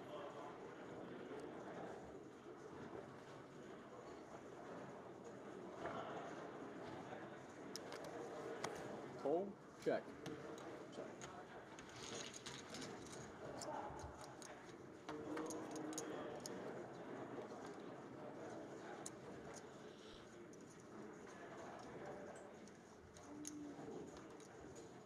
Watson with the best of it on the King 10-8. Goes check, check, and that is no longer the case on the turn. Ivinger with a 100% check mark next to his name. 6 high flush. Check. Check. Snap check back. Yeah, Ivinger clearly had a plan for this once check 2. And these two now, with the overwhelming amount of the chips at the table between them, they're not trying to play big ones against each other. Sure, but now that we've been checked to 3 times, this is where the money, some amount of money goes in. I'm liking, 425. I was about to say 2/3 pot. 425.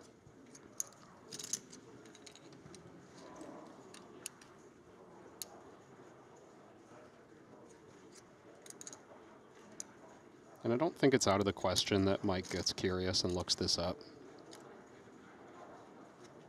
He's got some notable removal on a few hands that Ibinger could be value betting. 2 nines, 9 of hearts. And if Ibinger's bluffing on the end, you expect some hand that's worse than top, right? Yeah, I think these spots can certainly be overbluffed. Like you get to river with just bottom of range and some like 6 blocker, 9 blocker with a heart, and you just decide that it's enough to find the bluff. Nice fold there from Sir Watts. It'd be really cool to see Dylan find a double, get back up to like, say 15, 16 bigs, and let's just have a bit of a slugfest. 3-handed, you know? Let's have a 3-handed brawl. Nice shot there to see the other side of the room that we were talking about just a moment ago. That mystery bounty running behind the main stage. 5 seconds. Hot. 875. With Dylan in the big. Watson just coming with the pot sized open. Ibinger's going to get out the way. Wow. Wow.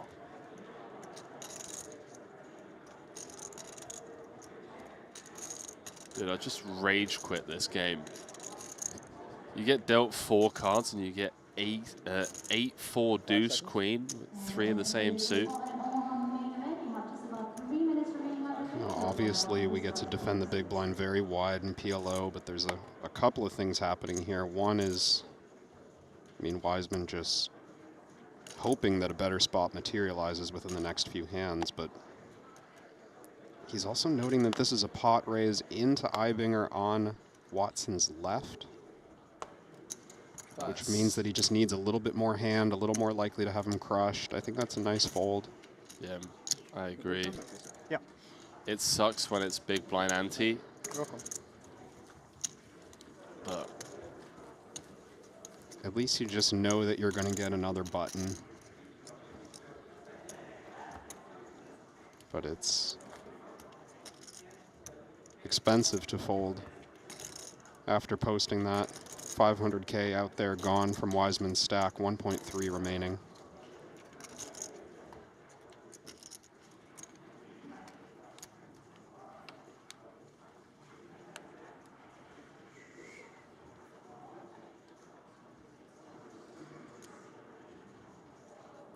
so Ibinger's puck. 8854. 10 seconds. Wiseman in the small blind with 5 bigs. 5, 4, 3.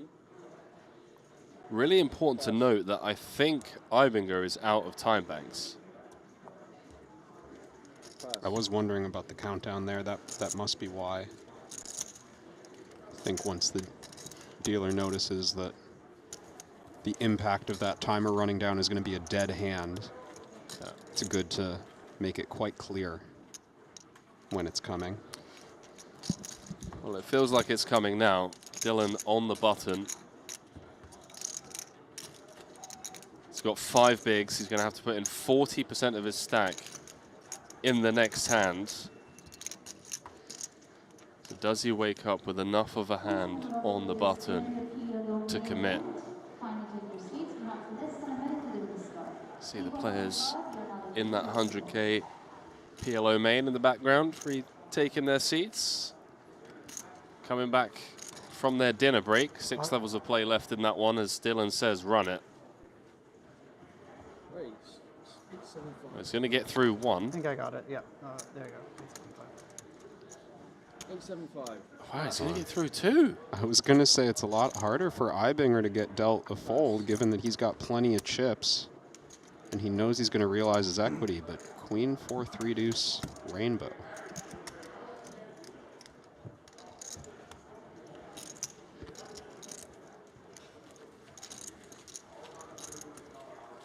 I know we're supposed to remain impartial in the booth, but it's tough not to root for Wiseman to fight his way back into this one after one hell of a performance at this FT.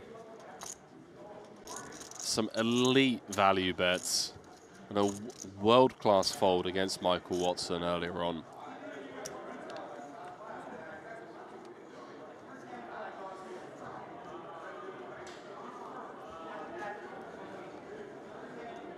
Ace, Jack, 4 deuce. On the button. Pot. Michael Watson, he folds. Pot. He said pot. Excuse me. I was saying, pass the gentleman again. 750.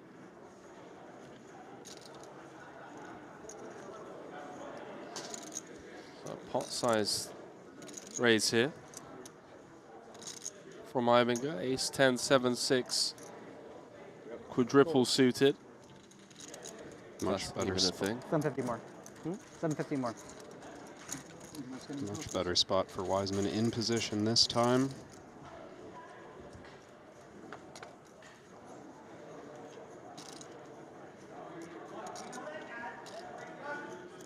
Yes. Oh, it's going in, right? And it's your chips? Ibinger's flopped trips. Wiseman's got 2 pair. There's 1.7 out there.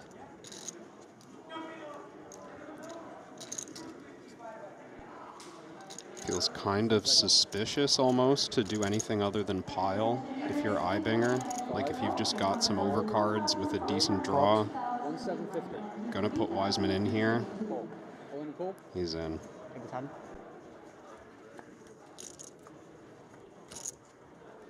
Well, What do I need? Need an eight dire and a- or a straits diamond. for the American, who about 6 hands ago had the chip lead at the Poker Gods. Why is no one looking at their hand? I'm the same way. Have taken us to the main event coverage with a new crowd, That's one thing Vegas does for me. new players, and I guess, well, we'll never know what happened to Dylan Wiseman. I think it's safe to assume that he busted. 5-minute break? Yeah, sure. There we go. There we go. Back on over here. It was 3 of clubs on a turn, deuce of diamonds on the river. Do apologize for the gremlins in the cables as we lose Dylan. 809,000 for his run here. Really unfortunate to see him bust out. I mean, 6 hands ago, had the chip lead. Poker Gods just, you know, gonna make him wait. They're gonna make him wait for his first Triton trophy, but has to be proud of his performance. We'll head to collect that third place payout. So with that, heads up, Ibinger against Watson. 41 bigs, plays 33. Both players locking up a 7-figure payday. But let's talk about legacy on the line here. Ibinger looking for his 5th Triton title. As we welcome you back to the break, there's Kevin Ramachal alongside myself, Henry Kilbane. 41 bigs, plays 33. Ibinger, a 4-time champion. So what's a 5-time champion? It's getting a bit crowded in that 5-time champion club. And I know Sir Watts would love to turn this around, take down another PLO trophy and the 1.8 million that comes with it. Yeah, I mean, these two just such juggernauts in the tournament space, right? I mean, obviously a huge opportunity here to take down the first event of this series, but I mean, I'm looking forward to watching some heads-up PLO, especially when you consider that we're watching Matthias Ibinger in, we found out his second, right? Not his first PLO Triton event, but his first significant run in a PLO event that we've ever witnessed on stream. We're going to have ourselves a $550,000 heads-up match, and we're going to be awarding our first Triton trophy and first WSOP bracelet of this series. Stay close. We'll be playing down to a champion very shortly.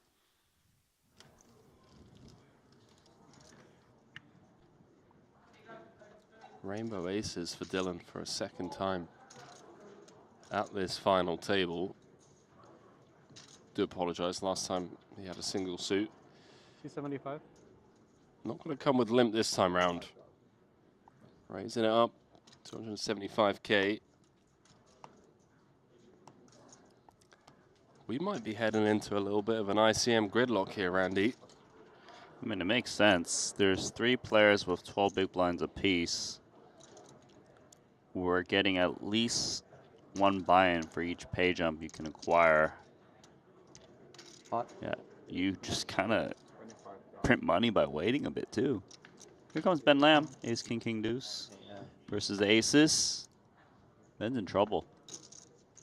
On the back end of seeing Ding get that double. No ladder secured.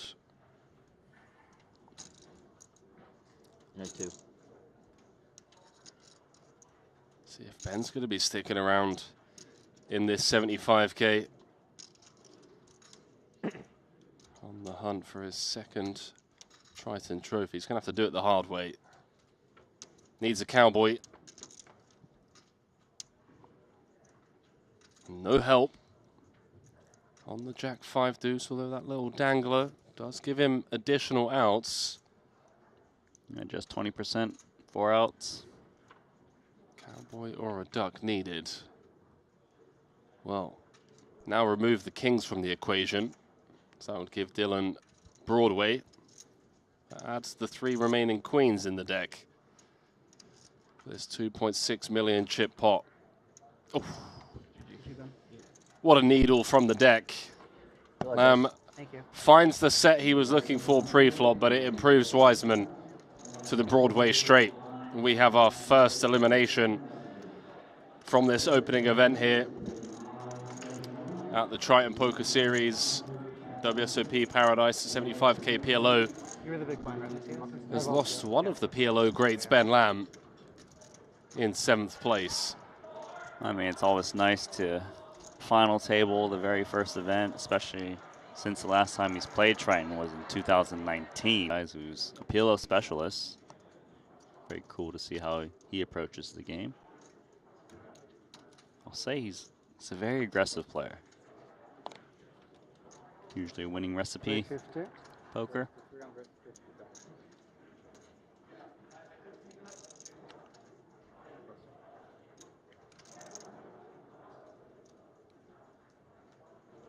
Ibinger putting his tournament knowledge to work. It's a button. Looks like we're gonna have a battle here. Ibinger versus Ding Biao.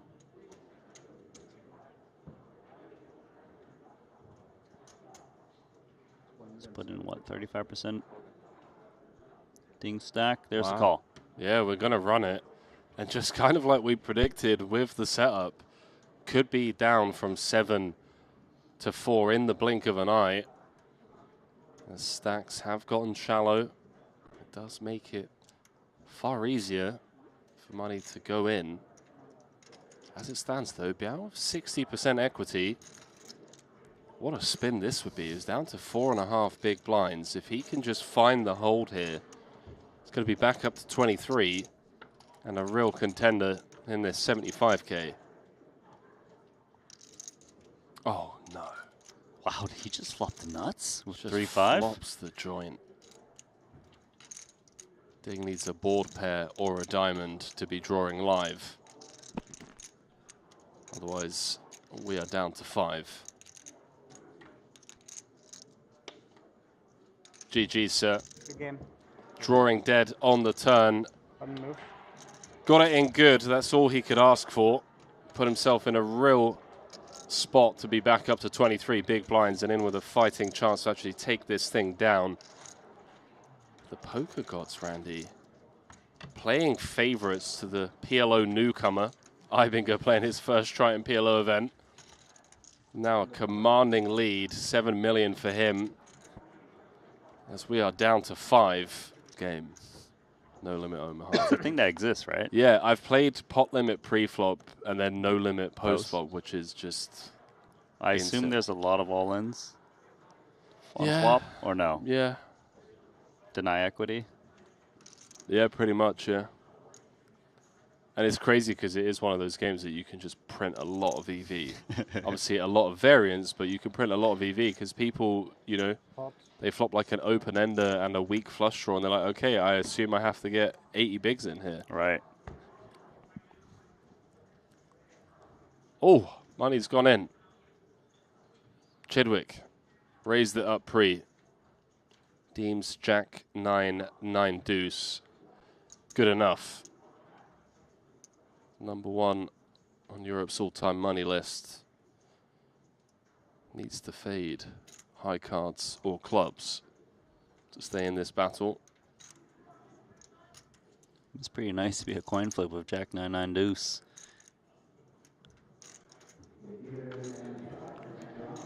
On to a flop. See if he can hold.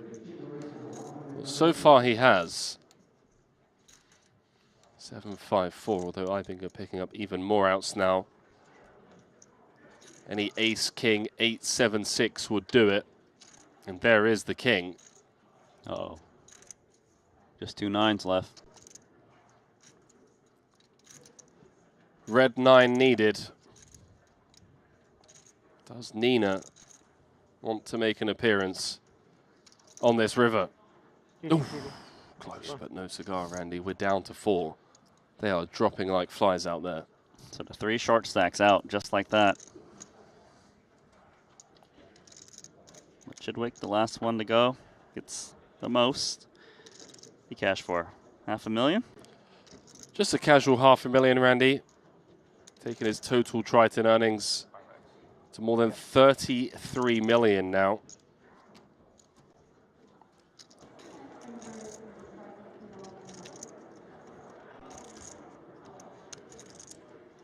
Does lead to some interesting spots where Ibinger ends up playing kind of big pots with pretty dusty hands, but that one just too weak.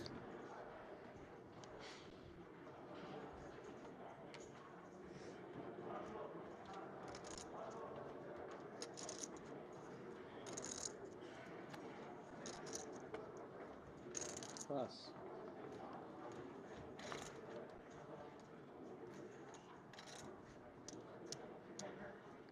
Pot. 5-2-5. Pot. Pass. Didn't No, look pot. like much Pot. here Oh, sorry. on the button for Greiko. 650. But walking into Matthias Ibinger,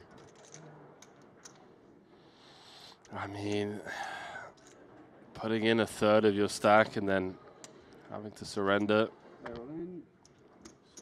More. Not a thrilling proposition. The money has found its way in the middle. 1.675. Just a few hands in after returning from break.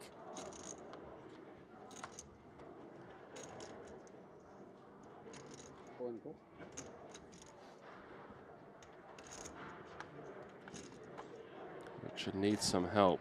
Diamonds smothered. His king blocked. See if he can find some kind of straight draw, some 2-pair draw on the flop for the dream to stay alive. As he hunts title number 2. And well, how about that flop?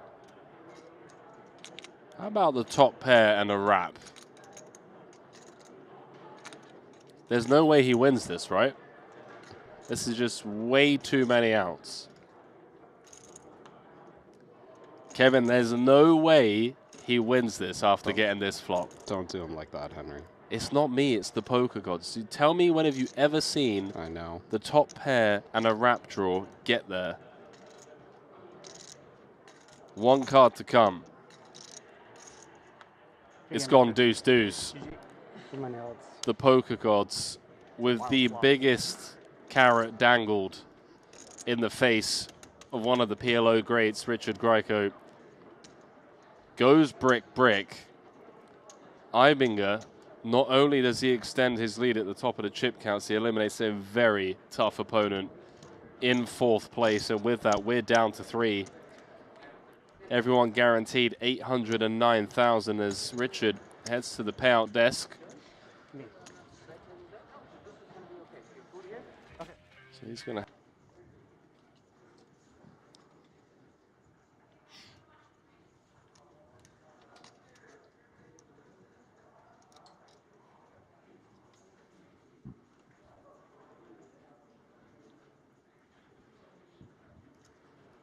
Seconds. 475. Race 475,000. Ibinger's got 70% of the chips in play. He is loving life right now. Not only is chip leader, but the fact that he's got both of his opponents 17 big blinds apiece kind of forces them to try and wait each other out almost. Double suited here on the button. Yeah, decent chance we're seeing a flop here. Ibinger's interested. He's got 2 different open sizes on the button as well. He potted 1 or 2 orbits ago. Same blind level. This one just 2. Well, very warm welcome back. We are heads up in the 75K PLO between Matthias Ibinger and Sir Michael Watson, both of whom, Kevin, coincidentally, are currently first and second over on that Player of the Day leaderboard that you can vote for, if it will let me. Do apologize, but over on the Triton Poker Plus app, you could just click up here in the top right-hand corner of your screen, vote now to cast your votes. So everyone that was down to the final table, we can see Ibinger is currently first with 33% of the votes. So Watson's got 16%. So we're going to be closing that down in a few minutes' time. So for those of you over on YouTube that haven't registered your vote, do head on over to the Triton Poker Plus app. But for now, I guess our attention turned elsewhere, of course, Kevin, in this heads-up match. Not only is it money at stake, but the fact that both of these guys, multiple multiple-time Triton champions, rather. Ibinger looking to join the same club as Sir Watson. Michael Watson looking to cause the upset here by saying, no, sir, I want to break into that 6-figure or 6-time Triton champ club. Yeah, Sir Watts was on the ropes there for a minute, Henry. I mean, he was down in the 10 big blind territory, similar to Dylan Wiseman, and just got the better side of the deck en route to this heads-up match. But, I mean, Watson, we would think the more experienced player in this format, we're expecting to see, you know, some opportunities maybe for him to take advantage of his PLO knowledge over Ibinger, who's in his first deep run in a big event, like has shown some inexperience, was getting teased even a little bit at the table by Wiseman earlier, like, oh yeah, you check your cards by, you know, lift with the left and hide with the right. You know, some stuff that you should probably know before you're playing for 500 grand. Well, not only are they playing for 500 grand, they've decided to take, you know, a bit of the pressure off because a deal has been made. So the official prize pools were going to be 1,796,000 for first, 1,234,000 for second. After making a deal, Michael Watson has locked up 1,459,000. Matthias Ibinger has locked up 1,510,000. So a pretty chunky deal being cut out there. Given that Ibinger's coming into this with a lead, but it is a slight one. 41 bigs, plays 33, and then they're playing for $60,000. So Ibinger locking up the lion's share of the prize pool. They're playing for 60, and of course, they're playing for a Triton trophy and a WSOP bracelet. 41 bigs, plays 33. Let's go. I mean, we're plenty deep here. Plenty deep. For us to see a bit of a battle. Especially when there's a Triton trophy and a bracelet up for grabs. Check.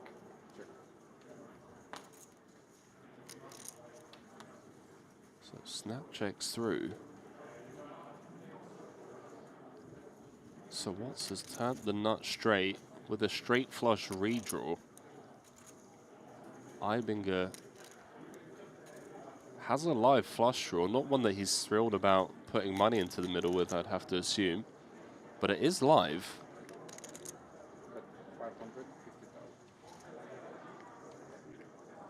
about 550K. And Eibinger's not going to bother chasing that 15% equity. Yeah, even heads up, just pretty weak of a draw. There's a good chance that Watson's bluffing with hands that have your flush draw covered, just not a spot that Eibinger needs to take.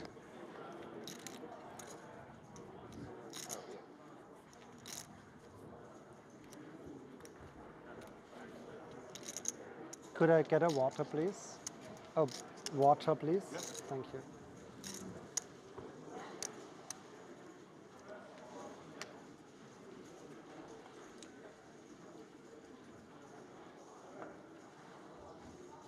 It's been a pretty sick event to kick things off here. The Triton Super High Roller Series and WSOP Paradise. That bubble was running until the early hours of this morning. Martin Cabral going home empty-handed. He bowed out in 16th, 15 places paid. That bubble seemed to go on forever. Then today, to get down to the final table, I mean, I was meant to be in at around 3 p.m. local time. The assumption being that we would be down to the final table. I don't think I got into the booth until around 6 o'clock. Because people just kept doubling up, doubling up. If I heard correctly, there was a one-outer that was spiked at some point to, you know, keep us 9-handed, keep us 8-handed.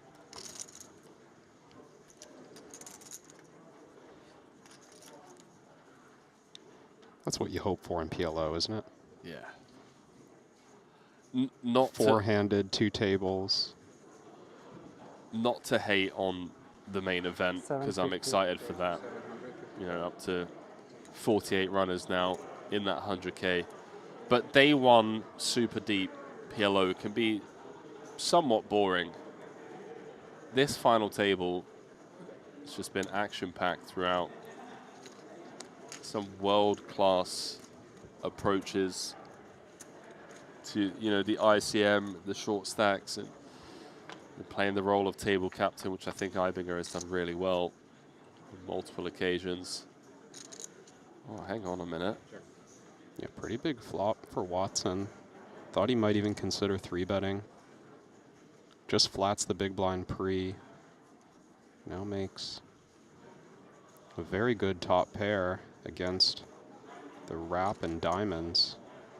1,175,000. It's a large bet.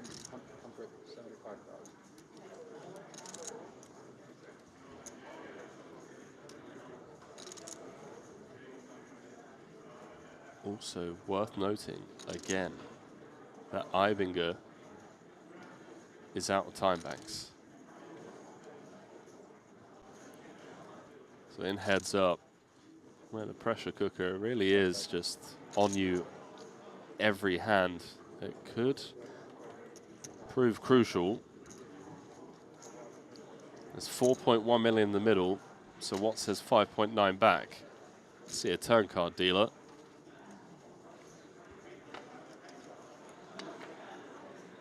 Oh boy.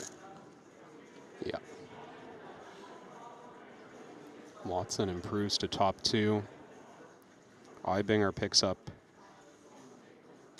nothing additional, but a very tempting bluff situation. Just over pot behind.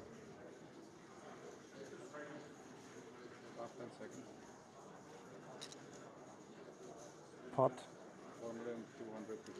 There's the pot. Is this hand one of heads up? There's the jam. We've got 90% of the chips in the middle. Hand 2 of heads up. 16 million of the 18.5 million chips are in the middle. Michael Watson, a 2-to-1 favorite to find the hold here. 1/3 of the time, Eibinger is going to find a jack, a 6, May the luckiest a diamond, Oh, the luckiest is going to an win. 8 that's would for also sure. do it. He's going to become a 5-time champion. perhaps more impressively, he's going to win his first ever PLO tournament at the Triton Series and convert it into a trophy. He's going to need to get there, though. Can he do it? Yes, he can. 8 of diamonds, corner pocket. I guess you are. Second hand of heads up. Clear, but you were the luckiest.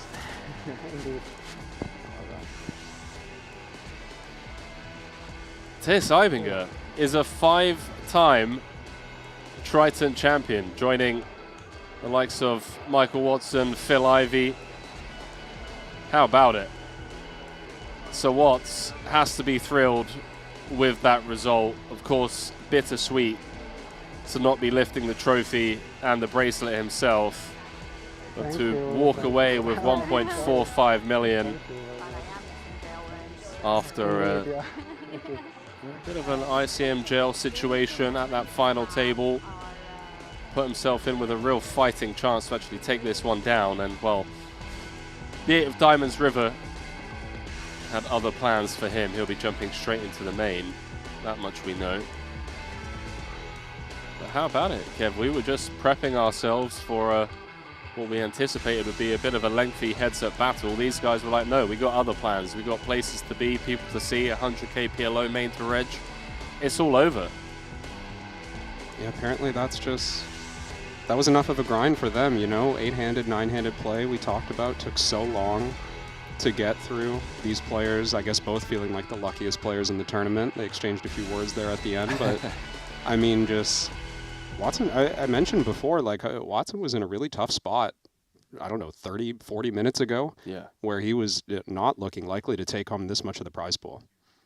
So he's 1 card away from elimination against Wiseman, 3-handed, if you recall. And again, I don't want to harp on about, you know, variance in tournaments, but Wiseman was 1 card away on a couple of occasions to having like 60, 70% of the chips in play.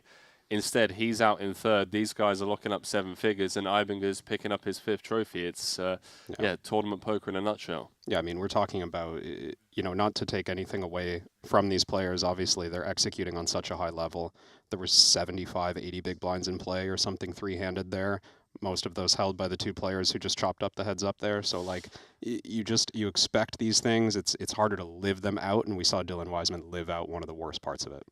Well, 5-time champion club is getting a little bit crowded. So, yeah, I mean, something's going to have to burst eventually. That 5-time club is, you know, it's getting a little too cozy for my liking. We're going to be turning our attention, obviously, to this PLO main now. Just, you know, we warmed things up with that 75k 7-figure payday being dished out to Ibinger and Sir Watts. But now we've got 50 players in this 100k. With Andres Nemeth currently leading, 38 players left. Sorry, 53 runners, filled at 39. Just waiting for the app to upload.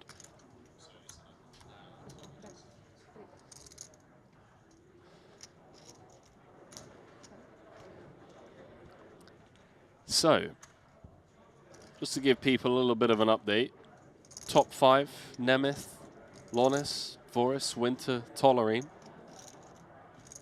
Things you love to see. A couple of people on the outside looking in, Tan Win and Rob Cohen. You're going to have to re-enter. 40 unique entries in this one. So that does mean there's been a few rebuys already.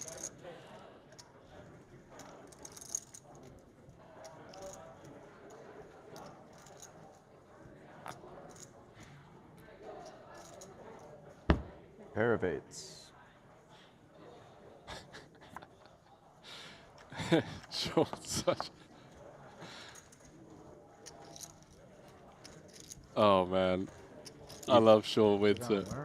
You just feel like he's he's doing he hears pair of 8s and he's like, well, it's now my job to make it look as much as possible like a pair of 8s is the winner, and then show my jack. 2-4. Lucky me. 2-4. These guys have. Oh my god. You really had it straight? We'll see. It's a good give up. These None of guys our have hands played are on so screen much because together. I doubt they cared about this over a 600K heads-up match.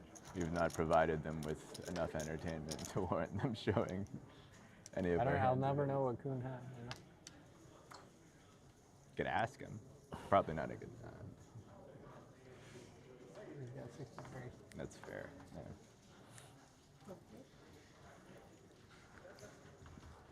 Yeah. I remember I was young one time. A little less aware. No, yeah, you're 4. Yeah. 16. 16.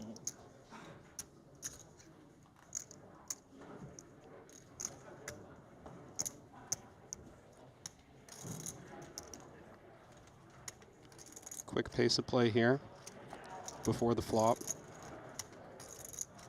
We're playing deep stacked on day 1. Going to see a lot of these players a little more relaxed. You know, this is their warm-up. Just a 100K warm-up. Oh man, when's this bubble gonna burst, mate? We've just had it too good for too long. No, we're not. We're not on the bubble, Henry. It's day 1. No, you know what I mean. It's just gotten to the point where it's just too absurd now. It's way too absurd.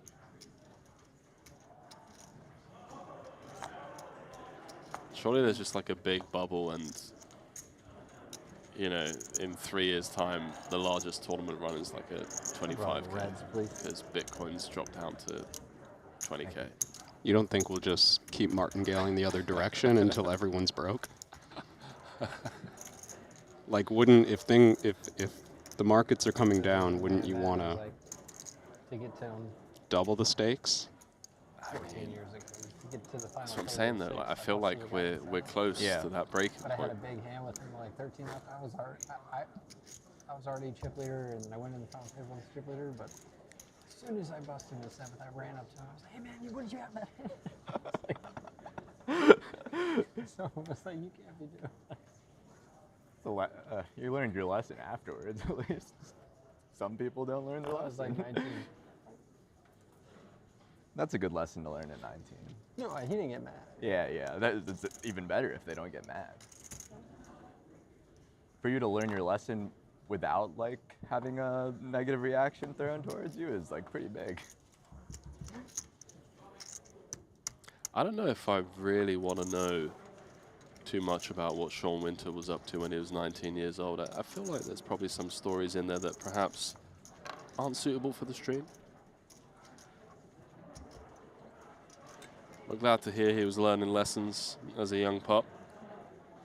Some that have probably proven crucial later points in his career.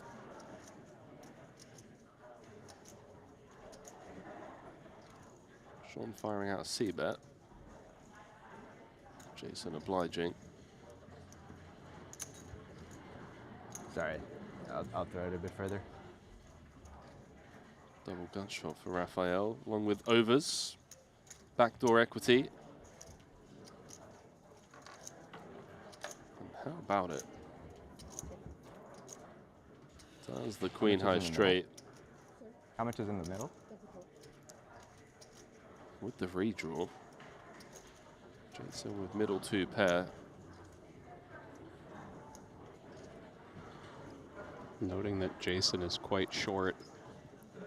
Just 12 bigs behind. Some damage must have been done before we moved over to this feature. Yeah, that's a great point, actually. I didn't realize that.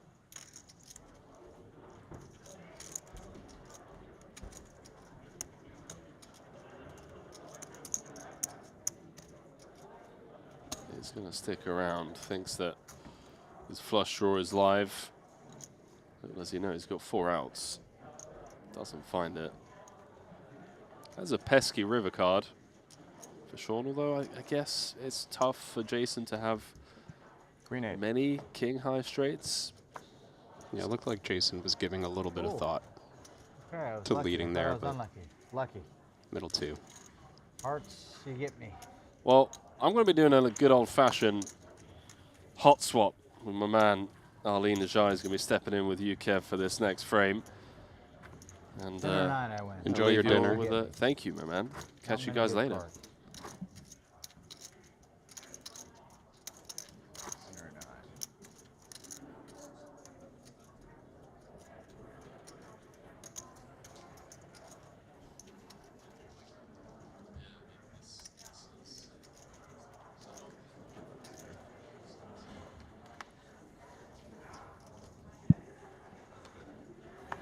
Ali Najad back in the booth now, relieving Henry Kilbane. As much as we like to believe that the young lad is a machine, we do need to refuel him from time to time, Kevin. Had the opportunity to watch the finale of that pot limit Omaha, where Ibinger just turns in an incredible performance in his first ever Triton 4-card. And the 4-card party continues, of course, here with the $100,000 buy-in main event. One that has not been going so well for Jason Kuhn, yet he does say pot here with 2 4K limpers in front of him. Big money, man. 18,000. Winter's interested with queens. 18,000 behind the pot. One that covers Jason's You have 38 diamonds. total. That sounds right.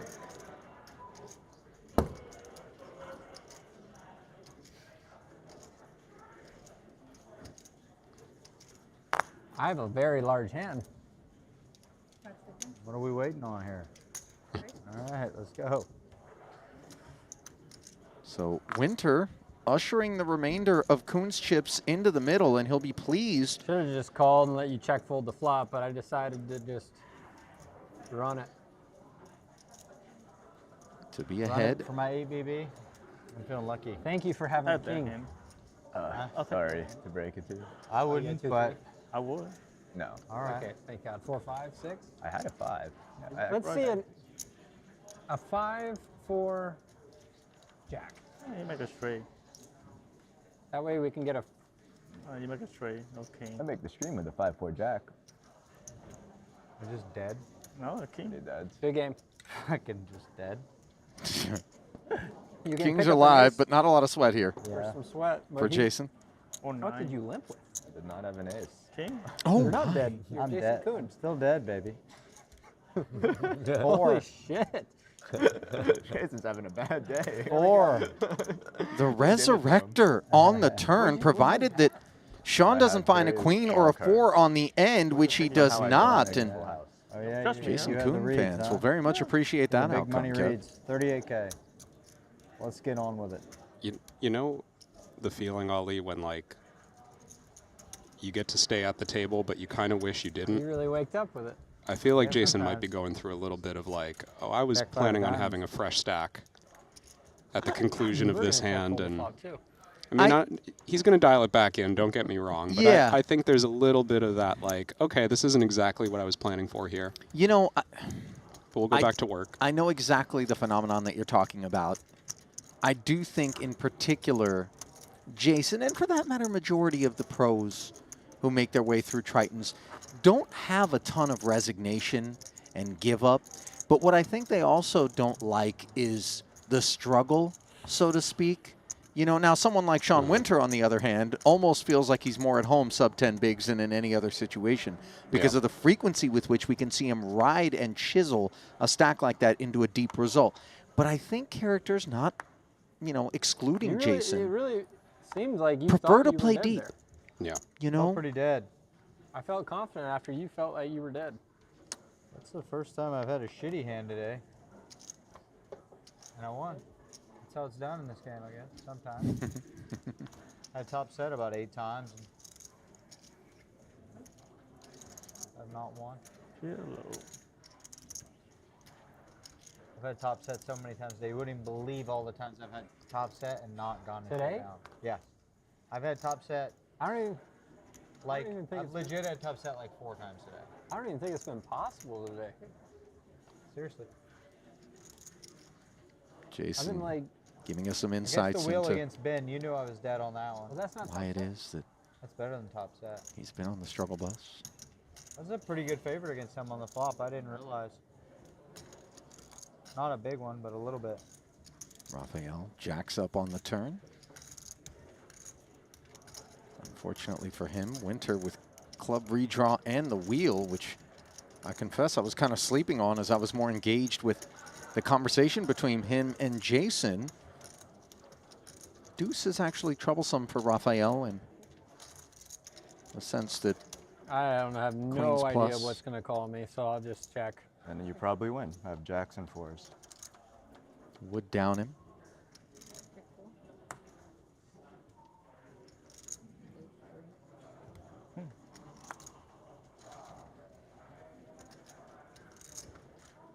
I'm not sure what possessed Sean to show 3 of his 4 cards there, Kev, but that's how he approached it. King, queen, jack.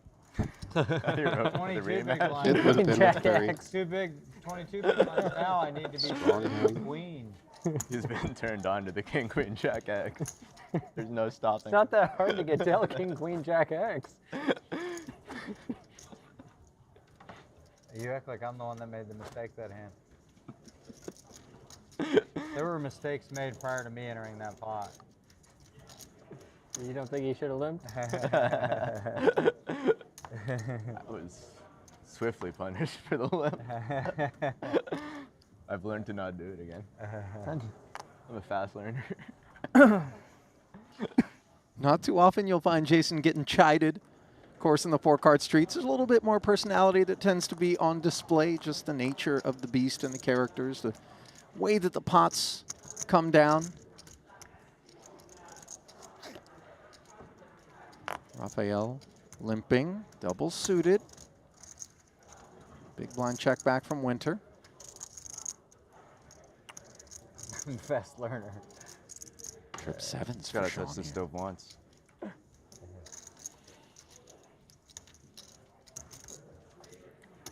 Winter checking back. Yeah, fast check back with flopped full. Oh yeah, I even slept on that. By the way, I'm picking up where I left off in terms of oversights on the day. I mean, I've really put together a piece of work. You started strong? I mean, you know, normally I'd have the excuse of it's been a very long 2-card festival, not a lot of gas in the tank. This is day 1. Yep. Which suggests that a real dumpster fire could ensue by the time we pull up our stakes here in the Bahamas. This one just checking down to the river. And now, finally some activation. I mean, Sean Raphael just ace-9. Blind versus blind, limped. Kind of situation where everyone's got everything. Both players have everything. So you do see some pot. Oh, this is an oopsie. Rafael not giving Winter credit for having slow played something monstrous, and so he's punishing what he thinks is something cheeky. You win. And boy, that proves to be a costly choice, as Sean says, show me, just in case King's full was lurking. Or for that matter, 7 King.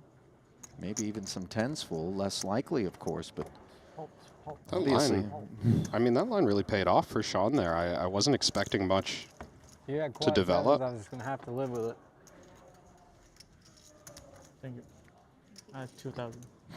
Did Sean just say if you had pocket 7s, I was just going to have to live with it, or did he say 10s? Because I feel like 7s is in range for him as a comment. I think he said 7s. I mean, Jason, you got to think about it.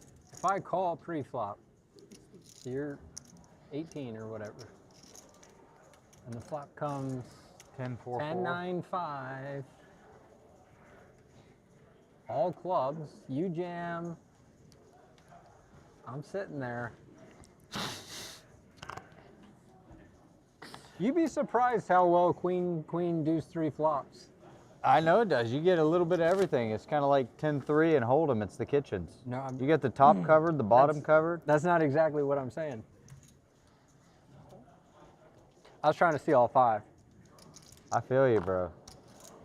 Well, you're also just, I had a pretty shitty hand and you had a pretty okay hand, so it was a nice situation for you My to hand's see pretty 5. shitty. It's better than mine. 3 amigos here. 9-7 deuce rainbow board. Not much on the stovetop anywhere. 39% for Rafael, the best equity, courtesy of this gut shot that the 5-6 is producing. Round of knuckles.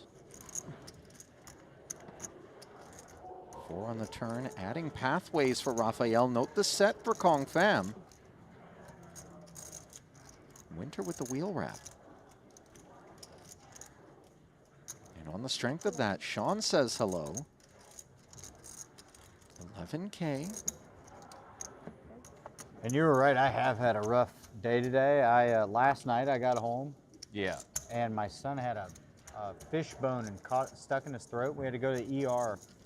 That is very... We were there till like really late. We came back, and this morning we had to take him to a surgeon before the start of this tournament. And they like ran a camera through his nose. He's 4. Yeah. So sad. Ran a camera down through his nose and into his throat. And ended up getting the bone dislodged, but it's been a fucking day, man. It's impossible to not like wear that on you in some way. That sounds so stressful. It was just How so much in there? sad. Oh, sorry, I forgot. How's he doing right now? He's all right. He's sleeping. He's happy. Kids forget stuff quick, but Sean, by the way, firing 35,000 as Jason talks about why it might be that he's not on top form, having everything to do with child crisis last night. my although God. That might be a rich way to describe You it. raise, you get it all. Yeah. You got to re-raise, right? Surprised at the flat there with forceful, or just Kong being ultra conservative? Yeah, it does feel... Yeah, but it was I mean, I can kind of understand when he's also got the deuce. You start to think like, well, what does he have? What am I going to run into other than 7s or 9s? Like, it does start to feel like... Well, what's going to pay me? Yeah, It's the bigger issue. When I get called, I'm yeah, like, exactly. Dude, I'm not letting you put my 4-year-old kid under in the Bahamas for having a fish bone in his throat. Like, we'll go home for that. Right. So it was, before we figured it dislodged, it was a very stressful 18 hours or so. I can't even imagine, actually. Yeah, I'm gassed. But I'm happy now. You get any sleep between here and there? A little bit, yeah. You ever got a Terrifying. fishbone? Yeah, it was crazy. No. Lodged? No. Kevin? I was captivated by that story. That sounds... Tell you what. Oh, no. Sounds like After something. the third swig of something and it's not going away, Yeah. panic can ensue. You've been in there? fairly short order. Yeah, one time. It wasn't anything drastic, but you know, it took a bunch more mouthfuls of food and like get it good. But there is that panic of like, okay, wait a minute. Yeah. Normally I drink something, this is gone, and it's not happening. And yeah. That's where it pays to be a sword swallower in your night job, I guess. Just send some tweezers down there. Yeah, whatever you got to do. David Blaine, I'm sure, never has this issue. Three-way affair to the Queen Jack Deuce rainbow board. Kuhn with the 10s, ever so slightly ahead of Wang Yang. He's got that open ender. Winter checking back. Backdoor spade draw added to the mix for Wang.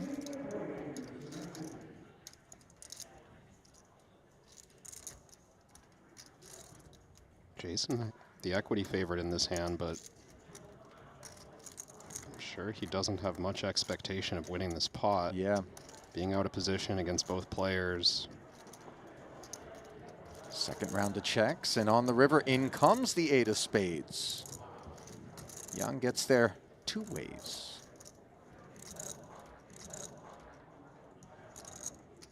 Could cause a small problem for Jason, just knowing that Wang Yang's a very capable, aggressive player, and he's improved to 8s and deuces with a spade blocker. There's some chance that this goes, you know, a bet and heroics from Jason. But given that it's 3 ways, he avoids the bet from Wang Yang. And Sean can't resist, can he? Is now the one taking his shot at this pot. I think he expects that either of his 2 opponents would have been heard from had they hit these backdoor spades. Turning out to be a really nice check from Wang Yang, and could get even better if he traps a bet from Jason, but he wisely folds. Yeah. Would have been ambitious for Jason to flat with 2 10s there. Yang being shown the ace-6 from Winter. Not a particularly proud reveal.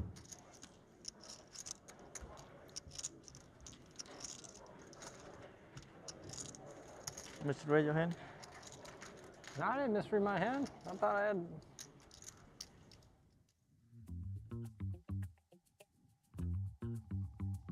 Sean being accused of having misread his hand.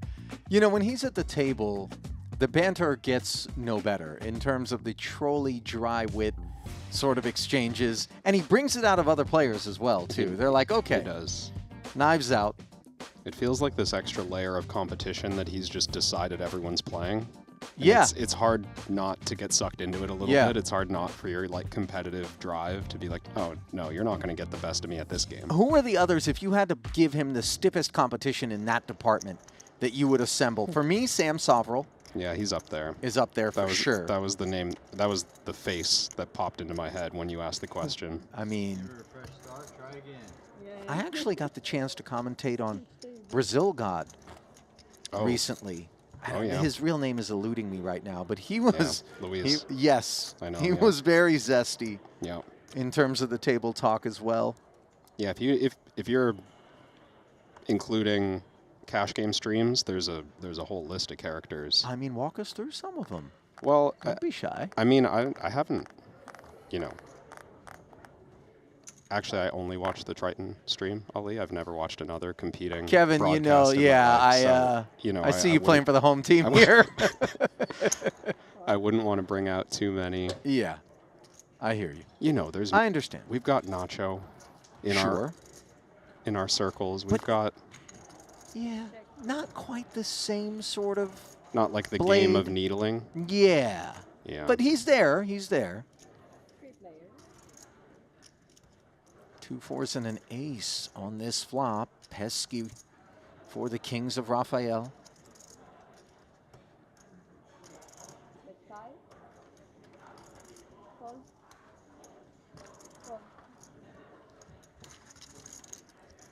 Nevertheless, he's able to bet 5K and take it.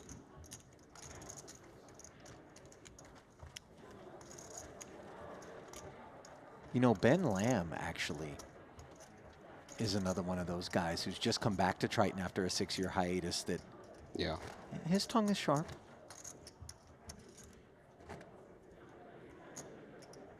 I wonder in the chat who everybody would pick in terms of a needle festival for a feature table. Sure, there's some oversights. I mean, we haven't mentioned the man who bubbled the 75K PLO, Martin Cabral. He really brings out the side games. I mean, the mind games. He can bring out the worst in you is what he can do. And I'll tell you what, I have not deduced entirely how much of his affect is with insidious intent to discombobulate and how much of it is just who he is. Yeah. But it is certainly a free roll in terms of nobody plays better, I think, when they have to deal with him at a table. Maybe they get a little bit more motivated to get after him, but he's happy to Yeah. deal with that and well-equipped as well. Not well-equipped is this ace-king of Sean Winter. Monotone all-club board. Top 2 for Raphael here, facing 8,500 after defending his big.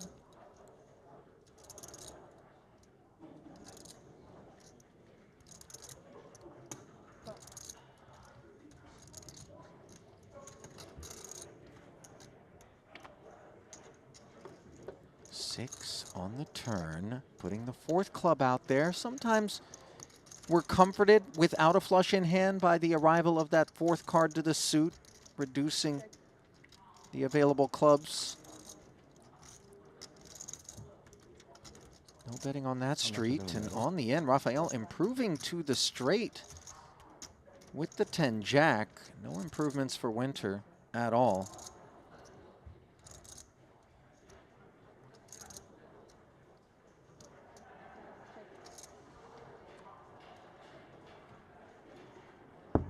Great. Winter accepting defeat in that hand. Yeah, something he hadn't really done over the course of the orbit. Too big.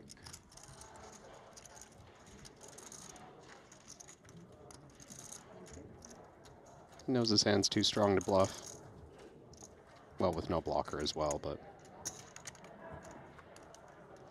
it'd be a nice feeling once you resign in that way and then you just somehow find out you're up against a worse king.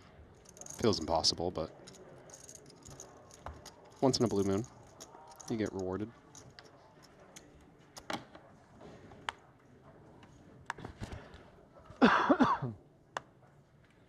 How much Pot Limit Omaha have you played, Kevin? And this is not me like challenging you, because I'll be the first to tell you I've played very little of it. It's only recently that it was introduced into my mix game, and not embarrassed to say it's in all likelihood my weakest game. And for those who are Pot Limit Omaha players that come in and play the mix, what they might be giving up in a lot of those chop pot limit games, I feel like they can more than make up for, even though we have it capped in the Pot Limit Omaha streets. And I think it really is one of those games where if you have a leak or if you don't know exactly what to do in the spots, it can be very damaging to your prospects. Yeah.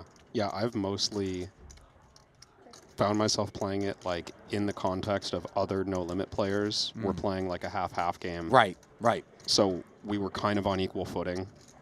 That happened a couple times at when I was playing at Fallsview in Niagara Falls. Did you find it addictive? I enjoyed it, but I just like, you know, I am trying to improve at the game, but my opportunities to play it from home are pretty limited. Sure.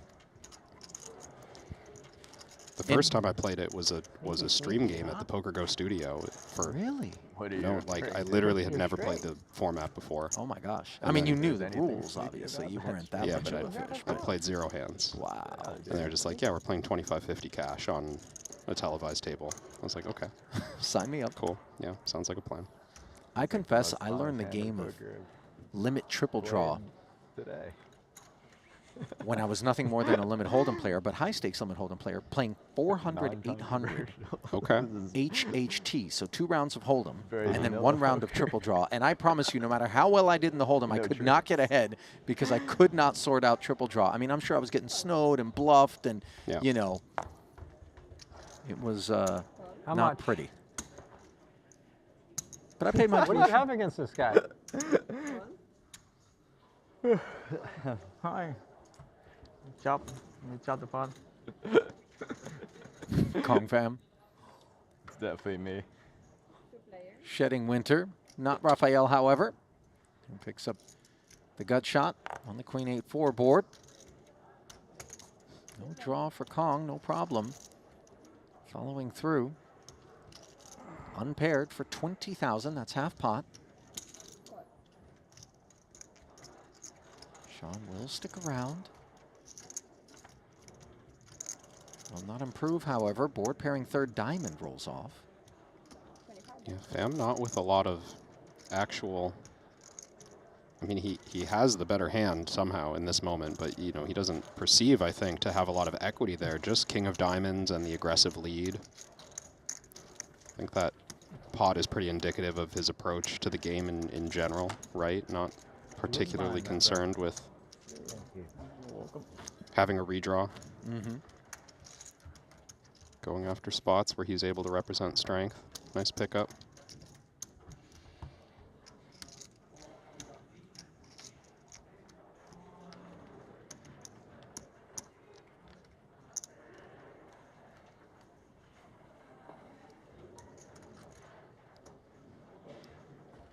Looks like Wang Yong's been spending a little time in the tattoo parlor of late, not just a Dior boutique. Pot. I swear working this job has cost me infinite in clothes punting. Just trying to keep up with the Joneses. I have to remind myself, like, They're the ultra high net worth dudes playing the game. Yeah. I'm just talking about it. I'm not supposed to be able to live that life. But you know, a few credit card charge-offs and we can you're dream. square. No. I tease, I kid, I pay my debts. And try not to collect too many along the way. Meanwhile, aces on an 8-5-4 board for Kong Pham here. He's got the gut shot, does not have that flush draw. Ace of clubs is key here for Rafael, who's playing a wheel gutty. He was the attacker pre. Kuhn just 48,000 behind, a tick north of pot with the overpair.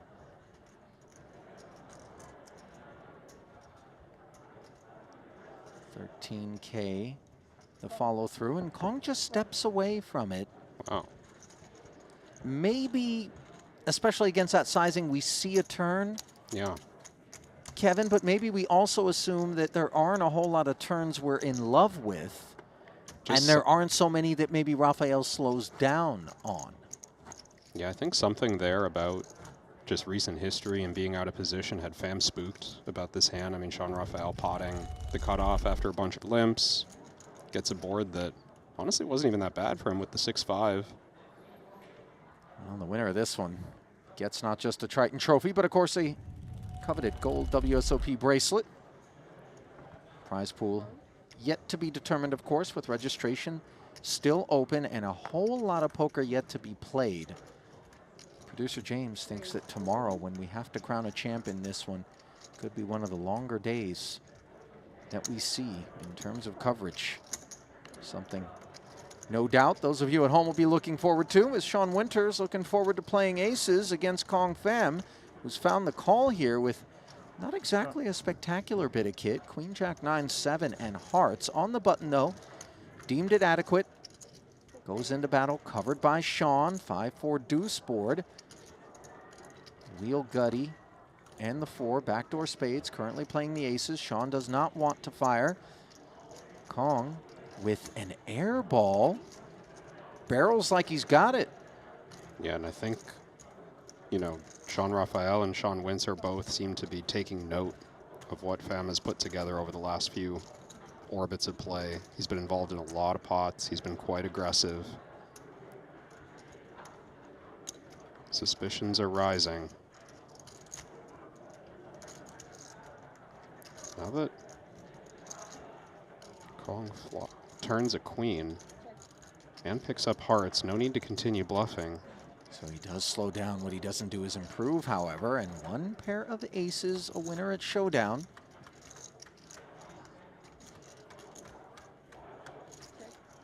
Somewhere Sean's looking to get too cheaply, and Kong allows it.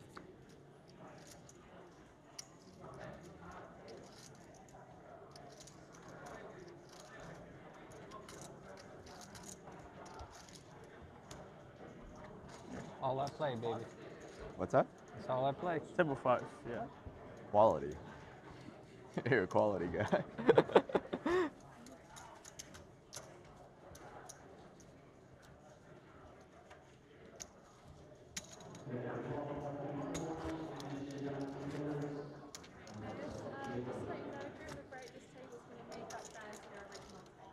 Sure.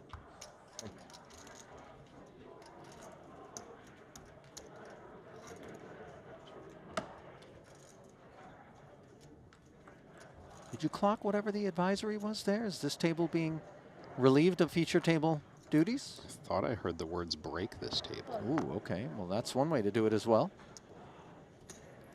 They are playing shorthanded.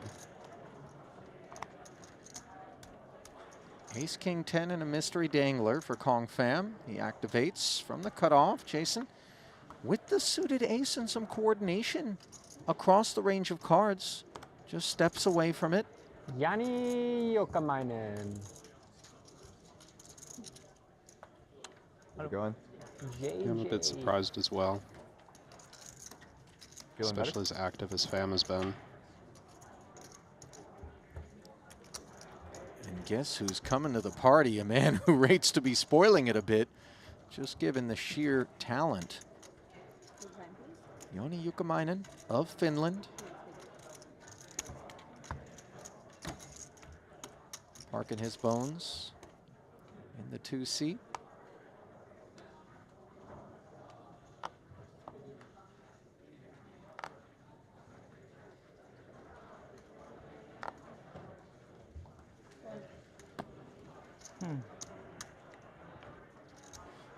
Was following the action, as those of you with the Triton Poker Plus app could as well, of the outer tables on that updates tab. Believe this is a fresh stack for Yanni. How long until it's not surprising? After being eliminated. How long until it's not surprising? On an outer table.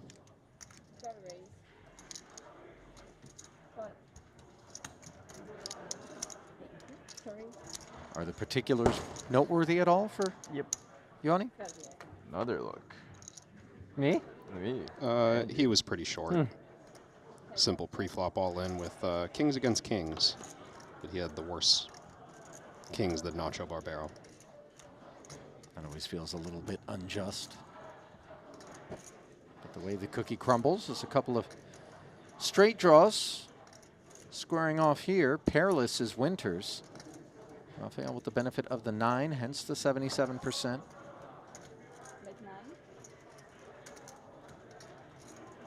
Facing 9K after checking. How much is in the pot? 32. I think there's only 28. Plus 4, plus entry. I only made it 12 pre, right? Yes, plus entry. You pay entry. 12, 12, 4. 28. So now 40, I don't know, 40 something. 46, in fact, as the jack slides right in for Rafael, who makes the king high straight. Winter picks up a pair and the club draw. Yeah, and this feels very tempting for Winter to continue bluffing. He's got another avenue to the straight also in the form of a 7, which he blocks in hand. There's just no guarantee in a blind versus blind confrontation that Rafael has connected this well with the board. Doesn't have to have the gut shot draw on the flop to continue. Now the question starts to become if we want to just check call and keep some relatively dead hands in the pot. It is hard when you're playing this deep for Winter to have something other than a different queen 10 that's going to bet and call a huge raise. So Rafael does just flat. No backup for his queen 10. Yeah, one of those straights that isn't going to improve to anything, and in fact it's going to get downed here on the river. Pretty unpleasant arrival is this queen of clubs for Rafael. And not just because we can see Winter's hand, but just on the sheer issues it presents. Ace 10 beats us. We chop with any of the other 10 plus a pair to the straight cards. And of course we fall to the clubs, which happen to be lurking. At the end of this level, we'll have a 15-minute break and a check raise for the 500 value checks. We kindly ask one player at each table to please buy up the 500s before you go on break. Winter, of course, going to value bet his hand. Full pot, by the way. Yeah.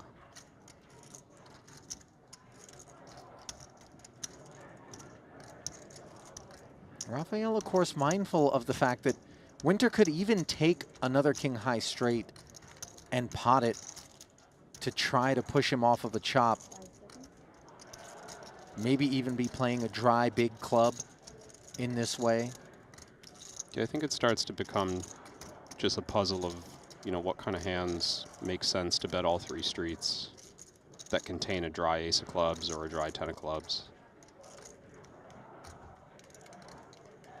Because it could have been a value bet on the flop, some hand with pocket kings, but does that hand also bet sizably on the turn? Starts to feel kind of unlikely unless it's the actual flush draw. Let's not overlook the fact that 114 is a good chunk of the 260 back that Rafael has. Winter can get frisky. Yeah, I think with Winter's image, you start to just worry that, you know, he's raised out of the big blind with some raggedy hand, decided from the flop with, like, I don't know, the 4 of clubs in his hand that he's just going to use this as a low equity bluff.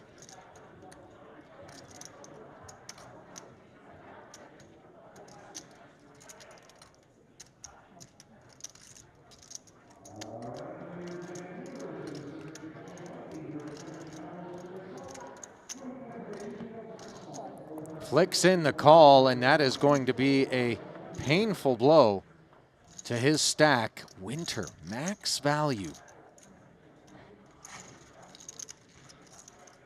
Huge influx of capital, 765K in the aftermath for Sean.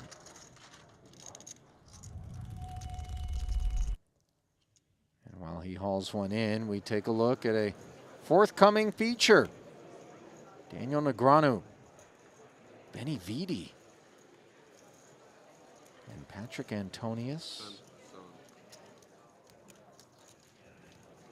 Richard Greco, who made the final table of that 75K. And Elias Parsonen, what a great feature table that one's going to be. Yeah. Is this our other? It sure is. Artur Martirosyan, a newer participant to the pot limit Omaha portions of the Triton program. Nacho Barbero. Who else we got here? Sam Sovrel. Oh, that'll be very fun.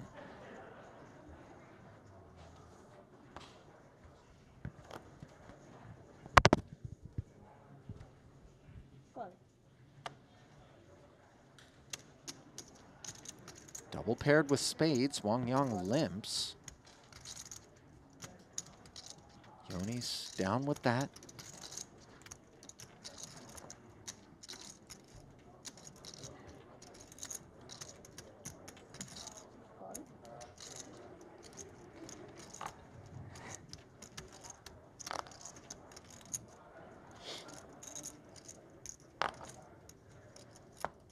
Full. You'll see it on TV. Chip. Check.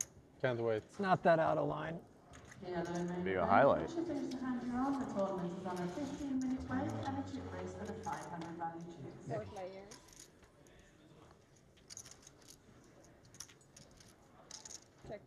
Ace Jack 9 board here. As Wang Yang didn't get raised, but didn't improve either. See Yoni, action check to him with the 10-8-7 working. King also. All over the straightiness available, but of course no club in hand, content to check. Nobody has that actual flush draw. Backdoor spade draw acquired for 92. Wang. 22. And yet it's Kong Pham who, on the strength of those 2 10s interfering with a straight, and then the fact that he's got Queen 10 working, has decided with a pair of 7s to fire 22,000. Away goes the only spade draw. Now Yoni with the nuts for now. Sorry. And this is a really risky Choosing one. to flat. Full pot, 4 ways on the turn. Someone bound to have something. Yanni, the one who is benefiting from this one and gets the cleanest of rivers. The fact that he flatted, though, has left Kong Pham proud enough to continue telling a tale. 50 into 66. And with the stone nuts now, Yoni will be heard from. Funny kind of spot where if you pot it on the end here, you just guarantee a chop. Essentially, it wouldn't shock me if, I mean, Yanni's only been here for like 2 or 3 hands, so he doesn't know anything about Kong Pham, but a little click raise, kind of a cool idea. Hope that something good happens, but I think Kong Pham knows what's up. Would have been catastrophic for him to really get heroic with that action and nothing more than those 10s. Pretty big chunk lost already in that spot. Valuable 70K to send Yanni's way. Well, his stack's not going to be collecting any dust. We know that. He is second in chips with 380K. As we do head to a break, lines will be going up. When the players return, Sean Winter performing very, very handsomely during that particular frame. As we bring you back to the desk here in Paradise momentarily. And when we do, I want to point out, Kevin, that this is unfamiliar territory in terms of Winter having such a deep stack. I confess, I don't want to build this narrative too much because you might presume that it's something to do with an issue related to his game.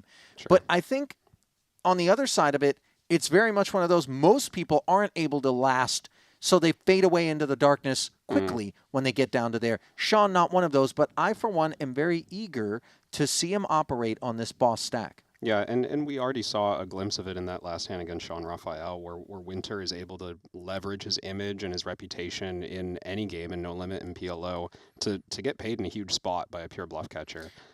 Well, you want to talk about getting paid and huge spots. How about Matthias Eibinger, who won his first ever Triton Pot Limit Omaha tournament earlier today?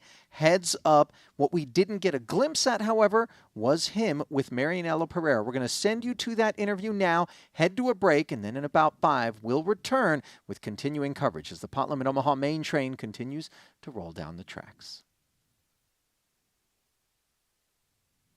It is time for our first crowning here in Paradise as I stand alongside our 75K PLO champion, Matthias Eibinger. Wirklich Wahnsinn. Or I'm going to steal Vogelsang's word. Sehr schön, sir. Unbelievable. Taking home a little over 1.5 million. 2 things I never see. You in a suit and you playing PLO. I mean, are these things here to stay now? The one with the suit was just in case I make a final table appearance. I wanted a good dress for once. But the PLO, you might see me more often, because to compete with Triton titles, I need more opportunities and more chances than just playing Hold'em. So I thought, maybe I try the 4-card format. And it's a bit funny to myself now. I mean, I play one tournament and immediately have the title, so... And you immediately experienced all the emotions that go with PLO, because when I woke up today, I said, is that Eibinger, chip leader?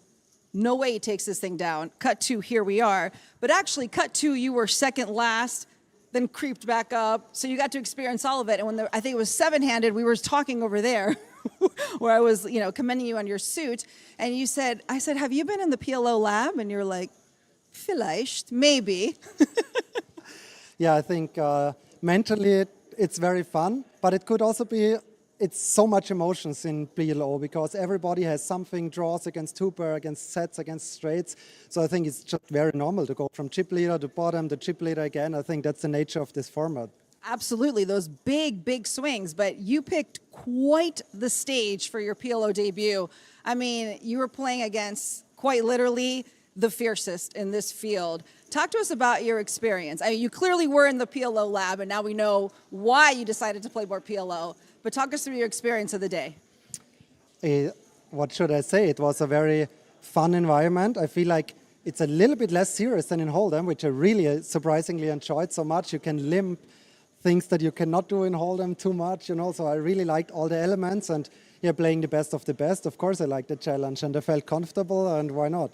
Yeah, I was going to ask that. Because obviously you're always calm and collected, to be perfectly honest. But did you feel less pressure as the quote-unquote new kid on the block, so to speak? Because you're a surgeon and No Limit. I mean, you know all the spots. But here, did you feel less pressure knowing like, okay, this is kind of my first rodeo, pressure's off? For sure. I think on the final table, I felt zero pressure. And even though I play Hold'em for 10 years, I always feel the pressure. But here it's exactly like you said. I just took it with less expectations. It's my first event. It would be fun if I win the title, but whatever it is, it is. But that suit is most definitely run good then. And you really are enjoying wearing it too. I mean, you're always in a hoodie. Indeed. So maybe, who knows if I make another final table. But let's not get ahead of myself now. I just enjoy the moment. Yeah. Winning my first WSOP bracelet, so I'm just so happy right now. Getting right into that topic. This is your 5th Triton title, which is already incredible, puts you in that elite group. And this smile, when you saw that bracelet, your very first WSOP bracelet, this 2-for-1 special, I think we shouldn't delay this inevitable moment of yours that you're waiting for. So without further ado, let's bring out COO, the WSOP, Gregory Chauchon. Since I can speak a little Francais, let's say it correctly. Here to present this beautiful bracelet. Come on over here. And the glittering gifts continue now with this lovely piece of hardware. Tournament director Luca Vivaldi, let's squeeze in here. There you go. Wow. That's, I mean, this is a very, What a good deal. You win one tournament, you get 2 trophies. I mean, he's a very happy guy. Ladies and gentlemen, you are looking at your 75K PLO champion, Hold'em High Ibinger Session, Matthias Ibinger.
Oh my god!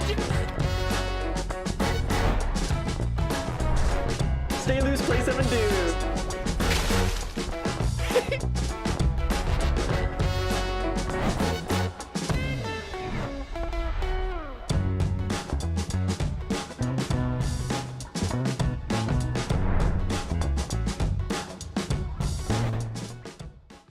This final table. Do apologise. Last time he had a single suit. 275. Not going to come with limp this time round. Raising it up, 275K. We might be heading into a little bit of an ICM gridlock here, Randy. I mean, it makes sense. There's 3 players with 12 big blinds apiece. We're getting at least 1 buy-in for each pay jump you can acquire. Yeah, you just kind of print money by waiting a bit, too. Here comes Ben Lamb, ace, king, king, deuce. Versus the aces. Ben's in trouble. On the back end of seeing Ding get that double. No ladder secured. No 2. See if Ben's going to be sticking around in this 75K. On the hunt for his second Triton trophy. He's going to have to do it the hard way. Needs a cowboy. No help on the Jack 5 deuce, although that little dangler does give him additional outs. Yeah, just 20%, 4 outs. Cowboy or a duck needed. Well, now remove the kings from the equation. So that would give Dylan Broadway. That adds the 3 remaining queens in the deck. This 2.6 million chip pot. Oh. What a needle from the deck. Finds the set he was looking for pre-flop, but it improves Wiseman to the Broadway straight.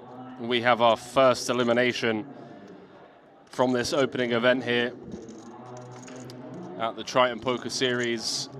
WSOP Paradise, 75K PLO. You were the big blind, right? Has lost one of the PLO greats, Ben Lamb, in 7th place. I mean, it's always nice to final table the very first event, especially since the last time he's played Triton was in 2019. Guys, who's a PLO specialist. Very cool to see how he approaches the game. I'll say he's a very aggressive player. Usually a winning recipe poker.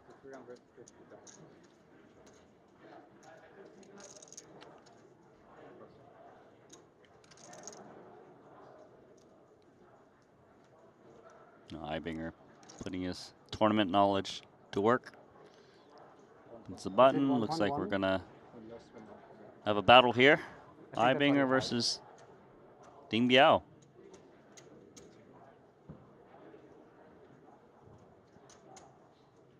Let's put in what, 35%? Ding stack. There's the Wow. call. Yeah, we're going to run it. And just kind of like we predicted with the setup, could be down from 7 to 4 in the blink of an eye. The stacks have gotten shallow. It does make it far easier for money to go in. As it stands, though, Biao with 60% equity. What a spin this would be. It's down to 4.5 big blinds. If he can just find the hold here, it's going to be back up to 23 and a real contender in this 75K. Oh, no. Wow, did he just flop the nuts with Just 3-5? flops the joint. Ding needs a board pair or a diamond to be drawing live.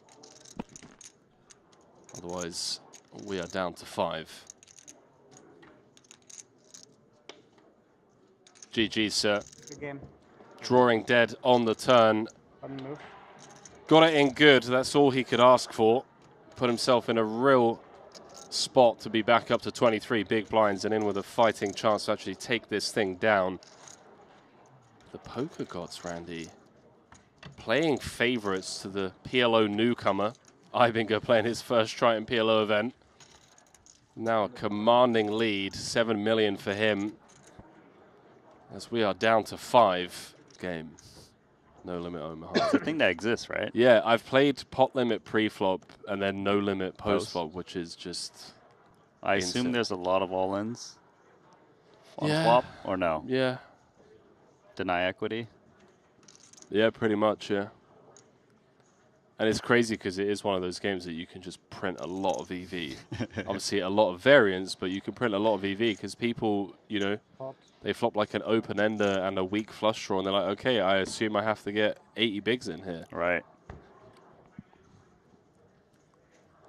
Oh, money's gone in. Chidwick raised it up pre. Deems Jack 9 deuce. Good enough. Number 1 on Europe's all-time money list. Needs to fade high cards or clubs to stay in this battle. It's pretty nice to be a coin flip with Jack 9 deuce.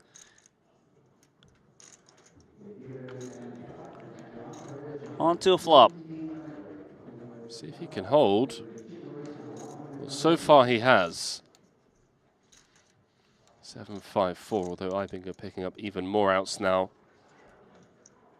Any ace, king, 8-7-6 would do it. And there is the king.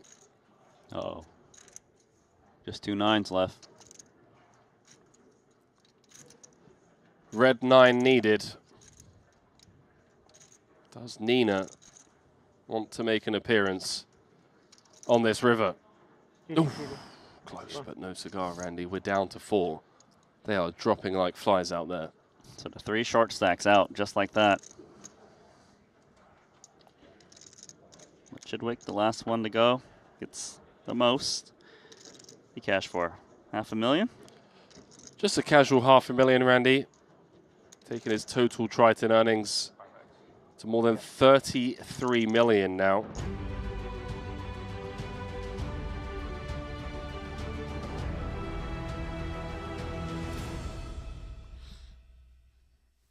Well, welcome back to continuing coverage of the PLO main event. Event number 3 here, the Triton Super High Roller Series, in collaboration, of course, with the WSOP Paradise. We just saw Des Ibinger take down his 5th Triton trophy, but also managing to snag his first WSOP bracelet earlier on in that 75K, took home nearly $1.6 million.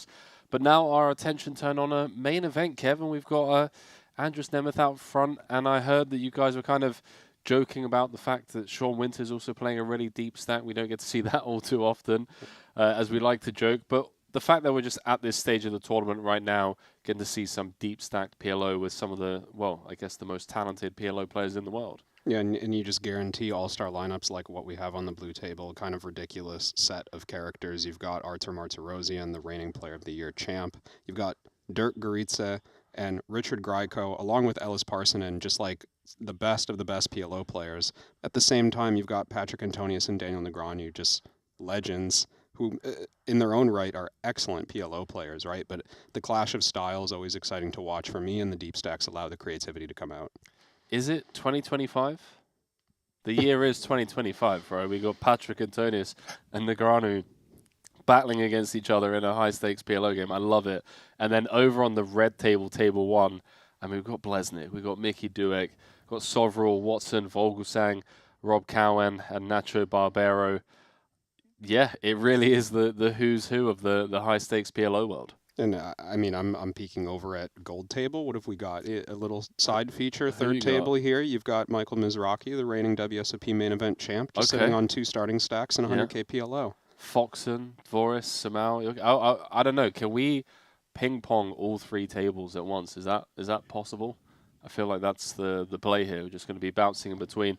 Overall strategy this deep, I mean, it's just, you know, cash game style. Yeah, we see the players like a little bit more relaxed about their pre-flop decisions. They're just getting involved in pots. They're trying to make something happen. We saw some little bit out of line stuff leading into the break there, and you know, I would expect a little bit more of that with some of these characters. All right, well, long may the out of line stuff continue as we throw it down to the main floor once more. We've got 2 more frames here on day 1 of this 100K PLO main before players bag and tag for day 2.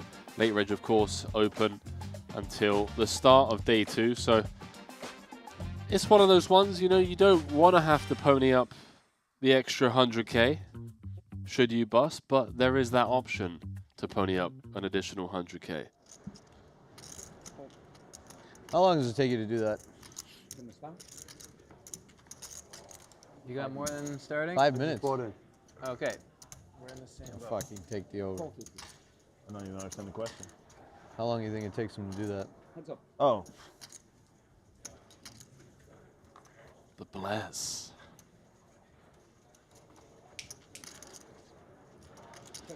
Squaring off against Sir Watts.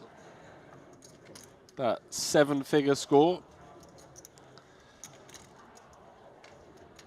I say 7-figure score. Just not enough for him. He's just... What do you do? Just a little lap around the room and hop in? Poker, tournament poker. Fucking, if I was able to grow something like that, I would spend 20 minutes trying to do it. I don't give a fuck. You guys are masochists. So Watts was 1 card away with 70% equity, just have 90% of the chips, likely to become a 6-time champion. Just get like 25K more red chips. What do they say, Henry? Almost doesn't count. Sorry. No one remembers who came second. Wow, no mate. phones allowed? Oh, no phones? My card went Oh, it was Michael Watson. What do you say? He came What's the second. card? Oh, it was? Oh, thanks. No, my card went into his.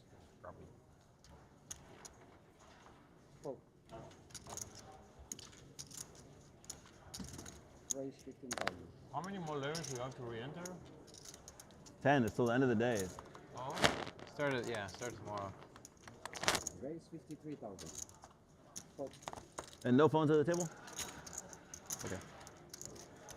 Raise all in. All in. Aces against aces. Nacho, he has him dead, right?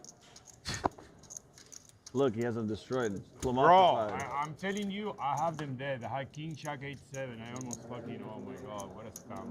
He folded first. He goes, I almost. He's the first person to do anything. He goes, I fold. I'm kind of surprised that Blaise has You live less and then equty just to win. and you. So he has you 2 call it off. straight Yeah, draws. Sure. How many chips do you have? No. 1, 203. You have more, right? Yeah, I'm running horrible. I have a bad feeling. Let's just chop it. I have a bad Chop it up.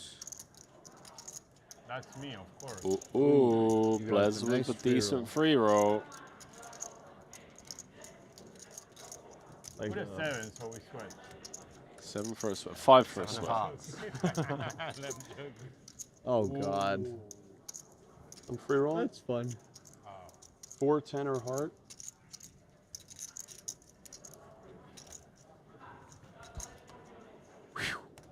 Fucking chop it. You don't want to win like that anyway. No.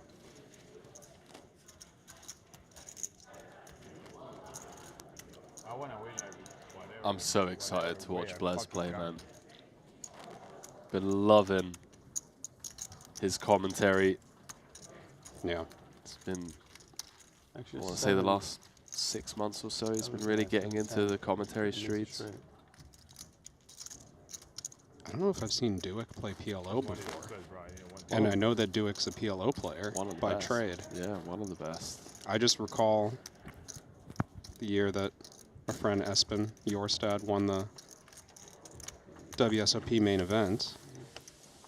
Duick was playing his first ever no limit tournament and just came, what was it, fourth? Something like that, yeah. No, sorry, third. Third? Yeah. Yeah. These Not a bad cards are the outcome. fucking worst. I hate him.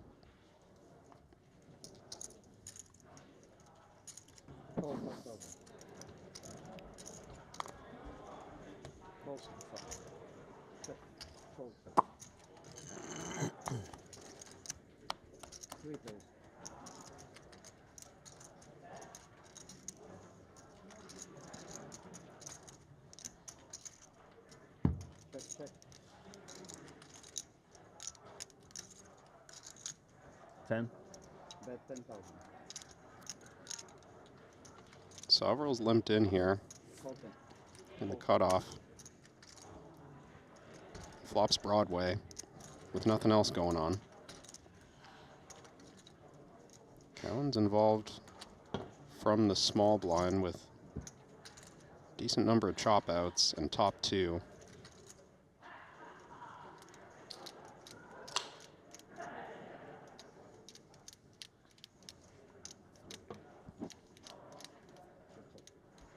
Wow, that's a deceptive check there from Solverall.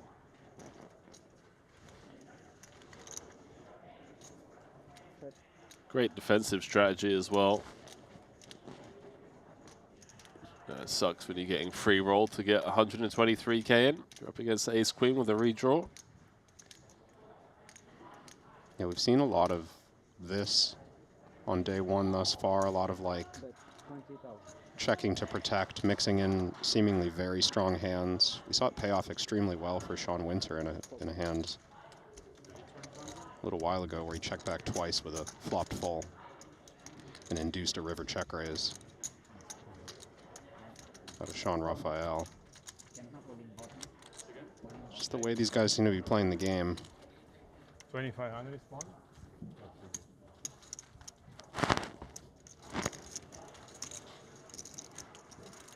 Ping-ponging over to this man.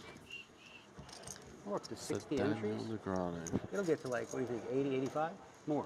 Yeah, tomorrow. I think it will get more than 100. Yeah. More than the other one. I think a lot of people. More than the 75. 100%. More than 100 tomorrow. Yeah? I think there is 2 more levels tomorrow, 100 right? is- One or one? No, Oh, it's no.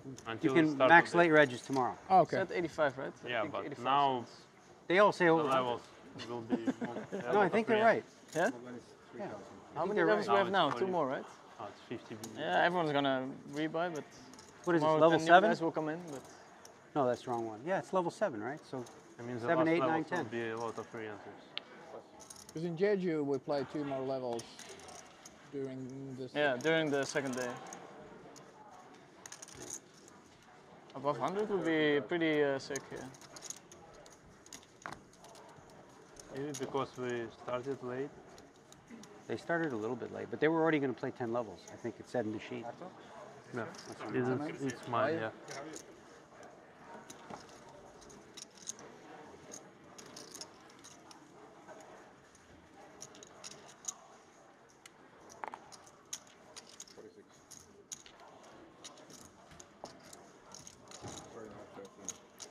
Very easy to just mute our mics. You have this kind of lineup. Money is going to find its way in, perhaps. D-Negs with the 4-bet. Elis has to oblige. After opting to 3-bet pre. Hearts? 306,000 got hearts, in the yeah. middle. It's a fun hand. Fair fight, kind of. No, Always it's a fair fight. 65% in your favor fight. Daniel? 140. Nice to have the jack and the 8. Yeah, the jack and the 8 is helpful.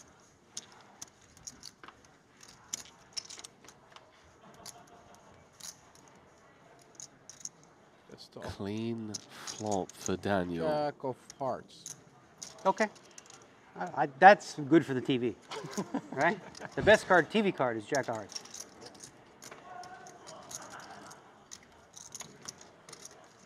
Well, you don't No, want the it's Jack of Jack Hearts of now. anything. Just. Oh no, not. No, yeah, I have the three diamonds, jacks, but that doesn't help. Just any Jack is fine.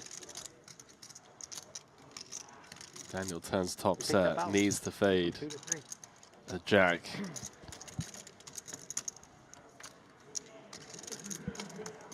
Which he does. The great Omaha Slayer, Daniel Negreanu, disposing of one of the best in the business.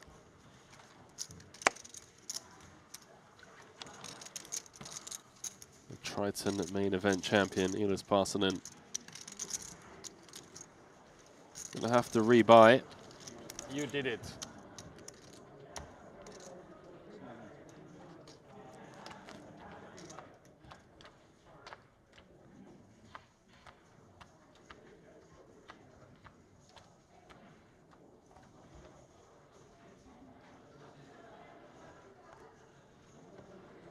Call 5,000.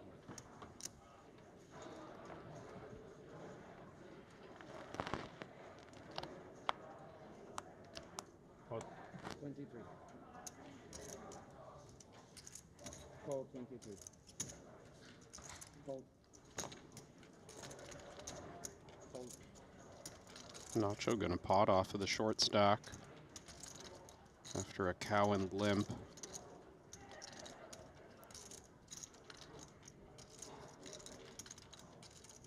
Seems somewhat interesting once Blesnik comes along on the button.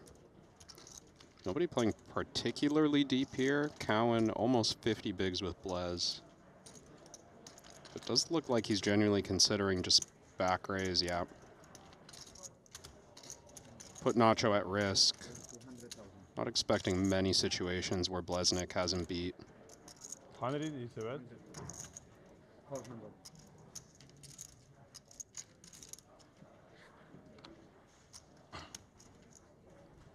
Now has the option to spin the wheel 3 ways in position. Feels like he knows it's a little bit out there, but why not? Nut suit. Low boards are good for Jared. I don't. I really don't.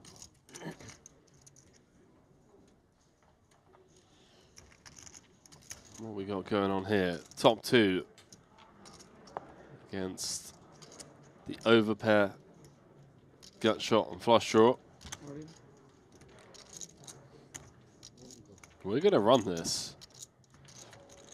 Blez won't be able to come along for the ride. Although, I mean, there's a lot out there already, Henry. This is actually kind of annoying, I think. Just having flop to flush draw, it's feeling kind of hard. This is such a bad hand. Of course if it's a bad hand. If it's a bad hand, I want him to call. Nacho wants Blez's bucks in there. We can walk over together.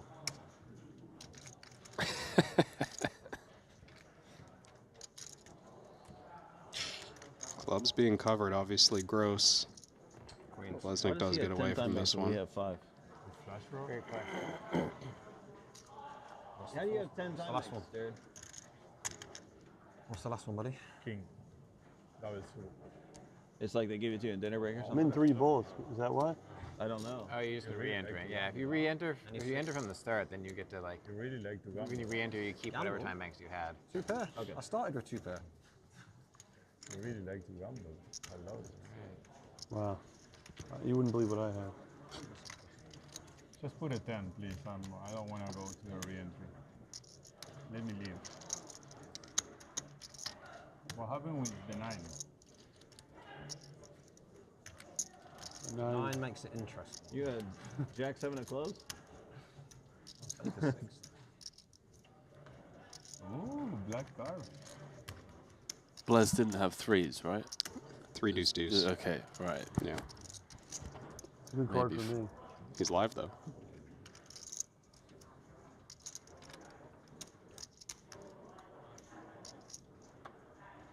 Wow. 2 black cards. Nacho. Never run like me. How does he do it? Finds the hold, 7. fades the queen, fades the jack, fades the club, fades the 6, the 3. I'm playing fucking great today. Why didn't I win the Olympics before? When it mattered. But this one matter actually. Are you winning and moaning again? Sorry, bro. It's okay, bro. I'm joking. I mean, this is what I do. They pay me for this, you know that. That is true. They pay me for this, bro. They pay me to speak nonsense. Like the Argentinian Phil Hellmuth. You know that? I love you too, son. Just younger, more handsome. He's very funny though. He's really fucking funny.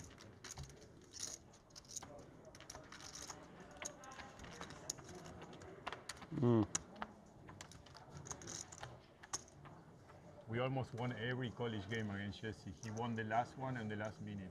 Otherwise, we go 4-0. Can't fucking breathe. I'm really tilted right now. I'm going to have to adopt that.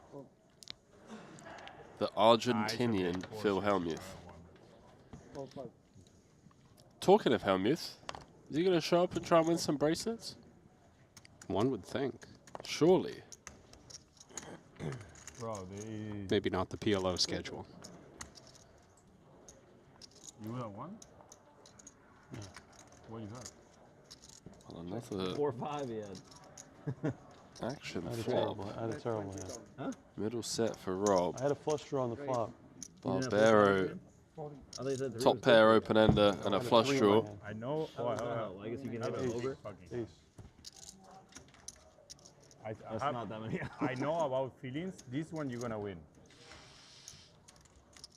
You will see. I feel like I'm going to win this one. I'm drawing dead on the turn. Look, I know exactly what happens. That's what they do, bro. It's like they give you hope, like in the NFL yesterday. They give me hope, and now nothing. They give you hope. You say, "Oh, that's a good flop for me." If he keeps winning all ends, I'm gonna start crying too. He's been crying for like 2 years. His son running. I'm happy for you. And it works. I want you here. I told you, I was gonna be dead on the turn. That's a good start. Dad is a shred. We could just all laugh in I don't 100K, care, right? You're in bad shape now. And I'm in great shape. I work out every day. Straight flush? Lovely. Good luck, boys. You're the best. Sorry. You can't fade it. Fucking Nacho in Triton. Nobody can. You hit him with a crack, Bro, crack, sorry. They gave me the choice to be handsome or very lucky. I picked very handsome. Also lucky, it's fine. We need a new Nacho Barbaro bingo card. Bro, I have a new favorite dealer right now. Look at this. You think he's been in the lab Last in chips. between series? I cried that I was last in chips. He knows I think I'm last in chips. the reason he gets sponsorship deals is because of his personality. He's even saying it at the table, like they pay him. No, I mean like coming up with these lines. You think he's got like a writer? So you like play a ghost Yanni writer? even, and you're more consistent, but he's like better than you. Yeah, as you said, he has way more potential. Like, Yeah. I mean, he used to Are be you not like long off the tee? I can carry like 240, 250 if I hit it good. Probably 260. Meters, yeah. How far do you hit like a 7-iron? 155 meters. Okay. He's longer than that for sure. Oh, 155. meters. So Oh, yeah, one, meters. 170. Oh, that's 165-ish. That's big. Way longer than me. A little bit of golf chat. Shout out to Yoni. Yeah, Yoni. I mean, there's a lot of But I'd be golf so talent. off from the tees, like with, At especially Triton. with the drivers. I saw something. I have every single miss, and it fucks up your mind when you. Yeah, like you're a like you left don't and know. right. You don't know like where for it's me, going. I know it's going left. Like if I miss, that's where it's going. So I can play Then it. it's easy, yeah. I can play it to just be like, all right, misses long left. But once you start missing But, it all no, over. but my guy tells me, he's like, the more right you aim, the more left I pull it. Right. Because your brain is like, Yeah. sees that you're too far right. So you're then fading it. Then You're always I pull it. Oh, you pull it. Pull. Draw. Yeah, draw, but like sometimes pull. And then, yeah, I hit a draw normally. Like when I'm hitting it good, it's a draw. What I'm saying is like, sometimes you're like, okay, if I'm hitting, you want to aim more right? Yeah. Then you aim more right, and your feet are here, and your shoulders are here. And then when you come in, your body knows, and then you just pull it. So the more right I aim, the more left it goes. Makes sense. It's like, it doesn't, it's kind of counterintuitive, but it's true. This has been the conversation, the whole feature table about your No, golf we just game? started. Just started? Okay. Sorry. No, Jeez. please. We had fun today. We went and played. I mean, you would think, okay, aim more right so you don't hit it left. But the more I do that, the more I hit it left. Wait, we play hand.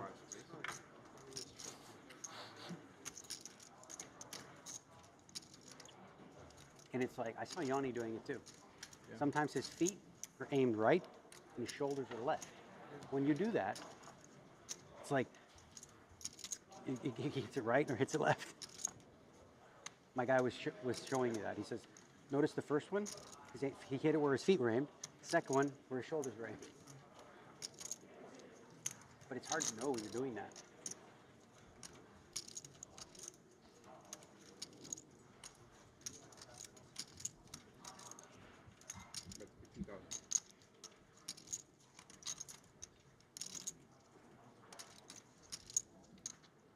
This one was raised by Martirosian.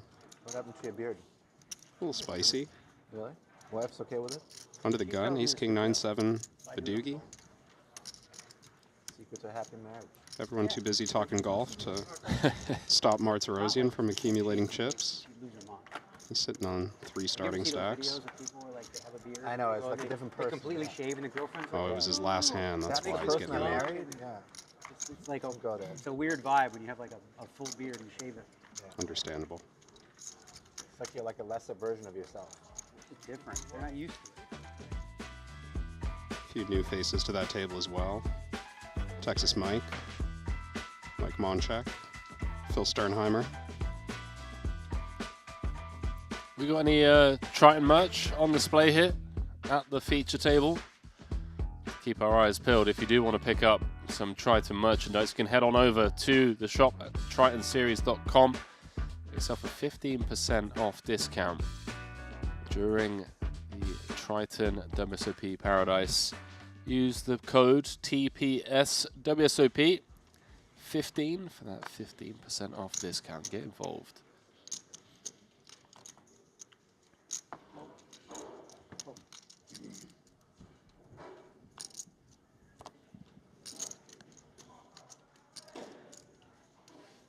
Yeah, there was a lot of golf talk. What is it? 18,000. That is the one thing, one of many things that I'll give credit to DNegs for, is for 20 years now, I mean longer actually, for the 20 years that I've been watching poker, it's always chatty, always entertaining, always keeping the fans engaged with his table chat. Love to see him in 2025 still at the top of the game.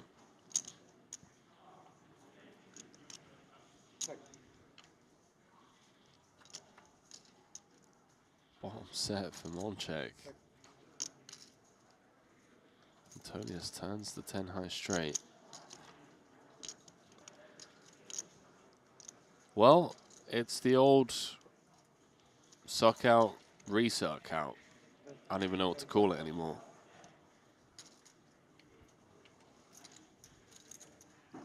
Almost full pot from Monchek.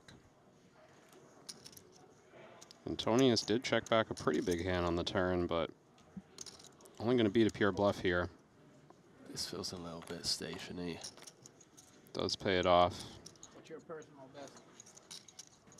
It was recent. It was like a 70, 78, 77 according to the handicap, but 78 twice, like actual 78. But I made like an 8 on the so dumb too. I was like even through 13, and then the easiest hole I hit the wrong club, went in a bunker, hit it out of the bunker 3 times, made an 8.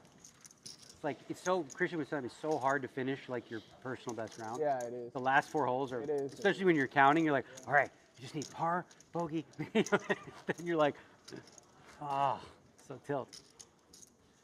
But I've been consistently like shooting low 80s, high 70s at the club because I've been playing every day.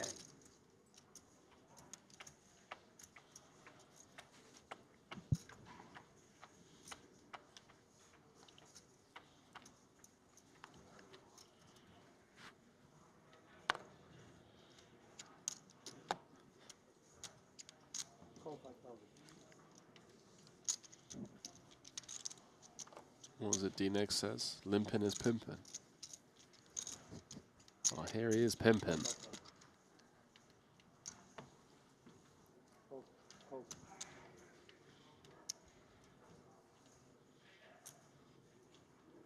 You play any golf, Henry? I do play some golf. Yeah. Managed to get a round in at the last stop here in the Bahamas. Producer James. Some wonderful golf courses out here. About as aesthetically pleasing as this Triton stage. It's on par. Monchek's got bottom set. D-Nex is just out here freestyling. Just taking pretty dusty hand on a dry flop. He's going to get a couple of continues. This is Antonius trying to clear the field. I don't think this works. Mike's got a real hand. Yeah, that feels pretty ambitious here from Patrick. It's like a top set blocker. I don't know. I don't even know what to call this, but I like, you know, you used to see more of this, I think, in multi-way pots where players would like raise small ahead of multiple players who haven't acted yet in an effort to get heads up more easily. And you don't see that as much these days. The modern style is a little more like, well, I'm up against a couple of ranges that are uncapped, so I'm going to call and just figure out what happens next. And Antonius using that earlier approach. I think he knows that it's time to slow down.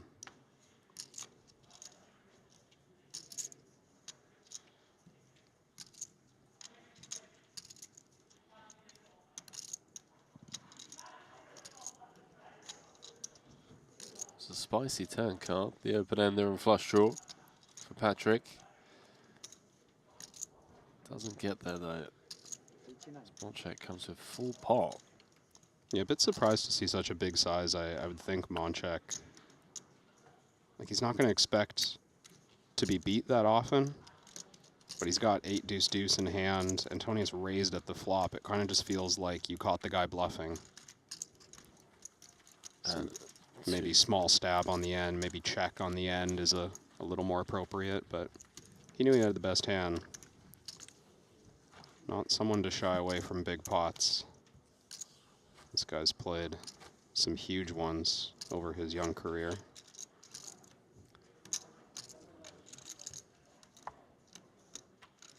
I mean, is the idea to like pot fold there? Has to be, right? See, that's how you deal cards right there. Yeah. No flashes, no nothing. He's definitely We he's the gotta best for sure. evolve. Like that. Sounds cool, looks cool.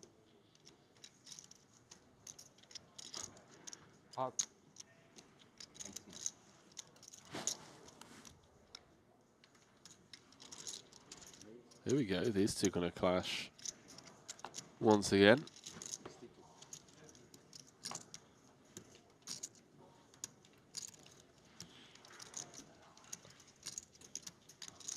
Won in golf today. It was close. We played 3 6-hole matches.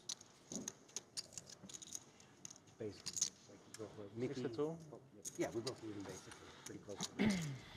Gamble? Or just Yeah, small. We played 1K match, 6-hole, then we doubled and doubled. So I beat Yanni the first match and pushed the second through. But he had me down 3 holes left. He had me down 3 holes. Oh, baby. And then Mickey. All right. All right, dealer. Max entertainment value, 137,000 in the middle. It's going in, surely. Yeah, I don't think Mike is the type to do anything other than ask for all of it. I heard that they're doing bowling. There's for the like, pot. they Aces go with the ace of bowling spades after and the wrap. I heard that they're like Around the 5-3. Patrick, top pair, flush draw. 2 pair outs.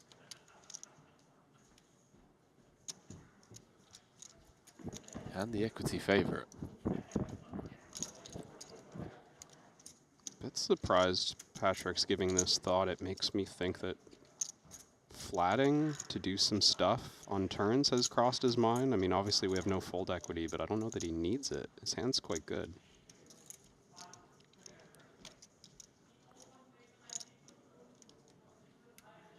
Yeah, he just puts it in. Patrick, gonna be relieved to see that the flush draw that Monchek has is in club fashion, not in spade fashion. Antonius is very live. Who's your favorite?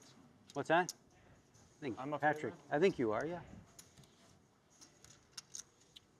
I'll take a top. Twice? That's difficult. Only Patrick gets it in is up against naked aces without the 4 is no good.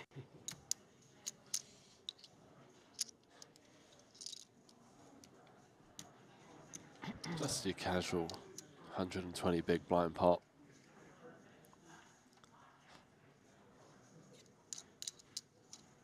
Patrick turns 2 pair.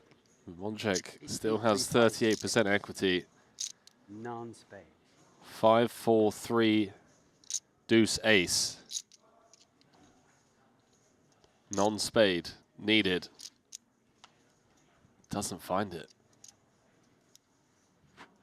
Patrick Antonius up to 623,000.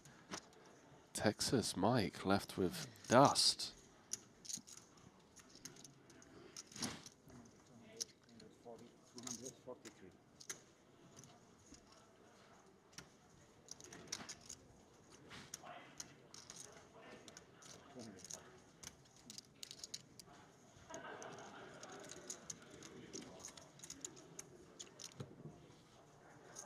No, it's your button. Oh, really? Even better.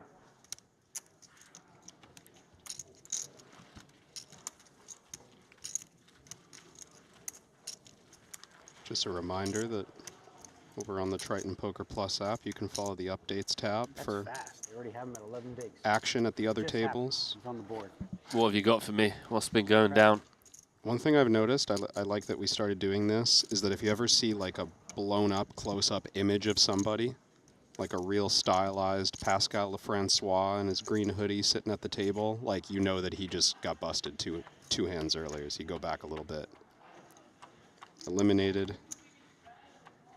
Kind of a crazy hand. Eliminated by Ike Haxton.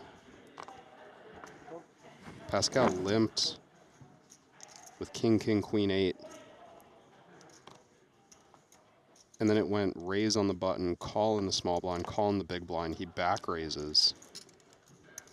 Somehow he just goes heads up to the flop against Ike's 8-7-5-4 single. And, well, 5 low cards, so Ike finds a way to make a straight on that board. Pascal's going to have to re-enter.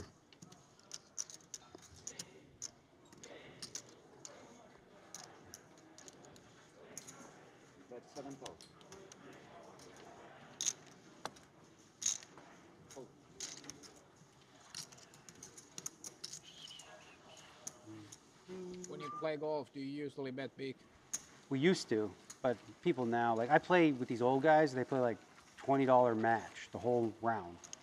And me and Josh play small, very small, but we used to. We used to play big. We used to play back in the day. There were some big matches back.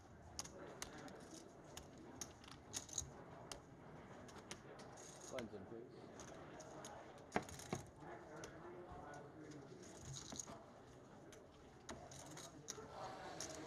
Cool.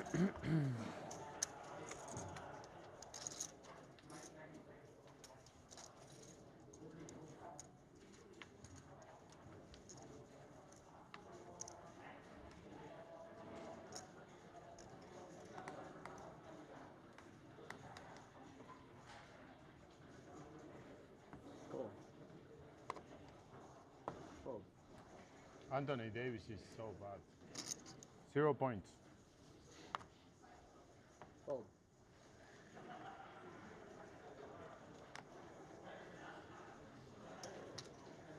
Uh, 20,000.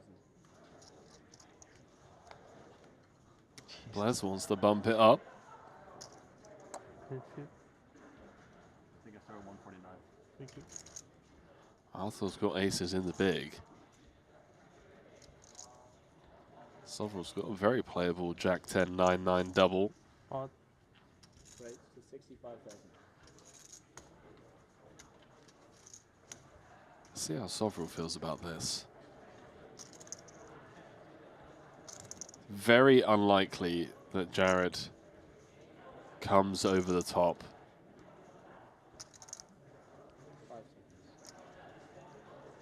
Yeah, more opportunities in spots like this to cold call.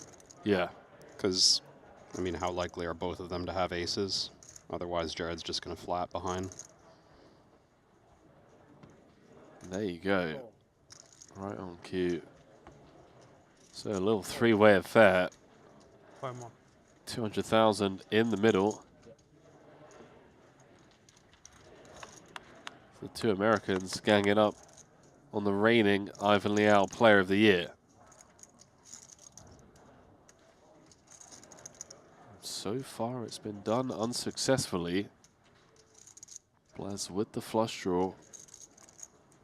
And inside straight draw. The flush draw is live. Would you mind putting your cards in the box, please? Players all in. Cool. Snap call from Artur.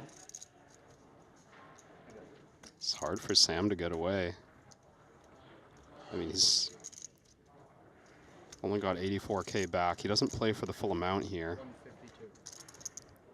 But he's getting laid like 5-ish to 1.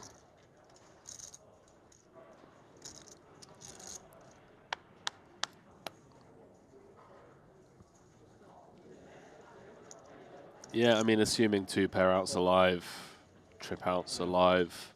You're close. Good shape. It's in pretty rough shape, though. No clubs.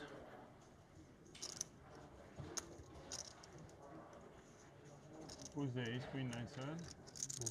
I gotta be a favorite, right? Yeah. Huh? Your favorite. Yeah, definitely a favorite. Yeah, three ways. I need the 9 of diamonds, that's what I'm looking Another 600K pot here. You need a 10. You need a 10, buddy. 10 or a 9? 10 that is not clubs. Just half the... Or the 9 of diamonds.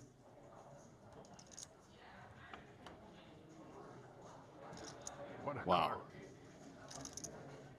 What does that do? Changes nothing, right? Somehow that's nobody. You need an 8 or a club. Arthur just needs a board pair, non-10. I need an 8 or a club. Sovereign looking for a Jack 10 9. Ay, ay, ay, mamma mia. For Arthur Martiro-san. The year of Arthur at the Triton Super High Roller Series. He is our reigning Ivan Liao Player of the Year this season.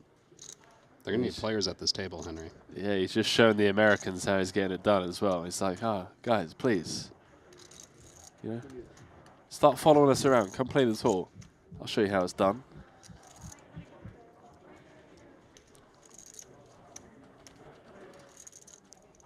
Four starting stacks and counting.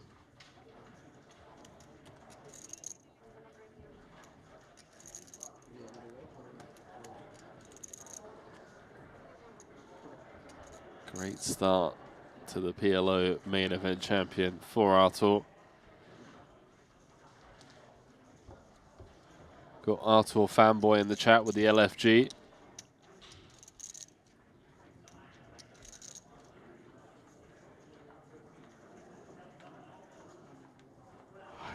What do you think the players? Do they re-enter and get a couple more hours in, or? I feel like that was the discussion just now.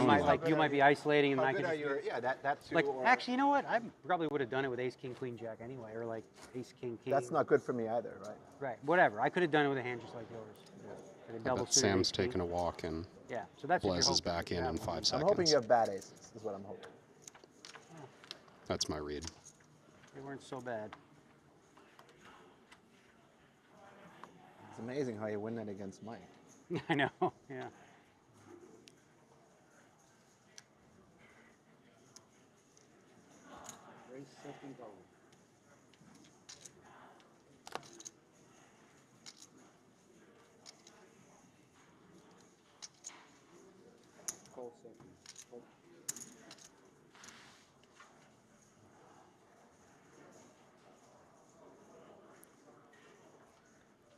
Man, aces again.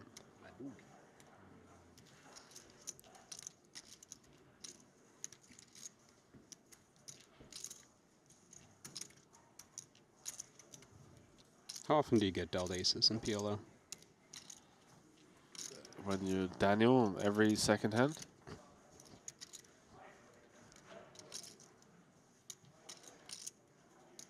No, last time he had ace 7, 6, 6.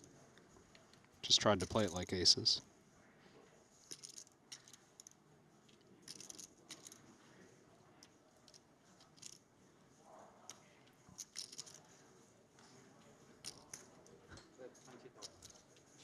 Gotta love Patrick, man. Just finding a board texture that he feels like he can start building something on. These nines. 7 rolls off, a 10 rolls off. Those 9 blockers become really relevant, and also just making it uncomfortable for overpairs immediately by inflating the pot in position. And what do you know? 7 of diamonds on the turn. Good luck calling this one down, Dean Eggs. Yeah, it's hard to do much in these spots when you're out of position.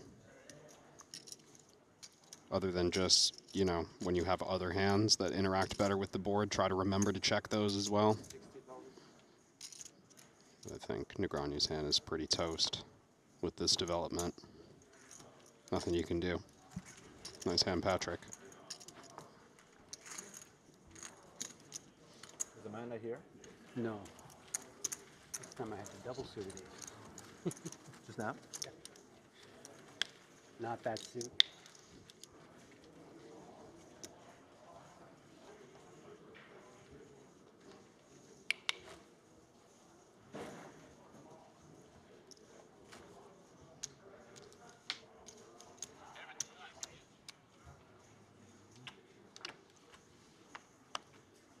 Patrick.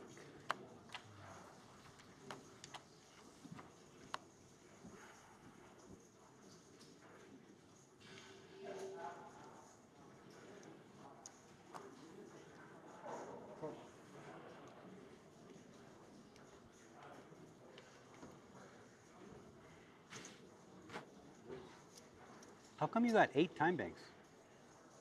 They gave you 8? Okay, I'm not asked. You jealous? Well, because I only got 6 when I came in after the break. I think it depends when you register. Yeah, I but think if you started today, you're oh, supposed if to you get 8. started on time, that's okay. I didn't know how it works.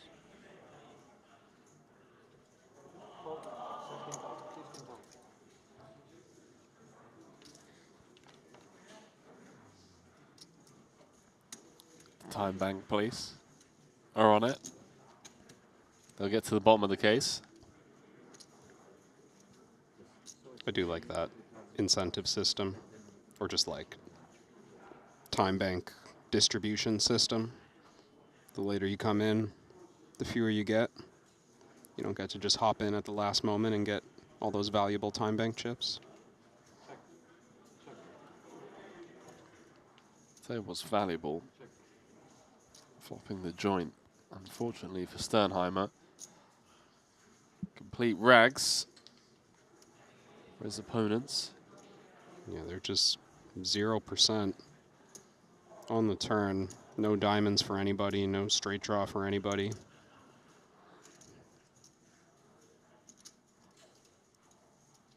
$35K.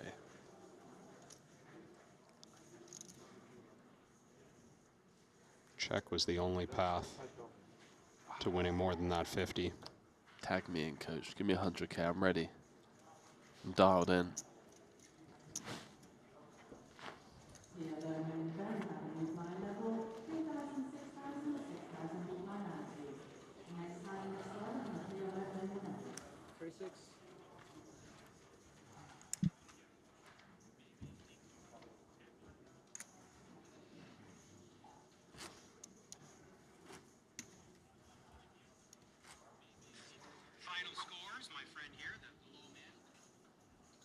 So heading into level 8. 3K, 6K. Who we got coming over? Ike. Now the table's going to get really chatty.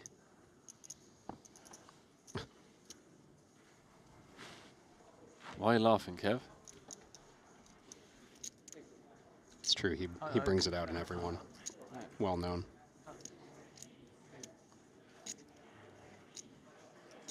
Go ahead and deal. Yeah. Oh, it's fine. I mean, don't make all the players wait. See, I told you.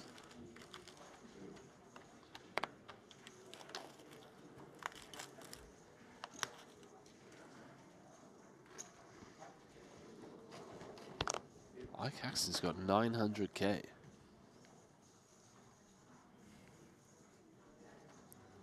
And he's going to be jumping in hand 1 with the pot size open.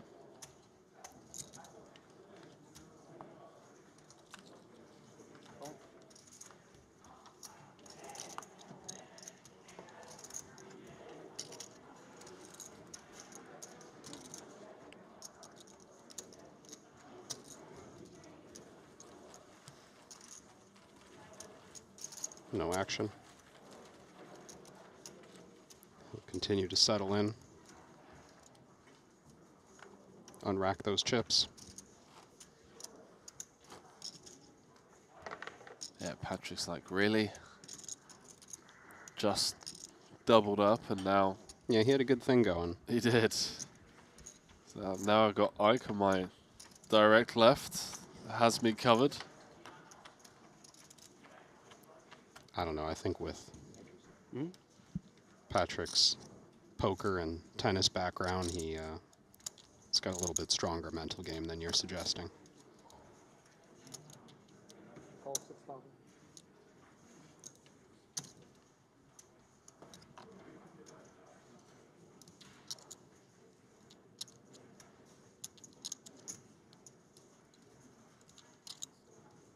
Stronger than my tennis mental game. That's for sure. I was going to ask about your golf mental game after D-Neg started that discussion. Surprisingly, for whatever reason, golf just brings out the Zen Buddhist monk in me. I don't know why. Like, it's meant to be the most tilting sport, and I just love it. Like, I think it's because my expectations are so low. Yeah. Where I'm just expecting every shot of mine to go on the fairway 2 holes over. Nothing could go wrong. That nothing can go wrong. Whereas when my expectations in a sport that I feel like I'm, you know, better at don't go my way, like tennis. Like when I'm winning at tennis. Then all of a sudden, you know, I'm threatening to, you know, launch rackets at people. Yeah. Not quite to that extreme, but you know what I mean. It was close. 21. Sailed just over my head last time. Yeah, you know, it was like a couple of grannies walking by, and maybe I muttered, you know, I'm going to drop kick you or something like that, but it wasn't personal. It's just in the heat of the moment. Got a hand brewing over here. Seth Davies has flop top set. Turn 9 of spades. Barbero 180? 181. with the inside straight draw. Bet 181. And the nut flush draw. He's going to try and apply max pressure.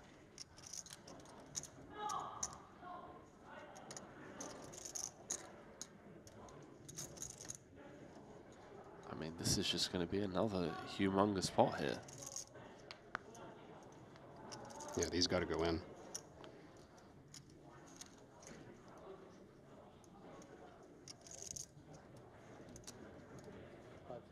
All in. There's the jam.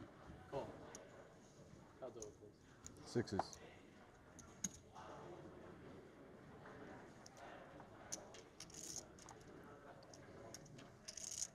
Kev, Barbero's quiet right now. You know what that means. I mean, if he converts this, he'll be up to 900k, and I guarantee it's going to be a lot of chirping. Spade or a 5 needed.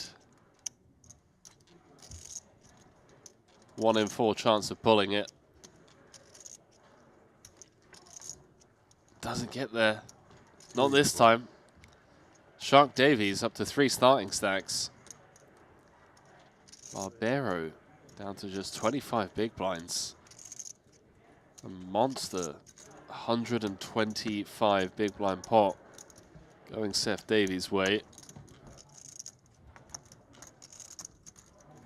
Wow, Barbero's got the Peak Humanity logo tattooed on his neck. That's really kind of him. Bro, you're laughing. Check it out.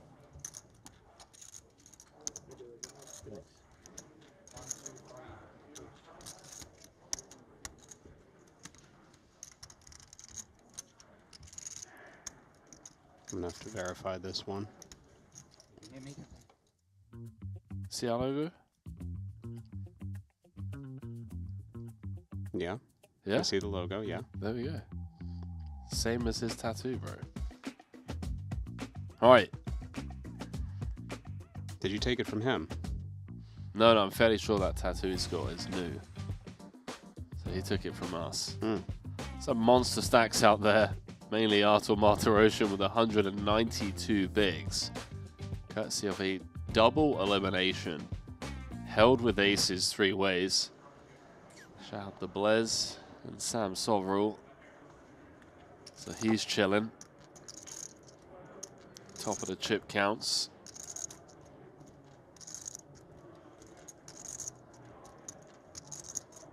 And both Blez and Soverall need to rebuy.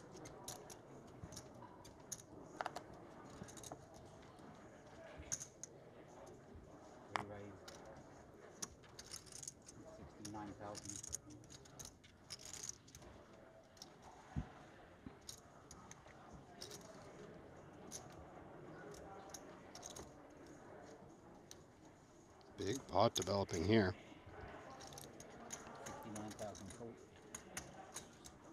This feels a bit unnecessary. Out the small. Trying to force it a bit, spin up a stack. Didn't Texas Mike just bust and re-enter? Have you not watched him play poker before? I have, yeah.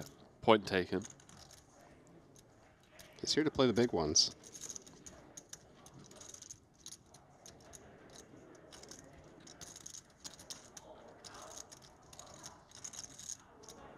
But he did just bust, right? To Patrick Antonius.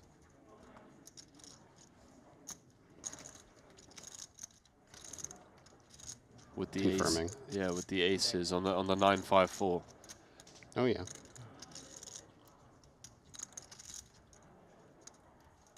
Out of position, checks it on over. on the flop. Now the board pairing 5 of clubs gives Artur the best hand, kings and 5s. 35. 35,000. Oh boy. He's bet 35k, and I don't know. I've watched Texas Mike plenty of times. Feel like the check jam 35,000 full. is incoming. Comes with check call. Yeah, I mean, being sticky, perhaps appropriately so, given how good the price is. But certainly recognizing that this isn't that much hand to be happy about. It's a nice find from Artur. I have pocket jacks.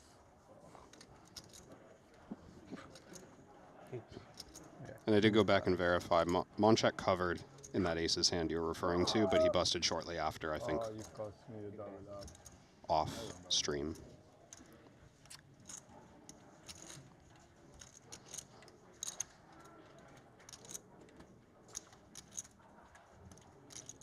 Barbero's tilted. Saying that Texas Mike cost him the double.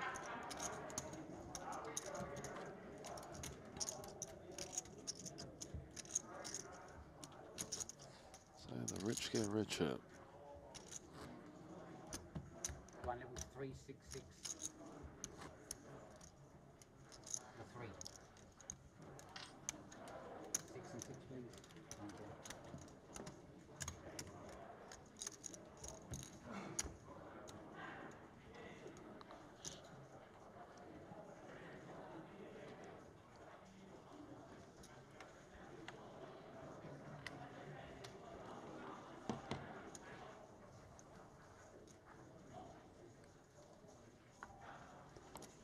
Checking in on that updates tab.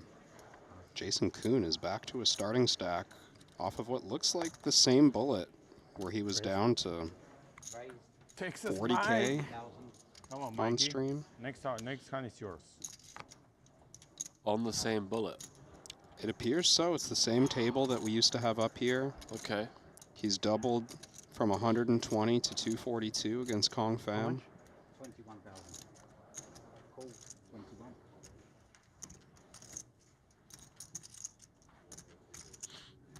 I know Kong. Mr. King Kong. Real action player. Check. Oh yeah, you missed the brief stint. Yeah. Of us having him on. 29,000. He was getting after it.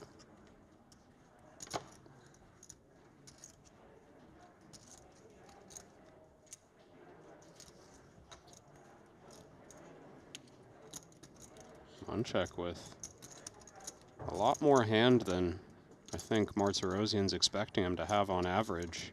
Cool. 29,000. He's going to take one off here, playing a short stack. He's got the gut shot to the 6-high straight. A couple of overcards. Oh, no. And that's going to be enough. If Monchek decides to put the money in here. Oh, he's got live 2 pair outs. 5 or a 3. King would chop it. 4 for the straight, of course.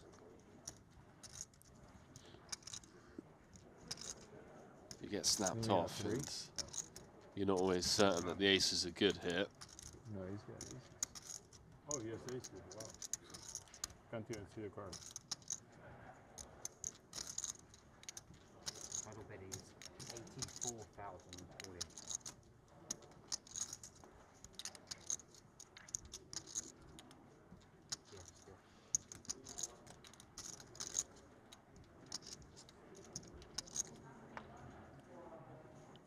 Wow, Texas Mike holds. I don't know why, but Nice one, Mikey.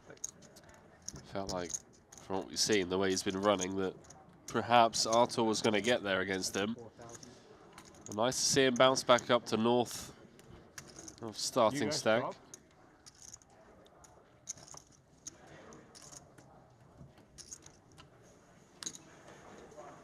Barbero can't help himself, but crack a joke.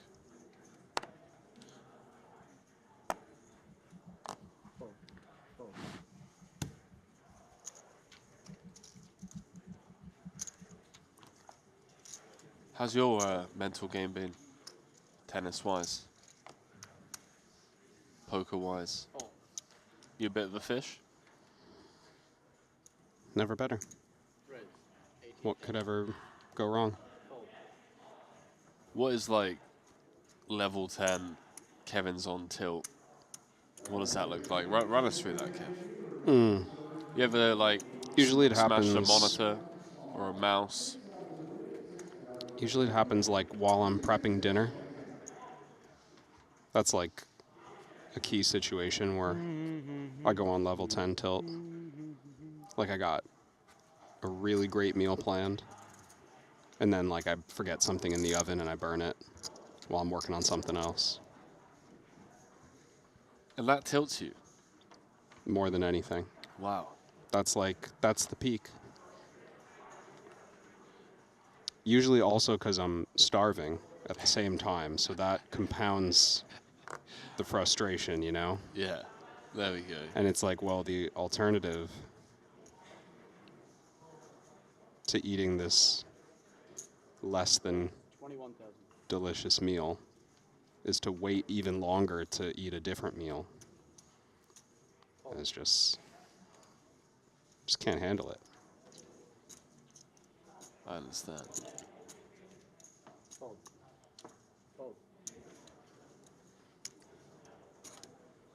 There's no tilt greater than drive to McDonald's tilt. So you're telling me that the whole meal that you prepared, like, that's it, it's gone, it's out the window? Yeah, it's just on fire. Can't be salvaged. This doesn't happen that much, but it's happened. It's happened, yeah. It's happened enough for it to be shared on stream. I know the feeling extremely well. I'm having flashbacks as we talk about this. Some PTSD in the booth.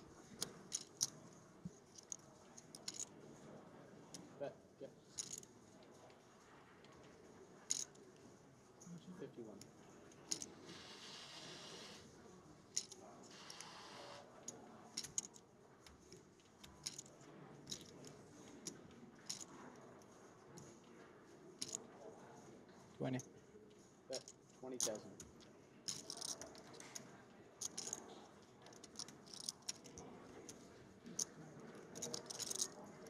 This is single raise pot between Ellis and Ike. Bad flush draw and a backdoor straight draw. Facing this price.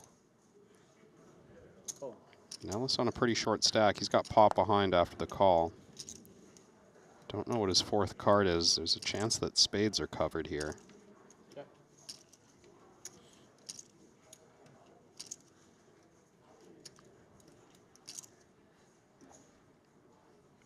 91 in the middle, 92k back. And if we're targeting a queen, then do we go for another smallish sizing? Yeah, it doesn't seem mandatory to just play this as like pot or check, right? Yeah. Because there's some chance that Ike just has a deuce. And what I assume is just bare kings here is very dead. But you want to get paid at least sometimes. Nothing to do with Ike's hand there.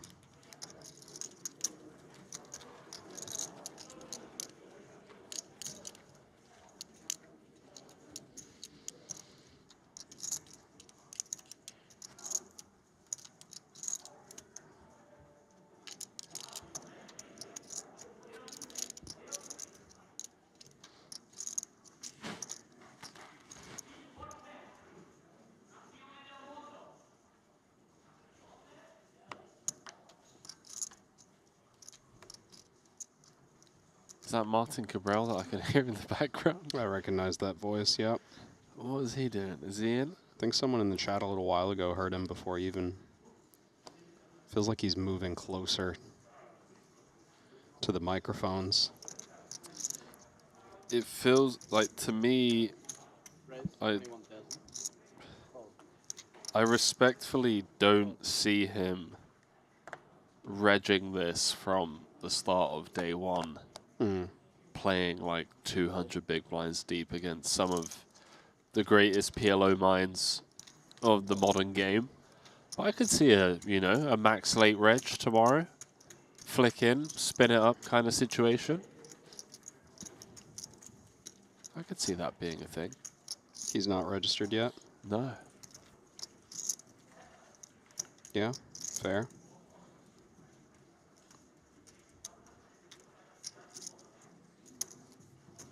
I don't know when he registered the 75.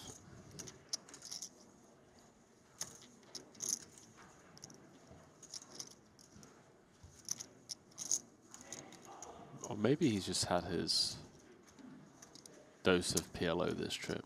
Stone bubble of the 75K. Maybe just wait for the Hold'em. Well, there's Hold'em happening. He's in that opening event. Event number 1, the 2.5K mystery bounty.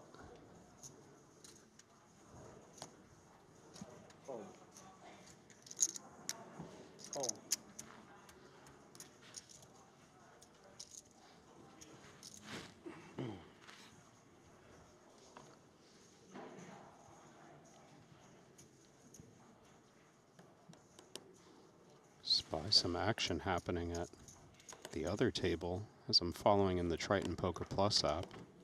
Although I'll hesitate to spoil it just in case we do swipe over there.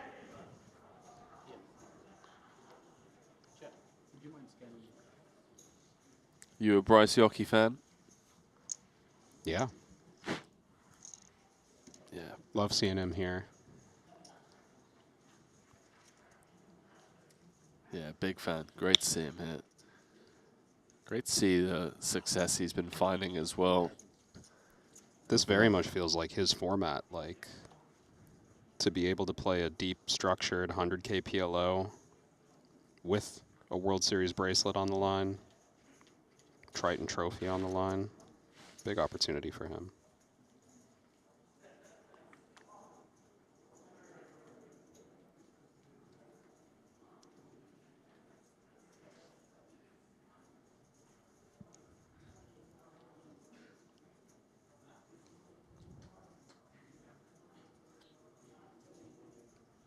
See if we can catch a glimpse of some of his play over at Gold whenever we get the chance to watch.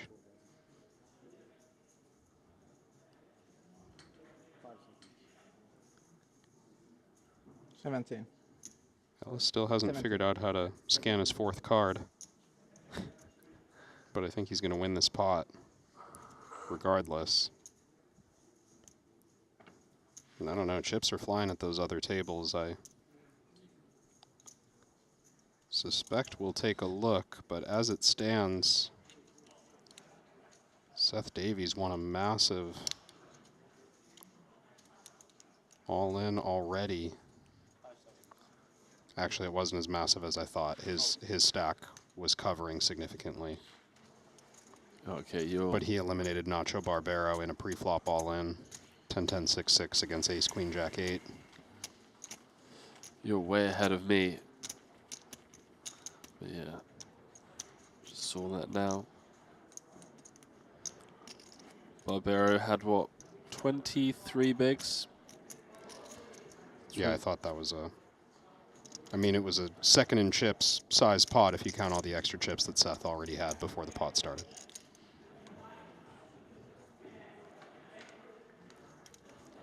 Pretty brutal for Seth that the only person in the tournament that can eliminate him is at his table. Yeah, no worries.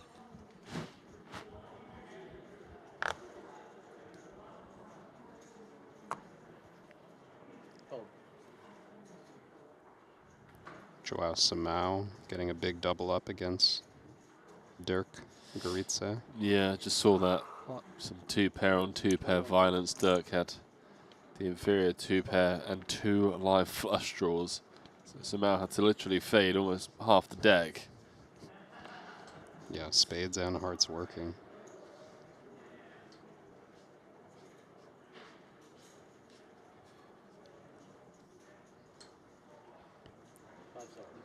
Just saw none other than B-Tech. Ben 86, Ben Tollerine has moved up to third in chips as well. So it's a real talent at the top of the chip counts here. Ben Lamb in fifth. And the Americans making a run of things here.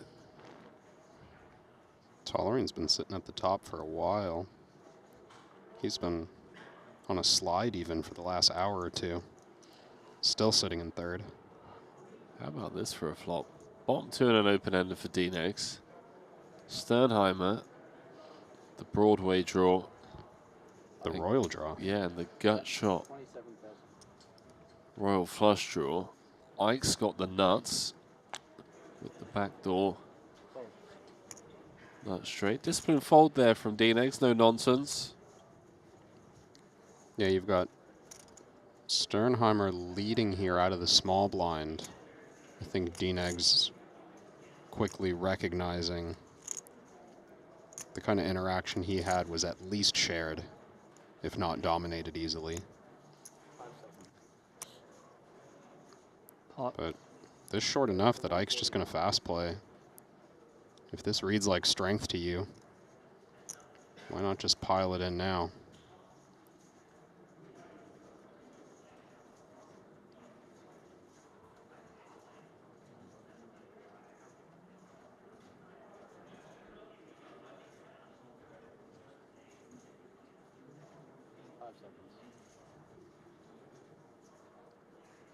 Was the plan to ever lead fold? Yeah, I mean, you don't love it here. I'm sure Sternheimer just doing some calculations, but you just know you have the best draw possible.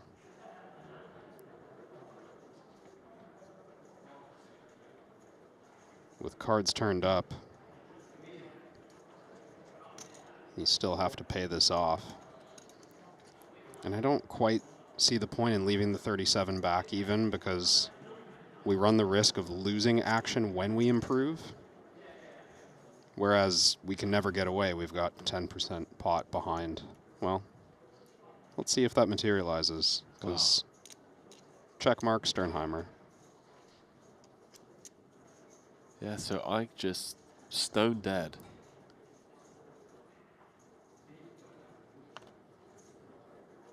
Does Sternheimer just lead now for 10% pot? So Ike's getting 11 to 1 on a call. There's your answer. He'll get paid anyways, but Ike, 0%. Not like that.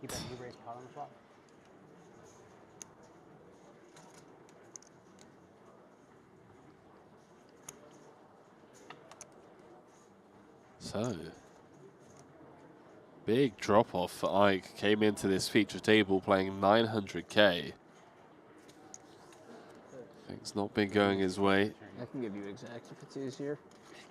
Just give it. Could have been a bad one if the board checked. Yeah. That's for you.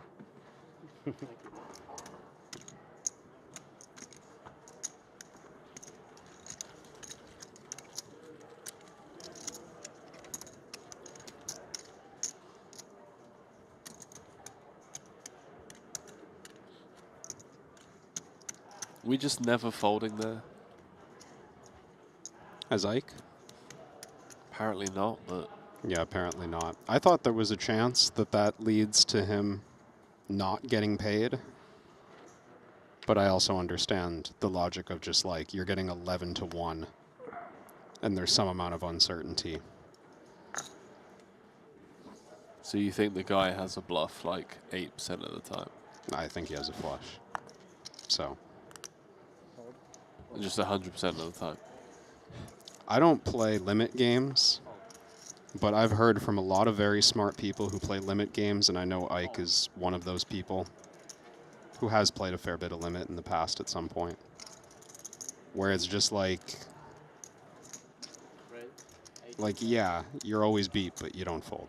There's just like this mentality in certain spots where the price is so good and you've got a hand that's just like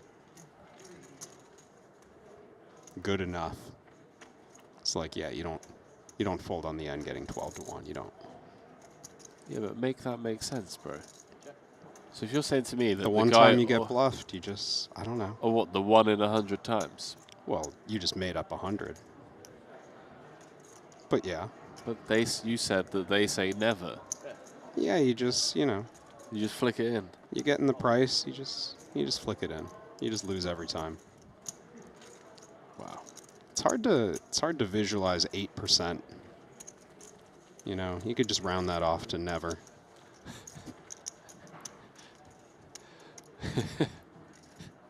I need to be good 8% of the time. I guess I just never need to be good. That's fine. I'll just call and never be good. That's about 8%. Listen, empires were built on smaller edges than 8%.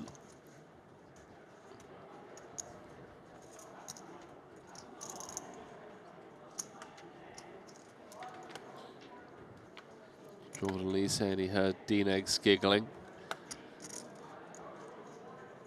Here he is, Danny Negreanu. 2 starting stacks on the button. Very playable, ace-9, 8-7. With the nut suit.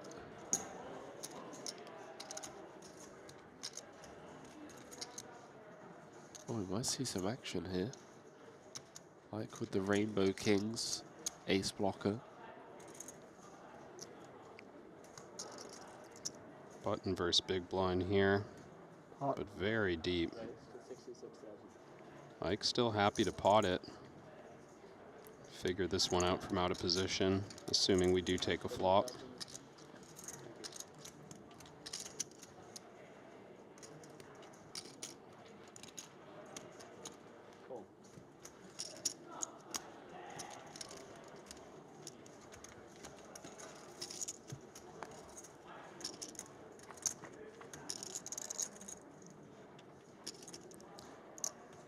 Well, good luck figuring out this board texture. Dry but connected. Jack 9-4 rainbow. So many hands wrapped around that Jack 9. Pairs plus straight draws. I'm going to have a ton of equity even against the overpair. Does check it on over. I think it makes sense to start with check quite a lot when you're so deep that there's not really a turn in the deck that you would want to get stacks in on. So like, why would we build the pot now? Well, Daniel turns best. Ike's got a very key card in hand. Ace of diamonds. Blocking some nut flush draws or potential bluff card.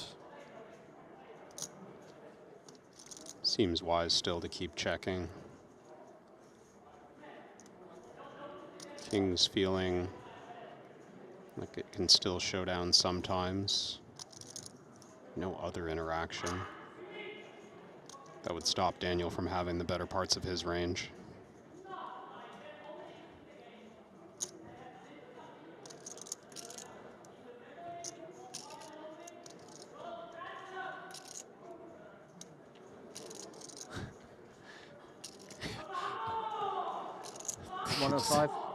Could just hit it's weird.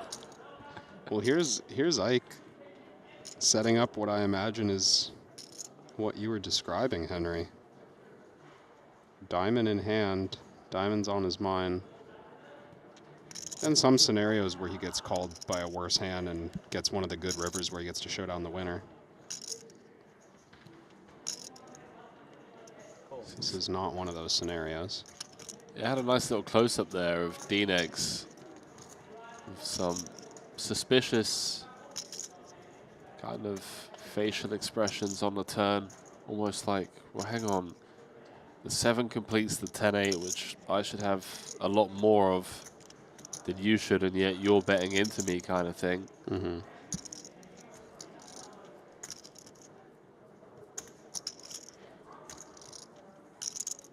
I do think there's some hands that connect with this board that Ike's going to 3-bet out of the big blind. This is just not at all one of them. D-Nex is going to be up to 700K. So it just gets from bad to worse for Ike Haxton.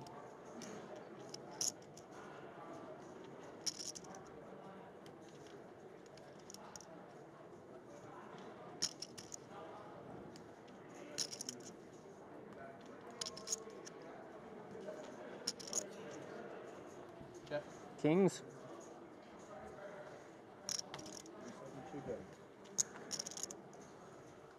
All right, Daniel. Almost 3 starting stacks now. So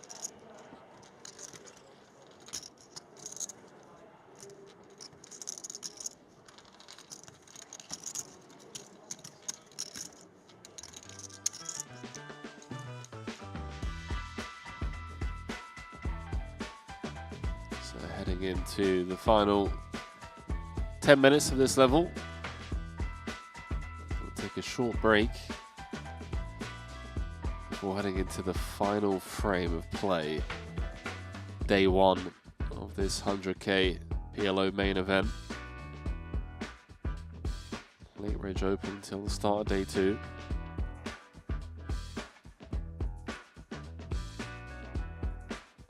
Coming up to 70 runners. Some predictions from some of the players at the table earlier on.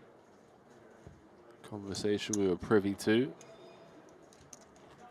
was, you know, players think we're going to get 100+ runners.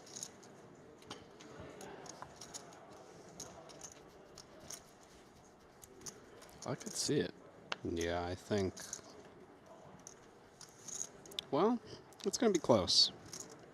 Feels like it's going to be close.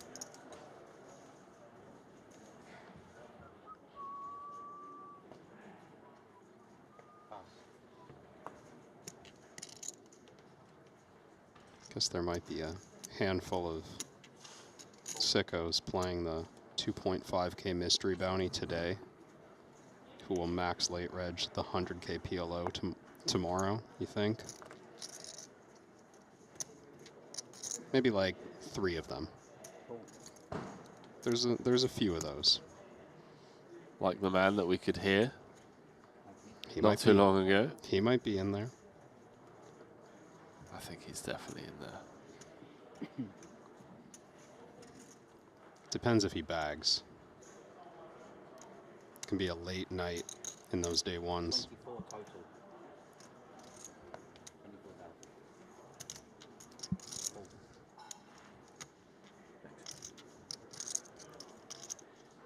24,000. So Ellis with the ISO out the big blind. Made it 24K to go. Couldn't shake anyone. Picked up 2 customers. Couple of gut shots out there. D-Nex with the best of it on the Ace King 4, although given the pre-flop action, 80, 83 there. 78. have to imagine it'd be tough for Daniel to continue. Should Ellis bet, which he will. 3rd pot. 25,000. This might get the job done. I mean, even though Ike's got a gut shot to the straight, it's tough because the stack to pot ratio, should he call, is practically 1 going to a turn. Don't think you ever really get to realize your equity. Nice little pickup there. Yeah, that's a from the nice fin. find. Off a pretty short stack, no less.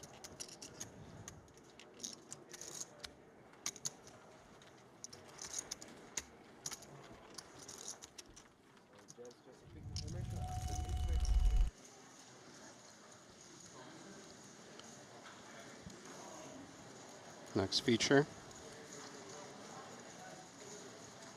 Yeah, Rob Cowan's probably thinking, hang on, guys. Do I really want to go back to the feature table? Got Richard coming back.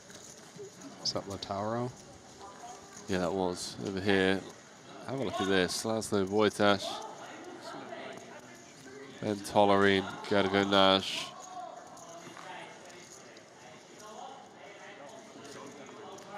That's a fun table. Not the chattiest of tables, but in terms of PLO skill set, they're up there. Some of the best. Don't think there are many players in the world that have played higher stakes I am not able to raise. PLO cash games than Laszlo Wojtas.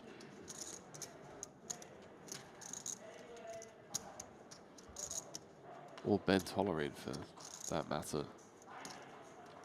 I actually wasn't sure which name you were going to finish that sentence with. Well, I actually, was no. waiting. I kind of take it back. I don't know how high did Ben play like back in the heydays. I don't think it was as high as Wojtas played in like the last 5 years. No, well, like the old online sites didn't spread bigger than 50 or 501k. Yeah. They just didn't like, and those are the games that, you know, Patrick would have played as well. And yeah. Whereas I feel like even as recent as a couple of months ago, you see Laszlo playing like 2K, 4K, if I'm not mistaken, sometimes higher. I think other sites. the odd 5K, 10K has happened. Yeah, exactly.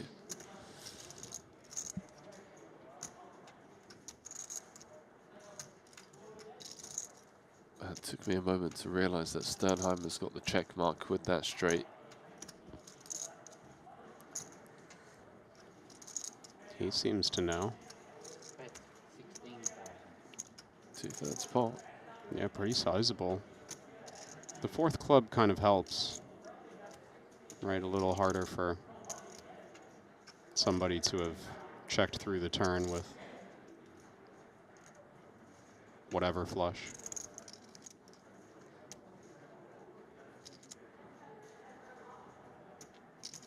Daniel looks suspicious, man. Nice fold. Yeah, nice fold. Took his time, gave Sternheimer a bit of a stare down. Ultimately makes the right decision. Let's see if Hess can do the same. Straight. No, he can't. Flicks in the call. 16? Thinking dirty thoughts? No, I had ace 10. I was thinking about just going.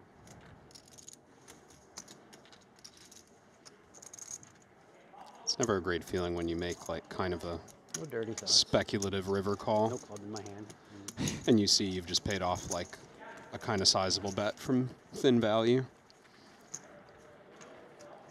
It's like, oh, I just had the exact opposite read of what was happening here. That's great. And then to add salt to the wound, you hear that your opponent that was in the hand that found the fold had a better hand than you as well. It's just like, okay, right, well, I've been properly mugged off. Over here, looks like Dirk Goritze,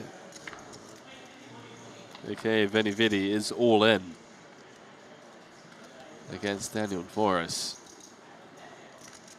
Ace, ace, 9-5 for Dirk. King, queen, 10-6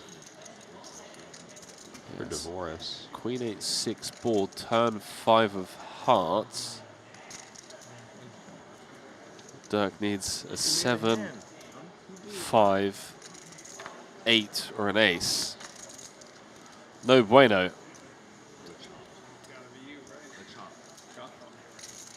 Very close. I have queen, 10, jack, jack, queen. I'm over 300, so. So close. 10, jack, jack, queen. I'm definitely going against him. I would've won. Yeah, just getting confirmation. Looks like Morris had Veni covered. The high stakes tournaments still no good for Veni.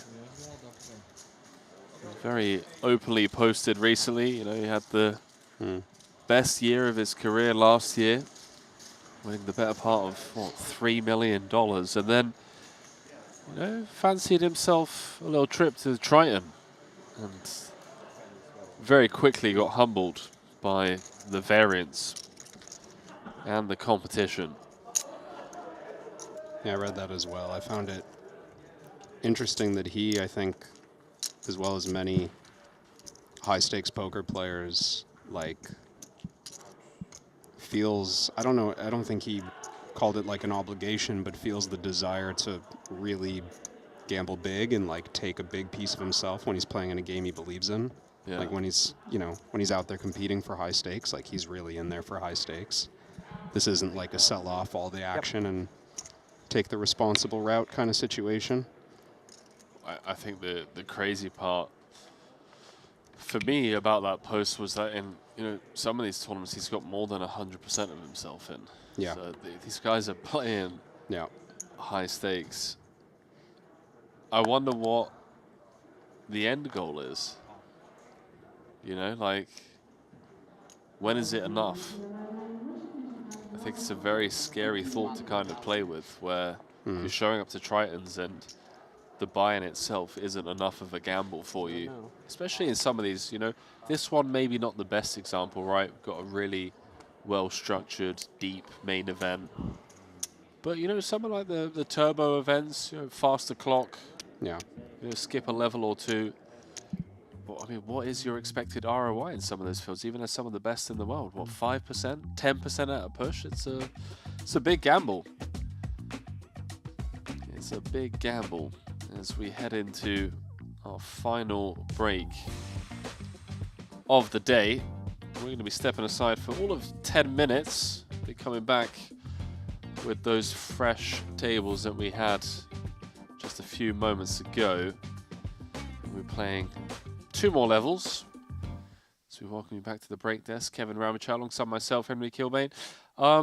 Very splashy, very gambly. You know, a lot of 3-betting and 4-betting multi-way pots. People just happy to run it and try and spin up a stack. And it's not something that I'm used to seeing as much in the Hold'em side of the events that we cover. But for some reason, I don't know, it feels like it's like a 25K PLO almost. So people are just willing to gamble and play massive pots. Yeah, and we often talk, when we get to PLO in the Triton series, we often talk about like the slow pace of play and a lot of the limping and playing all these like, you know, relatively modest pots, and we're just not seeing that here.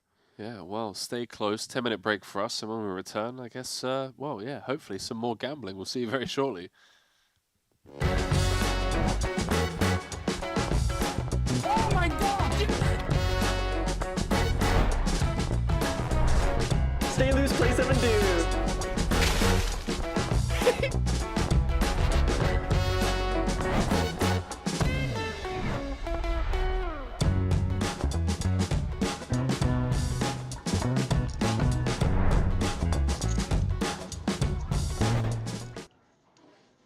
Yeah, there was a lot of golf talk.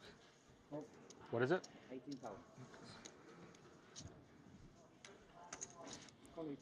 That is the one thing, one of many things I'll give credit to DNegs for, is for 20 years now, I mean longer actually, for the 20 years that I've been watching poker, it's always chatty, always entertaining, always keeping the fans engaged with his table chat.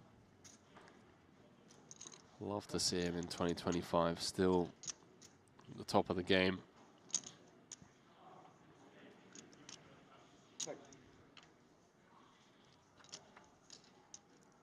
Bottom set for Monchek. Antonius turns the 10 high straight. Well, it's the old suck out, resuck out. I don't even know what to call it anymore.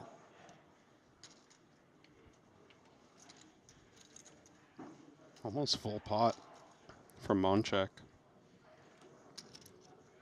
Antonius did check back a pretty big hand on the turn, but only going to beat a pure bluff here. This feels a little bit stationy. Does pay it off. What's your personal best? It was recent. It was like a 70, 78, 77 according to the handicap, but 78 twice, like actual 78. But I mean, Patrick's poker and tennis background, he's got a little bit stronger mental game than you're suggesting. Call 6,000.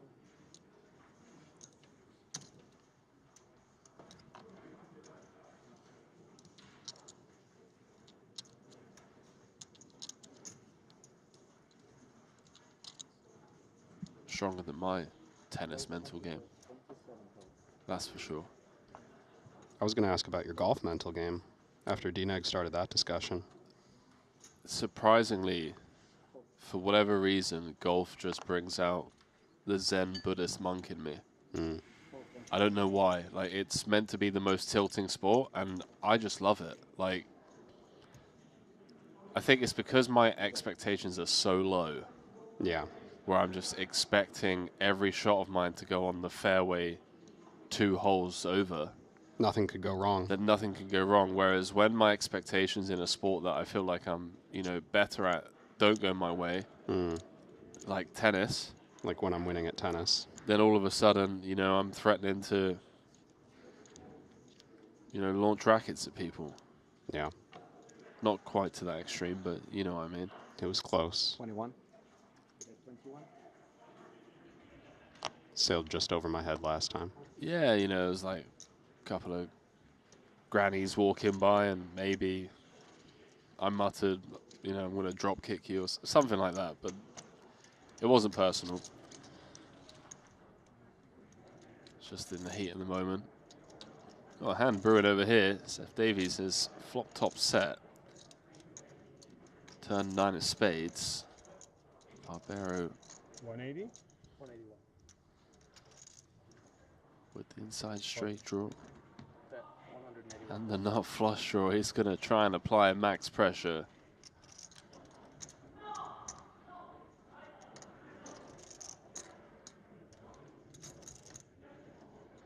I mean, this is just going to be another humongous pot here. Yeah, these got to go in.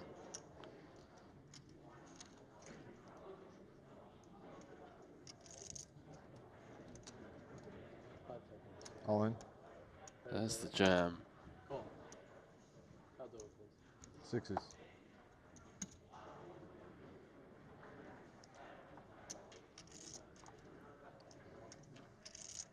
Kev, Barbero's quiet right now. You know what that means.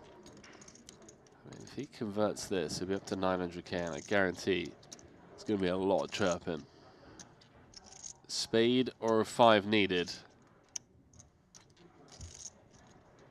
1 in 4 chance of pulling it. Doesn't get there. Not this time. Shark Davies up to 3 starting stacks. Barbero down to just 25 big blinds. A monster 125 big blind pot going Seth Davies' way. Wow, Barbero.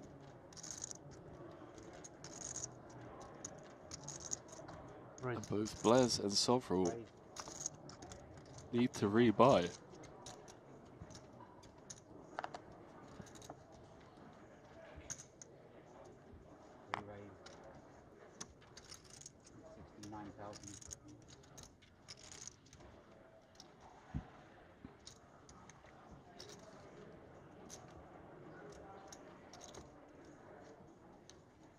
Big pot developing here.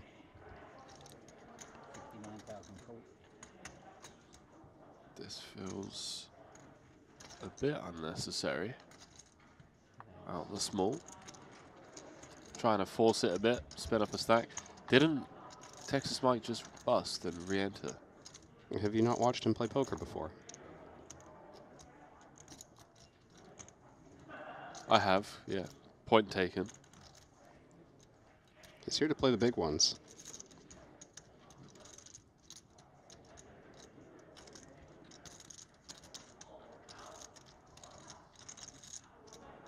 But he did just bust, right? Check. to Patrick Antonius.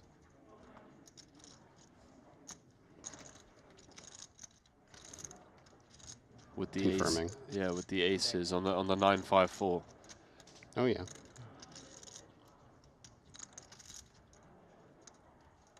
Out of position, checks it on over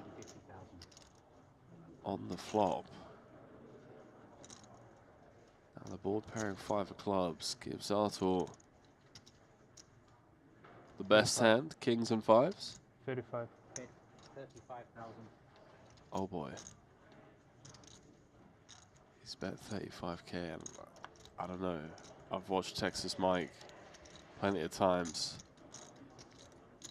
Feel like the check jam 35,000 full. is incoming. Comes with check call.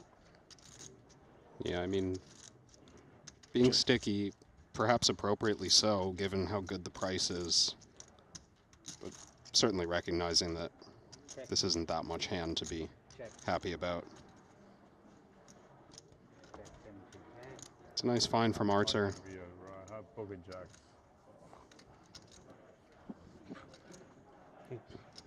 And I did go back and verify. Monchek covered in that aces hand you're referring to, but he busted shortly after, I think, You cost me the double up. off stream.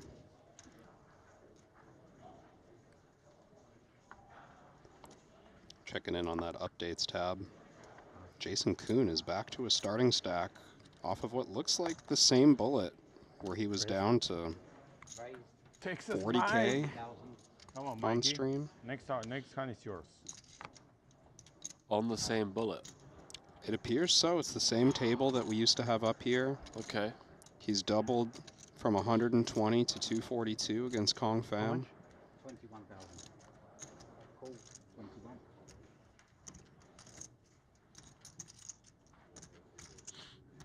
I know Kong. Mr. King Kong. Real action player. Check. Oh yeah, you missed the brief stint. Yeah. Of us having him on. 29,000. He was getting after it.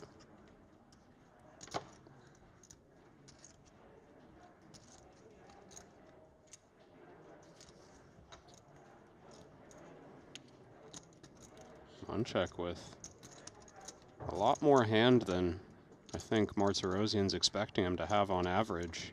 Cool. 29,000. He's going to take one off here, playing a short stack.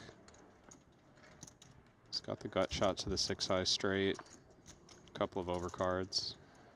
Oh no. And that's going to be enough. If Monchek decides to put the money in here. Oh, he's got live 2 pair outs. 5 or a 3. King would chop it. 4 for the straight, of course.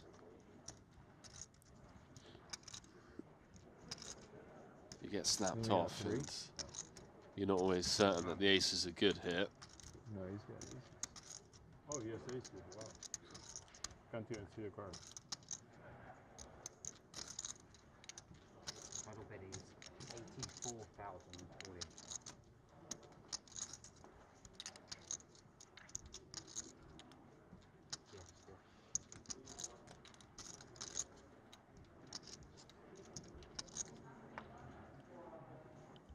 Wow, Texas Mike holds. I don't know why, but Nice one, Mikey. felt like, from what we've seen, the way he's been running, that perhaps Artur was going to get there against him. Well, nice to see him bounce back up to north of starting stack. Drop?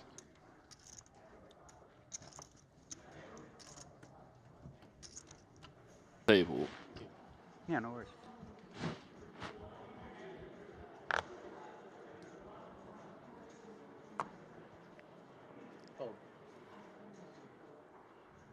Joao Samau getting a big double up against Dirk Goritze. Yeah, just saw that. Some 2 pair on 2 pair violence. Dirk had the inferior 2 pair and 2 live flush draws. So Samau had to literally fade almost half the deck. Yeah, spades and hearts working.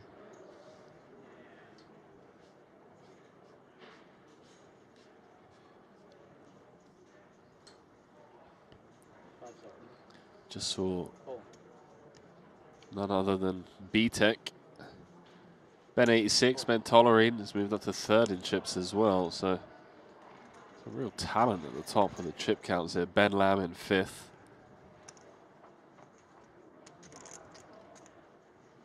The Americans making a run of things here. Tollerine's been sitting at the top for a while.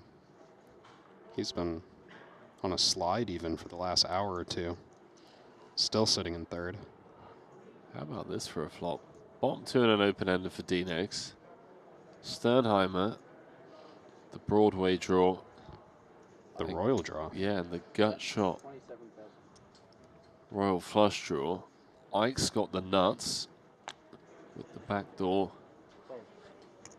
Nut straight. Discipline fold there from D-Nex, no nonsense. Yeah, you've got Sternheimer leading here out of the small blind.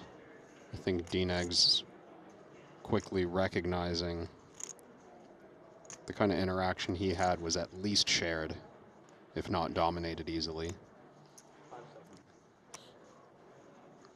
But this short enough that Ike's just going to fast play. If this reads like strength to you, why not just pile it in now?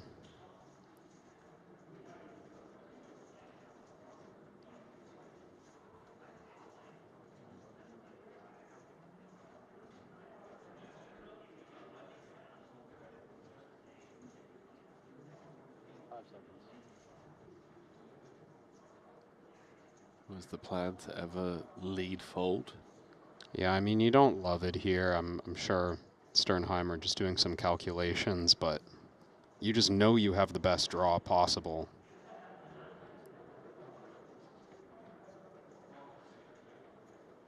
With cards turned up, you still have to pay this off.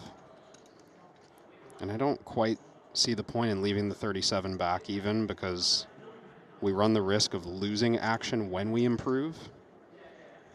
Whereas we can never get away. We've got 10% pot behind. Well, let's see if that materializes, because checkmark Sternheimer. Yeah, so Ike just stone dead.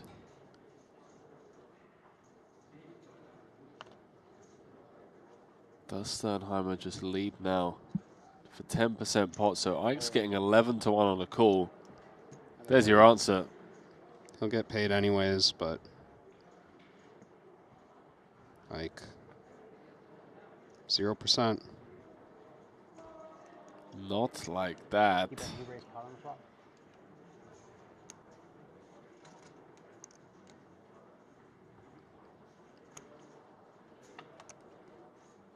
So, big drop off for Ike. Came into this feature table playing 900K. Things not been going his way. 15% off discount. Get involved.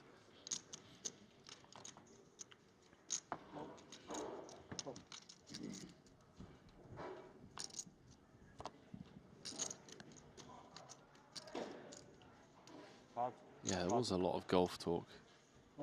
What is it? 18 pounds.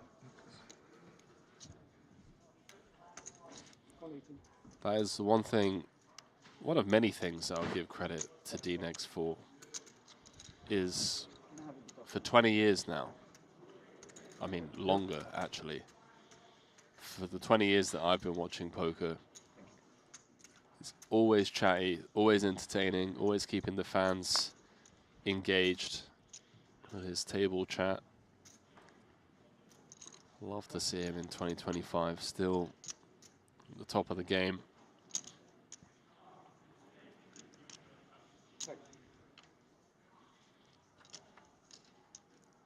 Bottom set for Monchek. Antonius turns the 10 high straight. Well, it's the old suck out, resuck out. I don't even know what to call it anymore.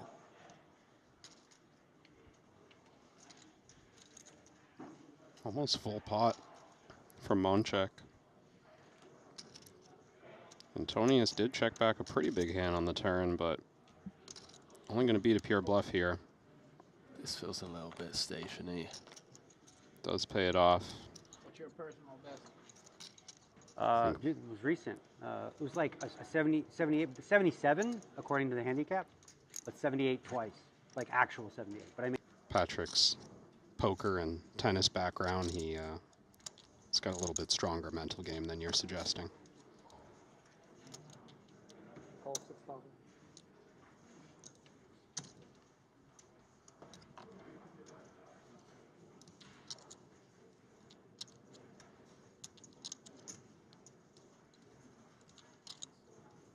Stronger than my tennis mental game.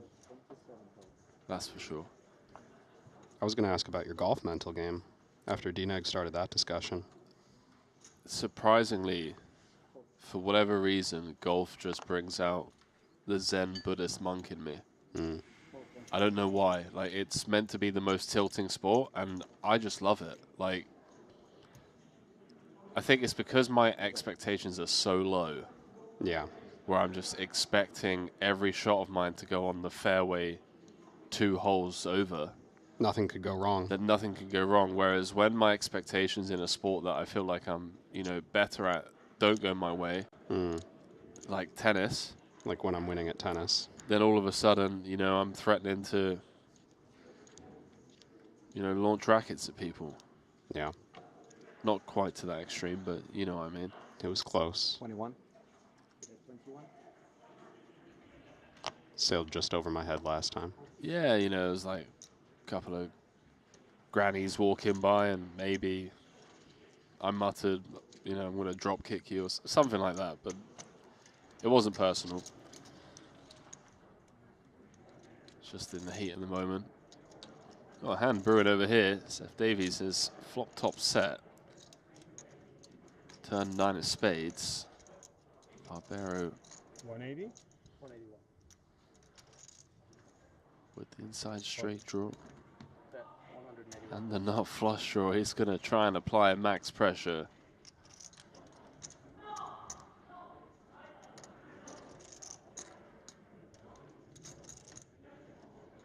I mean, this is just going to be another humongous pot here.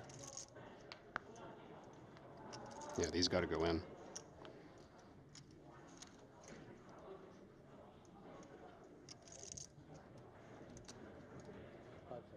All in. There's the jam. Sixes.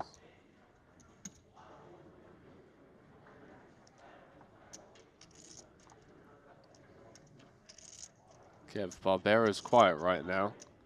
You know what that means. I mean, if he converts this, he'll be up to 900k, and I guarantee it's going to be a lot of chirping. Spade or a 5 needed. 1 in 4 chance of pulling it. Doesn't get there. Not this time. Shark Davies up to 3 starting stacks. Barbero down to just 25 big blinds. A monster 125 big blind pot going Seth Davies' way. Wow, Barbero.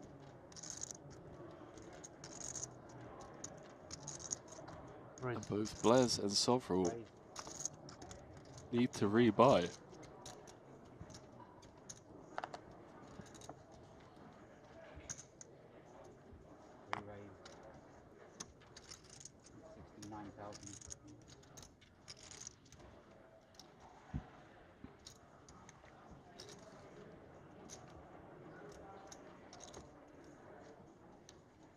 Big pot developing here. 59,000 total. This feels a bit unnecessary. Out the small. Trying to force it a bit, spin up a stack.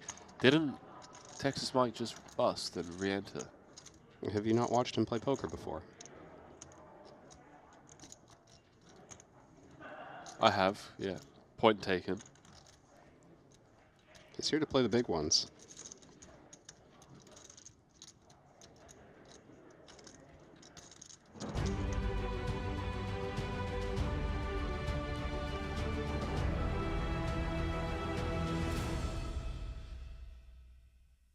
A very warm welcome back to the final frame of play here on day one of this Triton WSOP 100K PLO main. Got 70 entries in this tournament so far.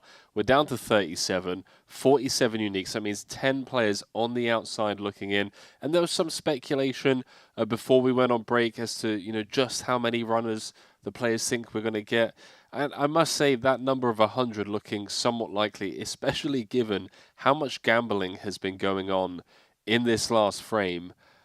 It wouldn't surprise me if we have 10 eliminations or so in the next, hour and a half. Yeah, I have to agree, Henry, and I was just kind of scrolling down to the bottom of the chip counts, and I'm noticing there's there's a number of players who are below 30 big blinds, which sounds like plenty if we're talking about day two, final tables, things like that, but the way that the action has been going thus far, this is not a lot of chips, and we're seeing so many raised in 3-bet pots that 30 blinds just flies in.